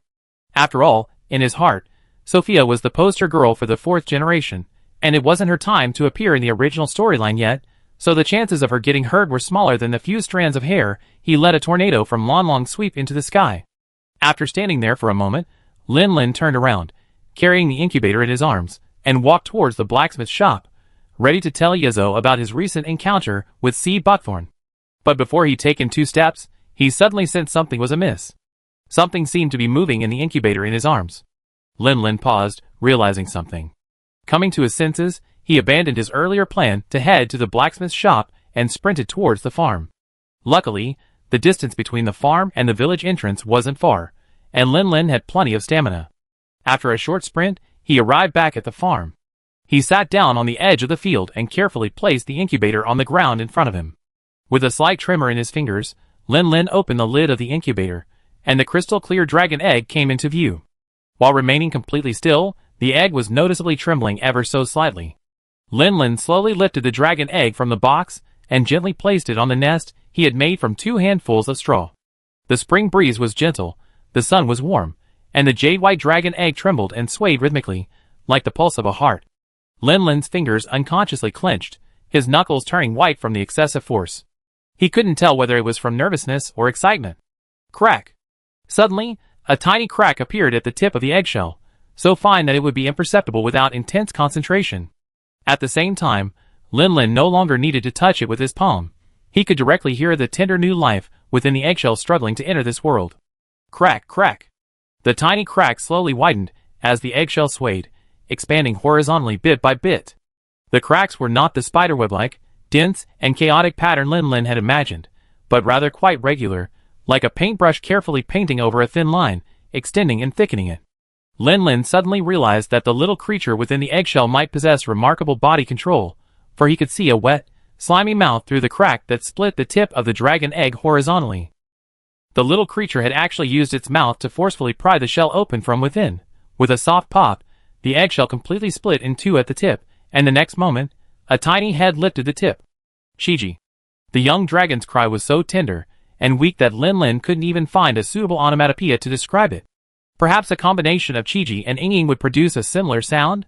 The dragon egg could no longer remain upright, its center of gravity tilting with the cub's movements, and it gradually fell to the ground. The dripping little creature inside, like a cricket pupa, finally emerged from the egg, rolling on the ground. It was only thanks to Lin Lin's steadying hand that it stopped rolling off the ridge. Feeling the touch of his fingertips, Lin Lin was startled. The newly born fire dragon already had scales. Although they felt quite soft and delicate, they already had the basic ability to protect themselves. Also, whether it was because the fire dragon cub had a naturally high body temperature, or because the red lotus stone had been placed around it since hatching, this little creature felt like a warm, smooth pebble soaked in a hot spring for years. The little fire dragon seemed a little surprised to be supported, and subconsciously rubbed its body against the hand, feeling the substance. Lin Lin couldn't help but smile. He bit his fingers, and removed the eggshell covering the little dragon's head, finally allowing it to see what the world outside the eggshell looked like. Charmander's eyes were beautiful. The iris was amber, and the vertical pupils naturally adjusted to the intensity of the external light, shrinking to a thin line. The whites of its eyes were a clear sky blue, like a beautiful gem. Perhaps calling them blue eyes would be more appropriate. Through those beautiful eyes, Lin Lin could see his own reflection, a handsome hunter clad in heavy armor, with an anti-smile on his face. I call you Dakong. Please take good care of me from now on. Lin Lin gently stroked Charmander's head. The newborn was small, and its head was so tiny that it would be completely covered by Lin Lin's palm. Who could have imagined that even this small little creature would grow up to be larger than him? Life, truly, is miraculous. Charmander. No, it should be called Dakong. Dakong shook his head, lowering the large hand that obscured his vision. Then, lost in thought, he stared at the bipedal giant before him, as if to etch its image deeply into his mind. Man and dragon stared at each other in silence, time seeming to become sacred and solemn in that moment. Until a faint cry shattered it. It was the cry of the young dragon before him. If it were a female dragon facing it, this cry would have awakened the most deeply ingrained instincts in its DNA. But if it were anyone else, the cry of the young dragon would have left them bewildered, and they would have been forced to rely on constant guesswork to ascertain its condition. To Lin Lin, this chirping sounded simply and crudely, hungry. A slight expansion would have meant, hungry, hungry. Furthermore, the chirping sounded like, mommy, hungry, hungry, food? TSK. Alright, mommy is mommy, a male mother is still a mother. Lin Lin guessed that the little creature must have expended too much energy hatching, leading it to beg for food the moment it was born. However, this wasn't a problem. When he first decided to bring the dragon egg home, he had researched the ecology of female fire dragons and done some research. Okay, wait a moment. I get it to you right away. Lin Lin glanced at the incubator next to him. It had already served its purpose as an incubator, but then he saw it was lined with cotton hay and fragments of red lotus stone. It was soft and warm, and seemed perfectly suited to being used as a small dragon's nest. With 2 straps, he could carry it around. At least until little Dakong grew to a certain size. Lin Lin reached out, testing the optimal position and direction of force from below, slowly lifting little Dakong's body. Dakong showed no sign of resistance or struggle, instead flapping its delicate wings twice, keeping it more stable in Lin Lin's grasp. Though Lin didn't let it stay in his hands for long, He placed it in the incubator the next moment. Lin Lin picked up the incubator and quickly walked towards the hut on the other side. Tayo Tayo, lazily basking in the sun, glanced up and noticed Lin Lin's hurried pace. Curious, he followed. Then it watched as Lin Lin retrieved the raw meat reserved for it from the ice crystal refrigerator nearby. He sliced it into slices with a knife, then finally minced it for the sauce. He then used a pestle used to grind medicinal powder to pound it into a paste. Finally, he placed it on the stove to heat it. Even without any seasoning, Tiao Tiao could still smell the enticing meaty aroma. My leg is injured, not my teeth. Why did the chief suddenly pound the meat into such a small piece? Then Tiao Tiao watched Lin Lin feed the warm, minced meat to a little dragon cub he had never seen before. Chapter 272. Tayo Tayo, ? Where did this little dragon cub come from? Lin Lin naturally noticed Tayo Tayo peeking from behind him, so after feeding little Dakong, he lit a fire and seared the remaining raw meat twice, making Tayo Tayo's favorite medium-rare barbecue. A bowl of water should be kept as level as possible. Lin Lin knew this well.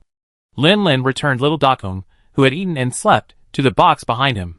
He then picked up the last bone of the barbecue and personally fed it to the little dragon. Tayo Tayo gnawed on the shredded meat from the ribs, his eyes darting behind Lin Lin. Lin Lin simply showed him Dakong. This is the dragon egg you brought back with you. Have you forgotten? Lin Lin reached out and scratched Tayo Tayo's chin. Tayo Tayo looked at the little fire dragon, its head tilted to one side, soundly asleep, and breathed heavily. The leader always loves to pick up other monster cubs and raise them, venting his restless parental care. If he has the time, why not just raise one of his own? Alas, another share of the leader's care is about to be taken away. He was clearly the first, oh no, second, member to join the pack. With Dakong's birth, Lin Lin's boring daily routine, since his confinement, has been somewhat spiced up. Besides his daily training, farming, and fishing, he now has the added task of playing the role of female fire dragon. Besides feeding, he also has to clean up, scoop up poop, and play with the dragon. As for the daily meat supply, to be honest, after not being able to step into the hunting ground in person, Lin Lin did have a headache. The juvenile fire dragon has a bottomless stomach. Not only does it eat a lot, but it also gets hungry quickly. The stock in the ice cellar is obviously not enough. If you spend money to buy it, although it is not impossible, it is still a bit difficult to cover the expenses once the amount increases. Lin Lin's small treasury will not be able to sustain it for long. Fortunately, when Yizi arrived, she happened to catch Lin Lin feeding his cubs, and the problem was resolved. Yizi had come to share a delicious meal with Lin Lin. She had recently learned a lot about local specialties with Ziyuan, and had just experimented with making a spicy and peppery goose liver dish. She enthusiastically brought it over for Lin Lin to taste. It must be said that Yizi's skills had indeed improved with this apprenticeship.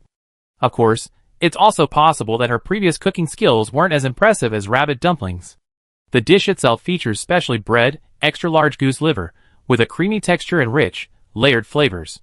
Combined with unique spices sourced from the desert, it delivers a numbing sensation that rivals the refreshing kick of chili peppers. The goose liver is pre-coated with honey, then seasoned with spicy peanuts, and topped with local stream mushrooms. The numbing and fatty flavors collide beautifully, creating a tender and delicious dish that Lin Lin couldn't help but give it a thumbs up. Lin Lin was truly astonished by Yizi's craftsmanship. It was clear she had put so much effort into it. Lin Lin even had the feeling it tasted even better than cat food.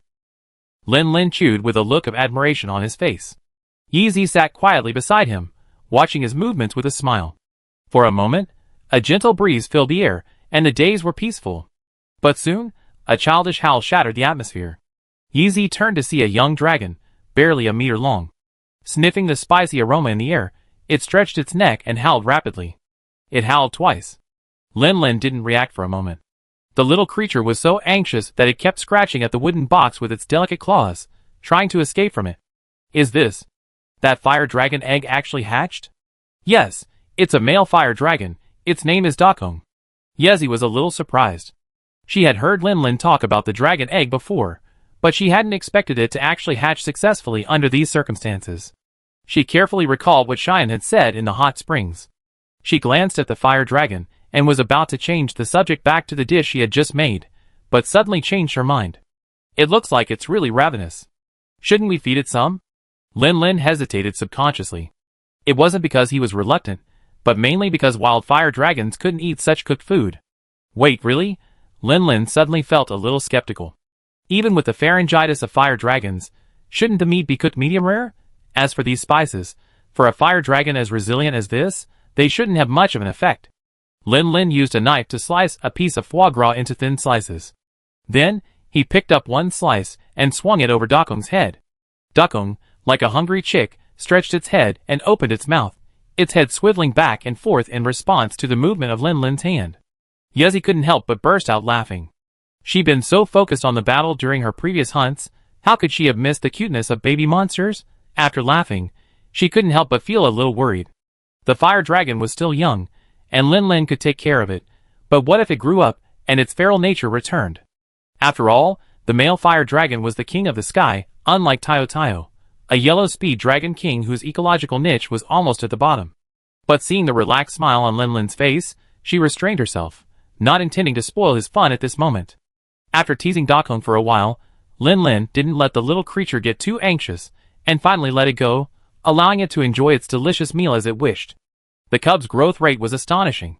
In just a few days, Dakong had already sprouted teeth, though not sharp enough to tear through monster flesh with ease, which at least gave it some bite strength, saving Lin Lin the time and effort of grinding raw meat into a paste every time he fed it. This pepper and sesame goose liver dish seemed to really appeal to Dakong. After swallowing the first piece of goose liver, it opened its mouth again without a pause, letting out a rapid "ayo" cry. So hungry for food. After feeding the entire piece of goose liver, Lin Lin, sensing its eagerness, stopped. After a few days of spending time with him, he had basically mastered the art of judging the little creature's physical condition. He had just fed Dakong once before Yezi arrived, and he was completely full. Another piece of goose liver would have been enough. Any more would have risked bloating. Now, the little creature was simply full, but not full. Chapter 273. As Lin Lin fed Dakong, Yezi naturally started chatting with Lin Lin about parenting. During the conversation, she also learned about the troubles this little gold-eating beast had caused Lin Lin. Need a lot of meat? I can help with that. Yezi patted her chest, which wasn't skinny, but definitely not plump, and assured Lin Lin confidently, I be careful when I go hunting. I might bring back a Marunori elf deer or something. That should solve Dakong's food problem, right? Huh? Really? Isn't that too much trouble for you? Lin Lin felt a little embarrassed. After all, he was already causing trouble for his teammates for his own personal matters. What's the problem? I'm so happy to be able to help you, Brother Lin. Seeing Yezi's excitement, Lin Lin didn't say anything else, and could only silently remember this friendship in his heart. There are still many kind-hearted people in the monster hunter world. Look at the great western king of Flame Village. How gentle he is when facing something other than a monster. Lin Lin teased Dakong, and Yezi, feeling a little tempted, approached and reached out to touch his head. However, Dakong, upon noticing a stranger approaching, immediately dropped his cute and silly expression, bared his teeth at Yezi, and began breathing heavily. Then, he received a sharp slap from Lin Lin's bent finger. Although Lin Lin didn't use much force, a fire dragon cub is much more resilient than a human cub, and he didn't deliberately hold back. The blow made the cub shake its head dazedly, and its eyes, when it looked at Yezi, suddenly cleared up. This is your breadwinner. She made the delicious foie gras you just ate. Don't breathe on it. Perhaps it was Dakong's inherent intelligence. Perhaps it was Lin Lin's superpowers that kicked in again, or perhaps it was the tacit understanding Lin Lin and Dakong had developed over these days together. In any case, Dakong seemed to understand Lin Lin's meaning. Not only did his eyes clear as he looked at Yi, but he also began to let out those coquettish whimpers. Yi hadn't noticed Dakong's change. Her attention had been drawn to the words breadwinner in Lin Lin's words, and her mind had involuntarily begun to expand based on that key word. Parents who provide food and clothing.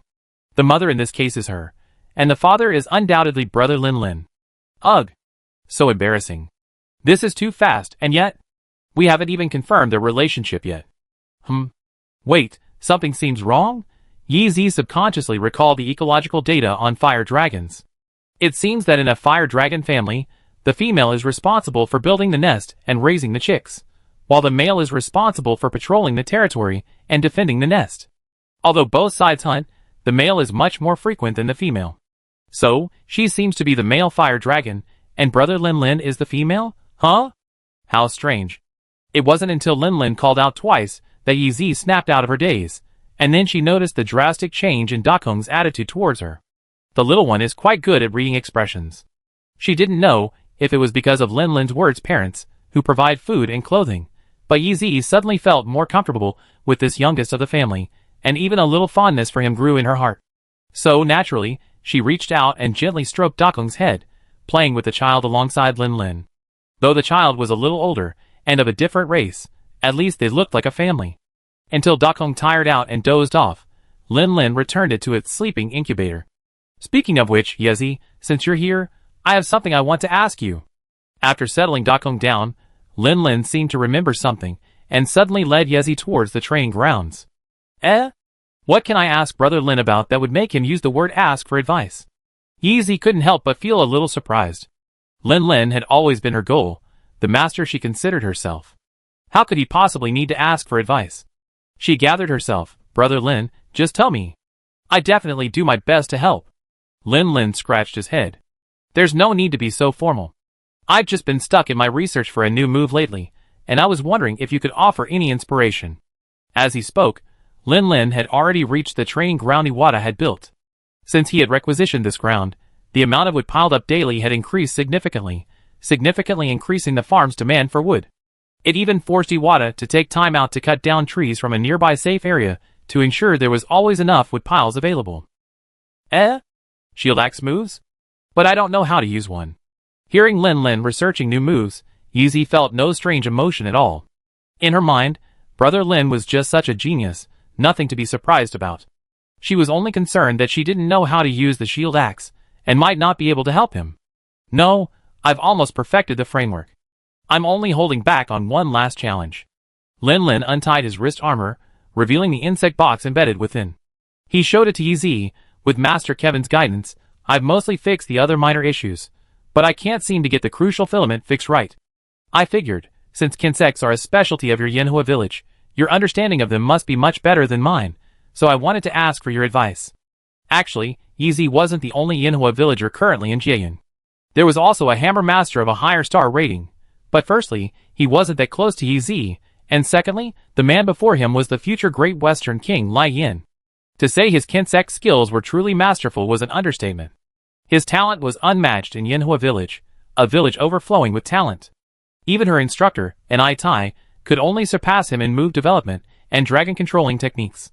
Lin Lin briefly explained the workings of his new move to Yezi, and then his conception. Upon hearing that it involved the insect, Yezi instantly gained confidence. If nothing else, this alone showed she was quite confident. She simply put down her bug stick and let the insect hunter find a cool spot. Then she came over and took Lin Lin's shield axe, performing the full charge counterattack maneuver he described. So this is the move. The wire needs to be fixed to the ground, so it should be like this. Yeah, I totally get it. Chapter 274. Yezi must be a gifted student.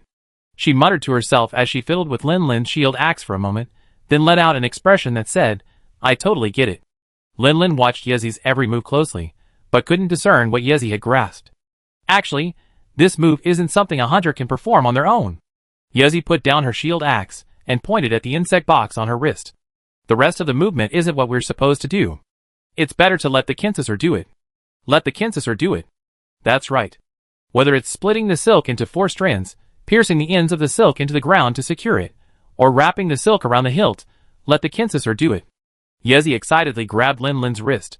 No matter how skilled we are at controlling the silk, we can't compare to the Kinsessor itself. What we need to do is figure out how to make them use the silk, and train them to follow our commands. The nature of this thing. It's essentially the same as when we use insects to move our bodies, except this time the movements are a bit more complex, and the training required is much more involved. But it's okay, Brother Lin Lin, I help you. You can. Lin Lin was deeply moved by Yezi's tireless assistance. Our Miss Yezi is beautiful and kind-hearted. Who says she's from the Great Western King? That's just slander from ignorant mortals who don't understand the value of fire. With Yezi's help, although Lin Lin still stayed indoors, every aspect of his life became much smoother. The days passed uneventfully, and before he knew it, a full 2 weeks had passed since Kevin and his team set out to defeat the Overlord Thunder Wolf Dragon. During this period, both Dakong's growth and the refinement of his techniques were quite impressive. With ample nutrition, Dakong's size expanded almost as if inflated, transforming with each passing day. In just 2 weeks, Dakong had grown from a tiny creature, just over half a meter long, hatching from an egg, to a nearly 3-meter long young dragon. At this size, the original incubator was completely retired. Lin Lin now built a large nest of straw on the farm for Dakong to use as a shelter. Considering the frequent rainy weather in Jieyun, he even constructed a canvas enclosure around the nest to provide protection. As Dakong grew, so did his appetite.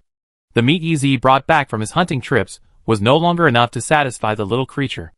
As a last resort, Ez had to free up some time to take on commissions to hunt for raw meat. When fire dragon cubs are first born, the differences between the sexes are actually very small. Both male and female fire dragons are gray, and the color of their scales gradually develops as they grow.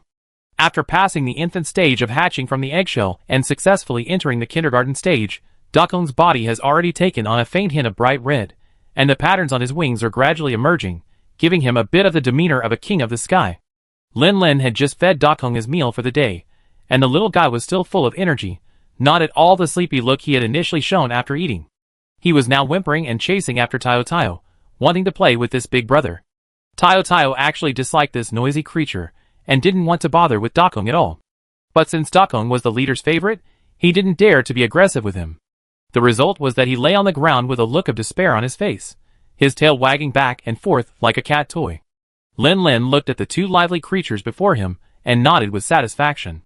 Look, what a harmonious and friendly scene. Well, it's a bit heartbreaking that Tayo Tayo was forced to work. He had to find something else to distract this energetic little creature, and stop him from constantly tormenting Tayo Tayo any longer. Lin Lin couldn't help but ponder his future parenting strategy. If it were a wild dragon cub, at this age, the mother dragon would often bring back some half-dead animals to practice hunting techniques with her cub. However, as a hunter, Lin Lin could kill the monster on the spot, but if he dragged it back half-dead to use as a teaching tool, he risked being called in by the Hunters Guild. Therefore, he probably had to wait until Dakong was a little older before teaching him about hunting. Dakong's wings seemed to be developing quite well, and he enjoyed flapping them a bit when he was free. So how about trying to teach Dakong to fly? Lin Lin had a flash of inspiration, and he felt a surge of excitement. Once Sky could take to the skies, wouldn't he be able to fly along too? It was exciting just thinking about it. He was the king of the skies. Compared to Sky, airships and pterosaurs were nothing, okay? Boss, meow, you're here, meow. I've been looking for you for ages, meow. Behind him, Elu, clad in emerald scale armor and carrying a single blade shaped like a dragon's horn on her shoulder, breathed heavily. Feeding Sky again, meow? The Elu in front of him was naturally Date. Although he often spent most of the day in the weapon workshop working on Tayo Tayo's new armor, he wasn't there 24/7. So, naturally, he learned the news the same night Dakong was born. Well, at the same time, he was devastated to learn that he had missed a visit with his family. Although Date had studied diligently with Lin Lin and had gradually matured into a qualified hunting cat, that didn't mean he didn't miss his family. He was so emo for several days after learning that he had missed such an opportunity. Date? What's wrong? Something urgent? Lin Lin snapped out of his thoughts and turned to look at Date.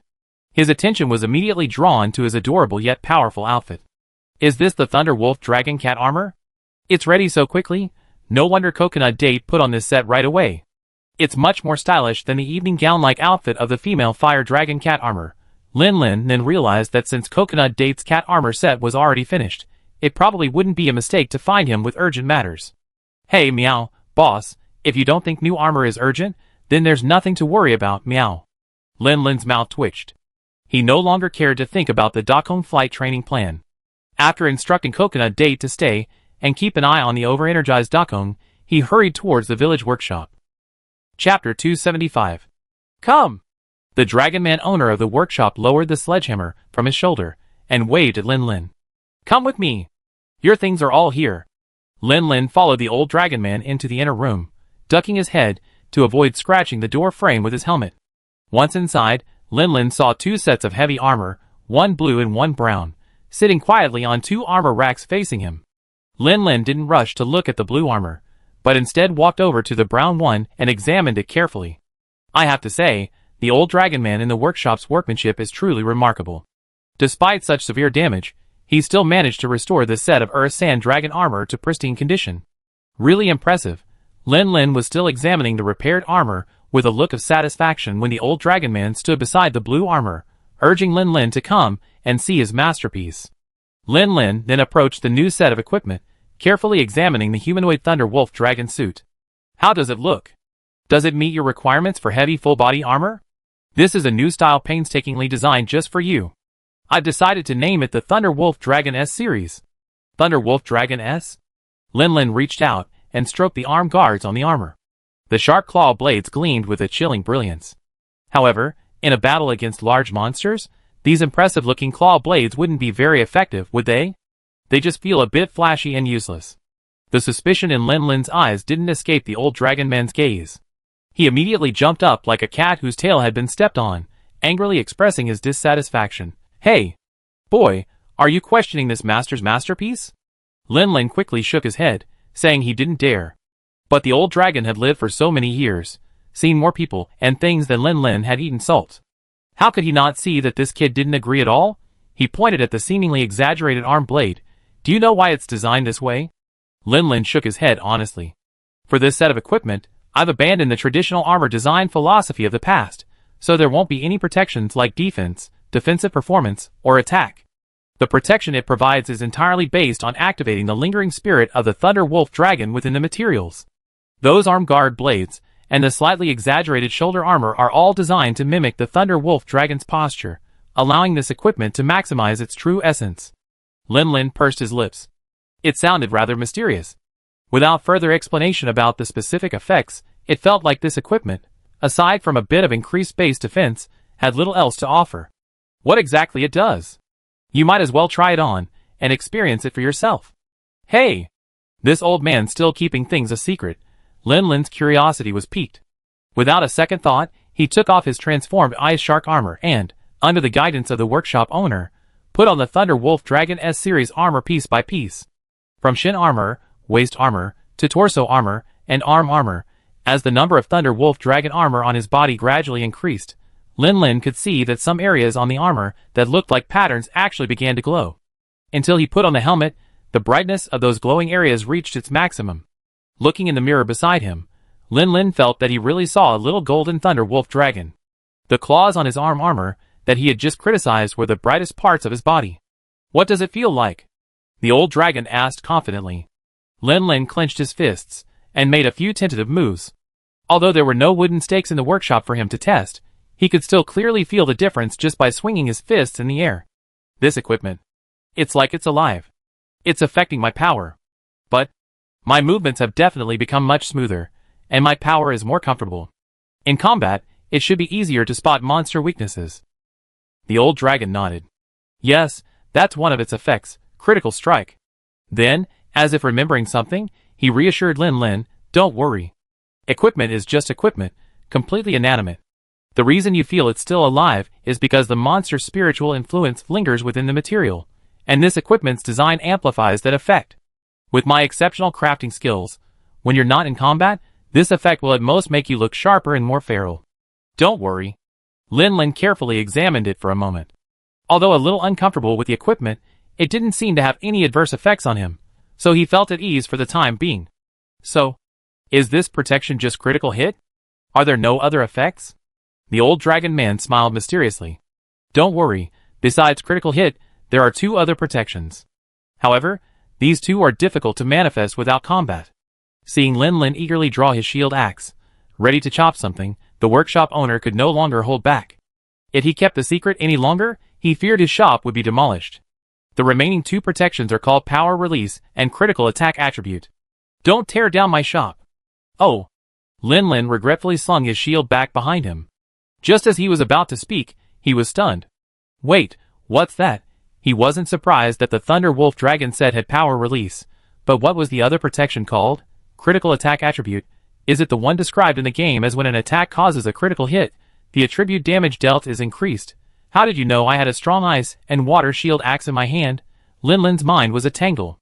On one hand, he was delighted, on the other, he was completely bewildered. Could this thing work the same in real life as in the game? How did it work? The owner of the processing shop, seeing that Lin had been intimidated, breathed a sigh of relief. Pulling on his pigtail, he continued to explain, Power Release is the protection you used last time with that insect stick made. I've already explained this when I was with the hunter. Its characteristic is that, as the battle duration increases, or you suffer a certain degree of damage, the residual mental influence of the Thunder Wolf Dragon in your equipment will be greatly enhanced, making your attacks more precise and easier to target your opponent's vital points. The other critical hit attribute is related to the shimmering lightning patterns on your equipment. When attacking with attribute weapons, you may trigger a resonance with the lightning patterns, infusing energy into the weapon and enhancing the attribute damage burst during the attack. However, the lightning pattern energy on your equipment is actually quite limited and requires time to regenerate. Therefore, with continuous attacks, the amplification it provides will gradually decrease. Chapter 276. Lin Lin stroked his chin, lost in thought. It doesn't sound quite like the game. It's more like an attribute-based version of cold chi training, and without the need for sheathing. So, the in-game situation of not getting the attribute critical hit bonus because Bottle Blast doesn't critically hit doesn't seem to apply in real life either. It's hard to figure this out just by thinking. Lin Lin decided to go back and test it out with some wooden stakes. Overall, Lin Lin was quite satisfied with this Thunder Wolf Dragon armor set. Regardless of whether it amplified Bottle Blast's power, it was his first offensive focus set after the Dog Dragon set he'd been collecting. By the way, your special follower. That yellow speed Dragon King, its equipment is ready too. Do you want to take it with you, or bring it here to try it on? Is Taio's equipment ready too? This was another surprise, and Lin Lin was in a good mood. I just take it back. The workshop owner nodded and added, remember to have Coconut check if there's anything else that needs adjusting when you get back. Your feline is quite talented in that area. Huh? Senior brother? As Lin Lin was on his way back to the farm, he was suddenly stopped by a surprised voice. Lin Lin paused and turned to look. The package containing the armor fell to the ground with a heavy thud, causing the girl who had spoken to him to involuntarily shift her gaze. Cheyenne? Lin Lin was stunned for a moment before realizing the other person's identity. There was no way. This so-called junior sister had such a low profile around him. Simply put, she was just unfamiliar. Wait, he's wearing a new Thunder Wolf Dragon suit. How could he be recognized at first glance? How did you know it was mine? Xian withdrew her gaze from the heavy bag and returned it to his suit, gleaming with a pale blue lightning glow, a look of deep envy. This suit is so handsome. She wanted to try it on herself too. Hearing Lin Lin's doubt, she smiled confidently. It's easy. I just saw Yi Zi's Thunder Wolf Dragon suit, and know what the texture of the Thunder Wolf Dragon material is like. Master-in-law, and the others are out hunting that Overlord Thunder Wolf Dragon and haven't returned yet. Right now, Jieyun, you're the only male hunter who can wear Thunder Wolf Dragon-made equipment. Lin Lin nodded in understanding. He hadn't realized this junior sister had such a sharp mind and a good analytical ability. By the way, is Yi Zi's Thunder Wolf Dragon armor set finished? Oh right, her order for that set was placed a few days before mine, so it's not surprising that she finished it first and took it away. I'm just curious what Yi Zi looks like in that gear. The female hunter's Thunder Wolf armor is actually quite a bit edgy. No, what am I thinking? Lin Lin shook his head abruptly, clearing the clutter from his mind and refocusing his attention on the girl before him. Since he'd been called over, he might as well say hello and chat for a bit, otherwise it would be a bit rude. Lin Lin gave her a thumbs up. Great. I just came out of the workshop, and this gear isn't even warmed up yet. What are you doing? He looked at the girl in front of him again. She held a grilled fish in her left hand, a piece of barbecued meat on the bone in her right, and a bottle of drink tucked under her arm. Suddenly, it felt like my question was a foolish one. Isn't it obvious I'm just wandering around the village with nothing to do? Ziyuan saw Lin Lin's eyes sweep over her hands, so she simply offered the grilled fish in her left hand to Lin Lin. Shopping. Here, I haven't touched this grilled fish before, senior brother. Would you like to try it? Lin Lin was about to decline, but Ziyuan's eyes flicked in a certain direction, and then a look of sudden enlightenment appeared on her face. Naturally, she thrust the grilled fish into Lin Lin's hands and continued, Come to think of it, I just had a question for you, senior brother, and then I happened to see you. Lin Lin reluctantly took the grilled fish. What question? Tell me. Since he had accepted the grilled fish, he couldn't just ignore it. That's right, senior brother. I remember you had a feline companion, right? Yeah, that's right. Its name is Coconut Date. Lin Lin nodded, thinking back. It seemed that during the first fight against the Peak Dragon, Coconut Date didn't come with him on the dragon boat. And although Coconut Date did come along the second time, Xian had already left Rock Lark with Rachel. It seems the two had never met. So, senior brother, how did you get to know Coconut Date? Xian's eyes flickered, as if she was very interested. Lin Lin tilted his head. Why was this girl suddenly interested in this? Could she have set her sights on Coconut Date? Then he saw Ziyuan quietly pointing behind him. Lin Lin, puzzled, turned around and looked in the direction Ziyuan pointed. He spotted a strange, bloated figure on a distant street corner. It was strange because the figure's appearance was even more exaggerated than Lin Lin's thunder wolf dragon form. He was about the height of a date palm, roughly reaching Lin Lin's waist, yet he was carrying a massive backpack spanning over 2 meters, nearly 3 meters. The visual impact was definitely greater than a hunter raising a great sword taller than his body. Lin Lin squinted his eyes, carefully studying the figure. The figure's image gradually overlapped with a vague image in his mind. Clad in a blue cloth jacket and a wide-brimmed, cat-shaped hat, her face covered by a pair of black-framed, round glasses beneath her white hair. Judging by her height and build, she was an elderly dragon-human woman. The large backpack she carried was loaded with emerald helmets and armor, a style Lin Lin found very familiar. It seemed to be Coconut's first set of armor, perhaps called the Acorn Cat armor. Could this be Granny Cat? Lin Lin wasn't entirely sure. After all, he hadn't encountered this dragon grandmother in his previous visits to Jayan village. Xiwan leaned slightly closer to Lin Lin and lowered her voice. Brother, do you think that kind of intermediary is reliable? Is that how you and Coconut met? Lin Lin was momentarily stunned, then it dawned on him. She, too, was looking for a feline companion, but worried that such an intermediary might be unreliable. Well, I'm not entirely sure. Although it probably all started in Jayan, strictly speaking, Coconut and I met in Rock Lake. Why don't you ask the village chief? I haven't been here long, so I'm sure I don't know as much as the village chief does. Chapter 277. Ah. Lin Lin, and this little girl, do you have any questions you need my help with? The village head woman had a gentle smile. Lin Lin noticed that every time he saw her, she sat on this bench, gazing at the mountains, the water, and the people, as if she couldn't get enough of them. Lin Lin scratched his head, suddenly feeling it wasn't right to bother someone for such a small matter. But since he was already here, it would be even worse not to tell them. Well, my junior sister is looking for a feline companion. I happened to see that old lady over there, so I wanted to inquire about her and see if she's reliable. Oh! The village head woman glanced at Cheyenne. This little girl was a disciple of a high-ranking hunter, and her master hadn't made any arrangements for her in this regard? She thought again.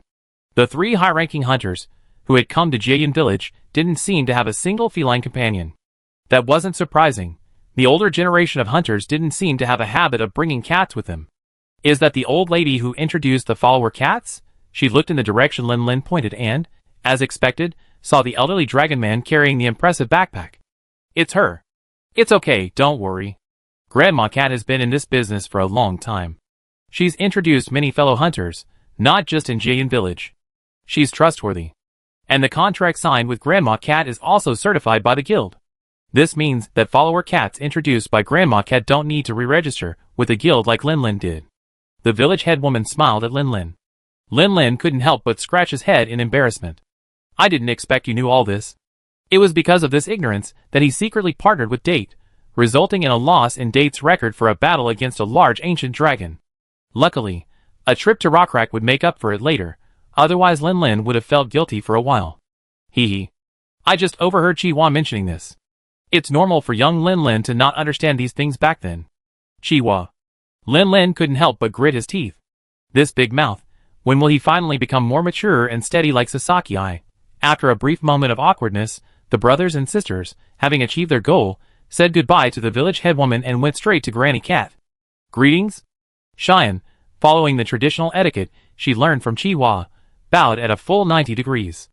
Lin Lin, standing nearby, felt that a mere nod seemed a bit too cold compared to his own, so he reluctantly bowed. Hee, dear hunters, hello. Granny Cat nodded, her expression amiable. You were looking at me repeatedly just now. Are you planning to hire a cat companion? Huh? Did you notice? Cheyenne's eyes widened. She had thought her little trick was quite subtle. Hee, even though my eyesight is a little blurry, I'm not so old I can't see anything. Cheyenne stuck out her tongue playfully, trying to get away with it. Well, I'm looking for a suitable fey cat companion, and my senior is here to give me some advice. The cat lady was truly kind. She didn't dwell on the point, but instead, following Cheyenne's lead, got down to business. So, what are your requirements for a companion? For example, personality, fighting tendencies, or even for color, size, and other requirements. Huh? Even for color can be specified? Grandma Cat smiled and shook her head. It seems you don't know me well enough, little girl. Although I work as an intermediary, my true intention is to provide a channel for these children to realize their dreams. To do this, I travel extensively every year. Because there are so many of these little creatures, this is the only way I can screen those who meet the requirements. It's a time-saving measure, I guess. But I must remind you that this selection process is two-way. Not only do you, the hunter, choose your follower cat, but the children are also choosing their favorite hunters. So I have to ask you a few questions later. It all seems quite realistic. Lin, watching from the sidelines, grumbled silently. Cheyenne pondered for a moment, then raised a finger. Any conditions are acceptable? Or can I only choose from the ones you just mentioned? Grandma Cat smiled gently. Anything is fine, but finding a child who meets the requirements is quite difficult. I can only say I try my best. Oh then. Go on. Grandma Cat pulled out a small booklet from somewhere and waited quietly, pen in hand.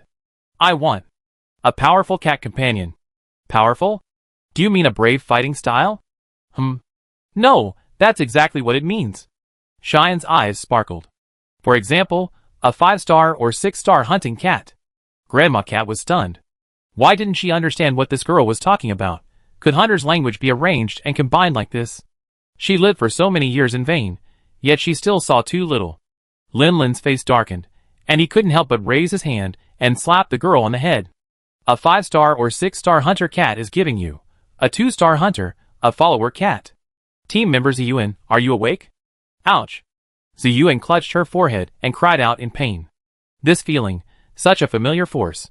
Of course it felt familiar to Ziyuan. This was a technique taught by her master, Rachel. It had just the right amount of force, disorienting without damaging the brain. Most importantly, it could instantly sober someone up. Hey, don't worry about it, she was just joking. Lin quickly tried to make amends, giving Ziyuan a look that urged her to speak properly. Ziyuan clutched her head and gave Lin a resentful look. But the piercing pain in her forehead made her afraid to poke, so she could only grit her teeth. Bad brother. You hit people the moment you disagree. Who is the true disciple of the master? Well, I'm looking for a companion cat who's particularly good at cooking. Lin's face darkened again, and his fingers, which had just hit someone, were itching to move.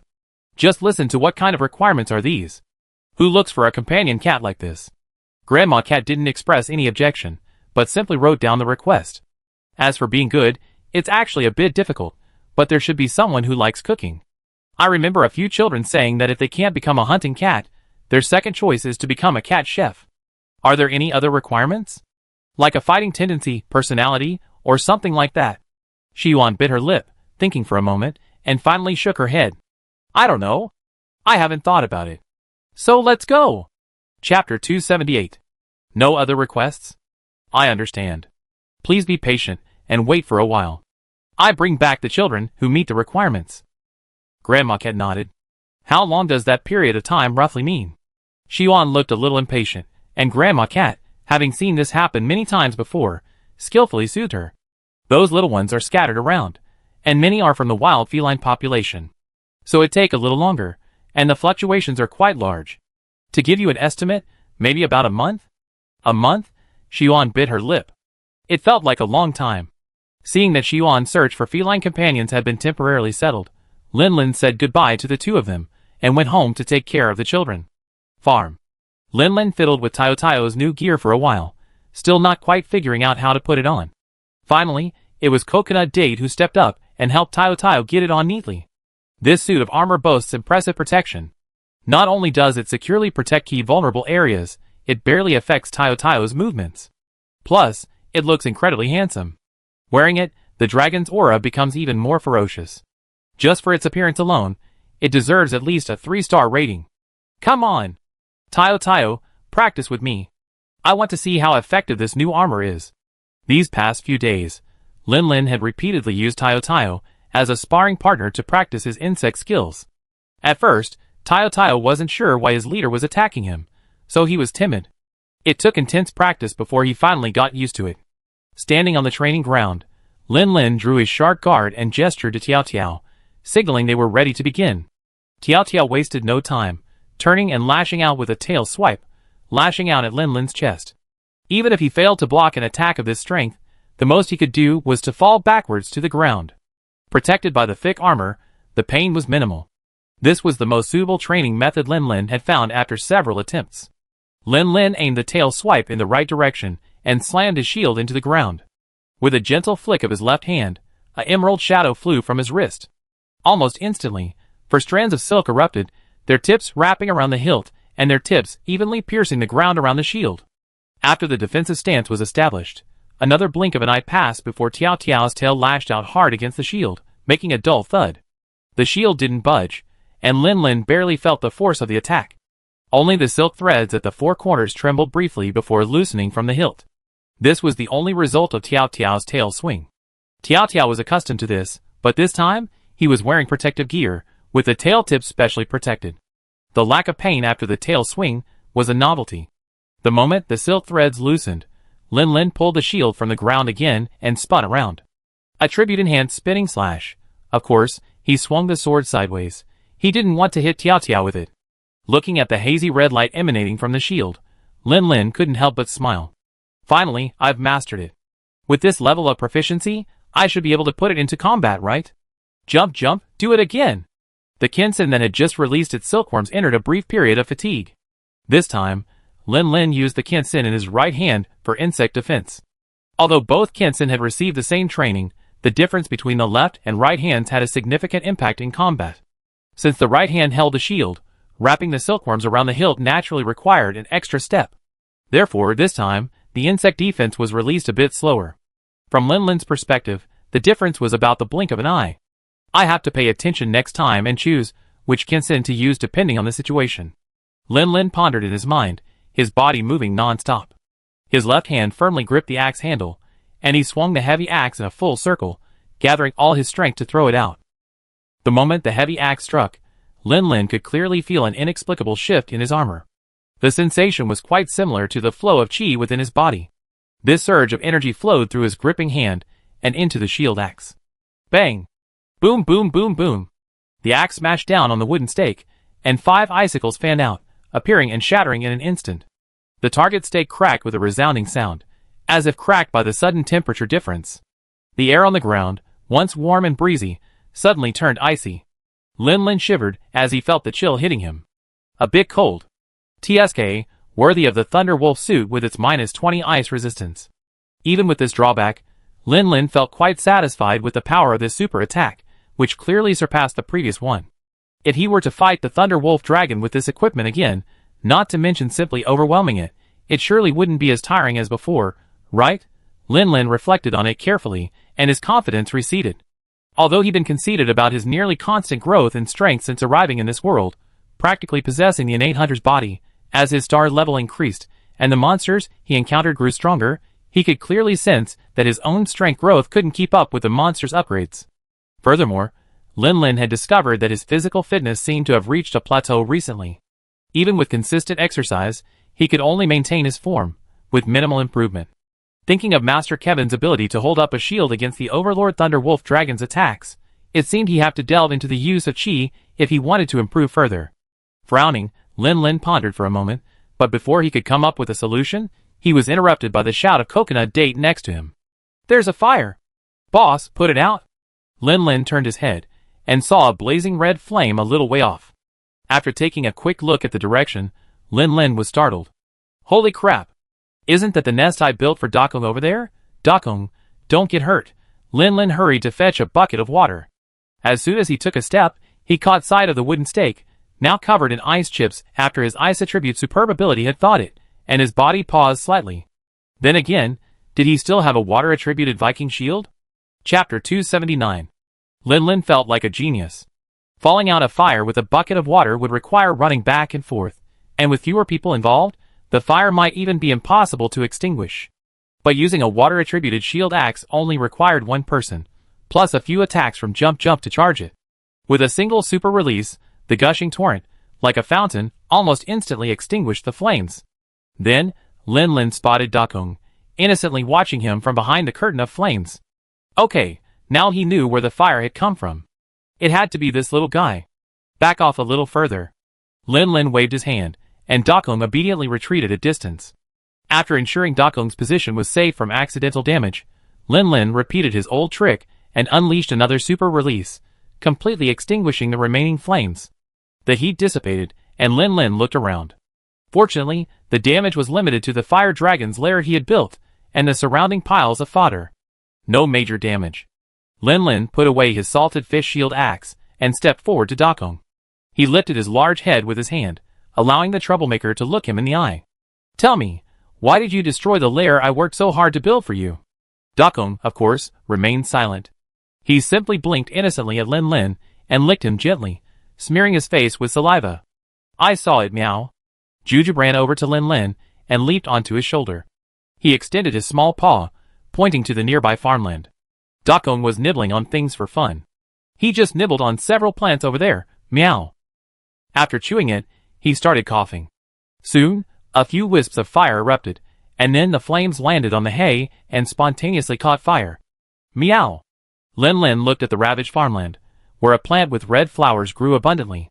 Although a melee hunter, Rachel's rote instruction had taught him that it was a necessary ingredient for mixing explosives and firebombs.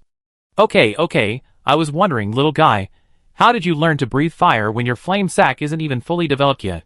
So that's what's going on. However, Lin Lin wasn't too worried about Dakong getting burned. After all, the scales of the fire dragon family are extremely heat resistant. Even if an adult fire dragon were to suffer a throat burn from the intense heat of its fireballs, it would regenerate at an incredible rate. Furthermore, the tiny sparks Dakong exhaled weren't that hot. Lin Lin rubbed Dakong's head vigorously, his mind racing. It seemed like he had to add another item to his parenting schedule. Besides teaching him to fly, he also had to train Dakong to breathe fire. Even if he couldn't master it completely now, at least he had to be able to control it on his own, right? There were a lot of fireweed growing on the farm. If Dakong continued to cause trouble like this, Lin Lin was really worried that one day he'd burn the entire farm down. For his dragon cub, Lin Lin spent a long night brooding, even suffering a rare bout of insomnia. The next morning, Lin Lin began rummaging through his drawers, searching for the pterosaur wing membranes he accumulated.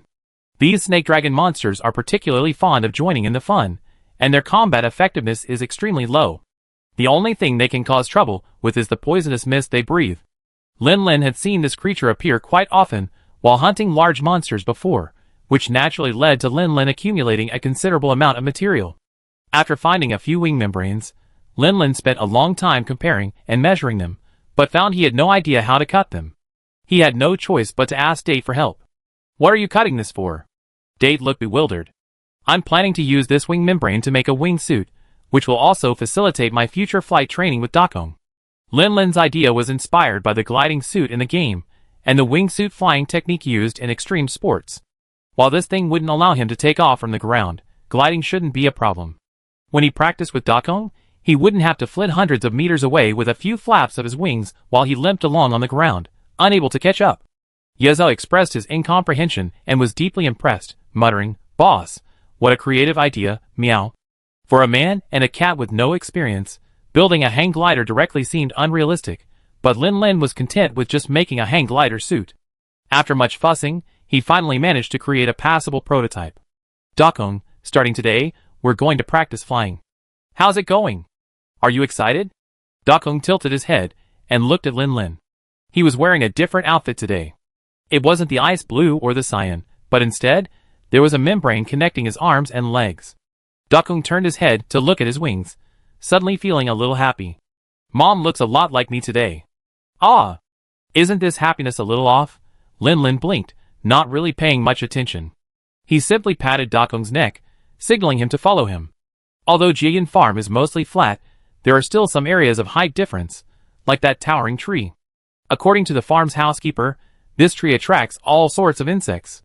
The insect traps on the farm are all designed around it, and there's even a seesaw nearby, allowing users to jump from above and use their weight to launch the feline on the other end into the air, allowing them to directly reach the treetops to catch insects.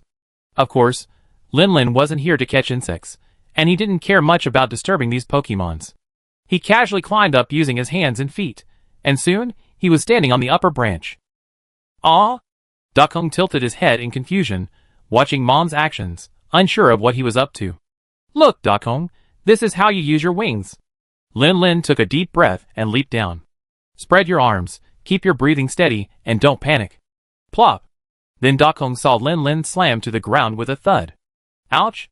Dakong tilted his head, cautiously taking a few steps closer, nudging Lin Lin with his head. Lin Lin held out his hand tremblingly. I'm fine. He wasn't hurt, just a little sore. Chapter 280. Lin Lin spat out a mouthful of dirt and grass debris and sat up straight again. Hunters are tough, and after falling from such a low height, aside from a slight pain and a mouthful of dirt, Lin Lin wasn't injured. But he felt his face was badly bruised. Sigh. Lin Lin sighed, rubbed Dakong's head, which leaned forward with concern, and casually tore off the gun-shaped flying suit he and Yezhao had crafted. After all, they weren't scholars or craftsmen, and their tailoring relied entirely on intuition. The result was an imbalance of force on both sides, causing him to crash midair. This flying suit wouldn't be perfected in a short time, so Lin Lin had to give up the idea for the time being and reconsider how to teach Dakong to fly. Boss, is it possible that Dakong isn't human, but a male rat halos? Yeza took the unfinished suit from Lin Lin's hand and grumbled softly. Lin Lin turned his head to look at it, a question mark forming on his forehead. A male rat halos is known as the king of the sky. The ability to fly should be ingrained in their instincts. Do they really need us to teach them? Lin Lin pondered. It seemed, right, on second thought, it was a bit unreasonable for a human like me to teach a male rat halos to fly. It would be better to get a couple of cobalt morpho butterflies and peach orchard birds and let Dakong try to catch them himself. Maybe he could flutter his way up in a few tries. If that doesn't work out, I could take Dakong to see some other bird dragon species, like the colored bird or the umbrella bird. Maybe he could learn it, too. Date, you're right. Lin Lin stood up. I go catch some birds and other creatures. Date, meow meow meow, the boss's mind is racing. How can it not keep up? Didn't they say they were going to teach Dakong to fly? Why is he catching creatures again? So should I still go with him? Date clutched the half-finished flying suit, feeling torn. It had originally thought the boss's idea was novel, and was about to research how to improve it. No. Just a stroll around. It's not like I'm going hunting or fighting. I can handle it myself. Lin Lin saw Date's distress, and waved his hand. Ah? Dakong looked from Date to Date, then from Lin Lin to the right. Unable to understand what was going on, he tilted his head in confusion. By the way, Coconut Date, keep an eye on Dakong at home, and don't let it set the house on fire again. Got it, meow. This was Lin Lin's first time out in the wild since being grounded by his master. It wasn't until he, holding his insect net, and gazing at a pair of birds affectionately preening each other's feathers in the treetops, that he realized, belatedly, that he accidentally broken his grounding. Boo-hoo, in my impulsiveness, I'd forgotten I was still grounded, looking up at the two birds, their heads lowered, chirping mockingly at a flightless hunter. Lin Lin couldn't help but blink. But then again, there's an old saying back home, those who inhale fog. Ah bah, I'm already here. Since I've already broken the grounding, it seems too late to go back now. Might as well just catch a few more and bring them back, at least to complete the original goal of this trip. After roughly estimating the distance to the treetops, Lin Lin pulled out his insect net and, with a sudden leap, lowered it toward the two birds perched on the branch. Then, Lin Lin watched helplessly as the net scraped past the underside of the branch. The two startled birds, panicking, shrieked and flapped their wings before disappearing into the shadows cast by the dense branches in the blink of an eye. Lin Lin, At that moment, he had never missed the Icefield's hooks so much. Hooks that could launch nets to capture environmental creatures were a great civilization. The old world's insect nets were truly lame. The maximum catching distance was determined entirely by the length of the keel that served as the handle. They were a bad civilization. Speaking of which, since arriving in this world, this was the first time Lin Lin had seriously considered catching some environmental creatures to bring back. Before, he'd just been hunting, gathering, and picking up monsters big and small. Even back when he was playing games, he really enjoyed catching those pretty environmental creatures, and bringing them back to his cabin to admire. Lin Lin reflected deeply, and suddenly realized the reason. The reason he hadn't considered catching environmental creatures to raise was because he already had several dragons at home, both large and small, and had no room for these little creatures. Glancing angrily in the direction the two birds had just left, Lin Lin retracted his insect net and resumed his pace, searching for his next target. The feathers of those two birds were quite beautiful, a bit colorful, and they stood out in the forest. He just had no idea what kind they were. After all, the concept of environmental creatures didn't exist in the old generation games. The only things he was familiar with were monsters. Perhaps only the scholars in the scribe corps knew the specific classifications and names. Ever since the Thunder Wolf Dragon appeared, rainfall around Jieyun has increased dramatically. It's already showing signs of flooding. Walking through the forest, Lin Lin could clearly sense the difference from when he first arrived. The cold had passed, spring had arrived, and flowers should have been in full bloom. But at a glance, there were hardly any vibrant colors to be seen. Those two birds were the very epitome of gorgeousness. Instead, mushrooms of all kinds were proliferating. Not everywhere, but at least you find one every few steps. Blue mushrooms, paralysis mushrooms, poisonous mushrooms, nitrifying parasol mushrooms, datura mushrooms, and specialty mushrooms. All proliferating. Where these mushrooms grew, there were also numerous fallen and withered trees. Lin Lin casually inspected some, and found that only a few had been destroyed by the monster fights.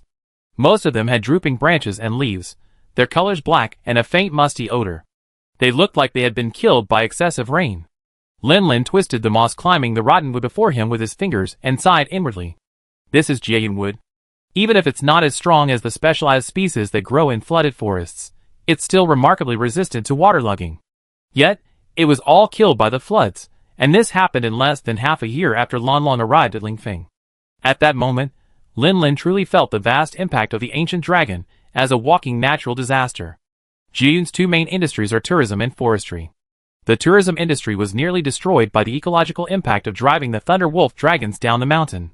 Fortunately, hunters intervened and subdued the most aggressive Thunder Wolf dragons, which helped alleviate the situation. However, if this torrential rain continues, Jieyun's forestry industry will likely face a devastating blow. Chapter 281. Plucking the mandrake and putting it in his bag, Lin Lin sighed softly, feeling a bit heavy-hearted. The Thunder Wolf dragon's troubles were temporarily dealt with, but what was to become of the Storm Dragon? Without the P3 protagonist's subjugation, what would be the fate of Jieyun village? After spending half a month holed up in the village, he barely felt the invisible pressure. Now, remembering that a bombshell lived nearby, Lin Lin suddenly lost his earlier mood for easy game hunting. He had originally planned to just grab a few and take them back, but it seemed the natural environment had changed. The insects in the forest seemed scarce, and so too had the birds. After walking for a while, Lin Lin only spotted a single black bird, besides the pair he'd seen at first. Lin Lin had a familiar impression of this bird. It seemed to be called the hate bird, often seen around large carnivorous monsters. It was a scavenger, preferring a scavenging diet. Lin Lin felt a bit disdainful of it, so he simply didn't catch any. After wandering the woods for a long time, Lin Lin finally caught a few relatively satisfying birds and began to head home. Perhaps due to the dwindling insect population, Lin Lin spotted two beehives along the way. He cut both in half and brought them back to Xiong Air. Since he was already there, he might as well check on him. Xiong Air's lair.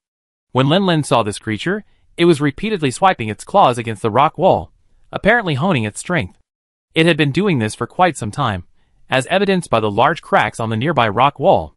It was panting, swung its claws around the large rock in front of it once more, when suddenly its nose twitched and it stopped, panting and looking around. The moment it saw Lin Lin, its ferocity subsided. It ran over on all fours, as happy as a child weighing 10 tons. Lin Lin took out half a honeycomb and waved at Xiong Air. "I've come to see you again." However, this time he wasn't wearing any protective gear, let alone a grill, so he couldn't make honey grilled fish. He had to settle for honey. Xiong Air was indeed quite happy. Honey was hard to find in their habitat lately, so they mostly relied on catching fish in the water. The aroma of honey was enough to make him salivate. Xiong Air sat on the ground, holding the honeycomb, and began to gnaw on it.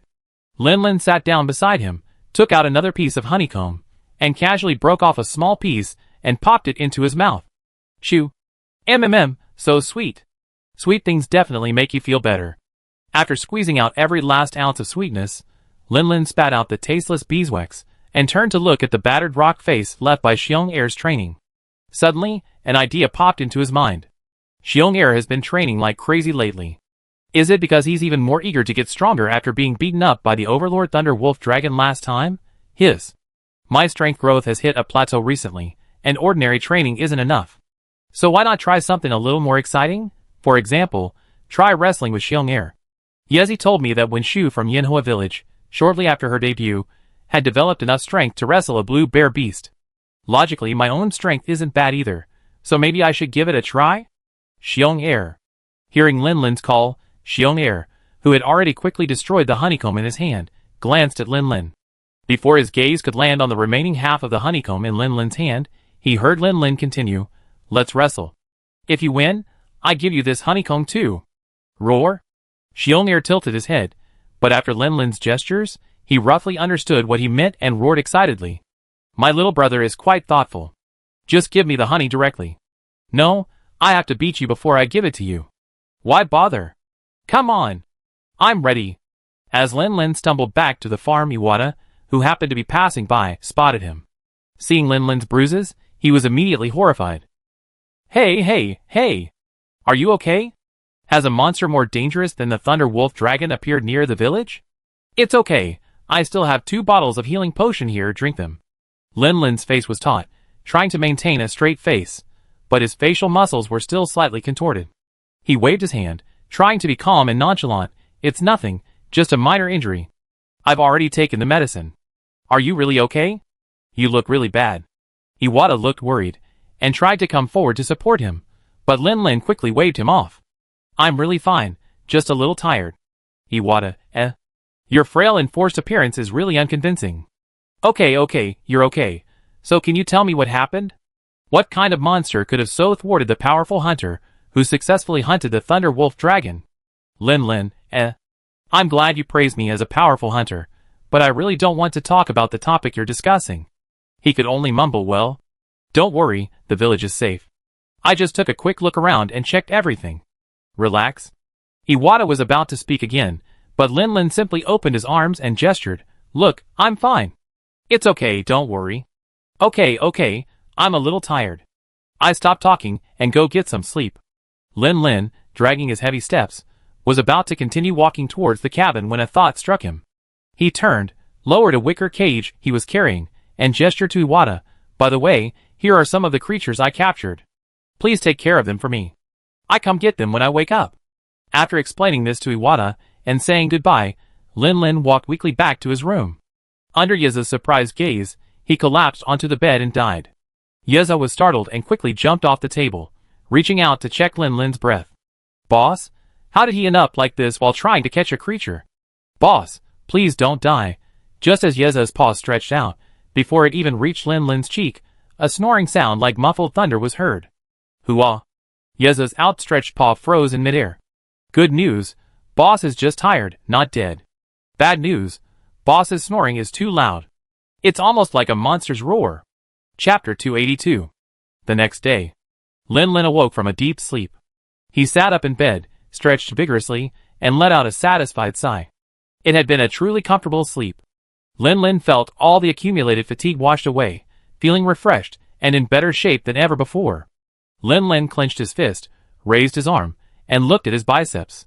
He had a vague feeling that the strength within him seemed to have slightly surpassed its original limit after yesterday's training. Has his strength really increased? It seems that the training method he had come up with yesterday was indeed effective, but, well, it was a bit painful. Is he worthy of being a half-step overlord? Xiong Er's brute force is truly absurd. A single bare claw pressed down, forcing him to use both hands to resist, and that was only after he hadn't exerted his full strength. Compared to this, how terrifying must the physical fitness of the Overlord Thunder Wolf Dragon be, capable of overwhelming Xiong Er head-on with its sheer strength. I guess I need to practice more with Xiong Er, but I have to wear protective gear this time, otherwise Xiong Er's claws will easily scratch me. As for the grounding? It's already been violated, so once or twice won't make a difference. Besides, he's a 4.5-star hunter, a pillar of the guild. Wouldn't it be humiliating to ground him just like that? Lin Lin kept making excuses for himself, rubbing his stomach as he got out of bed. He already decided, after filling his stomach and playing with Dakong for a while, he'd head out of the village to wrestle Xiong Er. As soon as his foot touched the ground, Lin Lin suddenly sensed something was amiss. He looked down and saw a furry tail beneath his feet. Following the tail upward, Lin Lin spotted a furry ball curled up on the ground. Feeling its tail being stepped on, the furry ball turned its head to see what was happening, and met Lin Lin's bewildered gaze. Yawn. Boss, good morning, meow. Lin Lin said nothing, merely staring at the unkempt, listless, drooping Fei with a strange gaze, lost in thought. Is this still my coconut date? Why does it feel like a different Fei? It looks like someone who wanted to sleep but couldn't, wandering around, finally unable to bear it any longer and dozing off. Coconut Date, what's wrong with you? Are you okay? Coconut Date's heavy eyelids fluttered up and down, and seeing Lin Lin's mouth moving, no sound came out. Boss, what did you say, meow? Lin Lin repeated it louder, but Coconut Date remained half asleep, seemingly half conscious. Lin Lin sensed something was amiss. He leaned over and picked up Date, examining him from side to side until he finally spotted a clue.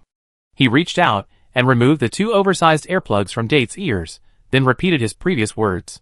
Date blinked, his gaze fixed on the 2 earplugs in Lin Lin's hand, as if finally coming to his senses. It meowed, boss, have you also developed something like a whistling pouch? Your snoring could rival that of a snoring dragon, meow. Oh, so that's how it is. Huh? Wait, is it that exaggerated? Lin Lin rubbed his nose and touched his throat. His mouth seemed drier than usual, a bit like the feeling of smoke rising from his throat from talking. Could it be that what Coconut Date said was true? Lin Lin's gaze towards Coconut Date changed instantly, revealing 4 parts apology, 3 parts pity, 2 parts helplessness, and 1 part amusement. I'm sorry, I really can't help it. Although Coconut Date's appearance is indeed pitiful, it's also genuinely funny. Ahem, yesterday's training was a bit intense, and I was so exhausted last night. Sorry. Lin Lin carried Coconut Date to bed. Ahem, well, I still have to go out for training today. You should rest up at home. I won't be disturbing you right now. Watching Coconut Date, whose mental state was worrying, fall asleep in bed in just 2 seconds, Lin Lin tiptoed out of the room. After closing the door, he slowly breathed a sigh of relief and put down the armor rack. He didn't even dare to wear protective gear in the room, for fear that the noise would wake Coconut Date. Looking at the Coconut Date, it looked as if it hadn't slept all night. This was probably a rare occurrence for hunters on hunting trips. After all, combat is a high-risk endeavor, and it's best to be at peak performance at all times. Therefore, unless it was extremely urgent, they would always set aside some time for rest. Early in the morning, Lin Lin had no plans for anything greasy like barbecue. He simply poured some water and cooked a pot of porridge with the food he had brought. While the flavor was a bit bland, it was at least nutritious, making up for the strain of yesterday's training. After breakfast, Lin Lin knocked on Iwata's door. While waiting for the door to open, he thought he heard a noisy chattering noise, but he wasn't sure if it was an illusion. When the door opened and he saw Iwata, Lin Lin's surprise was no longer apparent. Rather, the lack of a cacophony of chirping was what was surprising. 2 emerald birds perched on either side of the brim of Iwata's hat, pecking at each other as if in a quarrel. On his arm, a larger bird, with fluffy white feathers and a dark blue body like a crow, was also resting on his arm. It stretched its neck toward the door, chirping indistinctly and rhythmically. Lin Lin listened carefully for a moment before realizing the bird was imitating Iwata's earlier words. Stop squawking. Stop squawking. If you keep squawking, I feed you to the dragon. Seeing Lin Lin, Iwata looked surprised. Finally, you're here. If you don't take these little creatures you caught, I'm going to be mad at you. Lin Lin gave an awkward but polite smile, not wanting to admit that he caught these creatures to keep as playmates for Sora and to stimulate his flying talent. He peeked inside and saw that the small animals he crammed into a wicker cage had now been sorted into their own cages, and that they were responsible for most of the noise. Lin Lin picked up the bird cages one by one, finally looking at the 3 birds still perched on Iwata. He smiled and said, "These are for you. They seem to like you quite a bit. By the way, I don't recognize those 2 green ones, but I have some impression of this corvid with a claw-like tail. It's called the Ling Crow. In the legends of the neighboring flame zone, it seems to be called the Blessing Messenger. Whoever can get the branch in its beak will be blessed with good fortune. You can give it branches to play with when you're free." Chapter 283. Lin Lin was about to leave when Iwata stopped him, seeming hesitant to speak. "What's wrong? Just tell me what's going on." Having been a hunter for so long, Lin Lin had long been accustomed to being straightforward. A carefree attitude was his norm. "That's right, that Leorius, the scientific name for the fire dragon, are you planning to keep it on the farm forever?" Iwata's face was filled with worry. It's no wonder he was worried. In this world, humans and nature are one, and they inevitably face constant competition with monsters. Among those numerous and formidable monsters, the fire dragon's reputation stands out. Even a child in open-crotch pants knows the mighty reputation of the King of the Sky. That was a powerful monster that only elite hunters could slay, a monster that stood at the pinnacle of the local ecosystem. And yet, A baby fire dragon was being kept on a farm. To Iwata, it was like filling a house with barrels of explosives and lighting it with oil lamps. One careless mistake, and boom! If it weren't for the recent defeat of the Thunder Wolf Dragon, restoring trade safety, his parents had gone on a trip to Rockcrack to relax, unaware of the fire dragon's presence in their home. Who knows how frightened they would have been, Lin. With the writer secluded, and lacking his ability to communicate with monsters, the local monster hunter community probably found it difficult to accept the possibility of humans and monsters coexisting harmoniously. It's not that they were intolerant or stereotyped, but when one lacked the corresponding strength, relying solely on the hope that the opponent had no ill intentions could make one feel very insecure. Lin scratched his head. Let's raise it a little bit. I take it out later, and try not to scare the villagers. Iwata breathed a faint sigh of relief, then realized his reaction was too obvious and quickly added, I don't mean to say a monster is a monster, you know. I'm just a little worried. I understand. After all, when it grows up, it's a 5-star monster. Even if you and your uncle and aunt can accept it, I don't think the villagers would dare to let such a fire dragon live in the village. After leaving Iwata, Lin went to the newly built dragon's nest on the farm to see Dakong. He happened to find Yi squatting beside the nest, teasing Dakong with a sausage in her hand. Ever since agreeing to help Lin solve his infant formula problem, she had become a regular visitor to the farm, coming to feed Dakong from time to time. Although she mostly just watched while Lin fed him, Dakong and her relationship grew noticeably closer. Thank you for your hard work, bringing back so much raw meat. Lin glanced at the small cart of raw meat held steady by ice crystals, his tone subtly softening. Yi stood up, her cheeks slightly flushed, and waved her hand. No, it's not hard at all, it's just a piece of cake. Lin smiled, walked over to Dakong, and began taking his measurements, joking casually, I'm a hunter too, so how can I not know how hard it is? You've put so much effort into this, I don't know how to thank you enough. If that doesn't work out, I just repay you with my own body. Lin's attention was still largely focused on Dakong. While he was talking, he gently patted Dakong's body, urging him to be quiet and not move around too much, preventing him from measuring his length accurately today. Thus, he didn't notice that Yi didn't respond. Instead, after his casual joke, he was frozen in place, his face flushed crimson, a faint white mist rising from his forehead, and there was a faint sound of a whistle. In a short while, Lin finished measuring Dakong's length, then took a tape measure to measure its wingspan. Then, he stroked his chin and fell into deep thought. When Dakong was first born, his physical condition changed daily, his growth surging as if he had used Jean Cola. However, recently, the rate seems to have slowed down. While technically speaking, his growth is still quite fast, it's at least not as dramatic. Now, his length has exceeded 4 meters, officially surpassing common small monsters like the dog dragon and the giant wild boar. In other words, the hungry young dragon, who only 2 weeks ago had to meticulously chop his food into mincemeat, is now capable of carrying Lin's body. Provided he doesn't wear heavy armor and carry that several 100-kilogram shield axe. We need to teach this little creature basic survival skills as soon as possible, otherwise it'd be easily eliminated by nature once it leaves the farm. The fire dragon's ability to maintain its position at the top of its niche relies on 3 key skills: flight, fire, and poison. Flight, at least, now has a direction for instruction. As for fire, the farm not only has fireweed, but also nitrified mushrooms can be found on the rotten wood used for mushroom cultivation. Mixing them with meat until it gradually gets used to it should help develop its flame sac and hone its tolerance and control of fire. As for the poison, that's a more worrying point. According to the data collected by the scribes over the years, fire dragon cubs are actually not resistant to toxins. The reason they can wield their venomous claws and tails, which so frighten countless hunters, when they grow up is that the female fire dragon feeds her cubs a mixture of mincemeat and saliva through the hollow spines on her chin, thereby transmitting toxin-degrading bacteria to them. However, Lin is not a female fire dragon, and he lacks toxin-degrading bacteria. The principles of traditional Chinese medicine and antidotes are also very different. If Dakong is to acquire the ability to use poison, Lin pondered over it, and realized that the only feasible solution was to hunt another female fire dragon, and collect the saliva from its mouth when skinning it. Of course, besides hunting, you can also capture. That way, after completing the necessary investigation, you might even be able to give the creature a chance to live. Of course, this only applies to capture commissions specifically issued by certain scholars.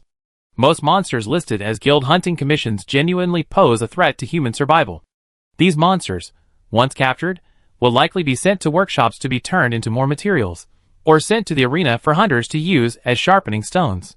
It's better to kill them right there, and then, since the grounding has already been violated, I go back to the guild hall and see if there are any suitable commissions. For now, let's release those little birds and let them be playmates for Dakong. Whether they survive depends on their own abilities. Chapter 284. Dakong was incredibly curious about these small creatures, capable of flapping their wings and flying everywhere. After Lin released them one by one, he couldn't wait to get closer for a closer look. However, for now, he could only rely on his excellent eyesight to see. Getting close was out of the question. The claw structure of a male rat halos is actually more suited to grasping in midair, rather than moving on land. Lin had observed Dakong carefully, and he saw that he always bit his foot joints and folded his toes when walking. Furthermore, his legs were still underdeveloped, lacking strength, making his running even more clumsy. Therefore, Dakong's attempts to chase these little creatures were somewhat comical. He just scurried over to his spot, only for the bird to flap its wings a few times and fly off over 10 meters. He had no choice but to spread his claws and run over, only for the bird to fly away again. After a few repetitions, the bird flew across the nearby stream, leaving Dakong standing there staring blankly, anxious but afraid to dive in. Finally, he turned and cast a vexed look at Lin. Lin, what are you looking at me for? I can't fly either. He walked over to Dakong, spread its wings, and gently guided it with a few flaps, giving the little creature some pointers. Dakong was indeed clever. From Lin's actions, he quickly understood that his wings were more than just for show. From then on, whenever Lin released a small animal, he no longer simply used his legs to carry it, but instead consciously flapped his tender wings. Although it still appeared to be flapping its wings recklessly, and sometimes dispelling air resistance instead of accelerating it became an obstacle, Lin noticed that during this play, Dakong was rapidly becoming familiar with the use of his wings. From the initial frequent stumbling and falling, he gradually adapted to making his wings no longer a hindrance, and then later on, he used the wind power to help him run even faster. His progress was obvious. Well done, Dakong. Lin took out a sausage he had secretly stole from the date palm and stuffed it into Dakong's mouth. Dakong's vigorous energy had also been exhausted by this fun game. Now, he lay back in the dragon's nest, too lazy to move, and only opened his mouth reluctantly when Lin stuffed the sausage into his mouth. This little guy. Lin smiled and shook his head, looking at Dakong's wings that had folded up again, and fell into deep thought. His idea was indeed working. After this morning, Dakong had made considerable progress. It felt like with a few more attempts, he would be able to fly. Of course, it wasn't without its flaws. The large cage of environmental creatures he brought back yesterday had already completely fled. If he wanted to continue training, he'd have to go out and catch more in the wild. Thinking of the inefficiency of the old-world insect net, Lin rubbed his temples and sighed softly. Brother Lin, didn't you say Senior Kevin and the others had you locked up? Where did you get all these little critters? While Lin was accompanying Dakong on his flying lessons, Yeezy sat quietly nearby, watching the scene with a smile. Now that Dakong was tired and Lin was free again, she asked her question. Lin, that. Watching Lin evade the topic, unable to come up with any meaningful words for a long time, Yeezy blinked her eyes, as if she understood something. Did he sneak out and get caught? I didn't expect Brother Lin to be even more rebellious than I was back then. After all, I stayed home obediently during my detention. Well, that's also because the villagers all knew her, and sneaking out would get her reported. Lin forcibly changed the subject. By the way, Yeezy, next time you're out on a mission, could you keep an eye out for any female fire dragon hunting requests? Yeezy didn't seem to want to follow up on the previous topic, nor did she even ask why Lin wanted this request. She simply nodded and said, no problem. Outside the village, by the stream, Lin had gone much further today than yesterday. There was no way around it. The local ecology had already been significantly impacted by Lanlong's frequent torrential rains. Yesterday, he even gone on a major hunt. Searching just near the village would have made the search much more difficult. Why aren't there only fewer small animals, but also fewer herbivorous species? Lin rubbed his stomach and leaned over to examine the tracks on the ground. The tracks looked like they belonged to a large wild boar, but judging by their freshness, they were several days old, making them useless for tracking. Maru birds, elf deer, giant wild boars, mushroom pigs, anything would be fine, Feeling the hunger in his stomach, Lin Lin couldn't help but sigh. After playing with Dakong, he'd been thinking about catching some local creatures in the wild and preparing some raw meat for roasting. Unfortunately, his luck wasn't very good today. After all his walking, the largest animal he'd seen was a snapper in the water, followed by a paralyzed gas frog by the river. After walking for a while, Lin Lin still hadn't found anything. He could only sigh helplessly, abandoning his plan to barbecue, and headed for the river with his fishing rod. Was Yi Zi the one who had hunted all the raw meat? An absurd thought flashed through Lin Lin's mind, but he quickly shook his head, dismissing it. No, Yi Zi wasn't in Yanhua village anymore, nor was he facing the threat of the night roam of the 100 dragons. He wouldn't do such a thing as overhunting. Right? Lin Lin suddenly felt a little unsure. After all, hunters from a place like Yanhua village might not necessarily have a sense of maintaining ecological stability. The raw meat was gone, but the good news was that with the abundant water provided by Lon Long, the river was still full of fish. Lin Lin didn't even use any special bait, just the most common earthworm bait, and he caught 5 or 6 large sashimi fish, weighing at least 80 or 90 kilograms in total, which was more than enough to eat. He hadn't caught many creatures along the way, but it was enough. His lunch problem was solved, so next he had to find Xiong'er.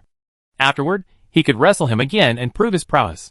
Lin Lin held several large fish tied with straw ropes in his left hand, and a wicker cage containing creatures in his right hand as he walked, observing both sides. He had found Xiong'er's lair but still couldn't find a suitable beehive. It looked like he wouldn't be having honey-grilled fish today, but grilled fish wasn't bad after all. Chapter 285. When Lin Lin returned to the farm, he was once again bumped into by Iwata. He looked Lin Lin up and down, with a strange look in his eyes.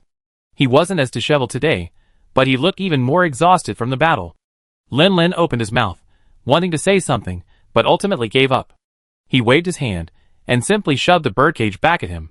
What? Today, I wrestled with Xiong'er, achieving a 3-second defeat.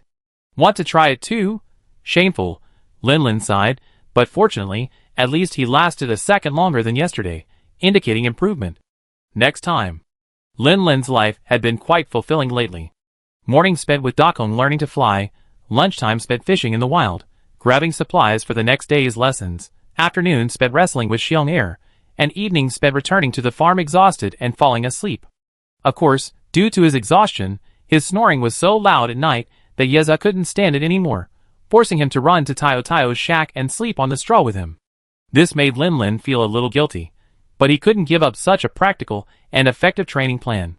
He offered to share Tayo Tayo's shack, or to cuddle with Dakong at night, but Yeza flatly refused. He said he was worried about affecting Tayo Tayo and Dakong's sleep quality, which hurt Lin Lin deeply. However, hard work always pays off. Lately, Xiong'er has noticed that his little brother's strength seems to be increasing by leaps and bounds. At first, he could easily suppress it with one hand, but gradually he had to use more force, and later he needed both claws to suppress it. The rapidity of his progress alarmed Xiong'er, and he wondered if his training had even reached the mother bear's belly. Before he knew it, Lin Lin had earned the right to wrestle Xiong'er. Well, that was just the right thing to do. Even without Xiong'er's full strength, Lin Lin never won a single wrestling match. For this reason, he even sought out Wen Shu, who had wrestled with the blue bear before, to learn from him. And after learning that the man who had stolen the heart of his village's beloved girl was actually going to emulate his past actions and wrestle with the blue bear, Wen Shu couldn't help but hold him in even higher regard, and he spared no effort in sharing his experience. However, if she knew the man was wrestling not a silly, foolish blue bear beast, but a dominant blue bear beast, her jaw would probably drop. After all, even with her incredible strength, she couldn't claim to possess the courage and dominance to dominate an entire region's ecology. Lin Lin wasn't the only one who made rapid progress during this period. Under Lin Lin's careful care, Dakong's wings became increasingly proficient. From initially flapping his wings only to accelerate his sprint, he gradually became able to glide for several meters with a single bound, and finally to hover at low altitude with a wiggly gait. At just 1 month old, Dakong had already mastered the basics of flight. Of course, this was also inseparable from Lin Lin's adequate nutrition. Comparing observations, with the scribe's team revealed that Dakong's growth rate was almost double that of dragons of the same age. At least, Lin Lin had never seen a male fire dragon grow to over 5 meters in length at 1 month old. Now that he's learned to fly, it's time to teach Dakong how to hunt. Lin Lin rubbed his chin, watching Dakong, who flew excitedly in front of him, only to lose his balance and fall flat on his face. He pondered. Of his 3 abilities, flight was already showing some initial success. Thanks to the recent dietary adjustments, Dakong's firepower had also improved significantly, now capable of independently spitting fireballs barely larger than a fist. The only problem was his poison. Yezi had inquired at the gathering center, and they found that there had been no female fire dragon hunting commissions in Jiayun recently, so obtaining female fire dragon saliva was out of the question for the time being. Lin Lin had also tried feeding Dakong some poisonous mushroom juice, but the results were less than ideal. While Dakong showed no signs of poisoning, his venom glands hadn't released any venom either. Perhaps the amount he was fed was too small, but Lin Lin worried that a larger amount might lead to genuine poisoning, which would be difficult to treat. So, he had to put it on hold for the time being. Lin Lin was worried about how to teach Dakong to hunt on his own. Skills like flying, ingrained in his instincts, would naturally become mastery with repeated practice. However, hunting techniques, if mastered solely on his own without observation and repeated practice, would take far too long. Thankfully, although Lin Lin couldn't fly, his hunting skills were quite impressive. While his weapon-based hunting was certainly different from that of a fire dragon, many of the principles were common. It seemed he would have to take Dakong into the wild and hunt with him. Lin Lin reviewed his recent experiences hunting small animals in the wild. He felt that herbivorous species had become much harder to find in the surrounding areas. If he wanted to hunt, he would best head north. The same direction he had once gone to hunt the Thunder Wolf Dragon with Brave, Yizi, and the others. Let's go, Dakong. Starting today, I'm going to teach you real survival skills. Lin Lin had just lifted his foot when he heard Yeza's call from behind. Boss, wait a minute, meow. Lin Lin turned around and saw Yeza chasing him, holding something that looked like a membrane. What is this?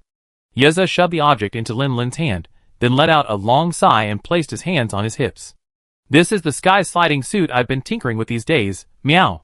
Boss, try it on and see how it works, meow. Improvements complete? Lin Lin clutched the thin garment in his hand, a hint of uncertainty in his expression. After all, the initial impression of the unfinished product was so profound that he nearly landed face first on the ground. Don't worry, boss. After repeated inspections, I've found that the original material used for the suit isn't entirely suitable. The wing membranes of a pterosaur are simply too weak.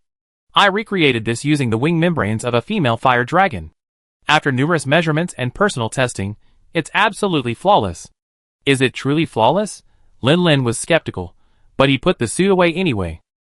Just as he was about to leave, he remembered something and turned to look at Coconut Date. By the way, aren't you getting bored staying home all these days researching? How about going hunting with me? Coconut Date scratched his head, glanced at Lin Lin, then at the sky, which had grown incredibly tall to him. A hint of curiosity welled up in his heart. A hunter teaching a fire dragon to hunt. That sounds like it would be quite interesting, meow. Chapter 286. Lin Lin led Yazao and Dakong, preparing to set out hunting. Tayo, who was watching Maru bird on the farm nearby, pondering the birth of a dragon, noticed this and subconsciously focused his attention. Based on countless past experiences, Tayo could tell at a glance that their leader was preparing to go hunting. Yeza's eagerness beside him also confirmed this. But the question was, why was the leader leading the dragon cub without him? Was it about to be abandoned by the pack? At this thought, Tayo collapsed to the ground in dejection. Maru bird, whose fur was fluttering under its gaze in the neighboring shack, felt a surge of new life and quickly huddled behind its companion. Lin Lin had donned his gear and was about to set out when Dakong suddenly grabbed his waist armor. He looked back and saw Dakong barking twice toward the shack, as if signaling him to look in that direction. Lin Lin was startled. He turned and looked over, only to see Tayo's eyes, a look of despair, its tail coiled at its side, motionless. What was going on? Confused, Lin Lin listened quietly, trying to understand what Tayo was thinking. The leader doesn't want me anymore. Lin Lin, He sighed and waved at Tayo. Tayo, come quickly. Let's go! Then Lin Lin saw Tayo become excited the moment he heard the call. He sprinted to Lin Lin's side, his long tail swaying behind him, an expression of eagerness. TSK, you're not happy to be left at home enjoying a leisurely life. Lin Lin smiled and stroked Tayo's crown. He then jumped onto the saddle behind him, his legs clamped together, and Tayo neighed and rushed out with a nimble leap. Date watched Lin Lin and Tayo sprint forward, trying to catch up but seemingly unable. Helplessly, he looked to Dakong nearby. Then he saw Dakong swirl his claws, grab the bundle on his back, and then, flapping his wings vigorously, slowly ascend into the air. Meow! Date's limbs were suspended in the air, his entire weight supported by the straps on his back. He immediately waved his claws in panic, trying to grab anything he could hold onto, but unfortunately, all that slipped through his paws was the howling wind. Dakong took off. Though not very fast or high, his flight was relatively stable. After his initial panic, Date realized he wasn't about to crash, and he finally calmed down. He wanted to scratch Dakong's claws in dissatisfaction, but he didn't dare use too much force, fearing that Dakong would lose his grip and drop him. In the end, he simply patted the claws with his paw pads. That's the direction the boss and the others are going, meow. They still have to go around the village to get to the exit. We can just fly over the river from here and follow them, meow. Ah! Dakong seemed to understand. It let out a soft roar and flapped its wings in the direction that Date had pointed. Dakong wasn't flying high, but Date, held in its claws, was even closer to the ground.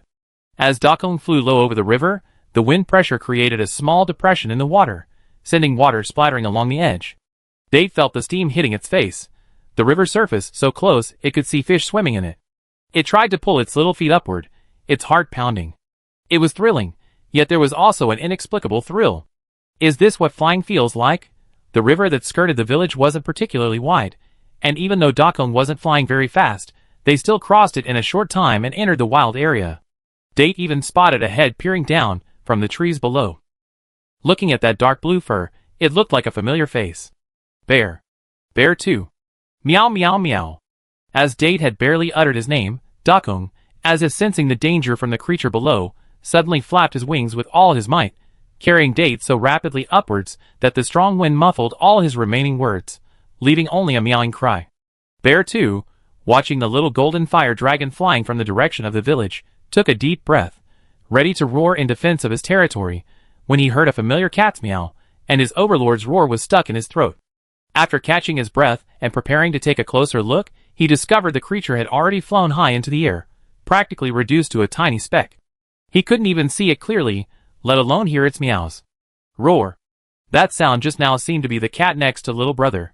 It had been captured by the fire dragon. Little Brother seemed to cherish that cat quite a bit. He must be heartbroken now, right? The fire dragon's tiny speck was quickly obscured by the surrounding trees. Unable to locate the dragon any further, Xiong-Er sighed helplessly, and refocused on what he had just been about to do. Honey's getting harder to find lately. When Little Brother gets here, I have to give him some honey to ease his sadness. On the other side, Lin Lin rode on Taio Taio's back. Despite a few minor obstacles along the way, they still quickly made it out of the village. His reputation in Jiayan village was already quite high.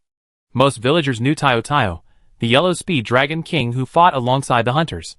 No one panicked. Instead, they curiously approached to watch Lin Lin riding by on his yellow speed dragon king. However, despite their curiosity, they also consciously avoided blocking the road, allowing Lin Lin a smooth passage. What simple folks. Lin Lin couldn't help but sigh.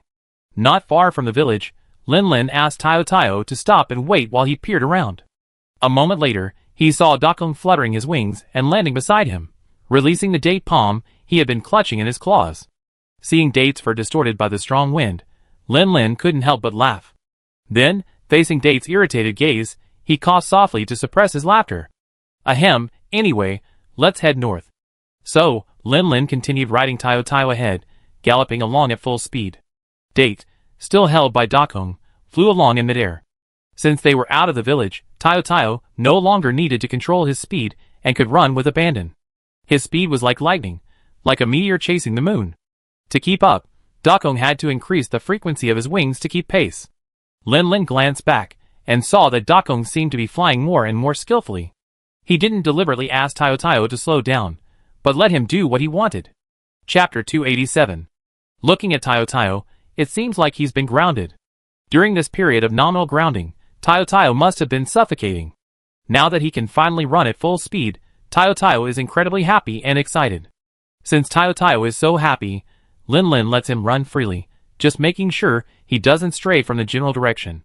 Sitting on Taio Taio's back, Lin Lin only needs to pay attention to his direction occasionally, allowing him to focus on his surroundings. The moss and mushrooms in the forest are still proliferating.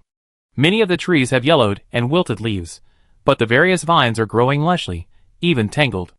As for more common plant materials like sleeping grass, medicinal herbs, and detoxifying herbs, they don't seem to be much affected by the rainy season, or rather, the impact is not significant, and their numbers haven't dropped significantly.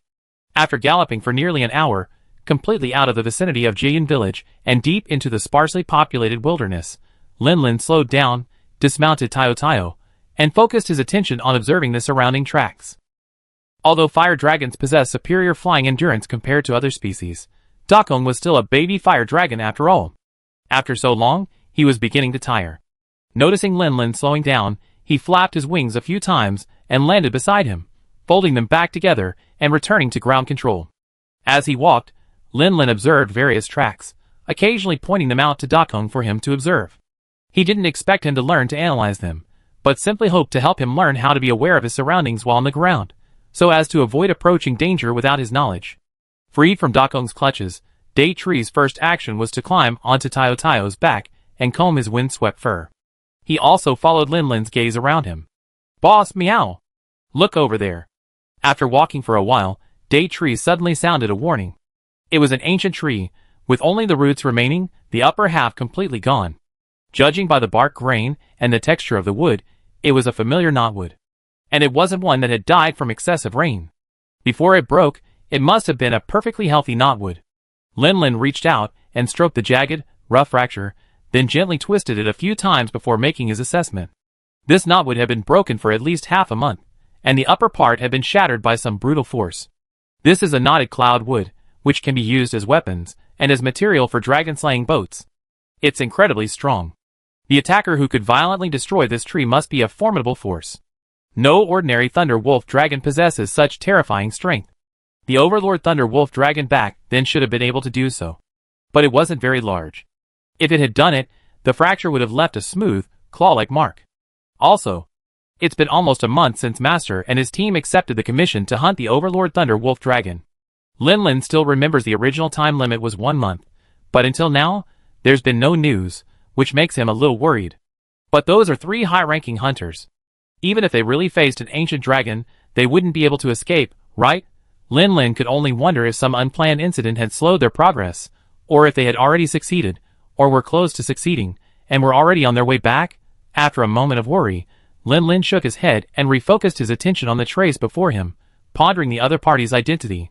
There were many powerful monsters, from the smaller Super Scion Golden Lion to the larger heavyweights, like Lufa A Explosion, but those that roamed in places like streams.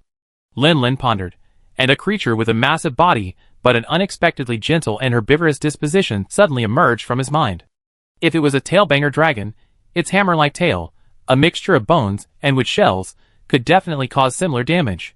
Its main diet seemed to be fallen and decaying trees, and since the streams were affected by the heavy rain, such trees had increased significantly. It was no surprise that it would attract a giant like the tailbanger dragon. If it was it, then things would be relatively easy. As long as they didn't do anything that would be considered an invasion of its territory, peace between the two sides would be possible. However, based solely on the current traces, we couldn't rule out the possibility of another large monster. It would be inappropriate to make such a hasty judgment. Furthermore, these traces were left over 10 days ago, and it was unknown whether the monster itself was still there. Lin Lin could only remain vigilant and observe his surroundings more carefully. Lin Lin sighed. He had originally intended to bring Dakong along to teach him how to hunt, but he hadn't expected to make such an unexpected discovery. He hoped nothing would go wrong next, and preferably, he wouldn't run into the giant creature that left the traces. Lin Lin pressed on, his mind tense. He searched for signs of the large monster, but he hadn't found any traces of it yet. A few subtle signs of gnaws caught his eye. This was a local mushroom patch, gnawed down to the scraps of the stem. Judging by the obvious signs of fresh digging around it, it must have been left by an old acquaintance. A giant wild boar. Not bad, a perfect target to show Dakong how to hunt. The meat was also good. Even if it couldn't fill both Dakong and his stomach, it would at least keep Dakong and his stomach half full. Well, let's kill this guy as soon as possible. Once we've filled our bellies, we can quickly return to the village. The cracks he found earlier still made him feel a little uneasy. It would be best if he didn't have to face that creature. Soon, Lin Lin followed the digging traces and found a hoof print. Judging by the footprints, Lin Lin was absolutely certain it was the print of a giant wild boar. Come on, Dakong, let me teach you a lesson. You need to learn how to hunt from now on. Lin Lin didn't move the shield axe he carried. Instead, he pulled a stripping knife from his waist and waved it in the sunlight, its sharp gleam reflecting off it. Back then, he could kill a large wild boar with just a few scraps of bone. Now, let alone a knife, he was absolutely confident he could take it down in hand-to-hand combat. Since this was a hunting lesson, it was best to show Dakong as much technique as possible. After finding the first footprint, Lin Lin's subsequent pursuit was a piece of cake. It wasn't long before he located his target near a small river. Chapter 288. The rushing water scoured the pebbles on the shore, rounding them. A short, muddy hoof suddenly dropped, sending the stone flying and tumbling to the side. Rough bony tusks plunged into the river, stirring up the mud and sand that had covered the pebbles, and muddying the small expanse of water. Grunt, grunt. The boar suddenly grunted excitedly, then thrust its jaws hard, snatching up a crab hidden beneath the mud and sand. The crab's exoskeleton was no match for the boar's teeth, and with a crackling sound, the boar let out a sigh of satisfaction. Although their favorite food was delicious mushrooms, as orbicularis, not herbivorous monsters, they weren't always vegetarians. Especially now, with the proliferation of mushrooms, enough for them to fill their bellies, they needed a change of pace. Lin Lin surveyed the terrain and spotted a tall banyan tree not far to the left of the boar. Its dense vines provided both easy climbing and shelter. He gently patted Dakong's head, signaling him to stay there and watch and learn. Although wearing heavy armor, Lin Lin deliberately slowed down his pace, and he remained silent. He quietly crept behind the banyan tree. With a few nimble leaps, he reached the treetop, gazing down at the boar not far below. Lin Lin could have rushed over, knifed, and butchered the boar, but that wouldn't be in line with the fire dragon family's customs, and wouldn't have served any useful purpose. After estimating the distance, Lin Lin took a deep breath, grasped a vine at his side, and with a powerful push of his foot, he swung out like a strange monkey or fox. A shadow in the sky obscured the sunlight, and the whistling wind alerted the wild boar. Reflexively, it looked up and saw a dark shadow pressing down from the sky. It was a predator. The wild boar reacted instantly, attempting to sprint away from the predator's reach. However, before the urge to run had even formed, before the command had even reached its nerves and muscles, a powerful blow struck its neck and waist simultaneously. With a sharp pain, it completely lost control of its limbs. It was Lin Lin, who had landed precisely on top of the predator. And not in the usual hunter-mounted stance, but with his legs straight, his left foot aimed at the wild boar's lumbar spine, and his right at its cervical vertebrae. Using the kinetic energy converted from gravitational potential energy, he pushed forward. Lin Lin's current strength was enough to easily flip the boar, not to mention the weight of his heavy armor and weapons.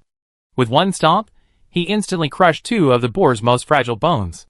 At this point, the boar, though still alive, collapsed to the ground, completely unable to move. Lin Lin didn't let it suffer for long, stabbing his skinning knife into its throat, ending its life. After doing all this, Lin Lin turned his head and looked in Dakong's direction. Although the previous set of moves seemed long, they actually happened in a split second. He was a little worried about what might happen if Dakong didn't see it clearly. But after seeing Dakong's performance, he realized that he had indeed overestimated his ability. The male rat halos had excellent vision, and even from high above, he could see everything on the ground clearly. How could he not see his movements? Dakong was staring at the boar at his feet, his claws unconsciously digging into the dirt, as if imitating Lin Lin's movements. Lin Lin smiled faintly, waved at him, and then pointed at the corpse beneath him. "Come here and try!" He wasn't worried at all that Dakong wouldn't understand him. Ever since Dakong was born, he noticed how intelligent he was, almost unbelievably so. He easily understood everything he said to him. If it hadn't been so confused when others spoke, Lin Lin would have suspected it had learned hunter's language. Dakong roared excitedly, flapping his wings and soaring into the air. Then, adjusting his flight, he dived towards the boar's corpse. Lin Lin had already made way as Dakong took off, standing aside to observe his movements. He saw Dakong thrust both claws forward, and with the added speed of the dive, the power of this kick was every bit as powerful as Lin Lin's previous demonstration, if not more so. However, since this was Dakong's first time flying like this, he couldn't control his aim and dove too far. His paws passed over the boar carcass on the ground and landed directly in the river ahead, sending a shower of water and making him look quite disastrous. Dakong flapped his wings and regained his flight, slowly landing beside Lin Lin. Although his scaly head showed no expression, Lin Lin could sense his deep frustration. Lin Lin took 2 steps forward, grasped Dakong's head, and placed his forehead against it. "You're doing well. Don't worry. We practice slowly." Lin Lin was actually quite surprised by Dakong's comprehension. When he just hunted the giant boar, he imitated the heavenly cruel kick move that had bested countless hunters, both new and veteran, in the game. However, humans and fire dragons have different body structures, so even his best imitation still left a significant gap. He worried about misleading Dakong, but seeing how Dakong's flight pattern matched his memory perfectly, he put that worry to rest. "Well, we can't stay here any longer. Let's fill our bellies and get ready to return to the village." Just as Lin Lin began skinning the giant boar's carcass and dividing the spoils among the members of his clan, the area downstream of the river nearby was bustling with activity. A bird dragon monster with vibrant red feathers hopped and stretched its body, then stared intently at the water's surface. Through the sunlight reflected from the water, fish could be vaguely seen swimming lively beneath the surface. After a brief observation, it had locked onto a plump, tender sashimi fish just below the surface. It waited for the fish to approach so it could snatch it up with lightning speed. Splash! The water suddenly splashed. A head, much smaller than the redbird's, suddenly approached. With lightning speed, it dove into the water and snatched up a small fish in an instant. The redbird froze for a moment, then turned half a second later to look at the creature that had disrupted its fishing plans. However, the creature, seemingly wary of its sturdy frame, snatched the fish without hesitation and ran 20 meters away, enjoying its meal peacefully. Chapter 289. The red bird glared angrily at the disruptive little dragon, twisting its body and letting out 2 loud cries. The little dragon, holding a fish in its mouth, glanced back and silently took 2 steps away. Feeling its intimidation effective, the red bird swayed slightly with a hint of pride, then turned back, fixing its gaze on the school of fish beneath the surface. The fish had been scattered by the little dragon's disruption, but thankfully, they regrouped and began migrating again within seconds, allowing the red bird to find its original target. The plump sashimi fish was conspicuous, and the red bird quickly re-identified its target. Holding its breath, it waited for the perfect moment to strike. Splash! Another splash of water. A familiar head flashed by, taking a small fish with it, and sending the rest of the school scattering in terror. Watching the scene replay itself, seemingly from just a minute ago, Redbird turned in exasperation, only to find the dragon pup that had previously disrupted things was now scurrying away. Looking closer, he saw another dragon pup that looked almost identical standing next to it, also clutching a fish. Clearly, it was the same one that had just plucked Redbird's peach. Even though it wasn't the same creature provoking him, Redbird grew even angrier. He twisted his body and took a step toward it, but the 2 dragon puppies, like startled birds, whizzed away another 5 or 6 meters. At this distance, they shouldn't come back to cause trouble, right? Thinking this way, Redbird retracted his steps, preparing to return his gaze to the school of fish beneath the surface. Although it was a large monster, its primary diet wasn't meat, and the meat of those dragon puppies wasn't very tasty either. It would be better to focus on catching fish. However, this time, the red bird was cautious. It glanced at the water for less than 2 seconds before immediately turning back to look at the 2 ungrateful dragon puppies. Huh? Why are there 3 of them? Watching the 3rd dragon pup, ready to charge, take 2 steps back in shock at its sudden turn, the red bird, even if slow-witted, realized what was happening. These guys! They've done it once, twice, and they're still trying to do it again? Do you really think I, the red bird, have a good temper?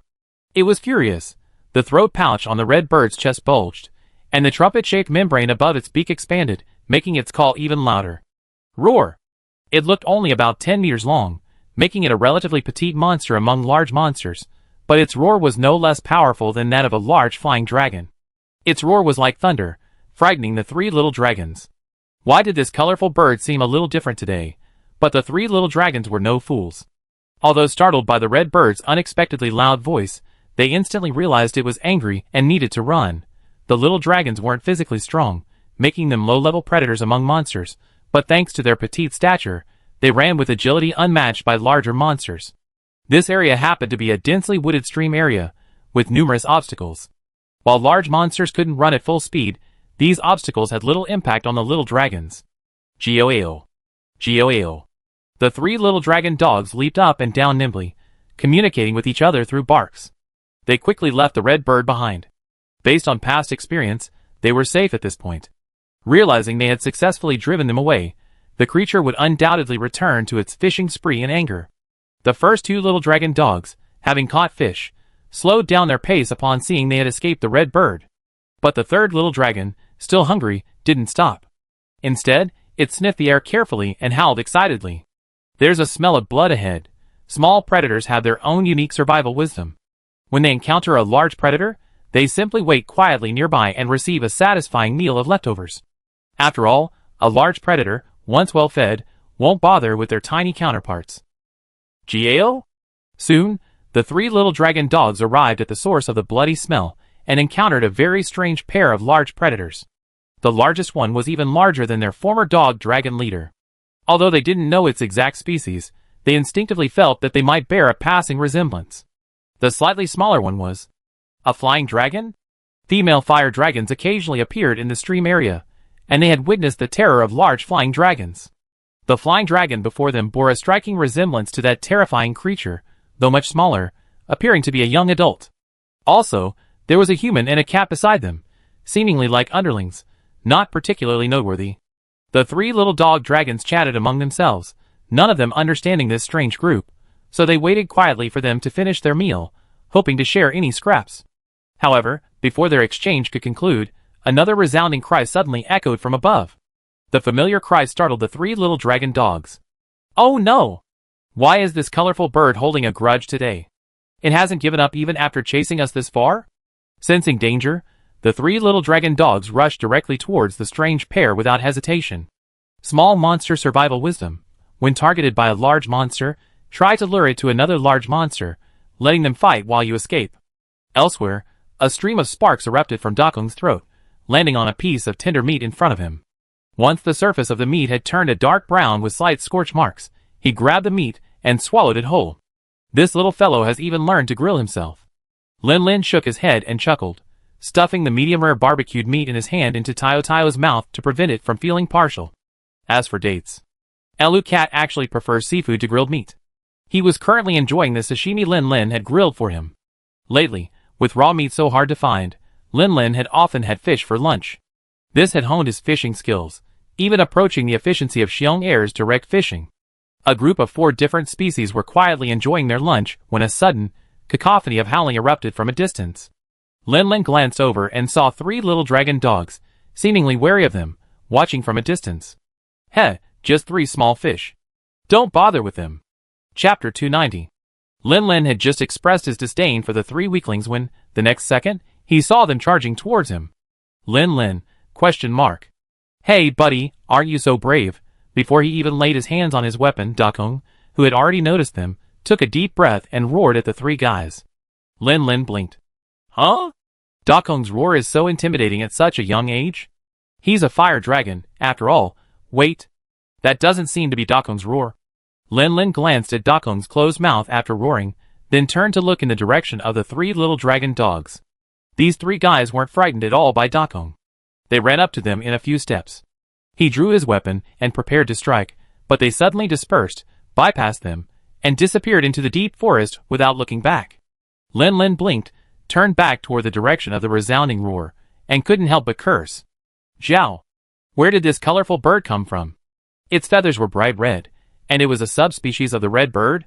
This red bird was clearly in a state of rage, its already small brain probably lacking much rationality. Coincidentally, Dakong had just roared menacingly in its direction. So, naturally, the red bird leaped, its talons clashing with the tourmaline on its wings, emitting a dazzling burst of lightning as it slammed into Dakong. This creature, blinded by rage, clearly hadn't fully grasped the situation, completely oblivious to the close relationship between the 4 individuals of different species present. So, after the first strike closed the distance, and just as it was about to leap forward for a second strike, Tiao Tiao had already leaped up and unleashed a 9-day thunderous double kick at the red bird. Tiao Tiao's physique had become quite strong by now, almost as strong as the red bird's. This powerful kick nearly tore its bright throat apart, not only interrupting its attack, but also causing it to nearly lose its balance and fall headfirst. Lin Lin followed closely behind, not using sword mode to gather energy as usual, but instead attacking directly in axe mode, lunging and striking down at the red bird's skull. Feeling the axe's powerful force, and the chilling chill it carried, the red bird tilted its neck back, barely dodging the blow. However, Tiao Tiao's kick had already made it difficult for him to maintain his balance. Tilting his head back again, he lost his balance and fell backwards, rolling twice before finally coming to a stop.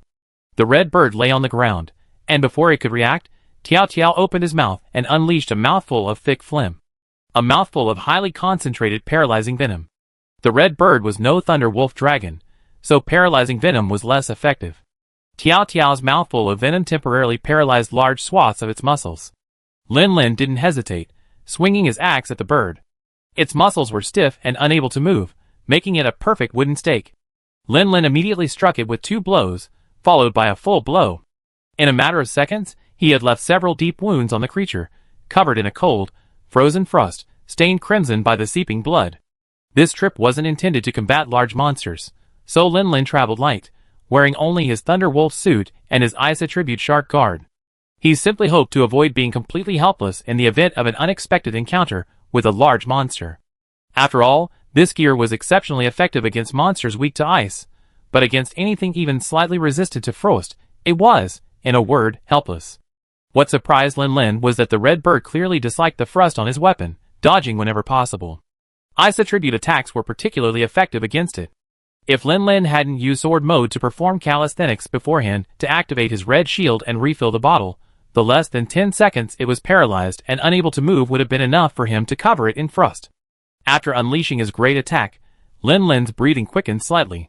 While dismantling the shield, he pondered the current situation. The red bird had attacked him first, so even if he had hunted it right then and there, it wouldn't have violated guild rules. However, he didn't need the red bird's materials, and it had no commissions. Killing it wouldn't earn him any money, and it would have been a waste of effort. He might as well just give it a couple of quick hits and call it a day. Of course, there was another important reason why Lin Lin didn't want to waste time with the red bird. He remembered the traces of knotted cloud what he'd seen on the way here, destroyed by brute force. He also remembered how hard it had been to hunt raw meat recently. Coupled with the red bird, a monster that had once left a deep impression on him in the game, his foreboding grew stronger. Just be sure not to let this guy attract a loofah. Lin Lin's thoughts were fleeting, and didn't affect the current situation on the battlefield. The red bird, still paralyzed by the paralyzing venom, leaped a few times eagerly, ready to launch another flying attack and kick the red bird's leftovers.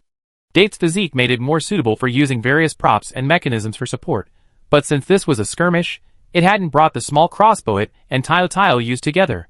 However, this didn't mean Date was completely powerless. Drawing its Thunder Wolf Dragon Cat sword, it moved closer to the red bird, attacking the weak spots in its carapace. And Dakong had been protected by Lin Lin, Date, and Taio Taio from the outset. Still young and inexperienced, it could only stand there, bewildered and staring blankly.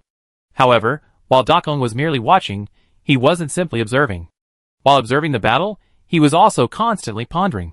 He noticed that Lin Lin's fighting style with the suddenly appearing bird dragon was very different from the hunting style he used to teach him. The whistling sound of the massive weapon he swung made him feel uneasy. Could he possibly learn this fighting style? Dakong stared at the ice blue axe, subconsciously swung his long tail behind him, his mind constantly pondering what angle and force he could swing his tail to unleash a similar power. Chapter 291. It turned out that even though the redbird, as a subspecies, was significantly stronger than the original, it couldn't withstand this kind of gang attack. After barely shaking off the paralyzing venom, the redbird struggled to its feet. Ignoring the stiffness of its wings and body from the frost, it flapped its wings with all its might, continuously increasing its altitude until it was sure Lin Lin and Tiao Tiao could no longer reach it. It chirped loudly at the people below. Having just endured a brutal beating, its rage burned to a climax, and it wished it could immediately rip those despicable creatures to pieces. Damn it! Ganging up on them is no use. If you're brave enough, fight them one-on-one. Jujube saw the creature take flight, but didn't show any intention of leaving, simply circling overhead. He immediately reached into the bag of props behind him.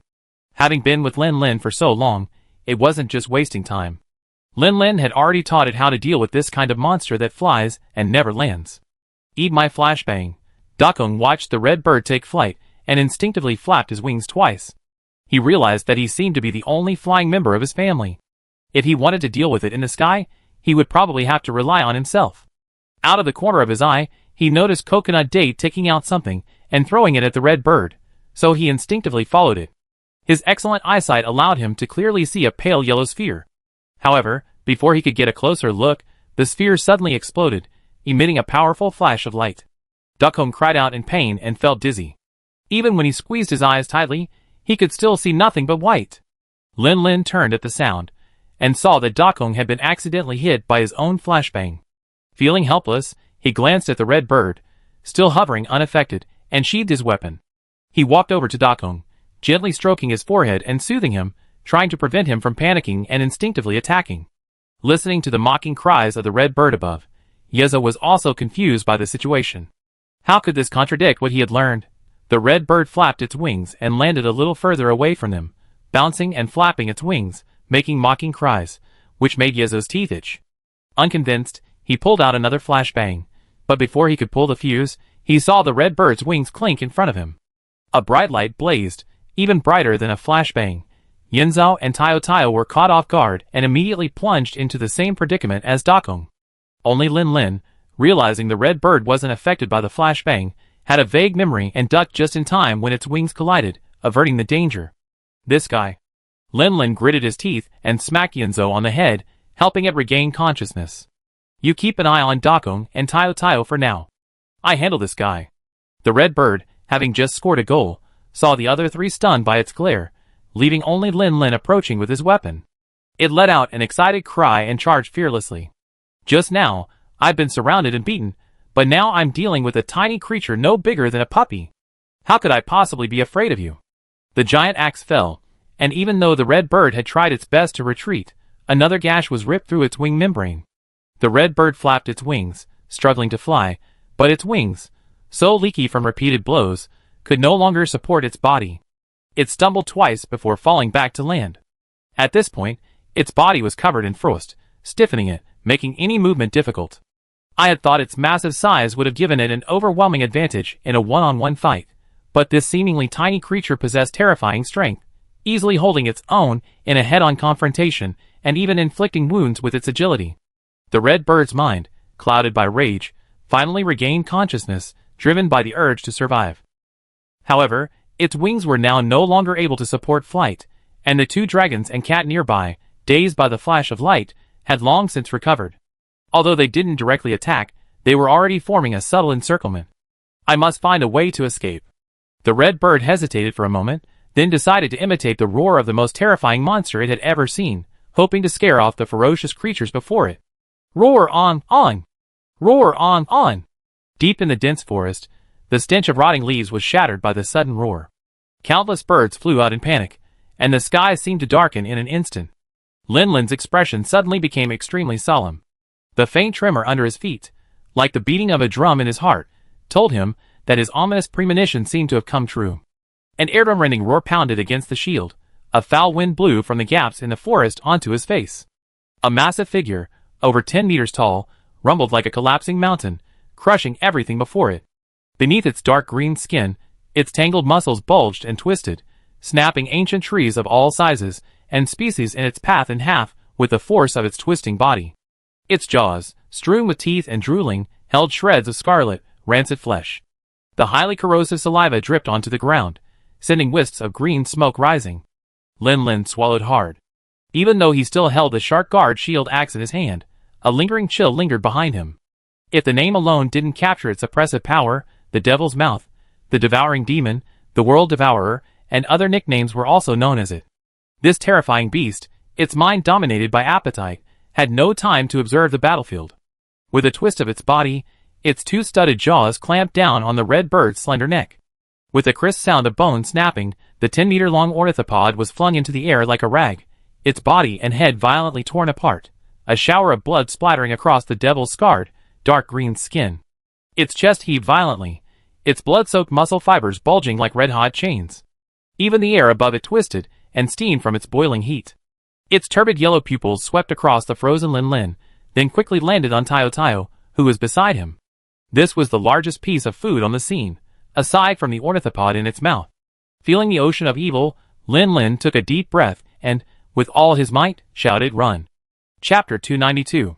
Tayo was locked in the Devilge's gaze.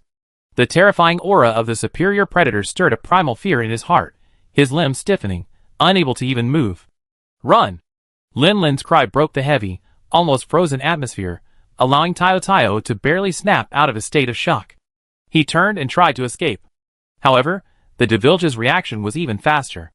It swallowed the remaining half of the bird's head in one gulp, then took heavy steps and sprinted towards Tayo. Although the Devilja's gait was slower, its powerful, long legs could easily take 2 steps as long as Tayo.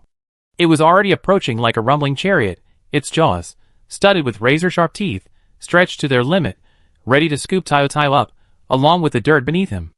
At this critical moment, a spherical object was thrown from the other side, detonating just as it approached the Devilja's head, emitting a blinding burst of light. It was Date who, in the nick of time, had reflexively launched a flashbang. The flash of light caused the Devilja's forward-leaning head to tilt, nearly losing its balance. However, its reaction was swift. Its long, thick tail swung smoothly behind it, and its powerful leg muscles simultaneously exerted force, forcing it to regain its balance. Seeing this, Date's anxiety finally eased somewhat. Because of his previous experience with the flashbang's ineffectiveness against the red bird, Date had been nervous until the moment it detonated, wondering what would happen if it didn't work. Should he switch to a sonic boom grenade? However, judging by the Devilja's reaction, the flashbang had been effective. Its gamble had paid off. Run, run, run! Lin sheathed his shield and axe, swooping down onto Tayo's back. He clamped his legs together, and Tayo, spurred by the pain, regained strength in his muscles, which had been wrecked by fear, and began to run for his life. Alongside him, Dakong was also startled by the terrifying appearance of the Deviljasaurus, but his reaction was still slightly faster than Tayo's. Instinctively, he flapped his wings and took flight. This dangerous creature had no wings, so for it, the sky was its only safe haven. However, after taking flight, Dakong didn't follow his instincts and flee from the terrifying creature. Instead, he set his sights on Lin and the others. Without wings, how could they escape the dark green demon? Seeing his good brother Tayo about to be swallowed by the abyss's maw, Dakong's mind raced, trying to come up with a plan to escape. However, before he could think of anything, he noticed a familiar pale yellow sphere. The moment he saw the object, Dakong immediately closed his eyes and turned his head away, narrowly avoiding the intense flash of light and avoiding a crash. He even maintained a stable flight without stumbling. When the bright light faded from his closed eyelids, Dakong reopened his eyes and saw that the Devilja had been interrupted by the bright light and, without a second thought, swooped down, attempting to carry Lin aloft. However, Lin leaped onto Tayo's back, and both man and dragon raced at breakneck speed. Dakong's wings tilted slightly, his body turning sideways a few degrees. Then, with a sweeping claw, he effortlessly grasped Coconut's backpack. With a few flutters of his wings, he carried Coconut high into the sky. Dakong flew through the sky with Coconut Date, wanting to do something, but unsure what to do. He simply followed Tayo's direction, frequently glancing at the dark green behemoth. Below, the Devilja had recovered from its brief loss of balance and let out an angry roar, a deafening roar that shook the surrounding branches and leaves. The Devilja's eyes were located on either side of its head, so when Coconut Date launched a flashbang from the side, only the left eye was temporarily blinded. Its cloudy yellow right eye remained fixed on the retreating Tayo. Hunger seared its nerves, its boiling blood desperately needing fresh flesh and blood for fuel. It had no reason to consider whether its target could replenish the energy consumed by the pursuit and battle. Its mind, consumed by greed, had only one thought: chase it and devour it. The Devilja twisted its body, opened its jaws, and seized the headless bird carcass lying on the ground. It tore its jaws apart, devouring the remains as it plodded after it. The survival strategy of most herbivorous monsters relies on numbers to satiate predators, allowing the remaining individuals to enjoy temporary safety. But for the Devilja, this strategy was almost completely ineffective. Eating and hunting were completely compatible for the Devilja. It could hold its food in its mouth, softening the flesh with its corrosive saliva, and then devour it with its snake-like, detachable jaws. It would then pursue its prey, mercilessly killing it and swallowing it seamlessly, thus alleviating its insatiable hunger. Lin lay on Tayo's back, occasionally glancing back at the falling trees behind him. He listened to the dull thud of the creature chasing him, his heart sinking to the bottom. What bad luck! Not only had they encountered a Deviljasaurus, but they were being watched closely. Judging from the situation, it wouldn't stop until it devoured them. We had to find a way out. Lin glanced up at the sky. Dakong and Coconut Date had been following his path closely. From up there, they had the advantage of visibility, able to see both the Deviljasaurus behind them and the terrain ahead. Coconut Date could direct his route ahead of time, acting like Yako's Fukuki rabbit. Lin Lin stroked Taio's back, feeling its condition. He knew clearly that their survival was only temporary. As long as the Deviljosaurus didn't give up, if Taio ran out of energy, their only fate would be to be devoured by the pursuing Deviljosaurus. If only I had brought a few stink bombs before setting off. This thought flashed through Lin Lin's mind. Even with the stink bombs, judging by the relentless pursuit of the dark green beast, it was hard to say whether it would rinse its mouth after swallowing a mouthful of shit.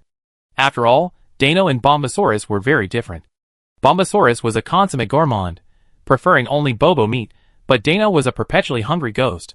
Even if its mouth reeked of shit, shit-smelling meat was still meat. Chapter 293. Send a distress signal? Lin Lin's hand reached for his waist, tempted, but after a moment's careful consideration, he abandoned the idea. That was a monster that would dare to bite even an ancient dragon. Besides high-ranking hunters, perhaps only a few elite 5-star hunter teams could defeat it. Unless the person who saw the signal happened to be Master Kevin and his companions, every hunter in the stream area would be a forlorn prey upon this Devilja. A distress signal wouldn't save them, but would only harm others. Could they just run all the way back to the village and rely on the villagers' strength to defeat this Devilja? Another idea popped into Lin Lin's mind, but he extinguished it the moment it emerged. Absolutely impossible, not to mention whether Taio's stamina could sustain them all the way back from the deep wilderness. Even if they did, the handful of hunters in the village wouldn't be enough to defeat a single Dinosaurus.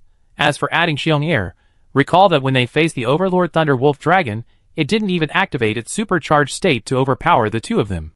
This Dinosaurus's physical strength alone would be even more terrifying than that Overlord Thunder Wolf Dragon back then. If they couldn't defeat it, this creature, obsessed with food, wouldn't know the meaning of showing mercy this time. Unless Master Kevin and the others completed their mission and happened to return to the village, but that was a small possibility. The more likely scenario was that he worked so hard to lure the Dinosaurus back, only to have it enjoy a buffet. No, absolutely not. I can't gamble on what's happening to Master Kevin and the others. Lin Lin pondered for a moment, then looked up and shouted, "Date! Let Dakong take you back to the village. Spread the news of the Devil May Cry." Date, carried high in Dakong's clutches, didn't care that its fur was ruffled by the strong wind. It forced itself to squint and observe the situation below, constantly pondering a way out of the predicament, just like Lin Lin. Hearing Lin Lin shouts, it subconsciously resisted. With Dakong and it could give Lin Lin a comprehensive view from the sky. Without them, Lin Lin's situation would be even worse. Listen. Hurry back to the village. If Master Kevin and the others return, we can still ask them for help. Logic told Date that this was the most effective way to resolve the crisis with the least losses, but its heart still refused to accept it. Even if Kevin and the others had returned to the village by now, it would still take at least 2 or 3 days to get here on foot. By then, even if they could kill the Deinonychus, it would probably be too late. How could it abandon its leader and live on its own like this? No, meow. There must be another way, meow.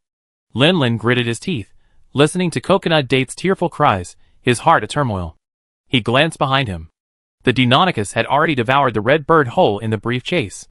Its incredible digestive ability barely altered its appearance. Only without the red bird's carcass affecting its center of gravity did its pursuit seem to increase slightly. Any other way? What else could there be? Boss, take a detour, meow. There's a steep mountain ahead. Lin Lin gave Taio a sideways push, and Taio understood and changed direction. However, Lin Lin's attention wasn't entirely focused on his surroundings. Coconut Date's reminder had given him a flash of inspiration, and something clicked in his head. The Jilin region is full of mountains and hills, the steepest of which is called Lingfeng. And currently, atop Lingfeng sits a moody resident. Looking at the Jilin region, it's almost impossible to find a Tyrannosaurus rex in the normal ecosystem, and this resident, coincidentally, doesn't belong to the normal ecosystem. If Lin Lin wanted to find someone who could help him escape the Tyrannosaurus rex, Kevin and the others would have to step back a bit. The one on Lingfeng was the most important person. Lin Lin made up his mind and immediately pulled out a map, struggling to determine his direction amidst the violent jolt. Although it was difficult to determine his exact location at the moment, the direction and distance he had traveled since leaving Jilin village were enough for him to determine his general direction. The results of his observations at this point gave Lin Lin a glimmer of hope. They were actually quite close to the spiritual peak. This plan was far more feasible than returning to the village. Yozeo, tell me the direction of the spiritual peak. Spiritual peak? Yozeo was stunned. Although confused, He immediately looked up and searched. To the west, meow. The highest mountain is the spiritual peak, meow. West. Lin Lin immediately instructed Tayo Tayo to change direction and head straight for the spiritual peak. The dull footsteps behind him were like the drumbeats of death, hammering at his soul. In this race against death, Lin Lin finally saw the finish line. As long as we could lure this guy to the spiritual peak, with his preoccupation with food, he inevitably anger Lon Long. Then, thinking this way, Lin Lin suddenly looked up. Yin Zhao. Take Dakong back to the village. Don't go near the spiritual peak. Absolutely not. But meow. Just wait for me, I definitely get back alive. I'm confident.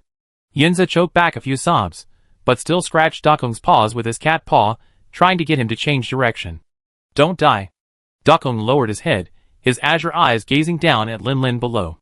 Even though he hadn't activated his inner voice, an overwhelming thought rushed directly into Lin Lin's mind.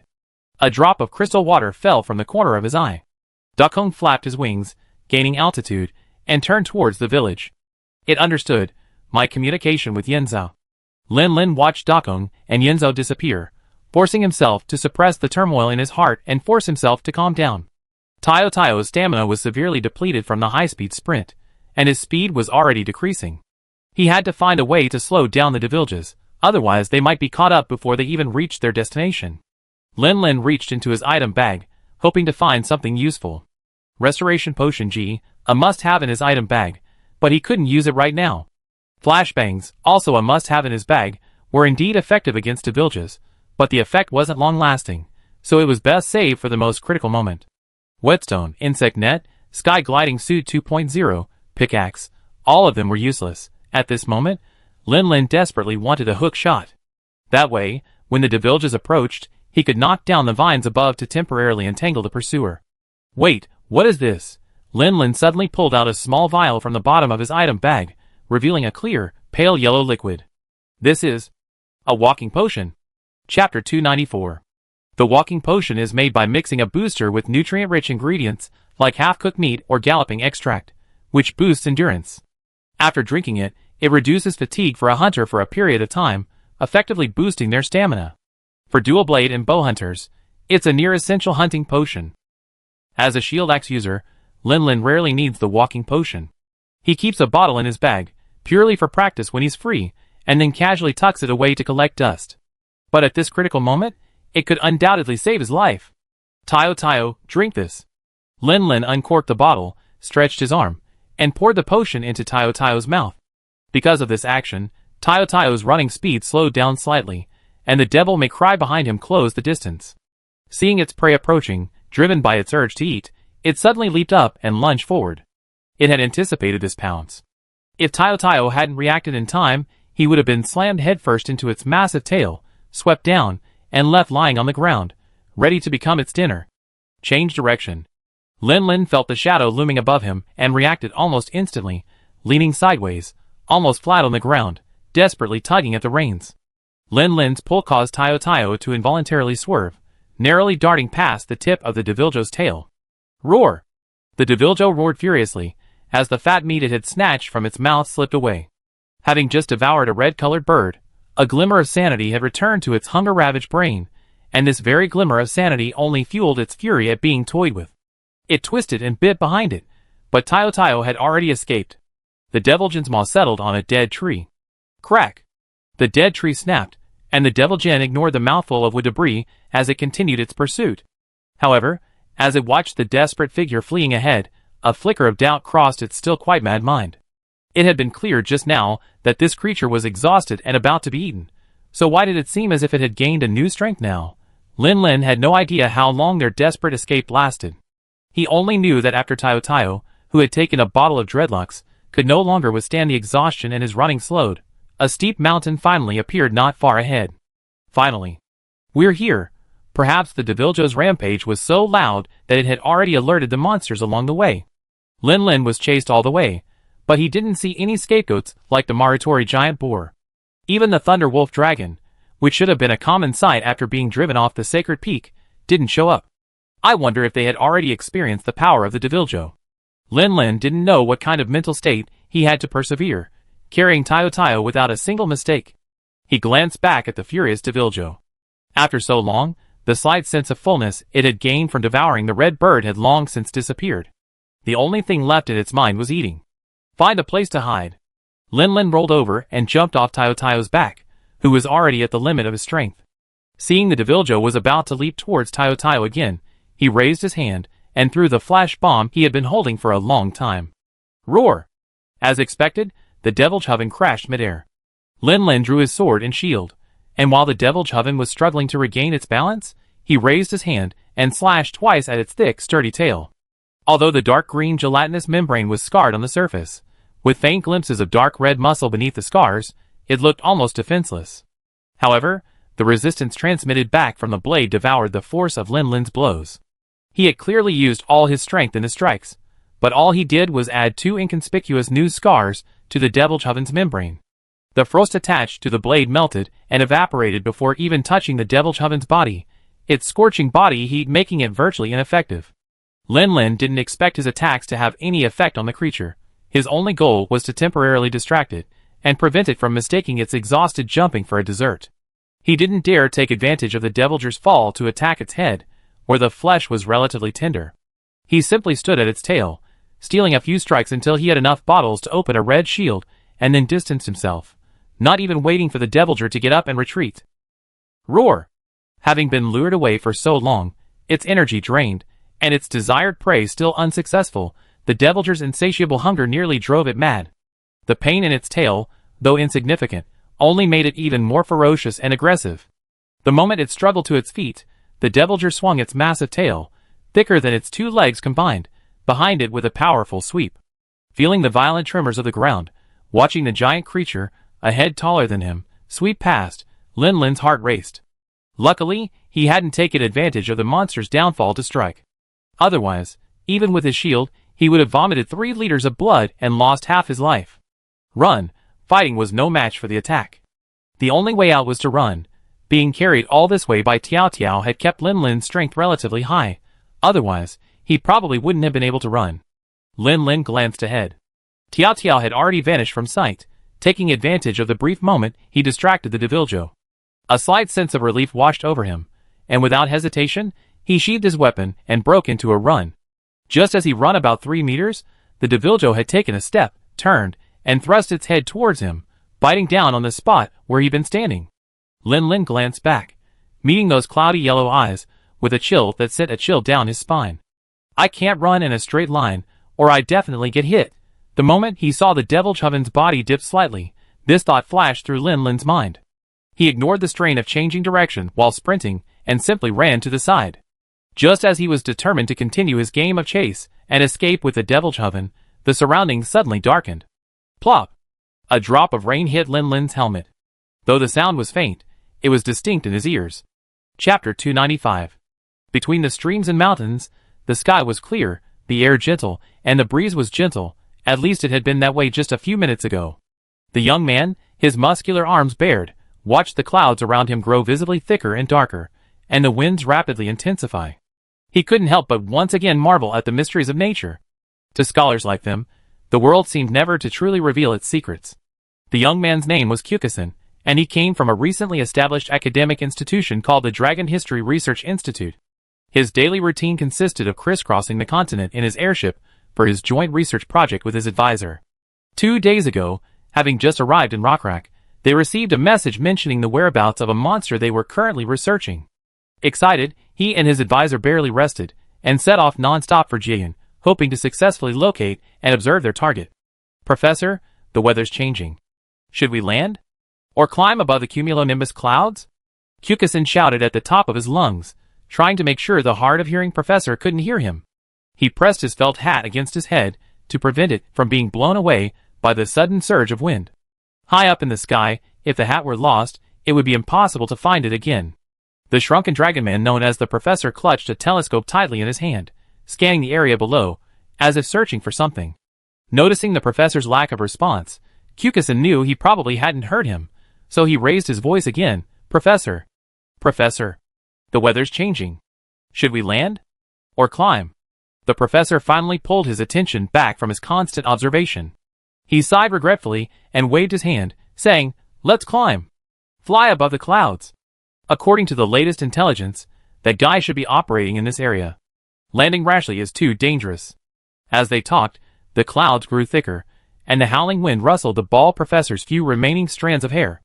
Kyukason received the command and hurriedly turned the winch, opening the control valve, intensifying the flames beneath the airship's airbag. At the same time, he had to desperately hold the rudder to prevent the airship from losing balance and crashing in the turbulent air currents at high altitude. Kyukason was frantic and anxious. Flying at such a high altitude, a crash would be no joke. The professor, still reluctant, held up his telescope, hoping to make one last attempt to find any trace of his target. And so, he actually noticed something unusual. Why was there a faint red and black light glimmering at the foot of the mountain in that direction? The professor, perked up, quickly aimed the telescope in that direction, adjusting the lens and focusing, ignoring the swaying of the airship, his gaze fixed intently. To researchers like these, red and black are extremely sensitive colors. This is because almost all dragon-attributed energy manifests as red and black when released. Dragon-attributed energy, on the other hand, possesses a unique property distinct from the conventional four attributes of ice, fire, thunder, and water. It's even one of the key research projects at the Dragon Calendar Institute. Could it be that Tyrannosaurus Rex? As the camera panned, the blurry scene gradually cleared. The professor caught sight of the dark green monster, and his expression lit up with joy. God bless their hard work. Their tireless efforts paid off. They finally found this creature. Wait! Something seems off? That devilfish seems to be chasing something and biting it. The professor struggled to fine-tune the focus, but due to the constant shaking of his feet, he had to constantly grab the ropes to steady himself. No matter how hard he tried, he couldn't see clearly. He could only vaguely make out a figure much smaller than the devilfish. He grumbled in dissatisfaction, but he also knew it was simply due to the bad weather. No wonder Kyukason's airship was so unstable. The professor had a vague idea of the creature being pursued by the devilfish. After all, such a small creature, apart from hunters specially trained and experienced in dealing with large monsters, would hardly be able to survive in the devilfish's jaws for so long. Sadly, even without the storm, their research airship, armed only with a single crossbow, could hardly offer any help to the pursued hunter. Kyukason struggled to control the spacecraft, sweating profusely as he observed the surroundings, trying to determine the smoothest and most suitable climb path. And just as he did so, he suddenly noticed something wrong. "Professor, is there something moving in those clouds over there?" Kyukason's shout finally drew the bald old dragon man's attention away from the hunter being chased and bitten by the devil-may-cry. He followed the student's finger and immediately spotted a sliver of pure white that stood out against the surrounding dark clouds. "Is that a dragon?" The professor wasn't entirely sure, but his instinct, honed by years of studying dragons, told him it was a dragon, a pure white dragon that looked incredibly sacred, like a ruler of the heavens. But what kind of dragon could possess the ability to so effortlessly swim through the clouds? Bluish-white flashes flickered faintly through the clouds, as if the sky had been torn apart. A streak of lightning pierced the darkness, momentarily illuminating the massive figure circling within the clouds. The slender figure, wrapped in the storm wind, slowly descended. Its pale green carapace gleamed coldly in the lightning. The white membranes covering its body swayed like feathers, like invisible hands controlling the air currents. He was the master of the storm, the deity of this world, ancient dragon. This was definitely an ancient dragon. Only the embodiment of natural disaster could possess such might. The old professor made his judgment almost instantly, his mind rapidly searching through the data he had read over countless years of research, trying to match any of it with the divine creature before him. Before he could finish his thoughts, they were interrupted. He stared blankly at the white dragon, swirling with swirling energy at its mouth, which was even small compared to many larger monsters. From that very mouth, a terrifying torrent suddenly erupted, piercing the sky and tearing through the earth. As the white dragon's skull twisted slightly, this torrent, like a hot knife cutting through butter, tore a straight abyss through the earth. And the torrent's destination was the very thing they had come to study and observe. The gluttonous demon with dark green skin. This terrifying monster, a terrifying creature to be feared, was toppled like a rag doll by the gushing torrent, powerless and toppled, its scorching blood splattering everywhere. Instant kill. Chapter 296. Linlin's first reaction upon noticing the sky darkening around him was to divert some of his attention from the devil-may-cry, which was chasing him like a mad dog, and focus on the changes in the sky, even though this distracted him from fully focusing on countering the devil-may-cry's attacks.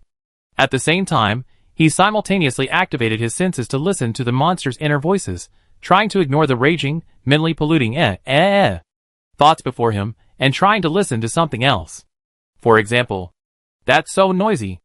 As this thought entered Lin Lin's perception, the increasingly dense clouds in the sky suddenly shifted. With a blinding flash of lightning, a torrent erupted from the clouds. The highly compressed, raging water tore through the rocks like a knife, tearing a chasm across the earth. In the sky, Lan Long only needed to slightly move his head, and the water jet on the ground moved sideways over a distance of dozens of meters, heading straight for the Devil May Cry. The water blade chased the Deviljo, while the Deviljo was chasing him. Seeing the torrent rushing towards him with earth-shaking tremors, Lin Lin's heart leaped into his throat, wishing he had 2 more legs so he could run faster. His peripheral vision fixed on the terrifying torrent, Lin Lin ignored the gaping maw of the Deviljo behind him. He thrust his legs sideways, his body sliding forward a short distance due to inertia.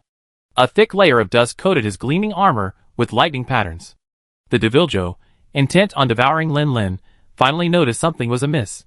It paused, instinctively turning its head to look behind it, and saw the white torrent sweeping towards it at an unstoppable speed. Though dominated by its boundless appetite, the Deviljoven had survived countless predatory battles, and its fighting instincts were quite sharp. Faced with this unavoidable attack, it subconsciously tensed its muscles, attempting to withstand the blow with its body, which was far more resilient than steel.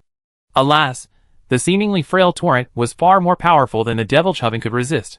The moment it struck the Deviljoven's bulging, muscular frame, it encountered little resistance, easily tearing through the gelatinous, dark green membrane, sending 4 streams of red and black blood. Then, the terrifying current tore through the Deviljoven's tough muscle fibers like a raging firefly.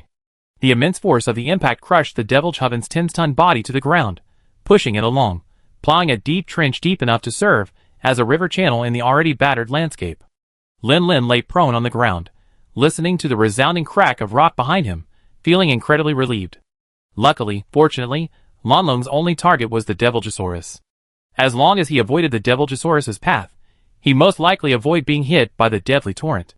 With that leap, he'd been completely gambling, but the outcome was clear: he won.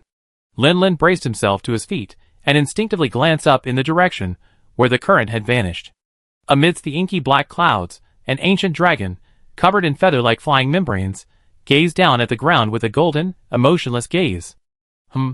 Emotionless doesn't quite fit the description. Lin Lin thought about it, and felt that Lan Long's gaze at the Deviljo was more like looking at a pile of dirty garbage, or the disgust a homeowner might feel when they discover a large gray rat in their beautiful new home. Thankfully, it didn't notice him at all, or rather, it didn't care at all. After clearing out the trash that had intruded into its lair, Lan Long was already swinging its body and preparing to leave. Roar! A roar, far less resonant than the initial one, echoed from a distance. Lin Lin was startled and quickly turned to look at the Deviljo's fallen body. He found the beast in a state of extreme misery. Its body, which had once glowed faintly red and resembled a plump loofah, now looked as if someone had taken a vicious bite out of it. Large swathes of flesh had vanished, and from the wounds, stained red and black blood gushed out like a fountain. Faintly, Lin Lin could make out the wriggling fragments of internal organs, and the blood-soaked dragon bones through the gaping holes. Such horrific injuries would have been fatal to a human, but the Deviljoven didn't die instantly. Instead, it trembled and stood up, raising its head and roaring weakly but furiously at the Lan Long in the sky. Facing such a formidable foe as the Lan Long, the Deviljoven stared at it without a trace of fear or apprehension, treating it with the same indifference. It looked exactly like it did when it looked at Lin Lin. It was the same gaze it gave, as if it were food. Even after suffering a fatal wound, it showed no fear or flinching. Surprisingly, its mind wasn't about escaping, but about devouring the Lan Long. A sudden chill ran down Lin Lin's spine. In that moment, he truly understood why the Deviljoven was known as the Gorgon King of Terror. If it weren't for the fact that his life was now hanging by a thread, this creature's madness alone would have put him on the brink of becoming a special individual, the raging Devil Rex. Lin Lin quietly lowered himself, striving to minimize his presence. Lan Long seemed a little surprised that his breath hadn't killed the nasty monster outright, but after meeting the Devil Rex's gaze from afar, its gaze reverted to the same contempt it had for trash. The next moment, another torrent of white water erupted. The Devil Rex, previously in its prime, hadn't managed to dodge it.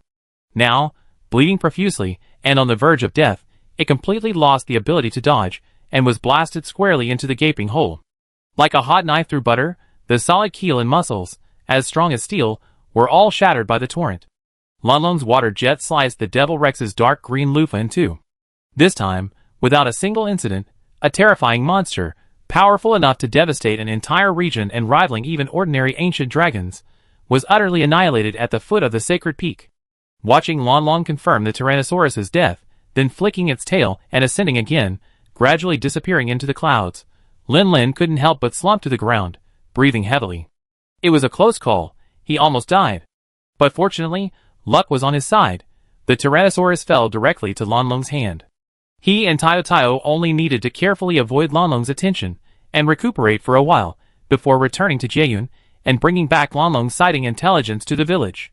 By then, the Jieyun rebellion would have been almost completely quelled, right? Chapter 297. Wait, something seems off.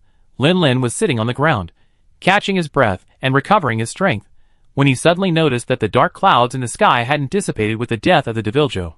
Instead, they had grown thicker, even showing signs of forming a vortex.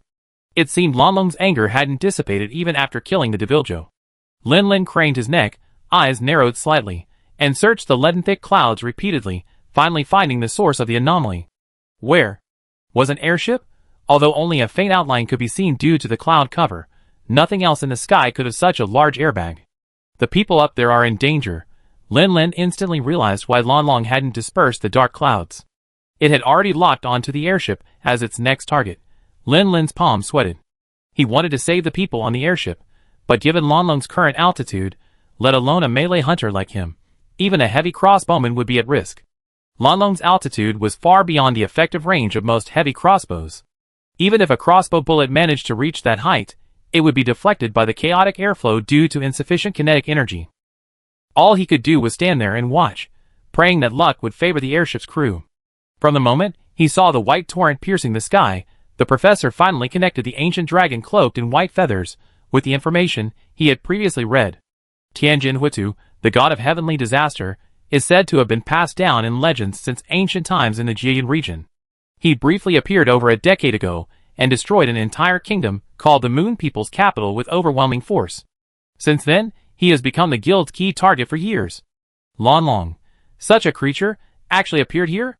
Watching the storm dragon tear apart the Devil Rex's body with a terrifying torrent of water, unimaginable to humans, and then turn and swim straight towards the airship, cold sweat broke out on the professor's forehead. Ku! Descend? Stop climbing! Kyukasan, struggling to control the airship, was filled with anxiety. After a long effort, they were finally about to fly above the rain clouds. But why did the professor suddenly change his mind and descend? Do as I say. The professor's lips began to tremble. Although there was no direct evidence, the investigation into the destruction of the Moon People's capital suggested that the Storm Dragon was likely a monster with a strong sense of territory. Flying through the Storm Dragon's territory with their airship would likely be considered a provocation, leading to an attack. As for trying to escape before the Lanlong attacked them, a scientific expedition airship competing in speed with a powerful flying ancient dragon? Although he was old, he wasn't so senile and confused. The sooner he descended, the better his chances of survival might be. Yes, he had mentally prepared for a crash. It was a shame he couldn't pass on the news of the Lanlong's discovery. What a pity. The clouds swirled, the air currents raged. The professor clutched the airship's cable tightly, trying to steady himself. And Kyukasan finally understood why the professor had told him to descend. He had also seen the ancient dragon turn and charge towards the airship. Facing this terrifying dragon head-on, he felt a chill all over his body, his brain sluggish, unable to react effectively.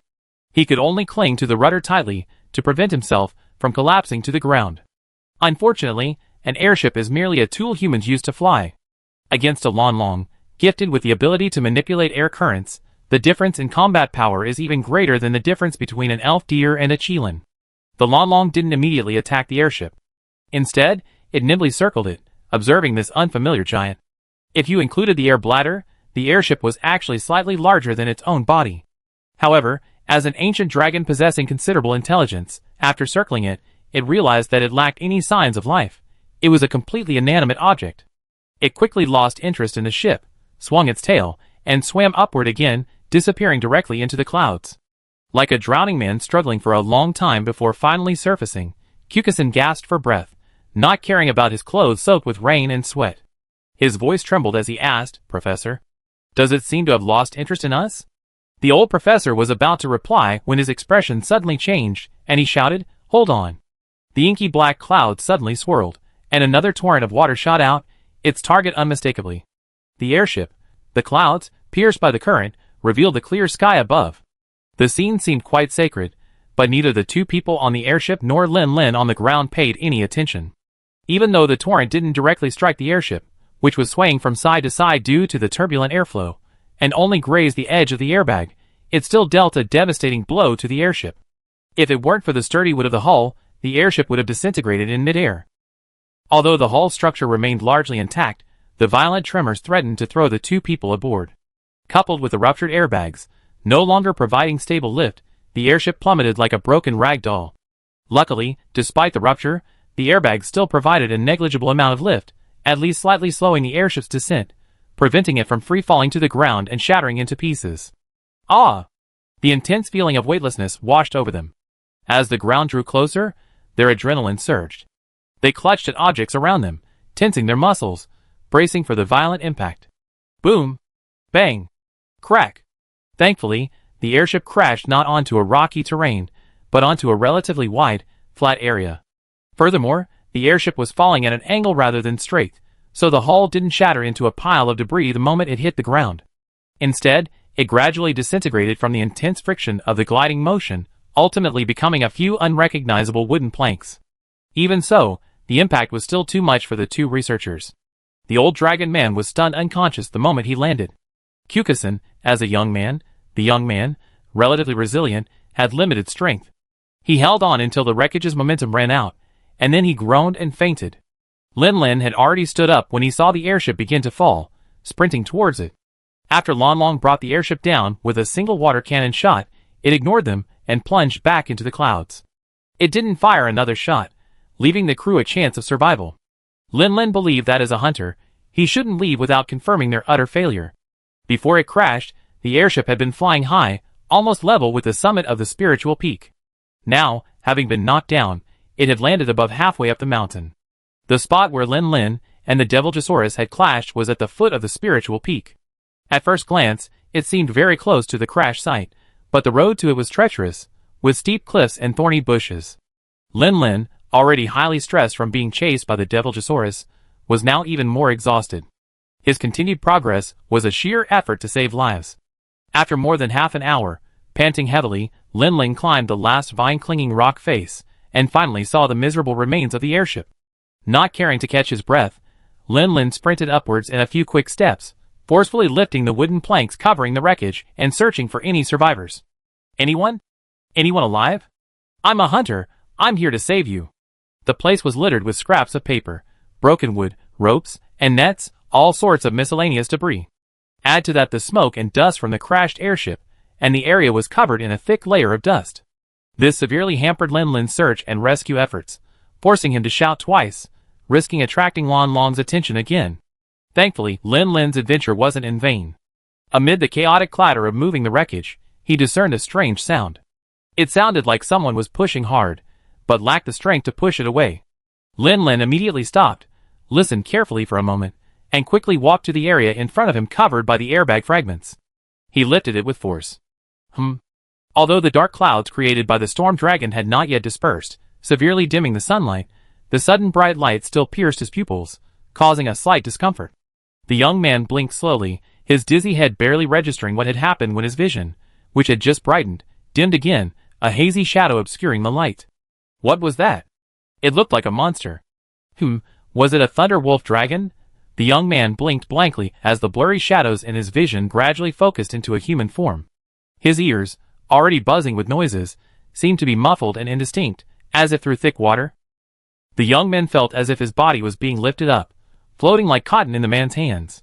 Then something green was pressed against his lips, completely ignoring his attempts to close his mouth and forcing down a bitter, yet strangely sweet substance. Ahem. What is this? Why is it so cold? Wait. Under the potion's healing power, the young man's brain, sluggish from the intense shock, finally began to function. Though still far from optimal, he had regained even the most basic of thinking abilities. He, it seemed, was saved. The young man snapped back to his senses. He waved away the second potion offered by the hunter in wildly styled armor, hurriedly saying, "Ahem. Leave me alone. Ahem, ahem, ahem. Save the professor first. He's old and frail." Lin Lin didn't retract the potion at his refusal. Instead, he forced it into the young man's hand and asked firmly, "Where's your professor? Do you remember him?" With Lin Lin's help, the young man stumbled to his feet. Surveying the wreckage before him, he struggled for 2 seconds to identify it, then roughly pointed to an area. Lin Lin didn't waste any time. Gritting his teeth, he tossed aside the debris, clearing a small space. In a narrow triangular space, seemingly formed by ship planks and cargo boxes, Lin Lin saw a bald, emaciated old dragon man. His once smooth head was a deep crimson, blood oozing out droplets. Lin Lin quickly reached out to check the old dragon man's breath, and upon finding that he was still breathing, he felt a slight sense of relief. Thankfully, although his condition was extremely poor, at least he was still breathing. In Professor Longren's case, he likely suffered various fractures and cracks. Any hasty movement could result in broken bones piercing his internal organs. Therefore, Lin Lin didn't dare lift him directly, as he had just done when rescuing the young man. He reached into his tool bag and sprinkled a handful of dust toward Professor Longren. Thankfully, with the life dust, even in a situation where he couldn't easily administer medicine, Lin Lin was able to stabilize the man's vital signs. Lin Lin turned and glanced at the young man he had just rescued. He was clearly in much better condition than the old man. He had already finished the entire bottle of recovery potion Lin Lin had just handed him, and appeared to have at least some mobility. "Give me a hand." The young man was still somewhat dazed. After Lin Lin's words fell, he paused for a second before realizing he was being called. He quickly stepped forward to Lin Lin's side. "He's not in a good condition to move. I need to remove the board. Give me a hold, don't let it fall." "Oh. Okay. The young man responded quickly, squatting to the side and beginning to exert himself. Glancing at the young man's arms, veins bulging from exertion, and feeling as though he might cramp at any moment, Lin Lin, suppressing his fatigue, began to talk to the young man while clearing the obstacles. "My name is Lin Lin, a 4-star hunter from Jieyun village. What about you?" The young man's attention was indeed slightly diverted by Lin Lin. "Kukison, scholar, from the Dragon Calendar Academy. This is my teacher, originally from the ancient Dragon Observatory, now transferred to the Dragon Calendar Academy." Hearing the words Dragon Calendar Academy, Lin Lin was slightly startled, but saving the man was paramount. He didn't have time to say anything more. He quickly cleared the obstacles around him, and leaned over to carefully examine the old dragon man's condition. Chapter 298. Although hunters aren't as specialized in treating illnesses as physicians, the dangers of their profession are readily apparent. First aid on the battlefield and assessing injuries are compulsory courses, and Lin Lin naturally dabbled in them. It's certainly not a complete mastery of these, but he could easily assess injuries and administer appropriate emergency treatment. After Lin Lin's brief examination, his expression relaxed slightly, though still not a good one. The good news, his injuries weren't fatal, and he wouldn't die from a simple move. The bad news, his injuries were severe. Conservatively, he'd broken at least 5 or 6 bones, and he needed to recuperate urgently. There was no way he could be carried long distances. Lin Lin wanted to carry him on his back, but glancing at the sharp spikes on his shoulder armor, he silently switched to a princess carry. The old dragon man had shrunk considerably, so carrying him wasn't difficult. As for the position, there was no time to dwell on that right now. "We can't stay here long. Now, Kukison, follow me." "Huh? Oh. Okay.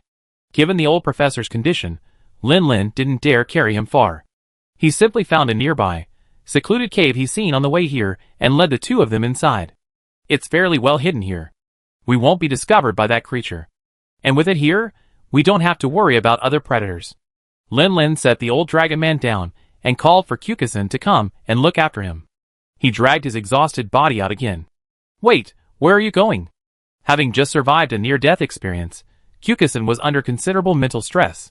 Previously, with a seemingly reliable hunter like Lin Lin by his side, he felt a sense of security and was able to remain calm. But now, seeing Lin Lin about to leave, he suddenly panicked. Although this place is sheltered enough, the air is too humid and the temperature is low.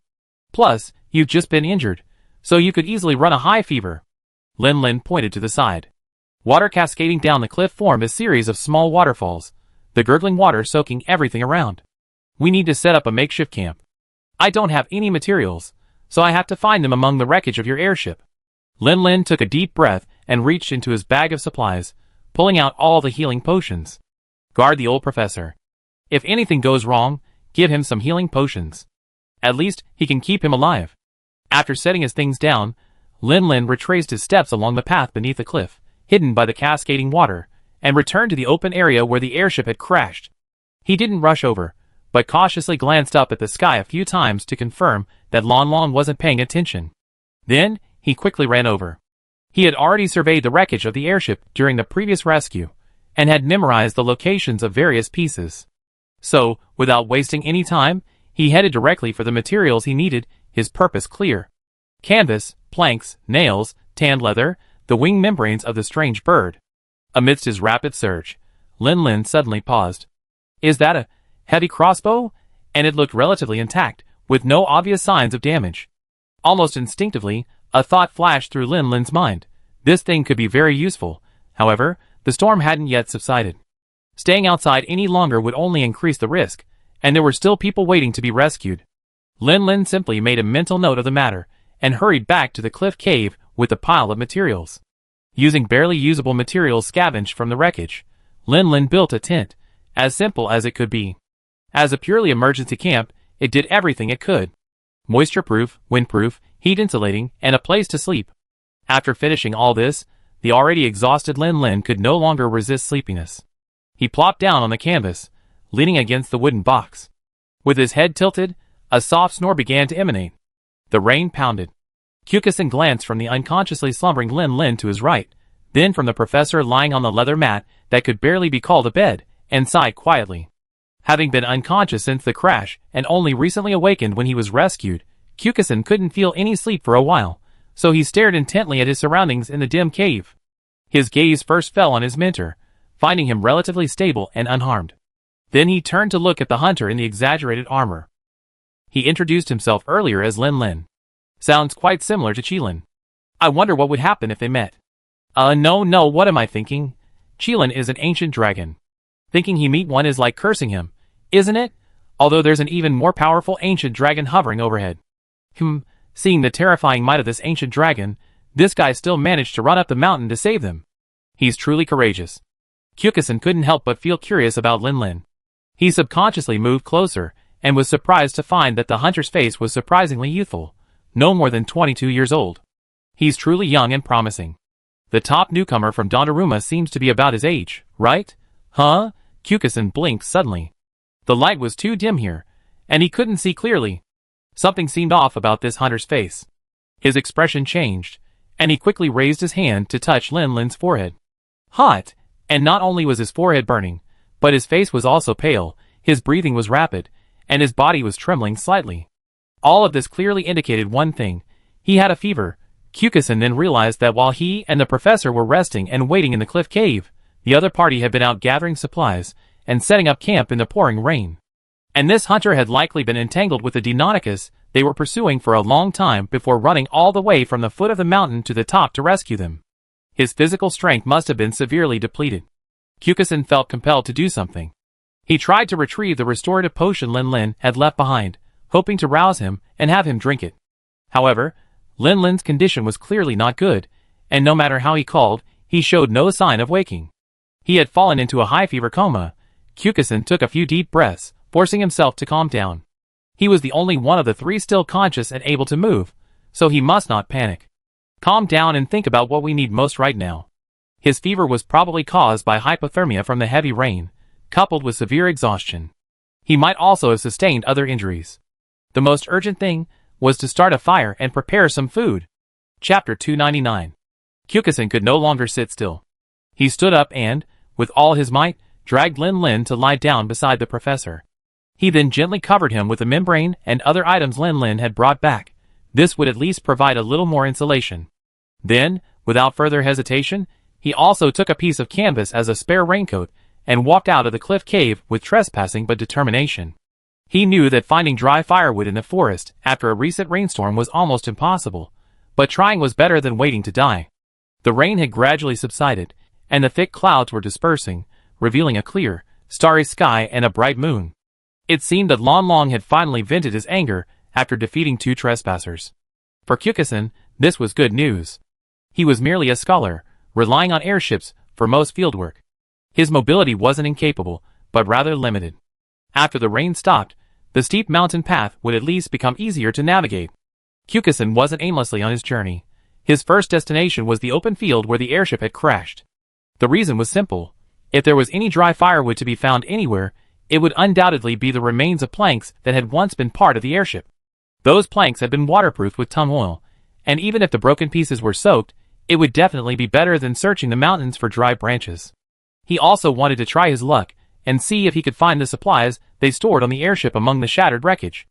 Although their boxes contained mostly research materials, they still contained basic food and drinking water, as well as some miscellaneous items like matches. He was lucky. After searching for a while, he actually found some dry planks. Although he didn't find any drinking water, he did manage to find a few well-packaged pieces of dry food. The biggest source of instability, Lan Long, vanished without a trace after his outburst. Kyokusin had no idea if Lan Long saw him moving things. Would he ignore him, or blast him to pieces with another water cannon? After a trepidatious journey, he safely returned to the makeshift camp.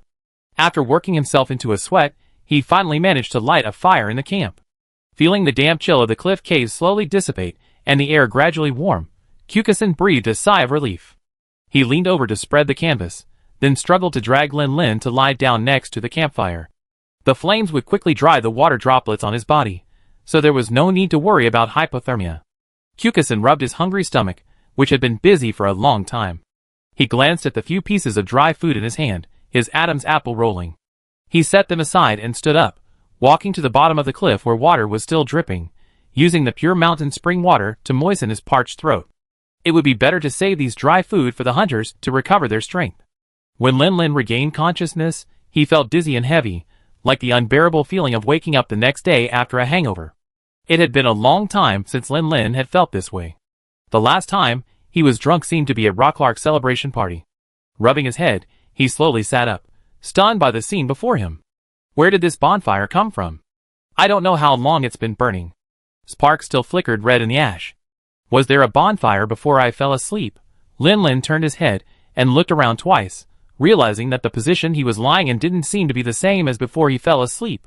Feeling the canvas beneath him twice, Lin Lin suddenly noticed a few very familiar packages lying nearby. Where did this food come from?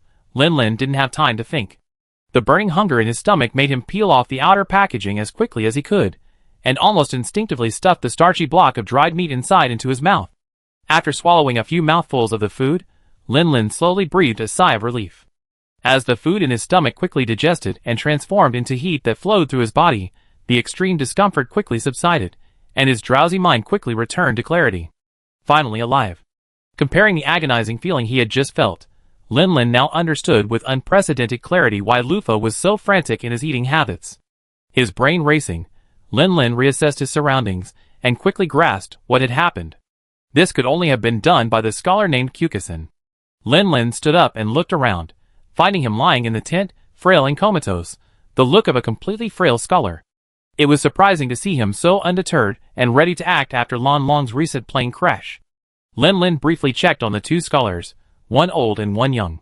Perhaps due to lack of food and energy, they both looked a little weak. Lin Lin thought for a moment, and sprinkled another handful of life dust. After all, it could at least help stabilize their condition. Putting the shield axe back on his back, Lin Lin quietly left the makeshift camp. These 2 couldn't go without food. Without enough energy to repair their bodies, no amount of healing potion would be of any use. He had to get some food back. When Lan Long wasn't acting up, the scenery near Lingfeng was actually quite beautiful. Standing high up and overlooking the mountains, one could truly see the vastness of them all. But Lin Lin wasn't in the mood to admire the scenery. His sole purpose in surveying the mountains was to determine where prey lay. And as he did so, he spotted a clue. Why are there so many critters around this sacred peak? Not to mention the environmental creatures he'd been capturing lately, the elf deer, mushroom pigs, and maru birds are becoming increasingly overcrowded.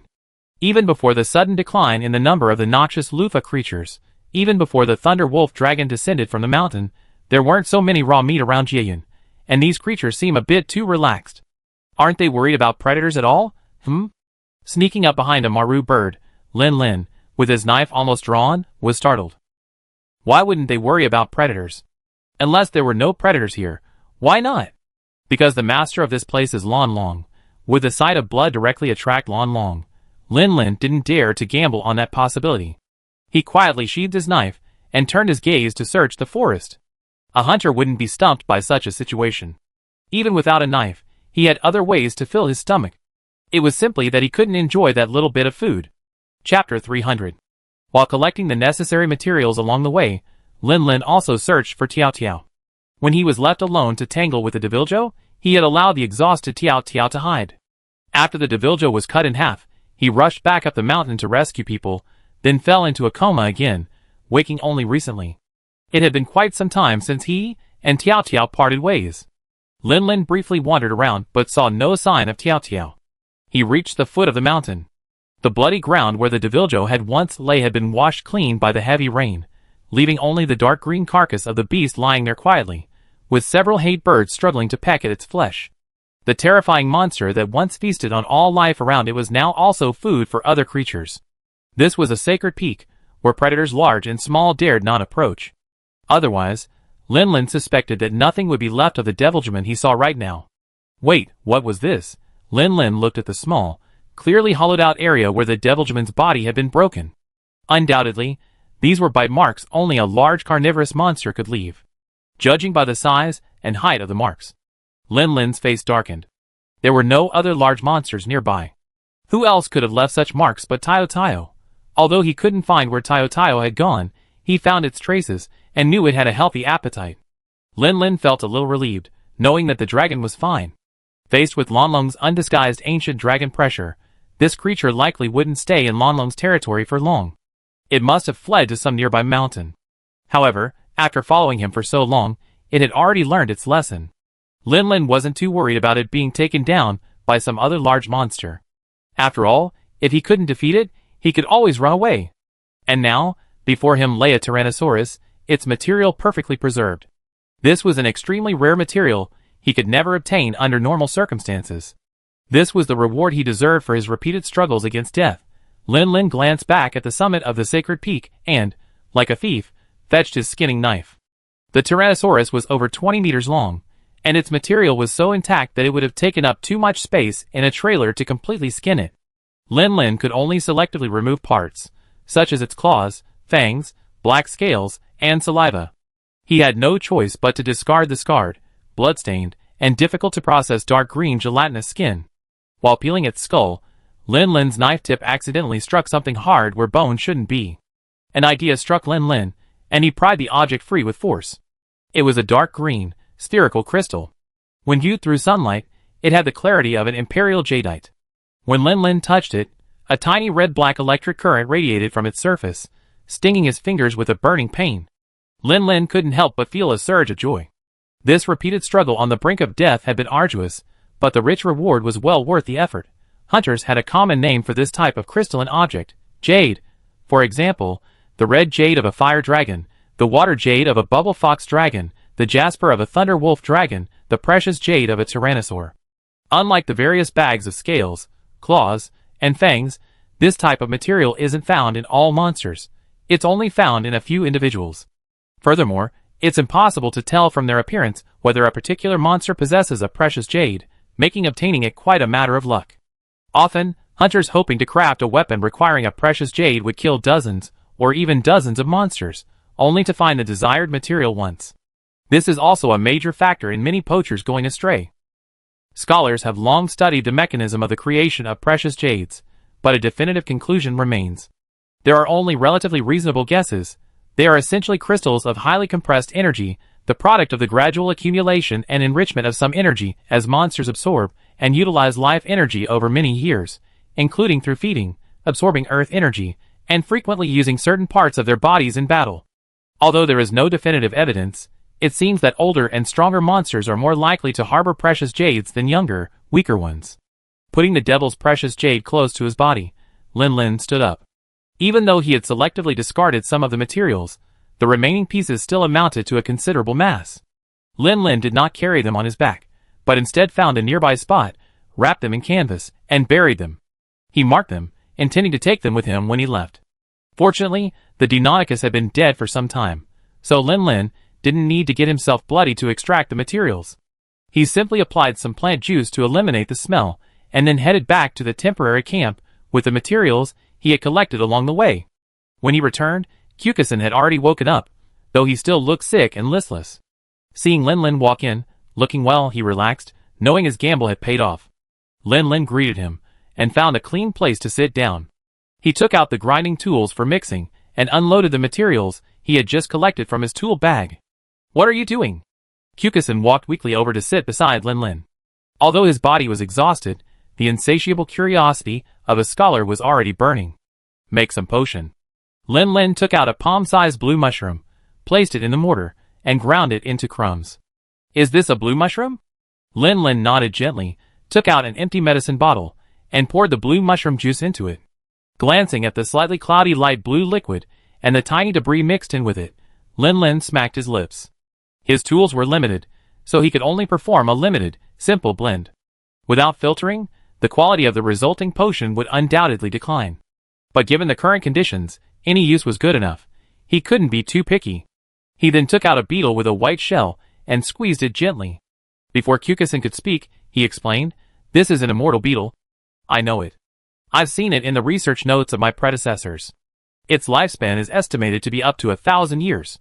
Scholars have long sought inspiration from this to develop a potion that could prolong lifespan, but unfortunately, there hasn't been much progress." As soon as he finished speaking, he saw Lin Lin's fingertips exert force, crushing the immortal beetle to a pulp. The thick, paste-like substance from the white beetle's abdomen, mixed with its shattered chitinous shell, fell into the potion bottle containing the blue mushroom juice. Lin Lin took the bottle, stood up, filled it with some mountain spring water, screwed on the cork, shook it vigorously, and handed it to Kyokusen. Kyokusen's face was frozen. He could clearly see that half of the immortal beetle's severed hind leg was still inside the potion bottle. "No, is this supposed to be drunk straight away? Why do I feel a little nauseous?" Lin Lin didn't say anything when he saw he didn't take it. He simply tilted his head back and gulped it down. Since waking up, he only eaten the few pieces of food he brought with him, barely managing to stave off his hunger. Now, with this bottle of nutrient solution, the abundant life energy continuously nourished his body, and Lin Lin felt he was almost fully recovered. "I wouldn't dare recklessly hunt for raw meat in this area. I use the nutrient solution to last me a while." After saying this, Lin Lin immersed himself in mixing the mixture again. This time, to accommodate the two scholars' tastes, he planned to add a little honey to enhance the medicinal properties. "That is the nutrient?" Kyokusen recalled the nutrient he remembered: the exquisite bottle, the clear, sky-like liquid, the unique fragrance, and the not-so-cheap price. Then he compared it to the bottle Lin Lin had just prepared so carelessly. Was this really the same thing? Lin Lin's hands were busy, casually replying to Kyokusen's question. "Yes, it's quite simple to mix. There's no complicated process. The only problem is that the undead bugs aren't that common, so they're not easy to catch." That bottle looked cloudy, but after a while, the impurities will settle, and it'd be the same sky blue potion you usually see in the grocery store. "Oh, and drinking it directly won't affect its effectiveness, so don't worry." Lin Lin's hands were busy as he spoke. Soon, he had produced another bottle of Nutrient G and handed it to Kyokusen. Blue mushrooms are already quite nutritious, and combined with the special essence contained in the undead bugs, the effects of this bottle of medicine will be no less than a barbecue dinner. "Drink this bottle. I make another for the professor. Once he's recovered a bit, we evacuate this place." Time went back to the time after Lin Lin and Yeza separated. Duckong flapped his wings vigorously, shooting southward like an arrow. Though he had only just learned to fly, his form as he darted through the air already possessed the air of a king of the skies. Yezao, held in its grasp, ignored the strong wind that was causing tears to stream down his face. He sniffed hard, squinting his eyes, as he tried to determine his direction. However, compared to the countless years of evolution of the fire dragon's bodies to adapt to flight, Yezao's efforts were meaningless. Duckong's sharp eyesight allowed him to see everything below him clearly, and with his exceptional sense of direction, he never strayed from his flight path. Yezao had no choice but to turn his gaze to the surroundings, helping Duckong stay on guard against any large flying monsters. Although not just anybody would dare challenge the king of the sky. At least not in the Jiayim Creek area. Yenzao's vigilance wasn't without effect, however. While no blind-colored birds were eager to take advantage of Duckong's infancy and bully him, his soaring form caught the attention of another flying dragon. It was a female fire dragon temporarily residing in the stream. The dragon, who had been lying on the ground, bored and pondering her dragon's life, enjoying the sunshine, happened to see a fiery red figure soaring overhead. Her prey was instantly in her raptures, and her lonely heart was agitated. The female fire dragon flapped its wings and pursued him. Yinzhou was the first to notice and, sweating profusely, urged Dakong to speed up and avoid being caught. Dakong was underage, and her flying abilities were far from peak. While the female fire dragon could fly, hers was significantly weaker than the male's. As the two chased each other, the distance between them remained remarkably constant. Finally, the female fire dragon sensed something was amiss. Reflecting on Dakong's size, she realized she was actually chasing a child. Immediately, her flight slowed down in frustration. "It's not a pedophile." After a long cry at the retreating Dakong, the woman slowly landed, pawing the ground with her claws in frustration. Although the male fire dragon had been incredibly young, his posture was absolutely perfect. To their fire dragon aesthetic, he was a truly stunning beauty. Once he reached adulthood, he would surely draw a swarm of female fire dragons into a fierce fight over his mate. So, even though she had given up the chase, she still extended the invitation. "Children, come play with me more often." It doesn't like minors, but it can wait until minors become adults before liking them. Dakong was already frantic, because Lin Lin's fate was uncertain, and he couldn't go to his side to help. Suddenly, a strange dragon lady appeared, chasing him closely, howling incomprehensible words. His mood immediately soured. However, thanks to the female fire dragon's pursuit, Dakong was able to unleash some of his flying potential, increasing his speed even further. Soon after he had shaken off the female fire dragon, the fiery red of Jiyan village was visible in the distance. "Descend a little, meow. Don't let the villagers see, meow." Dakong's wings flapped slower, and the dragon's height gradually decreased. Like a falling red leaf, it glided silently towards the farm. In the center of the farm, on the training ground, a young woman, holding a long staff, swung it repeatedly, slashing at the wooden stakes before her. The sound of crackling was endless. As she swung her blade, her body twisted and turned with incredible agility. Finishing with a final four-stroke slash, the girl slung the insect club back over her shoulder, and caught the bright red rhinoceros beetle that flew back. "Thank you for your hard work, Xiujia." The rhinoceros beetle flapped its wings a few times, as if in response. The girl sat down on a nearby wooden stake. Next to it was a bowl of thick soup, though it had now gone cold. She had made it at noon and had intended to bring it to Brother Lin Lin to try, but she hadn't seen him for a long time, and a faint sense of worry crept into her heart. Chapter 301. In the past few days, although Brother Lin Lin would occasionally venture out into the wild, he usually returned the same day, and at most with Tayo Tayo. Unlike now, even the infant Dakong had vanished. Yizi grew increasingly anxious as she waited, sighed, glanced at the bowl of cooling soup, and abruptly stood up. The feeling of unease grew stronger, and she didn't want to wait any longer. Just as she was about to lose control and look for someone, she caught a glimpse of a fiery red figure flying towards her from the horizon, and she was startled. "Is that Dakong?" Yizi stood there waiting for a few seconds. When Dakong flapped his wings twice and landed, simultaneously releasing the date palm clutched in his claws, her unease grew even stronger. "Yezhao, why are you and Dakong the only ones back? Where's Brother Lin Lin?" The furry ball, flung to the ground by Dakong, scrabbled to remove the fallen leaves covering his face. Upon recognizing the identity of the person before him, his nose felt sore, his emotions suddenly uncontrollable, and his voice choked with sobs. "Yezi, meow. Boss." Just watching Yeza's reaction, Yezi felt like a thunderbolt had struck her head, shaking her whole body. "No! No way. Brother Lin Lin is so formidable, how could anything possibly happen to him?" Yezi forced herself to take deep breaths, then squatted down, placed her hands on Yeza's shoulders, and said in a deep voice, "Don't worry, what's going on? Tell me slowly." Yeza had been on edge the entire journey, and upon seeing someone familiar, he was momentarily overcome with emotion. However, he also knew the urgency of the situation, and following Yeza's lead, he took a few deep breaths, slowly calming down. "The boss was planning to go out and teach Dakong hunting today, meow. We set out north for over 100 kilometers, and after hunting a large wild boar, we encountered a red-colored bird, meow. That red-colored bird attacked us, and while we were fighting, its cry summoned a Deviljosaurus, meow." Deviljosaurus? Yezi's pupils subconsciously shrank. Although monsters like Deviljosaurus had never been seen in Yinhua village, after deciding to follow Lin Lin out for training, she had looked up some monster information in the Hunters Guild, including one about Deviljosaurus. Although the information was relatively brief, it left a deep impression on Yezi. The guild classified this monster as a 7-star dangerous monster. Due to its insatiable appetite, its indiscriminate attack on all living things, and its terrifying destructive power, it was considered as dangerous as an ancient dragon. Brother Lin Lin. Is he okay? Logically, a 4-star or 5-star hunter who ran into a Deinonychus had little chance of survival unless he was incredibly lucky. But emotionally, Yizhe refused to believe that man had met with such an accident. Yizeo shook her head blankly. I don't know, meow. At least he was fine before we parted, meow. Yizhe suddenly stood up and was about to head out, but Yizeo quickly stopped her. Wait, meow. Where are you going, meow? Yizhe glanced back. Is that even a question? To save Brother Lin Lin, of course. Yizeo frantically tugged at the cat fur on her cheeks. The question is, can you defeat a Deinonychus on your own, meow? Yizhe pursed her lips and remained silent. The answer was obvious. She didn't have the strength yet.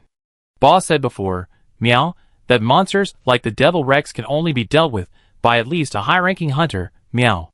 Yizhe took a deep breath and asked, so what should we do? Mr. Kevin and the others haven't returned yet. Should we go to the guild and post a rescue mission, and then hope a high-ranking hunter happens to pass by and accept the commission to rescue Brother Lin Lin? Yizhe opened her mouth, but said nothing. In that case, what's the difference between that and giving up on the rescue? Yezi's fair hand gripped the insect stick, unconsciously straining, the veins bulging beneath her skin, becoming noticeable. I go to the gathering place to post the rescue mission, then find someone to join us, and set off to rescue Brother Lin Lin. You and Dakung rest for a while, and gather your supplies. We need you to lead the way.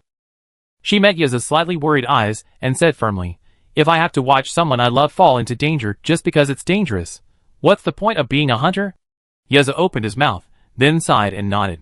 After all, he really had no better solution. I just hope boss can hold on a little longer, meow. Inside the gathering place, Sihua looked at Yizhe, who was already quite critical, and rubbed her ears in disbelief. What did you just say? Yizhe took a deep breath, suppressed her impatience, and spoke word by word. A Deinonychus has appeared in the stream area. Nearly 5-star hunter Lin Lin is in danger, and urgently needs help. She pointed in the direction they had come from. This is what Lin Lin's hunting cat, Yezo, told me. Deinonychus? Why is Jiayan plagued by so many disasters? We finally managed to suppress the Thunder Wolf Dragon, but now another Deinonychus appears, posing a greater ecological disaster. The appearance of a monster like this must be reported immediately and urgently dispatched. But Lin Lin was in danger again and needed rescue. Shouldn't she first confirm the emergency request and then find the right person to take it? After all, Kanahana had only been the poster girl for about a year, so she was inexperienced and not always calm and composed. Suddenly hearing the information from Yako, she was a bit flustered. Fortunately, she had a reliable senior, Sasuke, by her side. Without a second thought, she quickly filled out the form, asking Yako about specific details like the time and location. Seeing Sasuke take over her duties so methodically, Kanahana was able to catch her breath and finally gather her thoughts. She didn't need to worry about the rescue mission, so she hurried to report it to the drunken president, who had once again had a few drinks. It was more like that kind of thing for the bigwigs to worry about. Sasuke was very efficient. Within 2 minutes, she had a brand new task form posted on the crimson signboard, where everyone entering and leaving the meeting place could see the conspicuous red request. A hunter, freshly rested from the hot springs and ready to head out for a gathering, curiously came over to peruse the information for a moment. Then, his face paled, he immediately tried to find the poster girl to cancel his recent commission. However, Kanahana had already run off to report to the manager, while Sasayuki was softly comforting Yako. He scanned the area but couldn't find a suitable opportunity, so he reluctantly returned to the bathing area to wait. Even a 5-star hunter was forced to send out a distress signal. Such a terrifying monster had appeared near the stream. He wouldn't venture out into the wild until it was defeated. At the counter, Sasayuki posted the commission form and returned to Yako. She stared intently at Yizhe's expression, then spoke after a moment. Listen, Yizhe, I know you have a good relationship with Lin Lin, but a devil may cry is more than you can handle right now. Don't do anything stupid. This rescue mission will be sent as an urgent dispatch to the Hunter Guild gathering houses in other surrounding areas, and other high-ranking hunters will handle it. How long will that take? Sasayuki looked into Yizhe's almond-shaped eyes, which were slightly bloodshot, and sighed, but ultimately remained silent. After all, no matter how urgent the mission, It would take at least 2 or 3 days for a qualified hunter to see it and arrive. And if someone could hold out for that long against a devil-may-cry, they wouldn't need anyone else's help. Thank you, Sister Sasayuki. I won't do anything stupid. Yeezy forced a smile and quickly left the counter. She was too weak on her own, but with more people, even if they couldn't repel the Deinonychus, there should still be a chance for her to escape from that monster's maw with Lin Lin. She first sought out Sister Wenshu, with whom she had been close since childhood, and who was also very powerful. Unfortunately, she wasn't there.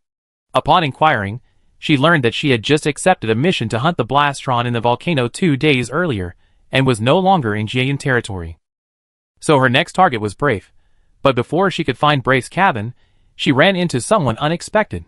Sister Yezi? Why do you look so frantic? What happened? Yeezy stared at the man before him. A mere 2-star hunter, even with the support of his teammates, wouldn't last more than 2 hits against a Deviljo. Pass. None of your business here. I'm busy right now. Xiuan frowned. What's going on? I clearly been boosting his favorability quite a bit these past few days. Why had he suddenly changed his attitude? She wanted to ask, but seeing the unconcealed anxiety in Yeezy's eyes, she obediently stepped aside. So Yeezy knocked on Brave's door. This time, he was lucky. Brave wasn't on a mission, and was sleeping soundly in his cabin, clutching his katana. Aroused by the knock, he poked his head out, a bit grumpy, only to see Yeezy standing at the door, looking rather unhappy. Before he could say anything, Yeezy had already laid out the whole story in a concise and fluid manner. Finally, without giving Brave much time to react, Yeezy stared at him. Brave, He blinked, trying to absorb the vast amount of information Yeezy was sharing. Half a second later, he gritted his teeth fiercely. Go! Of course not. Lin Lin is my life and death brother. We've hunted together many times, faced ferocious monsters together, and saved each other countless times with each other's support. This life and death friendship is genuine. But you have to wait a moment. I need to think about which sword to bring. This is the trouble with the swordsman.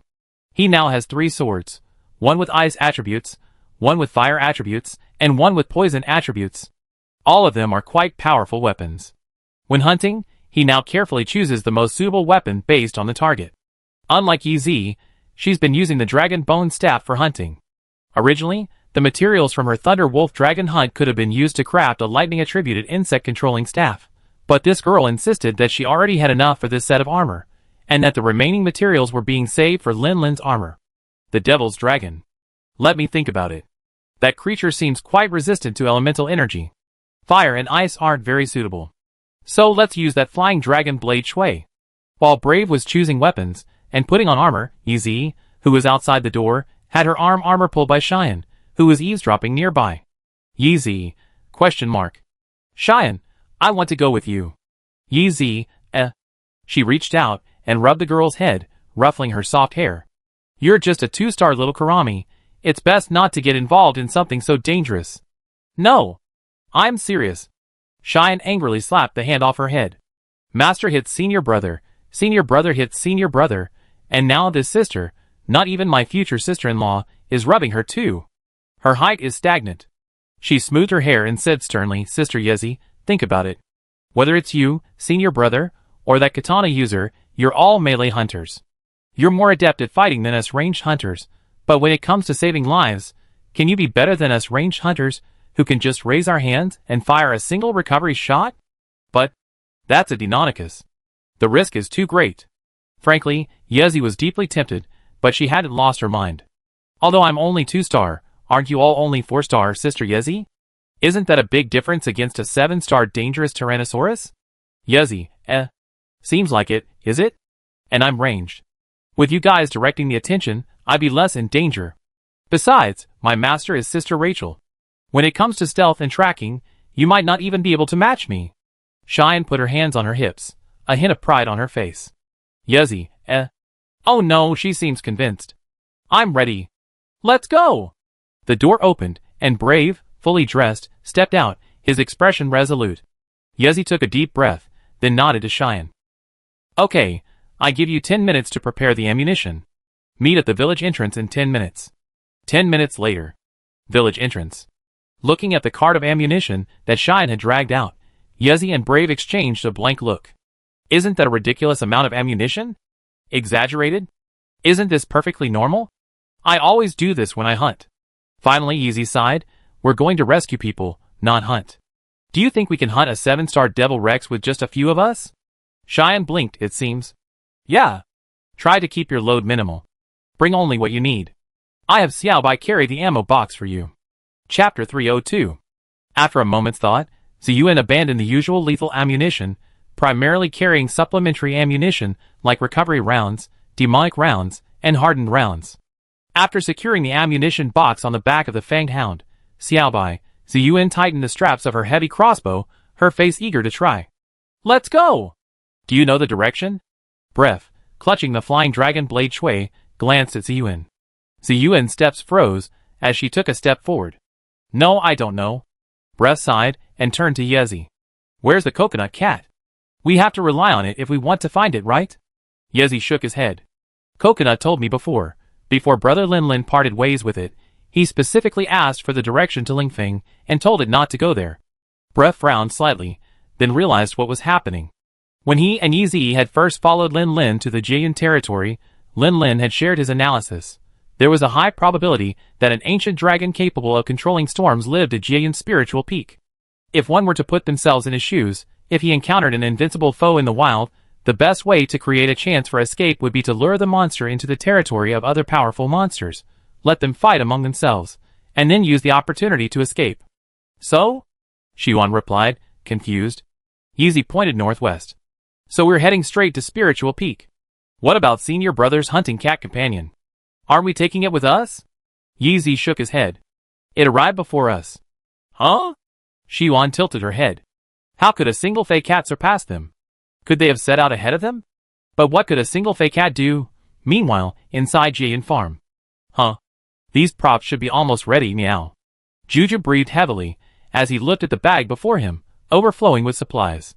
He tied the bulging bag shut, and lifted a large piece of barbecue from the nearby grill. Dakong, dear. Come and eat this, meow. A full stomach gives you the energy to fly, meow.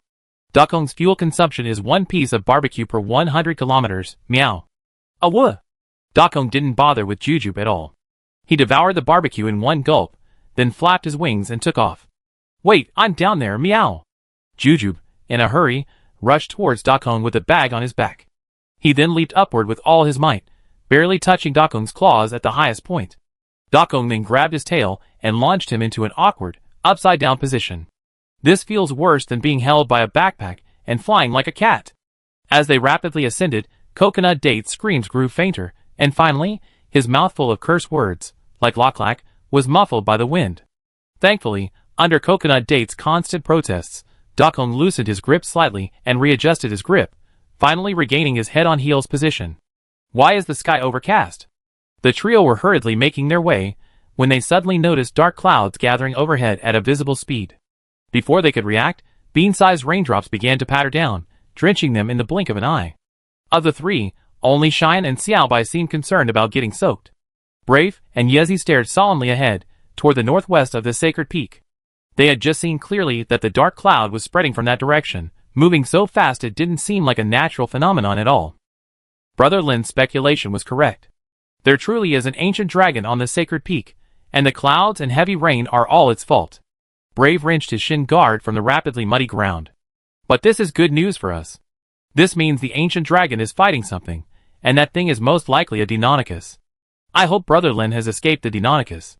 Speed up and find Brother Lin as soon as possible. Yeezy muttered softly, raised his hand, and released a kinsect. He soared several meters into the air. Then, carrying the insect stick on his back and activating the jet mechanism, he soared several meters further, finally landing lightly on a distant treetop and looking back. Xiaobai, the Fa-hound, followed closely behind. Though laden with 2 large ammunition crates and a young girl perched on his back, his well-trained body still glided nimbly through the forests. He was a nimble mountain dog. Bref glanced at Yezi, then at Ziyuan, perched on Xiaobai's back. They seemed unfazed by the heavy rain. Meanwhile, the muddy ground beneath his feet not only slowed his progress, but also drained his energy. He couldn't help but think of the puppies he had fostered at Lin Lin's farm. Song Xiang, when will you grow up? Daddy needs you. The sky was flying at a rapid pace. Yezi and the other two, who had set out at the same time, had only traveled about 10 kilometers, when they had already covered 60 or 70 kilometers, nearly half the distance as the straight line ran. But as they approached the sacred peak, an inexplicable, oppressive feeling crept over them, a feeling that grew stronger as they advanced. Yezo had experienced this feeling before, during the battle against the peak dragon in Loklak. However, the intensity of that feeling was completely different. Yezo had a vague understanding. Perhaps this was the ancient dragon. Dakong. Lower your altitude, meow. We're flying too high, too conspicuous. We might be attacked, meow. An indescribable sense of oppression hung in the air. Dakong could sense the fear deep in his blood, rooted in instinct and genes. Instinct urged him to run as far as he could, but the bond within him refused to turn away. Heeding Yezo's warning, Dakong lowered his altitude, soaring only about a meter above the treetops. As he lost altitude, the indescribable sense of oppression seemed to ease slightly. Boom! Torrents of rain fell, lightning pierced the sky and earth, and a terrifying pressure enveloped the surroundings. The ancient dragon's wrath changed the very sky. Raindrops pattered against Dakong's crimson scales, sending up wisps of white smoke. The sacred peak was now in sight, but the faint sense of oppression he felt before had become a heavy stone weighing on his heart, suffocating the dragon. In the distance, a seemingly infinitely thin white thread connected heaven and earth.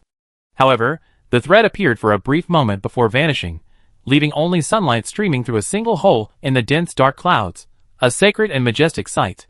This scene was reflected in Dakong's azure eyes, and his body trembled uncontrollably. The instinct for survival screamed in his mind, telling him to turn around and get away from that terrifying presence, but it didn't do that.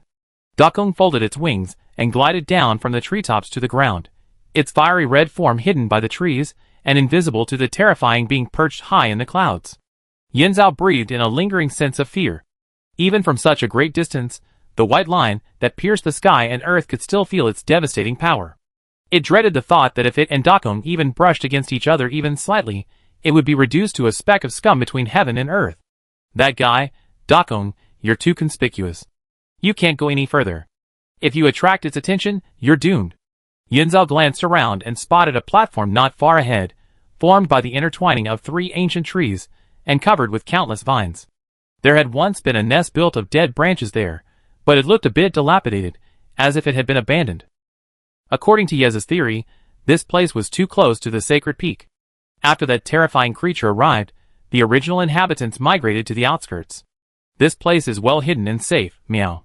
You wait here. Don't fly out of the canopy easily. I'm a small target, so I won't be easily spotted. I go get the boss, and then we go back.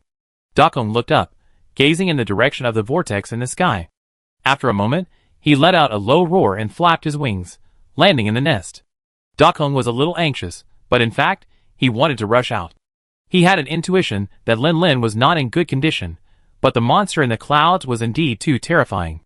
If he flew out and was discovered, he would probably be met with the same water cannon that had just pierced the sky and earth. Yeza tightened his bundle, took a deep breath, and then, dropping to all fours, nimbly sprinted through the forest. This place wasn't too far from the sacred peak. Yezhao, at full speed, reached the foot of the mountain in less than an hour.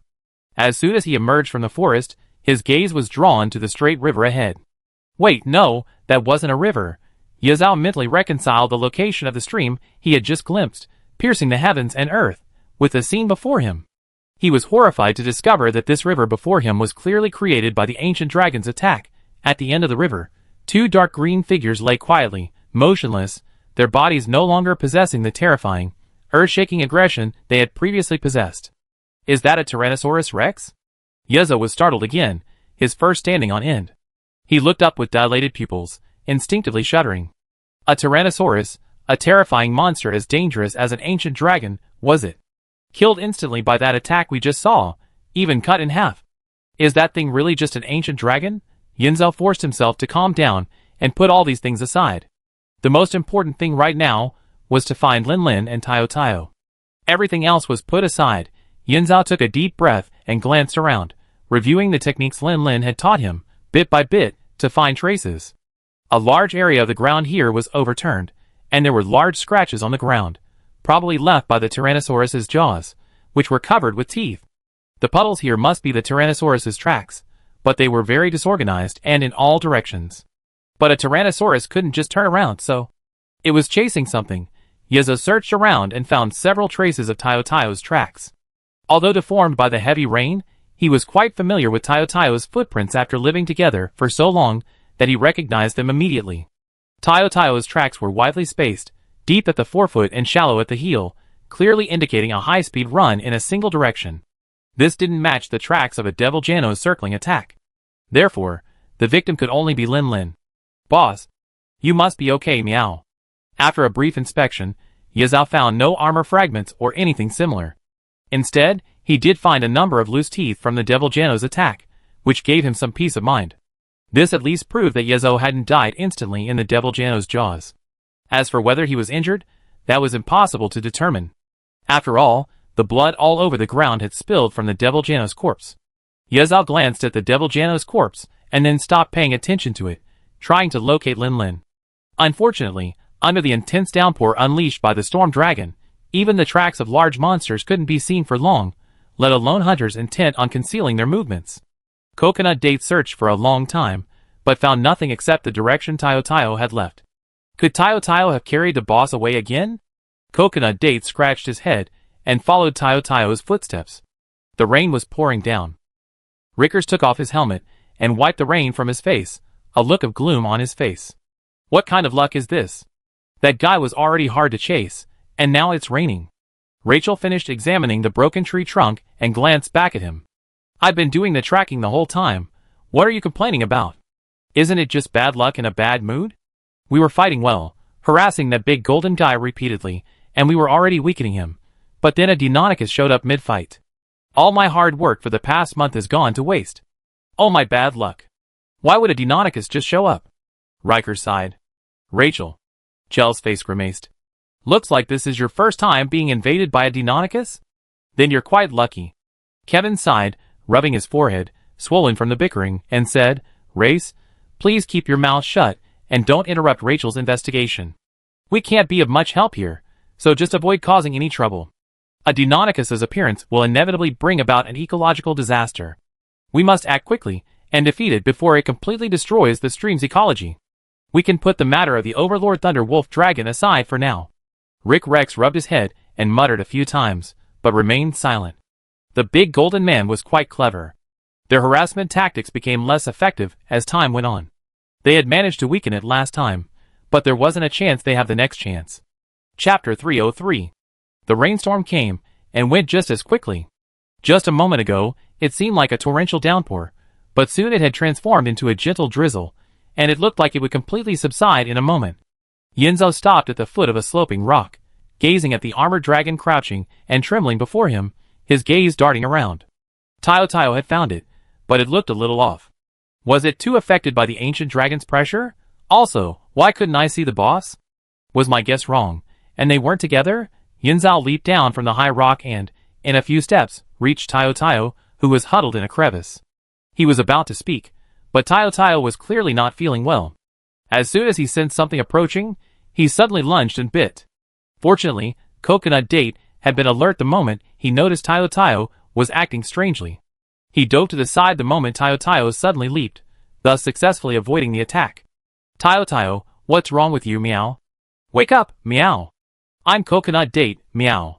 Hearing Coconut Date's familiar voice, Tayotayo froze, and the second attack he was about to launch was forcibly stopped.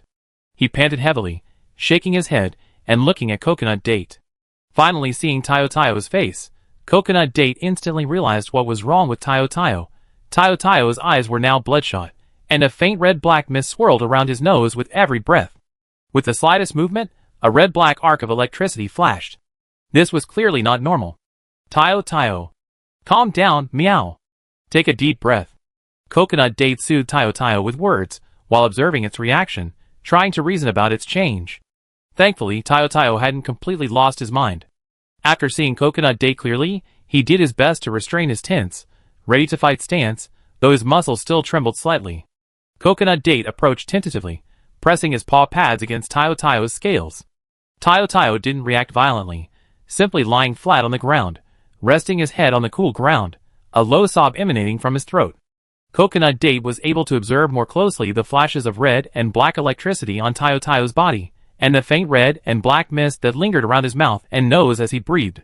He couldn't help but think of the moment when the Deinonychus suddenly appeared and easily tore apart the red-colored bird. This arc of electricity and the red-black mist look similar to the ones on the Deviljo, only the intensity is much weaker. So, could Tayotayo's behavior be caused by the erosion of dragon energy, seeing it tremble from time to time? I'm afraid it must be in great pain. But why exactly? Tayotayo clearly has no external injuries, so how did it become like this? If it's not external dragon energy invading, then could Tayotayo have eaten something rich in dragon energy, like the Dragon Slayer fruit, and gotten food poisoning? Although it's outrageous, thinking back on it, it seems possible. He had been searching the scene quite carefully to collect traces. Although he hadn't focused on the Deviljo's corpse, now that he thinks about it, it seems there were bite marks on a certain part of the dragon's body. Thinking of this, Coconut Date was speechless. If Tayotayo wasn't the Yellow Speed Dragon King, with a higher tolerance to dragon energy, wouldn't he have died from this meal of meat? Coconut Date put down his backpack and rummaged through it for a moment. Then, he pulled out a fruit with a pale blue shell, and held it to Tayotayo's mouth. Eat this, meow. The dispelling fruit can cure abnormal dragon attribute states. It should be effective, meow. When Coconut Date first found Tayotayo, it had been huddled at the foot of the cliff. Like a wounded beast, its nerves tense and alert to everything around it. Now, upon seeing Coconut Date, its spirits seemed to relax. Now it lay there, head down, listless. Coconut Date nudged Tayotayo's mouth with the dispelling fruit. Tayotayo showed no reaction, not even bothering to move his head. Desperate, Coconut Date had to increase his force until Tayotayo reluctantly opened his mouth, and then he forced the dispelling fruit into it. Gulp! The dispelling fruit was only the size of a fist. Tayotayo swallowed it with a slight movement of his throat. Then, he breathed heavily and swung his tail impatiently, clearing a patch of rocks behind him. His entire body was already aching with pain, and Date insisted on stuffing that unknown substance into his mouth. Besides fish and meat, his diet consisted of nothing else. If they hadn't lived together for so long and trusted Date the most besides his leader, he wouldn't have opened his mouth. Ouch! Tayotayo suddenly blinked. After swallowing the thing, the constant burning pain seemed to ease considerably. Tayotayo tentatively moved his body, finding that the discomfort he had felt since consuming the Devil Rex's flesh had suddenly subsided. Tayotayo, who had been forced to tense up to resist the pain, couldn't help but gasp and collapse to the ground in relaxation. Ouch! Tayotayo twisted his head, opened his mouth, and grabbed Date's neck. He shook it slightly, as if urging it to come. Meow, meow, meow! Date protested, trying to scratch Tayotayo for his ungrateful behavior. Unfortunately, with Fate's neck gripped, he couldn't muster any strength. Unable to protest, Date sighed, reached out his paw, retrieved another dispelling fruit, and tossed it upward. Tayotayo finally released Date, and opened his mouth to catch the dispelling fruit, while Date sat back down on the ground. Rubbing is slightly sore, but he climbed to his feet, looking at Tayotayo with vacant eyes. Looks like everything's mostly alright, meow. Since everything's alright, I should go find the boss, meow. Date on the other hand stood up to leave, but seeing Tayotayo getting up again and trying to catch up, he sighed helplessly. No, I can't take you, meow. You're bigger than Dakong. It's too dangerous, meow. Unfortunately, although Tayotayo had lived with them the longest and they had developed a strong rapport, mostly understanding each other, he was still at a loss when faced with complex sentences like these, which contained a lot of information. Unlike Dakong, who seemed to be completely open, communicating with almost no difficulty. Seeing Tayotayo insist on following, Date on the other hand shook his head, turned back, and leaped onto Tayotayo's back. I can't do anything with you, meow. I take you to Dakong, meow. The two of you staying together will help you keep each other company, meow. Chapter 304. After eliminating the food poisoning, indigestion, caused by the excess dragon energy, the meat in his stomach was finally broken down into energy, replenishing Tayotayo's nearly drained strength. And without the influence of the dragon energy, the Devil Chodon meat was indeed a great tonic, as evidenced by Tayotayo's sprinting speed. I don't know if it was an illusion, but Coconut Date felt that Tayotayo's speed was now even faster than when he had previously escaped the Devil Chodon. Could it be that he had broken through his limits and gained further speed? After Coconut Date guided Tayotayo to the abandoned dragon's nest where Dakong had temporarily taken shelter, the rain stopped completely, the dark clouds dissipated, revealing an incredibly clear starry sky. Coconut Date glanced up and saw that the starry sky was even brighter than when he had seen it in Rock Lark. It would be so cozy and comfortable to lie on the grass with the boss, counting the stars in the evening breeze. Unfortunately, Boss is now in danger, waiting for it to rescue him. Glancing at the sky with regret, Date patted Tayo Tayo, saying, "You and Dakong, look out for each other, meow," before dashing off on all fours again towards the holy peak. Originally, it had assumed that, with the Deinonychus dead, Boss and Tayo Tayo should have gotten away from the terrifying ancient dragon.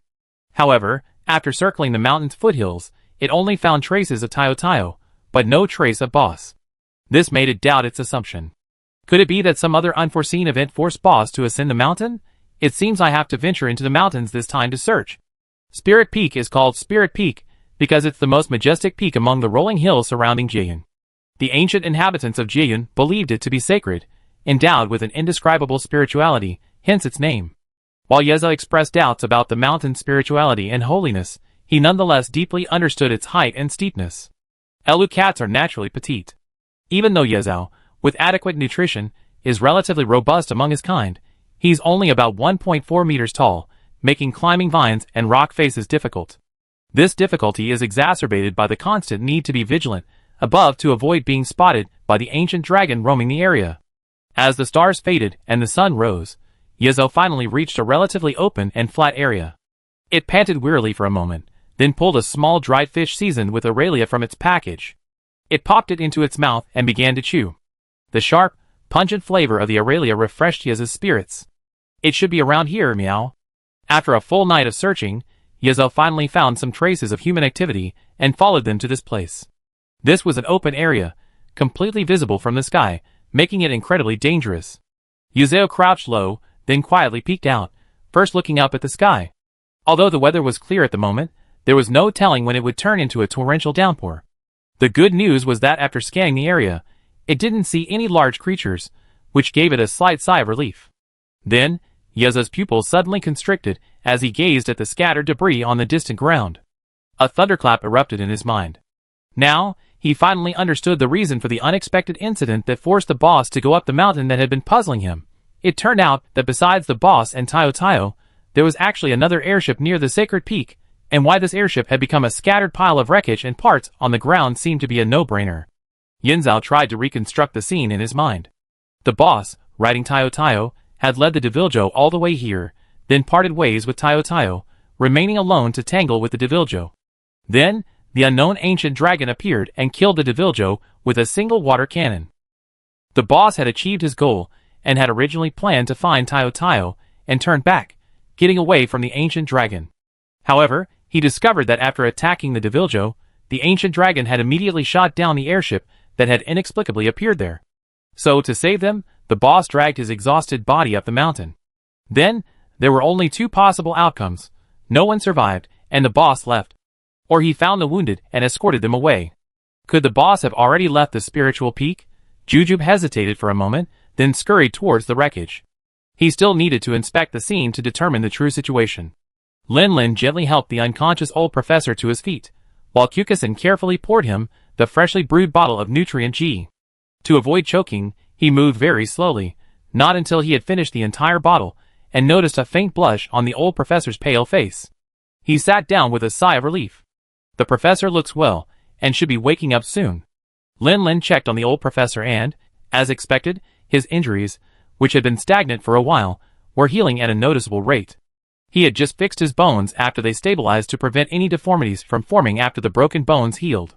As for why the old professor's condition hadn't improved despite extensive use of healing potions and life dust, but instead began to recover rapidly after taking Nutrient G, he had a theory. Healing potions work by enhancing the victim's natural healing abilities for a short period of time, thereby accelerating recovery. Repairing injuries requires the victim's body to have sufficient vitality to support the damaged tissues. The old professor was too old, having reached the age of a dragon, practically 1 foot in the grave. He could only hold on for another 10 or 20 years at most. His vital energy and blood were severely depleted, and he simply didn't have enough vitality to repair his injuries. Lin Lin's bottle of Nutrient G served as the battery for his body's healing. With sufficient power, the healing system naturally began to function. Ahem. Is this the afterlife? While pondering this, Lin Lin sensed a movement from the old professor, who had just recuperated. Kyokusen rushed over, a look of surprise on his face. But before he could say anything, the old professor rubbed his head and sat up. He glanced at the two men before him, and sighed heartily. It's truly amazing. There are hunters in the afterlife, too. Alas. What a pity, little Ku, you're so young, and you've lost your life along with me. Chapter 305. Kyokusen's surprise froze on his face, his expression as comical as it could be. Teacher, wake up. We're all still alive and well. Huh? The old dragon man glanced suspiciously at Kwosen's face, then lowered his head to carefully examine his shrunken body. Noticing the dull pain still lingering throughout his body, he finally seemed to believe Kwosen's words. After all, he could now clearly feel his body's presence. Even the tingling sensation of his bones healing was as intense as when he was alive. Professor, our current location is still very dangerous. If your injuries don't affect your ability to walk, we'd better get out of here as soon as possible.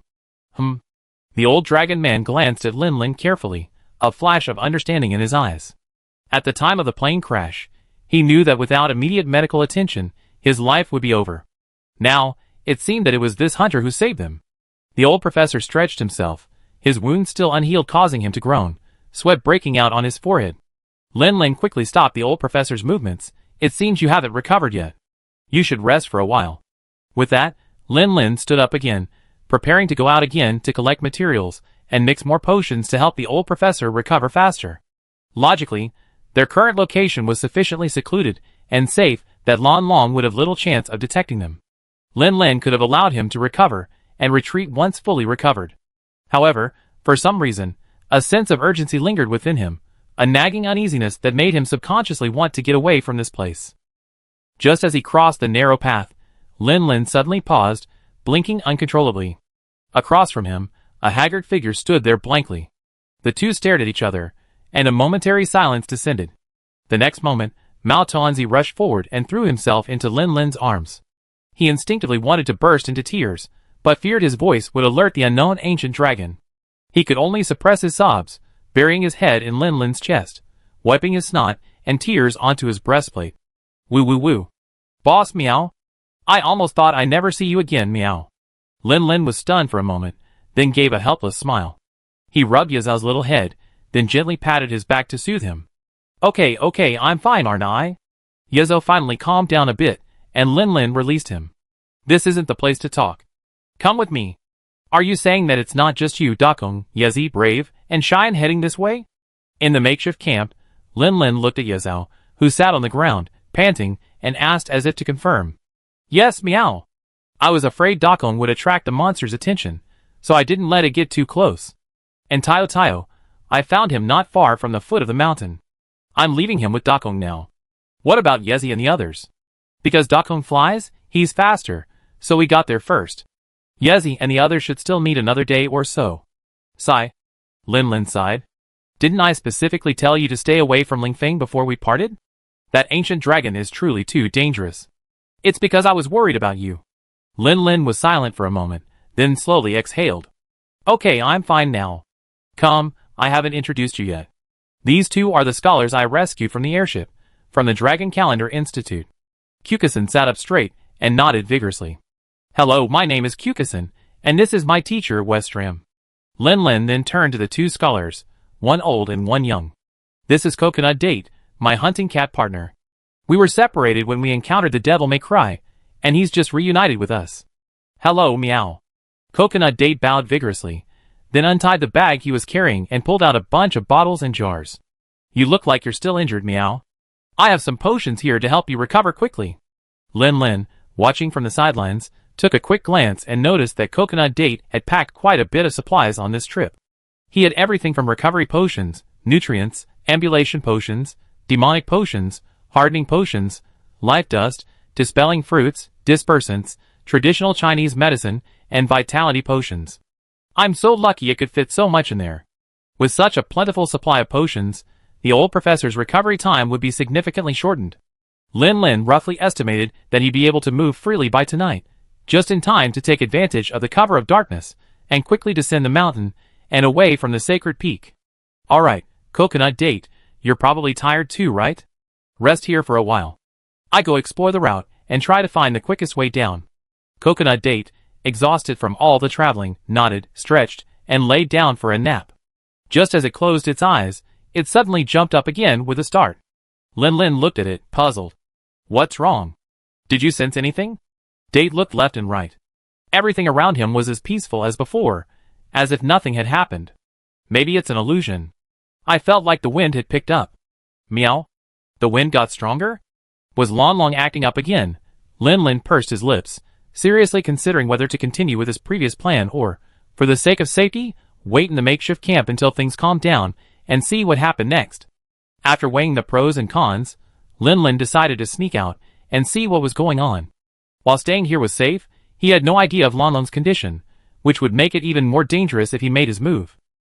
Draping the camouflage netting he brought from Date's package over himself, Lin Lin slipped out of the makeshift camp like a thief, carefully choosing areas covered by rocks, vines, and trees to ensure adequate concealment. Whoosh! The wind grew stronger. Lin Lin quickly dropped to the ground, his camouflage net helping him blend seamlessly into the surrounding bushes.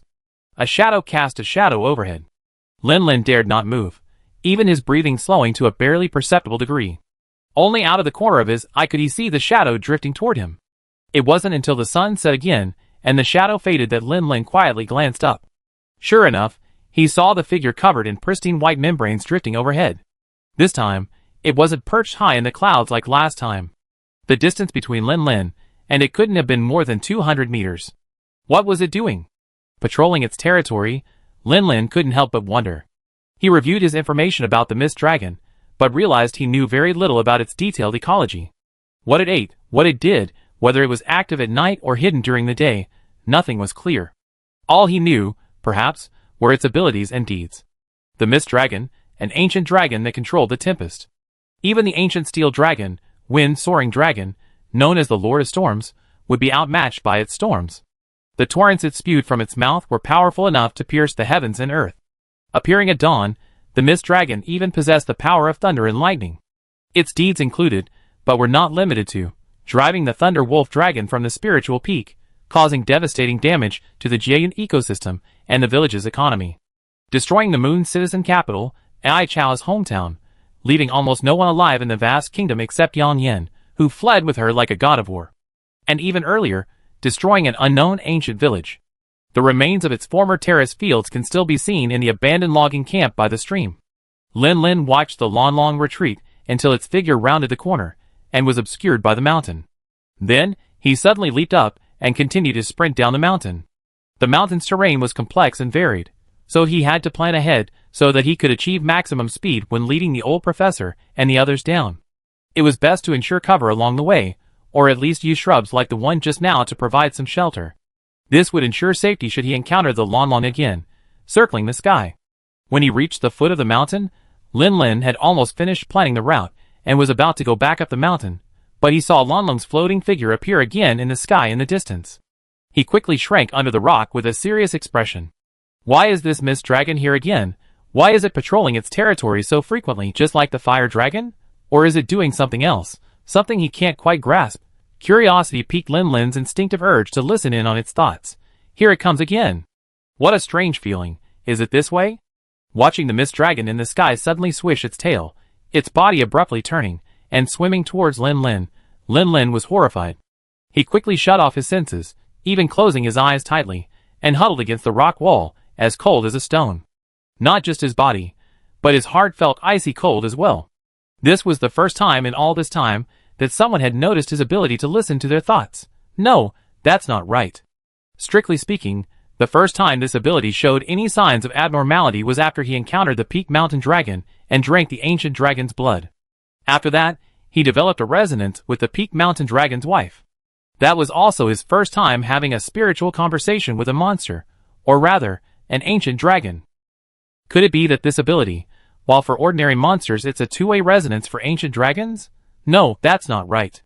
When I faced the Mist Dragon, it didn't. No, it discovered that I could understand its thoughts, but unlike the Mist Dragon, it didn't sense anything outright. It only confirmed this after several attempts. Despite his numerous doubts, Lin Lin didn't dare to casually resonate with the Mist Dragon again. He couldn't guarantee that if the Mist Dragon discovered the existence of a creature like him, capable of drilling into its mind, it would happily communicate or furiously reduce him to smithereens. Given the Mist Dragon's strong sense of territory, the latter was probably more likely. The wind began to pick up, and even with his eyes closed, Lin Lin could feel the sky darkening. His heart pounding, Lin Lin opened his eyes slightly, only to notice the figure still hovering overhead. He quickly closed them again to avoid being noticed. The Lon Long seemed quite concerned about the unusual feeling it had just had, hovering over Lin Lin for a long time, but ultimately finding nothing. Finally, it let out a long cry, flicked its tail, and rapidly ascended to altitude, disappearing into the clouds in the blink of an eye. And just as the Lon Long vanished, a torrential downpour pounded down. Lin Lin took a few deep breaths, carefully stretching his numb limbs. However, he didn't rush to leave his hiding place on the rock face, but remained quietly dormant there. After what had just happened, Lin Lin was now extremely wary of the Lon Long. After waiting for over half an hour, the rain abated slightly, and Lin Lin finally donned his camouflage net and nimbly advanced along his planned route. Luckily, Lon Long wasn't hiding in the clouds guarding the body. Or perhaps Lon Long was still observing the area but found nothing. At least Lin Lin made it back to the makeshift camp safely. Jujube was still sleeping to recuperate, and the old professor was also dozing, waiting for his recovery. Only Kukusan was pacing the camp, looking a little anxious. Seeing Lin Lin walk in, he was overjoyed and hurried forward. "Great! You're finally back. It's raining hard outside again. I almost thought you were in trouble." "Yes, I almost was. I'm fine. It's mainly because that thing was flying around in the sky, and I wasted quite a bit of time trying to avoid it." "How's the old professor?" "With the nutrients, he's recovering quickly. He should be almost fully recovered by tonight." "That's good. Let's rest for now. We start evacuating tonight." With Lon Long's recent patrol intensity, Lin Lin was worried that if he stayed any longer, their makeshift camp would be discovered. "Why is it raining again?" Breath covered his face with his hands and wailed. Without his Fa-hound and Kinsect, his speed was already slowing the group down, and now the rain had started, he was practically a burden. Yi remained silent, simply releasing his Kinsect and continuing on his way. It was now the night after learning of Lin Lin's accident. After their hasty journey, the group finally saw the spiritual peak in the distance. "Sister Yi, let's rest for a while. We're exhausted from the long journey, and aren't fit for battle. But instead of rescuing them, they've sacrificed us." Yi's breathing was rapid, her fingers clenching and unclenching. After a moment, she nodded slightly. "There seems to be an abandoned dragon's nest up ahead. We can provide shelter from the rain. Let's rest there." Chapter 306. Yezi took a deep breath, lightening his body. He placed his feet on the almost vertical tree trunk and, in a few steps, rushed onto a platform entwined with vines in midair. Even before he landed, Yezi's body tensed involuntarily, and he instinctively took a defensive stance, reaching behind him to draw his weapon. "I thought this was just an abandoned dragon's lair, but I hadn't expected monsters to roam here." The vines hanging overhead parted in the middle, and a shadow gradually approached. Just as Yezi was debating whether to bypass it or drive it off with a stink bomb, he met eyes as clear as the sky. "Is this a fire dragon cub? Why does it look familiar?" Dakong?" Yezi asked tentatively, and then saw the fire dragon happily approach him, rubbing its large head against his arm. Yezi's tense body quietly relaxed. She touched Dakong's head, and was about to say something when another head popped out from where Dakong had appeared. Although it was covered in armor made of a thunder wolf dragon's shell, Yezi recognized it immediately. "Tiao Tiao? Why are you here too? Where's brother Lin Lin? And where are the dates?" Tiao Tiao lowered his guard after seeing Yezi's figure, but it was obvious that he couldn't answer Yezi's questions. Instead, Dakong suddenly bit Yezi's arm guard lightly, and tugged forcefully in a certain direction, whimpering twice. Yezi took 2 steps, following Dakong's force. She looked up and said, "Are they still near the spiritual peak?" Dakong suddenly became a little excited, his claws tapping restlessly below him, and his wings flapping subconsciously. Watching Dakong's reaction, Yezi pursed her lips, perhaps realizing she guessed correctly. She took a deep breath and called out to the people below, "Safe, come up. Rest a bit, we keep going." Then the 2 below also climbed up one after another. Brave was momentarily startled when he saw Dakong, but upon seeing Tayo Tayo nearby, he felt relieved. He found a spot sheltered from the rain, sat down cross-legged, and quietly began to nibble on the food he brought. Did this fire dragon cub grow so fast? Although he heard about the hatching of the dragon egg Lin had found and gone to see it once, Dakong was still a tiny baby under a meter back then, a far cry from the now over 5-meter tall figure. As soon as the Yuan climbed up, she saw the 2 monsters right in front of her. Her instinctive reaction was, "Someone's trying to kill me," and she turned and jumped off the platform without a second thought. But Xiao Ai, the tooth hound carrying her up, grabbed her by the collar, preventing her from escaping. The one on the left is Tayo Tayo, the yellow speed dragon king.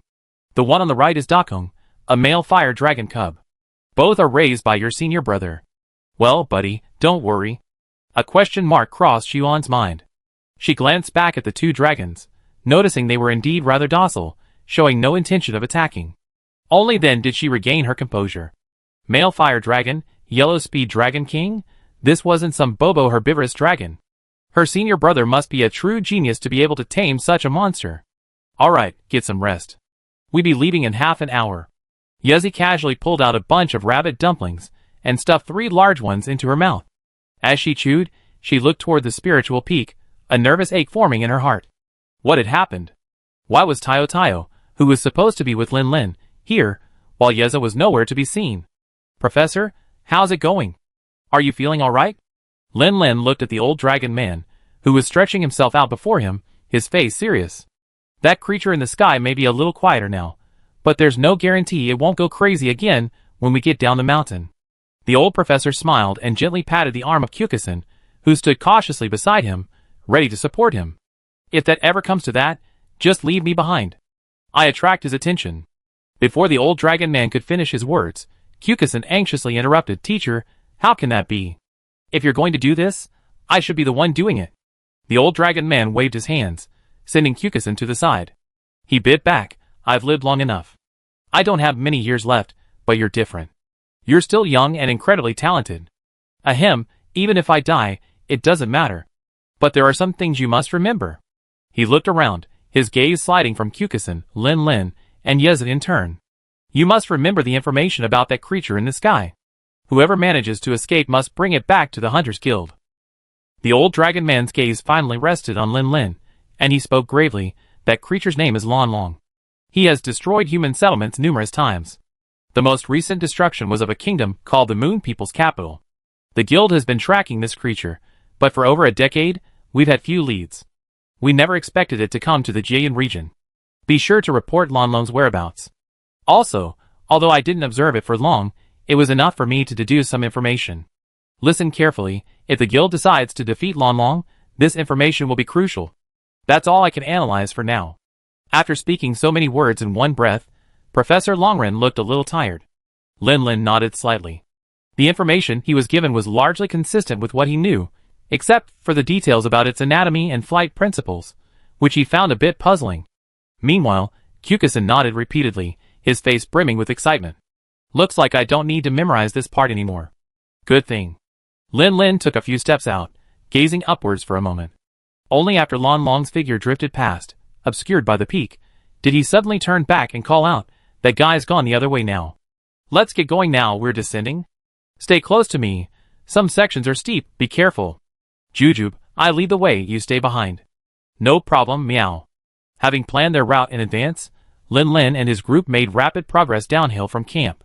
In just over 10 minutes, they had covered a third of the distance and reached the midpoint of the mountain. Lin Lin suddenly paused, raised his hand, and gestured hide. The 3 of them, along with the cat, quickly dropped to the ground, concealing themselves in the dense forest. From above, all they could see was a lush, verdant grove. And above, a magnificent ancient dragon reappeared. However, this ancient dragon, which had originally appeared divine at first glance, now seemed even more eerie. Bright red spots faintly appeared on its pristine, feather-like flight membrane. Lin Lin's heart tightened. From his understanding of Lon Long usually maintained a pristine, sacred appearance, and only when excited or angry would these red spots appear. What had provoked it to such a rage? During Lin Lin's previous exploration, he had noticed that it seemed to be circling around the summit of the sacred peak, patrolling its territory. Back then, Lon Long's flight had felt effortless, but now, its flight had completely lost that sense of lightness. Somehow, Lin Lin even sensed a sense of exasperation in its movements. Despite his intense curiosity, Lin Lin remembered his previous lesson and refrained from delving into Lon Long's inner world. He waited until Lon Long was once again far away before waving behind him, signaling to continue forward. That guy seems a bit impatient, like he's searching for something. Unlike Lin Lin, who was simply trying to get away as quickly as possible, Professor Longren's footsteps continued, but his mind was rapidly analyzing Lon Long's actions. Behind him, Kyokusen, who was carefully supporting the professor, subconsciously glanced upwards once more, a little nervously saying, Is he looking for us? Hurry up, meow. Yinzo shuddered at Kukusen's words, wondering if this guy was a bad omen. But what happened next sent a chill down Yeza's spine. This time, the three people and the cat had only traveled 6 or 7 minutes, barely halfway through their journey, when Long Long suddenly appeared in the sky again. Its speed had increased. It used to take it 20 to half an hour to leisurely fly one circle. Just now, when it had hurriedly flown away from them, it had taken over 10 minutes to complete one circle. This time, it took only 6 or 7 minutes. If it continued to speed up, Long Long would have to pass over them at least 3 more times for the remaining half of the distance. Coconut Date also noticed that every time Long Long flew overhead, its altitude seemed to decrease. If it continued to decrease, the likelihood of them being exposed to Long Long would increase significantly. But that shouldn't be the case. The three of them and the cat were only slightly more conspicuous than a few elf deer. Long Long, a majestic ancient dragon, wouldn't have the urge to come looking for them. Aren't most ancient dragons supposed to ignore small animals? Lin Lin was also pondering this question, but compared to Coconut Date, he had a more complex hypothesis. Rather than saying Long Long was looking for them, it was more likely he was looking for him. His 2 attempts to spy on its thoughts had already made a note of him in its little notebook. But he had clearly shut down Long Long's perception the moment he realized it could sense his presence. After searching for a few times without finding it, he should have given up. Was Long Long's patience that good? Or could it actually have a vague sense of its general area? That's why it's searching back and forth in circles? Lin Lin pursed his lips. After Long Long flew away, he didn't continue forward. Instead, he turned and waved at Yezo. Boss, what happened, meow? I've already shown you the route map. Next, you take the old professor and Kukusen down the mountain along the original route, and I leave in another direction. Yezo's eyes widened. Boss! Why, meow? Lin Lin was silent for a moment, then shook his head. I suspect Long Long might be after me. We're splitting up to test my theory. If it's definitely after me, then it'd be easier for me to hide alone. If it's after you, I can use flares to attract its attention. Alright, time's running out. Hurry! After giving Yezo instructions, Lin Lin immediately flew off to another fork in the road. Yezo gritted his teeth and turned to signal the 2 scholars to follow. Elsewhere, Lin Lin had only been out for about 5 or 6 minutes when Long Long reappeared in the sky. This time, it was clear that its flight path had changed. Its circle had narrowed. Good news. Coconut and the others should be safe. Bad news. He himself was in danger. Lin Lin struggled to squeeze himself into the crevice, glancing out of the corner of his eye at Long Long flying ever lower in the sky, his breathing barely perceptible. Could this creature truly have a vague sense of its own location? Why on earth? Could just 2 brief moments of resonance have such an effect? Mrs. Fengshan Dragon only behaved like this after he drank its ancient dragon blood. After Long Long flew low again, Lin Lin downed a bottle of ambulation potion, and then ran for his life. The Long Long was getting closer and closer. He had to escape the range of the sacred peak and escape into the mountains and forests before Long Long found him, to even consider himself safe. Ao Angangang. A roar from the sky behind him sent Lin Lin's heart plunging.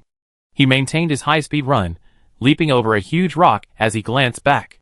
He saw that Long Long, who should have been far away, had somehow returned, its eyes fixed on him with rage.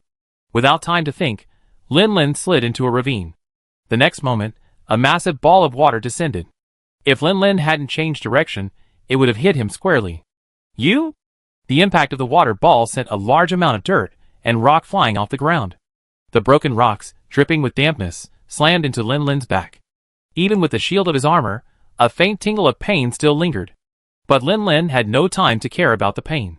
Out of the corner of his eye, he watched another ball of water pelt toward where he lay. He hurriedly released a kinsect, somersaulting himself away from the impact point. With barely time to catch his breath, Lin Lin, fueled by the powerful walking drug, took off running again. At the same time, Lin Lin activated his inner voice once again. Damn it! Using this ability will get you discovered. Now that I've been discovered, I show you what you're thinking, you bastard. Chapter 307. Something dirty. This was the first thought that struck Lin Lin. Finally found it. This was the second thought that flashed through his mind. This feeling, it's back again. This was the third thought that came a little later. Lin Lin didn't bother to dwell on it, and he sprinted over the huge rock in front of him once again. This path wasn't what Lin Lin had originally planned, so as he plummeted after climbing over it, he realized the dramatic drop of nearly 20 meters. With his physique, a direct jump like this wouldn't cause serious injury, but it would certainly affect his mobility. Fortunately, Lin Lin wasn't a traditional hunter. He had a insect. Listening to the wind, Lin Lin was about to release the insect to cushion the impact of the fall, when he looked up to see Lan Long swirling with whirlwinds, hurtling towards him. If he flung the Kinsakosa straight ahead, he'd probably be hit directly. Lin Lin didn't want to experience the pain of being struck by this massive, over 30-meter-long ancient dragon, so he was forced to change direction and fling the Kinsakosa to the side. Just this change of direction made Lin Lin's situation even more dire. With the storm dragon in front and the high cliffs behind him, he could only weave to the sides, slowing down considerably. But before Lin Lin had run far, his eyes, fixed on the storm dragon, noticed it distinctly lower its head. Lin Lin's pupils constricted, and he braked abruptly. Then, as the storm dragon raised its head, a seemingly thin stream of water, yet with the terrifying power to split mountains and shatter rock, shot out from under it, cutting a 2-meter-wide crack in the opposite rock face. Feeling the steam blowing in his face, Lin Lin's breathing quickened. He was almost there. The Lan Long had clearly anticipated Lin Lin's speed when launching his attack. Given the range of the water stream, whether he sped up or lunged forward, he would be directly hit. Why is this guy so intent on killing me? On the other side, although the water stream didn't shred the opponent into pieces as expected, it at least blocked his advance. Lan Long glared at Lin Lin in anger, but he didn't rush to attack again. Of course, this was also partly due to the fact that he needed a moment's rest after using his breath several times. Lan Long clearly remembered that he had cut the filthy creature in half, but its aura, which was so unpleasant to dragons, still reached the spiritual peak and spread all over the mountain, suffusing the once beautiful and picturesque spiritual peak with a smoky atmosphere. The aura irritated it to the point of irritation. It tirelessly circled its territory, searching repeatedly. Finally, it discovered the source, finally finding a target to vent its rage. However, what puzzled it was that the aura was nearly identical, only slightly weaker, yet its size had shrunk from a 20-meter-long loofah to a tiny, bean-sized creature. Lan Long's confusion was fleeting. It didn't want to delve into the details. It simply wanted to utterly destroy this thing, and then unleash a torrential downpour to cleanse the smoky, foul-smelling spiritual peak once more. The Lan Long's mind was moving incredibly quickly, and its body was reflected in its rapid movement. It looked as if it was slightly tired after several exhalations. It paused for a few breaths, then charged forward again. Its sea dragon-like body twisted slightly, and its long, slender, and powerful tail lashed down heavily at Lin Lin. The path to the right was cut off by the current, and Lan Long's tail swung in from the left, leaving Lin Lin with no way to avoid it. Lin Lin's expression was stern as he drew his shield axe. Instinctively, he thrust his sword into his shield, holding it up to block. The kinsect at his wrist received the signal and instantly unleashed a vast stream of silk, wrapping around the shield axe hilt, while its other end embedded itself firmly in the surrounding ground. Bang! The tail slammed down with terrifying force, impacting the shield surface. The 4 strands of silk trembled violently, dispersing the immense force at the impact, transmitting most of it through vibrations to the ground beneath their feet. Only a tenth of the force actually reached Lin Lin's shield supporting arm. Even so, Lin Lin could feel an intense pressure, almost as strong as the blows he received from Xiong Er during their sparring. Thankfully, with his current physical condition, even at full strength, he could still withstand this level of impact. The next moment, the silk thread broke free, and Lin Lin lifted his shield from the cracked ground. He twisted his body and slashed with his sword. The blade, shrouded in chill, struck Lan Long's still unretracted tail, leaving a tiny scar tinged with frost. Lin Lin wasn't disappointed with this outcome. Rather, the fact that he even managed to scratch Lan Long's skin was a pleasant surprise. This strike was merely a natural move. His real purpose was to activate the red shield and enter a strengthened shield state. This would allow him to absorb some of the incoming attack's force when defending, minimizing the damage. Previously, Lin Lin had simply been running, but this time, with nowhere to run, he was able to withstand his attacks head-on, even counterattacking, inflicting minimal pain. Lan Long couldn't help but be surprised. How could such a small body possess such immense strength? In the moment it paused, Lin Lin sheathed his sword and flung out another kinsect. In a fraction of a second, he dodged beneath Lan Long's jaws, barely a meter off the ground. Lin Lin had never considered engaging Lan Long head-on. From the beginning, his sole objective was to escape his pursuit. With Lan Long's distraction now in his grasp, wasn't this the perfect opportunity for him to flee? While the drowsiness drug was still taking effect, Lin Lin gritted his teeth and bolted. Only in this moment could he free his mind to reflect on the fragments of thoughts he had just glimpsed from Lan Long's mind. Dirty thing? The loofah turned into a little person? So in Lan Long's eyes, he was actually a small Deinonychus.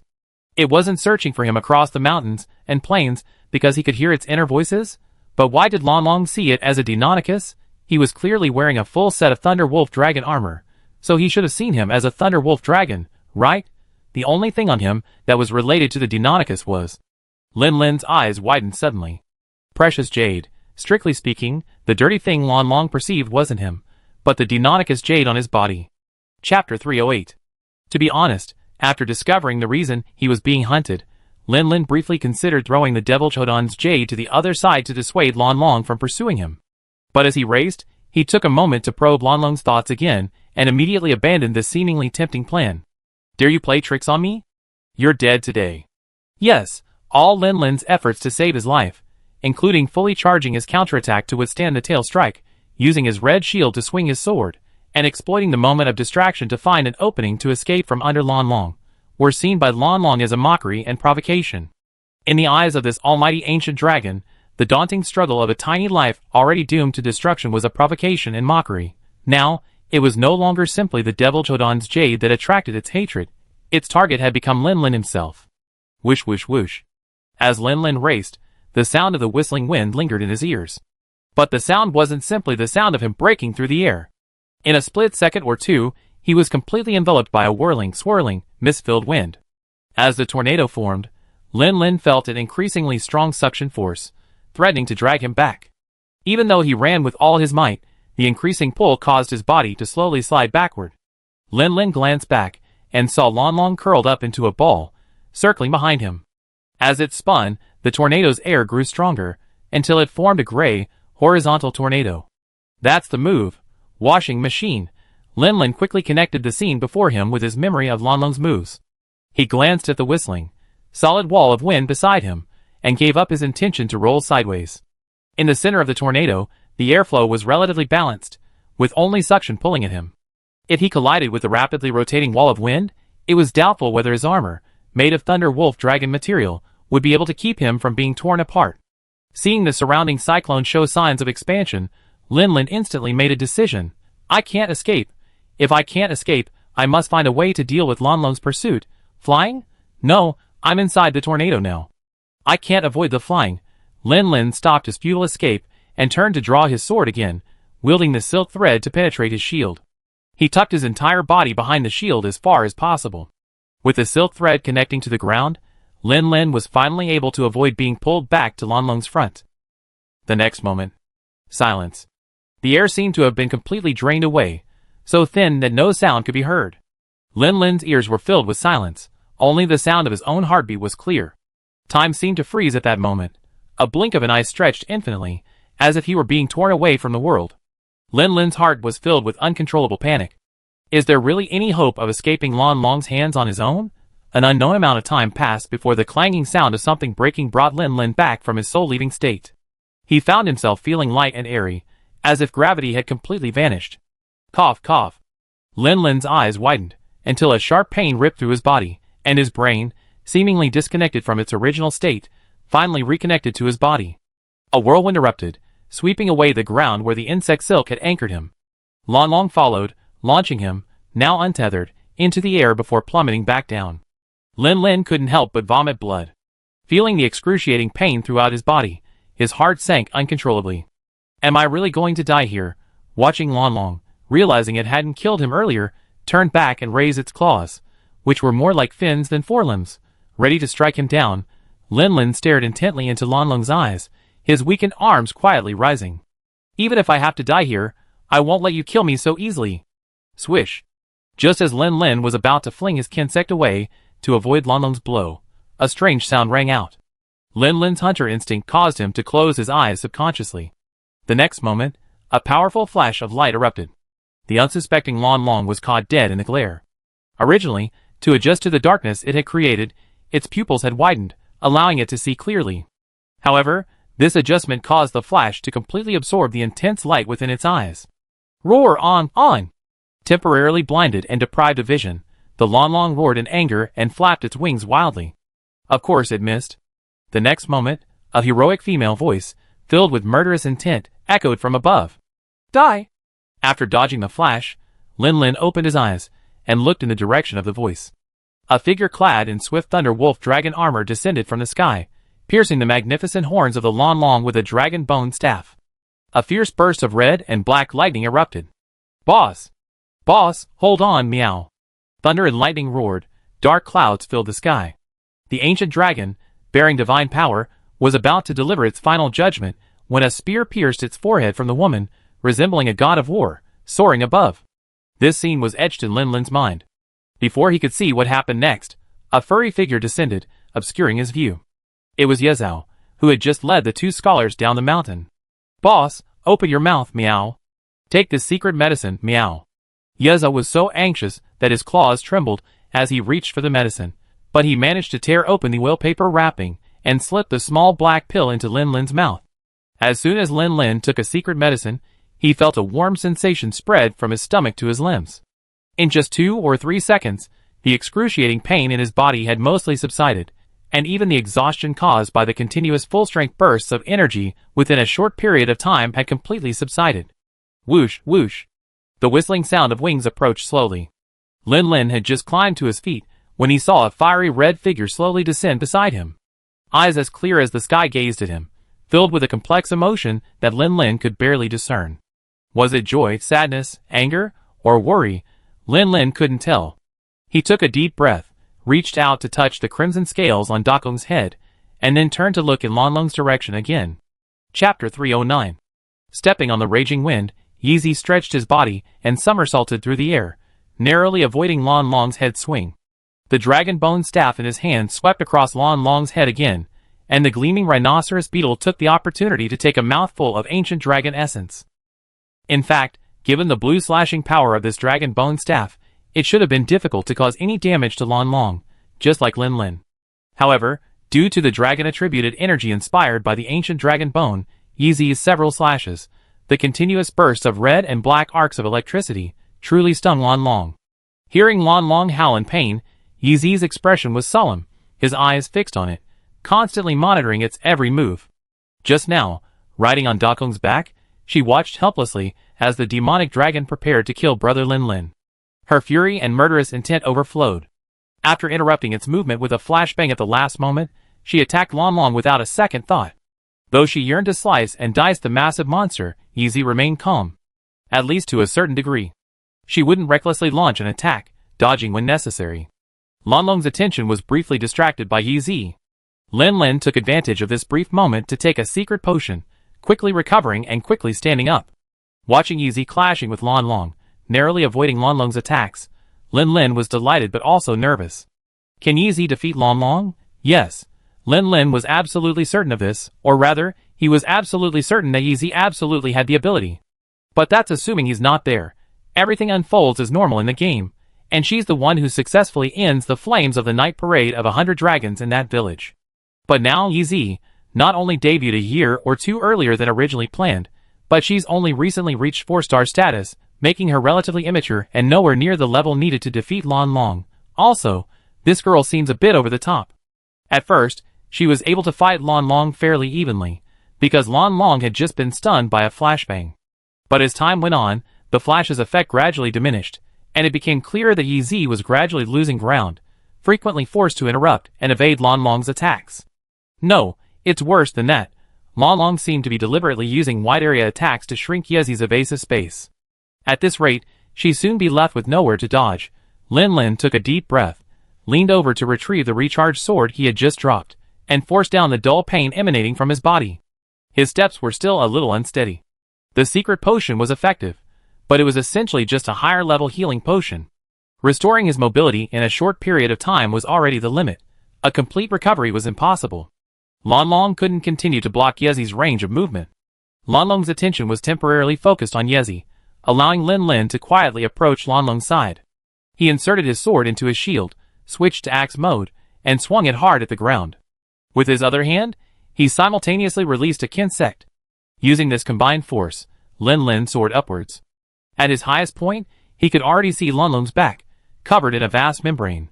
Its body was like a full moon, its axe like thunder. As its power reached its limit, it began to descend from its highest point. With a roar, Lan Long, having just forced Easy back with a tail swing, instinctively adjusted its form and turned in the direction of the sound. The next moment, the heavy axe slammed down onto the magnificent, slightly charred horn on its head. The full force of the blow left a 3-inch deep dent in the incredibly tough golden horn.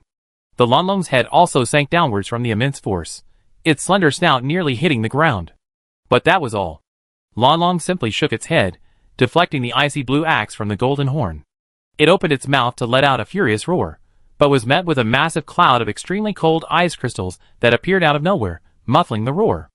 Amplified by the thunder pattern, this delayed bottle explosion from the midair directly covered Lonlong's face. "Brother Lin Lin?" Seeing Lin Lin rejoin the battle, Yizi's face lit up with surprise. But before she could say anything, her expression suddenly changed, and she shouted, "Watch out!" Crushing the ice crystals in his mouth, Lonlong, his rage blazing, twisted his body, spinning rapidly in place. As he spun, the gray, misty vortex surrounding him grew thicker at a visible speed. Lin Lin dismantled his sword and shield at full speed, a slight shock in his heart. Was this guy about to unleash his ultimate move? No, it didn't have that long a charge time, and the suction wasn't that strong. It was probably just a minor skill. However, for Lin Lin and his companions, Lonlong's single minor skill was a powerful blow capable of easily shredding them.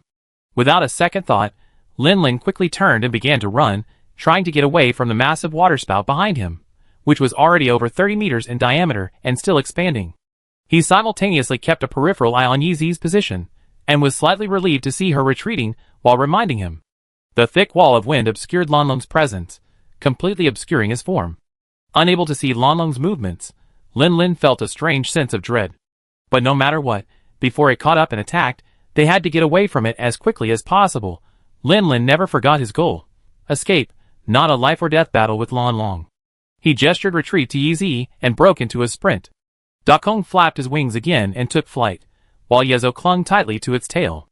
Amidst the turbulent air currents, Dakong's flight was no longer as natural as usual.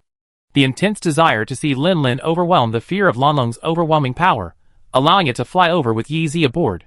However, this did not mean that Lonlong would be immune to its influence. Even though Lonlong's wrath was primarily drawn to the two hunters, and its attacks hadn't targeted them as its primary targets, its manipulation of air currents alone was enough to cause Dakong considerable pain. The fact that Dakong could still fly, now in Lonlong's territory, was a testament to his exceptional flying talent. Chapter 310. Dakong flapped his wings vigorously, maintaining a low altitude, following closely above Lin Lin. Facing Lonlong's overwhelming pressure, if Lin Lin hadn't been by his side, Dakong would have collapsed from the immense mental pressure. Yezo clung tightly to Dakong's tail to stabilize himself, tilting his head slightly to look behind him. Although Dakong was flying at a low altitude, he was still over 10 meters above the ground, just high enough to see Lonlong's body behind him, over the thick wall of wind. At a glance, Yezo's expression changed drastically, and he shouted at the top of his lungs, "Be careful! Breathe!" Unfortunately, despite Yezo's full-throated shouting, the air currents were so violent and chaotic that his words were shattered by the howling wind before they could even get far. Only Dakong, whose body was clung to the palm tree, heard these words. He struggled to maintain steady flight, turning his head to glance behind him. Although he hadn't participated heavily in Yizi and Lin Lin's battle with Lonlong, he had observed the entire process and had become somewhat familiar with Lonlong's movements. His excellent eyesight clearly saw Lonlong's mouth open wide, and an endless stream of vapor rapidly gathered around it. A sign of an impending exhalation. Roar! Dakong's wings suddenly folded, and he gave up his struggle to maintain his balance. Instead, he dove headfirst, hurtling towards Lin Lin. "Zizi!" A familiar sound echoed, followed by a sense of extreme danger that made his hair stand on end. Lin Lin's heart nearly skipped a beat. It was the sound of a storm dragon's breath slicing through the earth. Although it was probably too late to dodge after hearing the sound, Lin Lin instinctively leaped forward. But just as he leaped, he felt a force slam into his back, followed by a dizzying spin, as if thrown into a washing machine and spun around for several rounds. And at the same time, didn't it hurt? Lin Lin quickly turned his head and found his entire body protected by a wing membrane streaked with flames. Looking up again, he met Dakong's eyes, clear as the sky. But at that moment, its left eye looked as if it had been scratched by a sharp piece of gravel, faintly oozing blood. Dakong released the wings that had wrapped around Lin Lin, twisted his body, and climbed back to his feet. Its body was covered with small scars, scars left by the fragments of stone flying from the water cannon. Dakong gently nudged Lin Lin with his head and growled. I'm fine. I just need to stay by your side. Lin Lin took a deep breath, his fingers trembling slightly, as he brushed across Dakong's left eye. The wound wasn't deep, but it undoubtedly lacerated the eyelid and injured the eyeball. A nameless rage suddenly ignited within his chest, transforming into a surge of rage. This rage wasn't just directed at Long Long, but at himself. If he hadn't decided to lure the Devilgosaurus to the spiritual peak, if he hadn't brought the Devilgosaurus's precious jade with him, if he hadn't noticed Long Long using the wind wall to unleash his water cannon, if he hadn't been so weak that he could only flee in panic from Long Long. Dakong, he was still a child. He shouldn't have lost his left eye just to save himself. Lin Lin couldn't explain his current state. It was as if a swirling chorus of emotions surged and mingled, clogged his chest, and made it difficult to breathe. Time seemed to quietly slow down at this moment. Lin Lin's fingers gently stroked the wound on Dakong's left eye. The strands of blood slowly coalesced as his fingers moved. One strand, two strands, merging into a drop, like a flawless, bright red ruby. Lin Lin withdrew his fingers, and the ruby-like drop of blood drifted toward him, hovering in his palm. Dakong, Lin Lin whispered softly. As these two words uttered, the bright red droplet suddenly glowed brightly, its original crimson hue gradually fading in the shimmering light, revealing a deep blue purer than the sky. At the same time, the liquid texture of blood quietly vanished, as if it had always been solid, a sky-blue gem from the beginning. As the gem transformed, revealing its true form, Lin Lin suddenly sensed something was different. An unbreakable bond seemed to have formed between him and the fire dragon before him. Without even needing to activate his abilities, he could instinctively sense its thoughts. No, not just its thoughts, but its pain, its joy, its fear, even the world it perceived. The relentless rain pounded against its scales, shattering into tiny droplets. A frenzy of air surged through its body, gathered and channeled into lift and thrust by its broad wings. In the distance, a terrifying aura enveloped the high sky demon god. The concerned gaze of the most important person before him. Everything was laid bare before Lin Lin without reservation, and that wasn't even the end of the transformation. Lin Lin could sense an invisible, intangible force, seemingly non-existent yet tangibly present. It was this force that connected him to Dakong, and it seemed to be mobilizing at the will of both he and Dakong. The feeling this force gave Lin Lin was familiar, similar to the complex emotions that had been swirling within him, yet somehow different, even more mysterious. Could this be the power of bondage? It was as if the stagnant feeling of everything had quietly receded, and the dense raindrops once again formed a thin, white line that fell, breaking into a white mist on the ground. Lin Lin gripped the sky-blue gem tightly, tentatively mobilizing the force, directing it towards Dakong before him. Whether it was an illusion, Lin Lin felt as if Dakong before him was radiating light, but upon closer inspection, there seemed to be nothing. Dakong suddenly began to move. It bit Lin Lin's arm, then tossed his head back, flinging him onto its back. Then, with a sudden flap of its wings, it soared into the sky like a sharp sword, completely free of the struggle it had felt just now. It was as if the air around it wasn't the turbulent currents of Long Long's rage, but rather the still, windless sky of a bright, sunny day. Almost the instant after Dakong soared, a massive, highly compressed, and then continuously expanding, ball of water slammed down towards their position. The ball, over 10 meters in diameter, exploded, unleashing a raging wave. But none of this concerned Lin Lin and Dakong. They were now soaring above the demon god of the sky.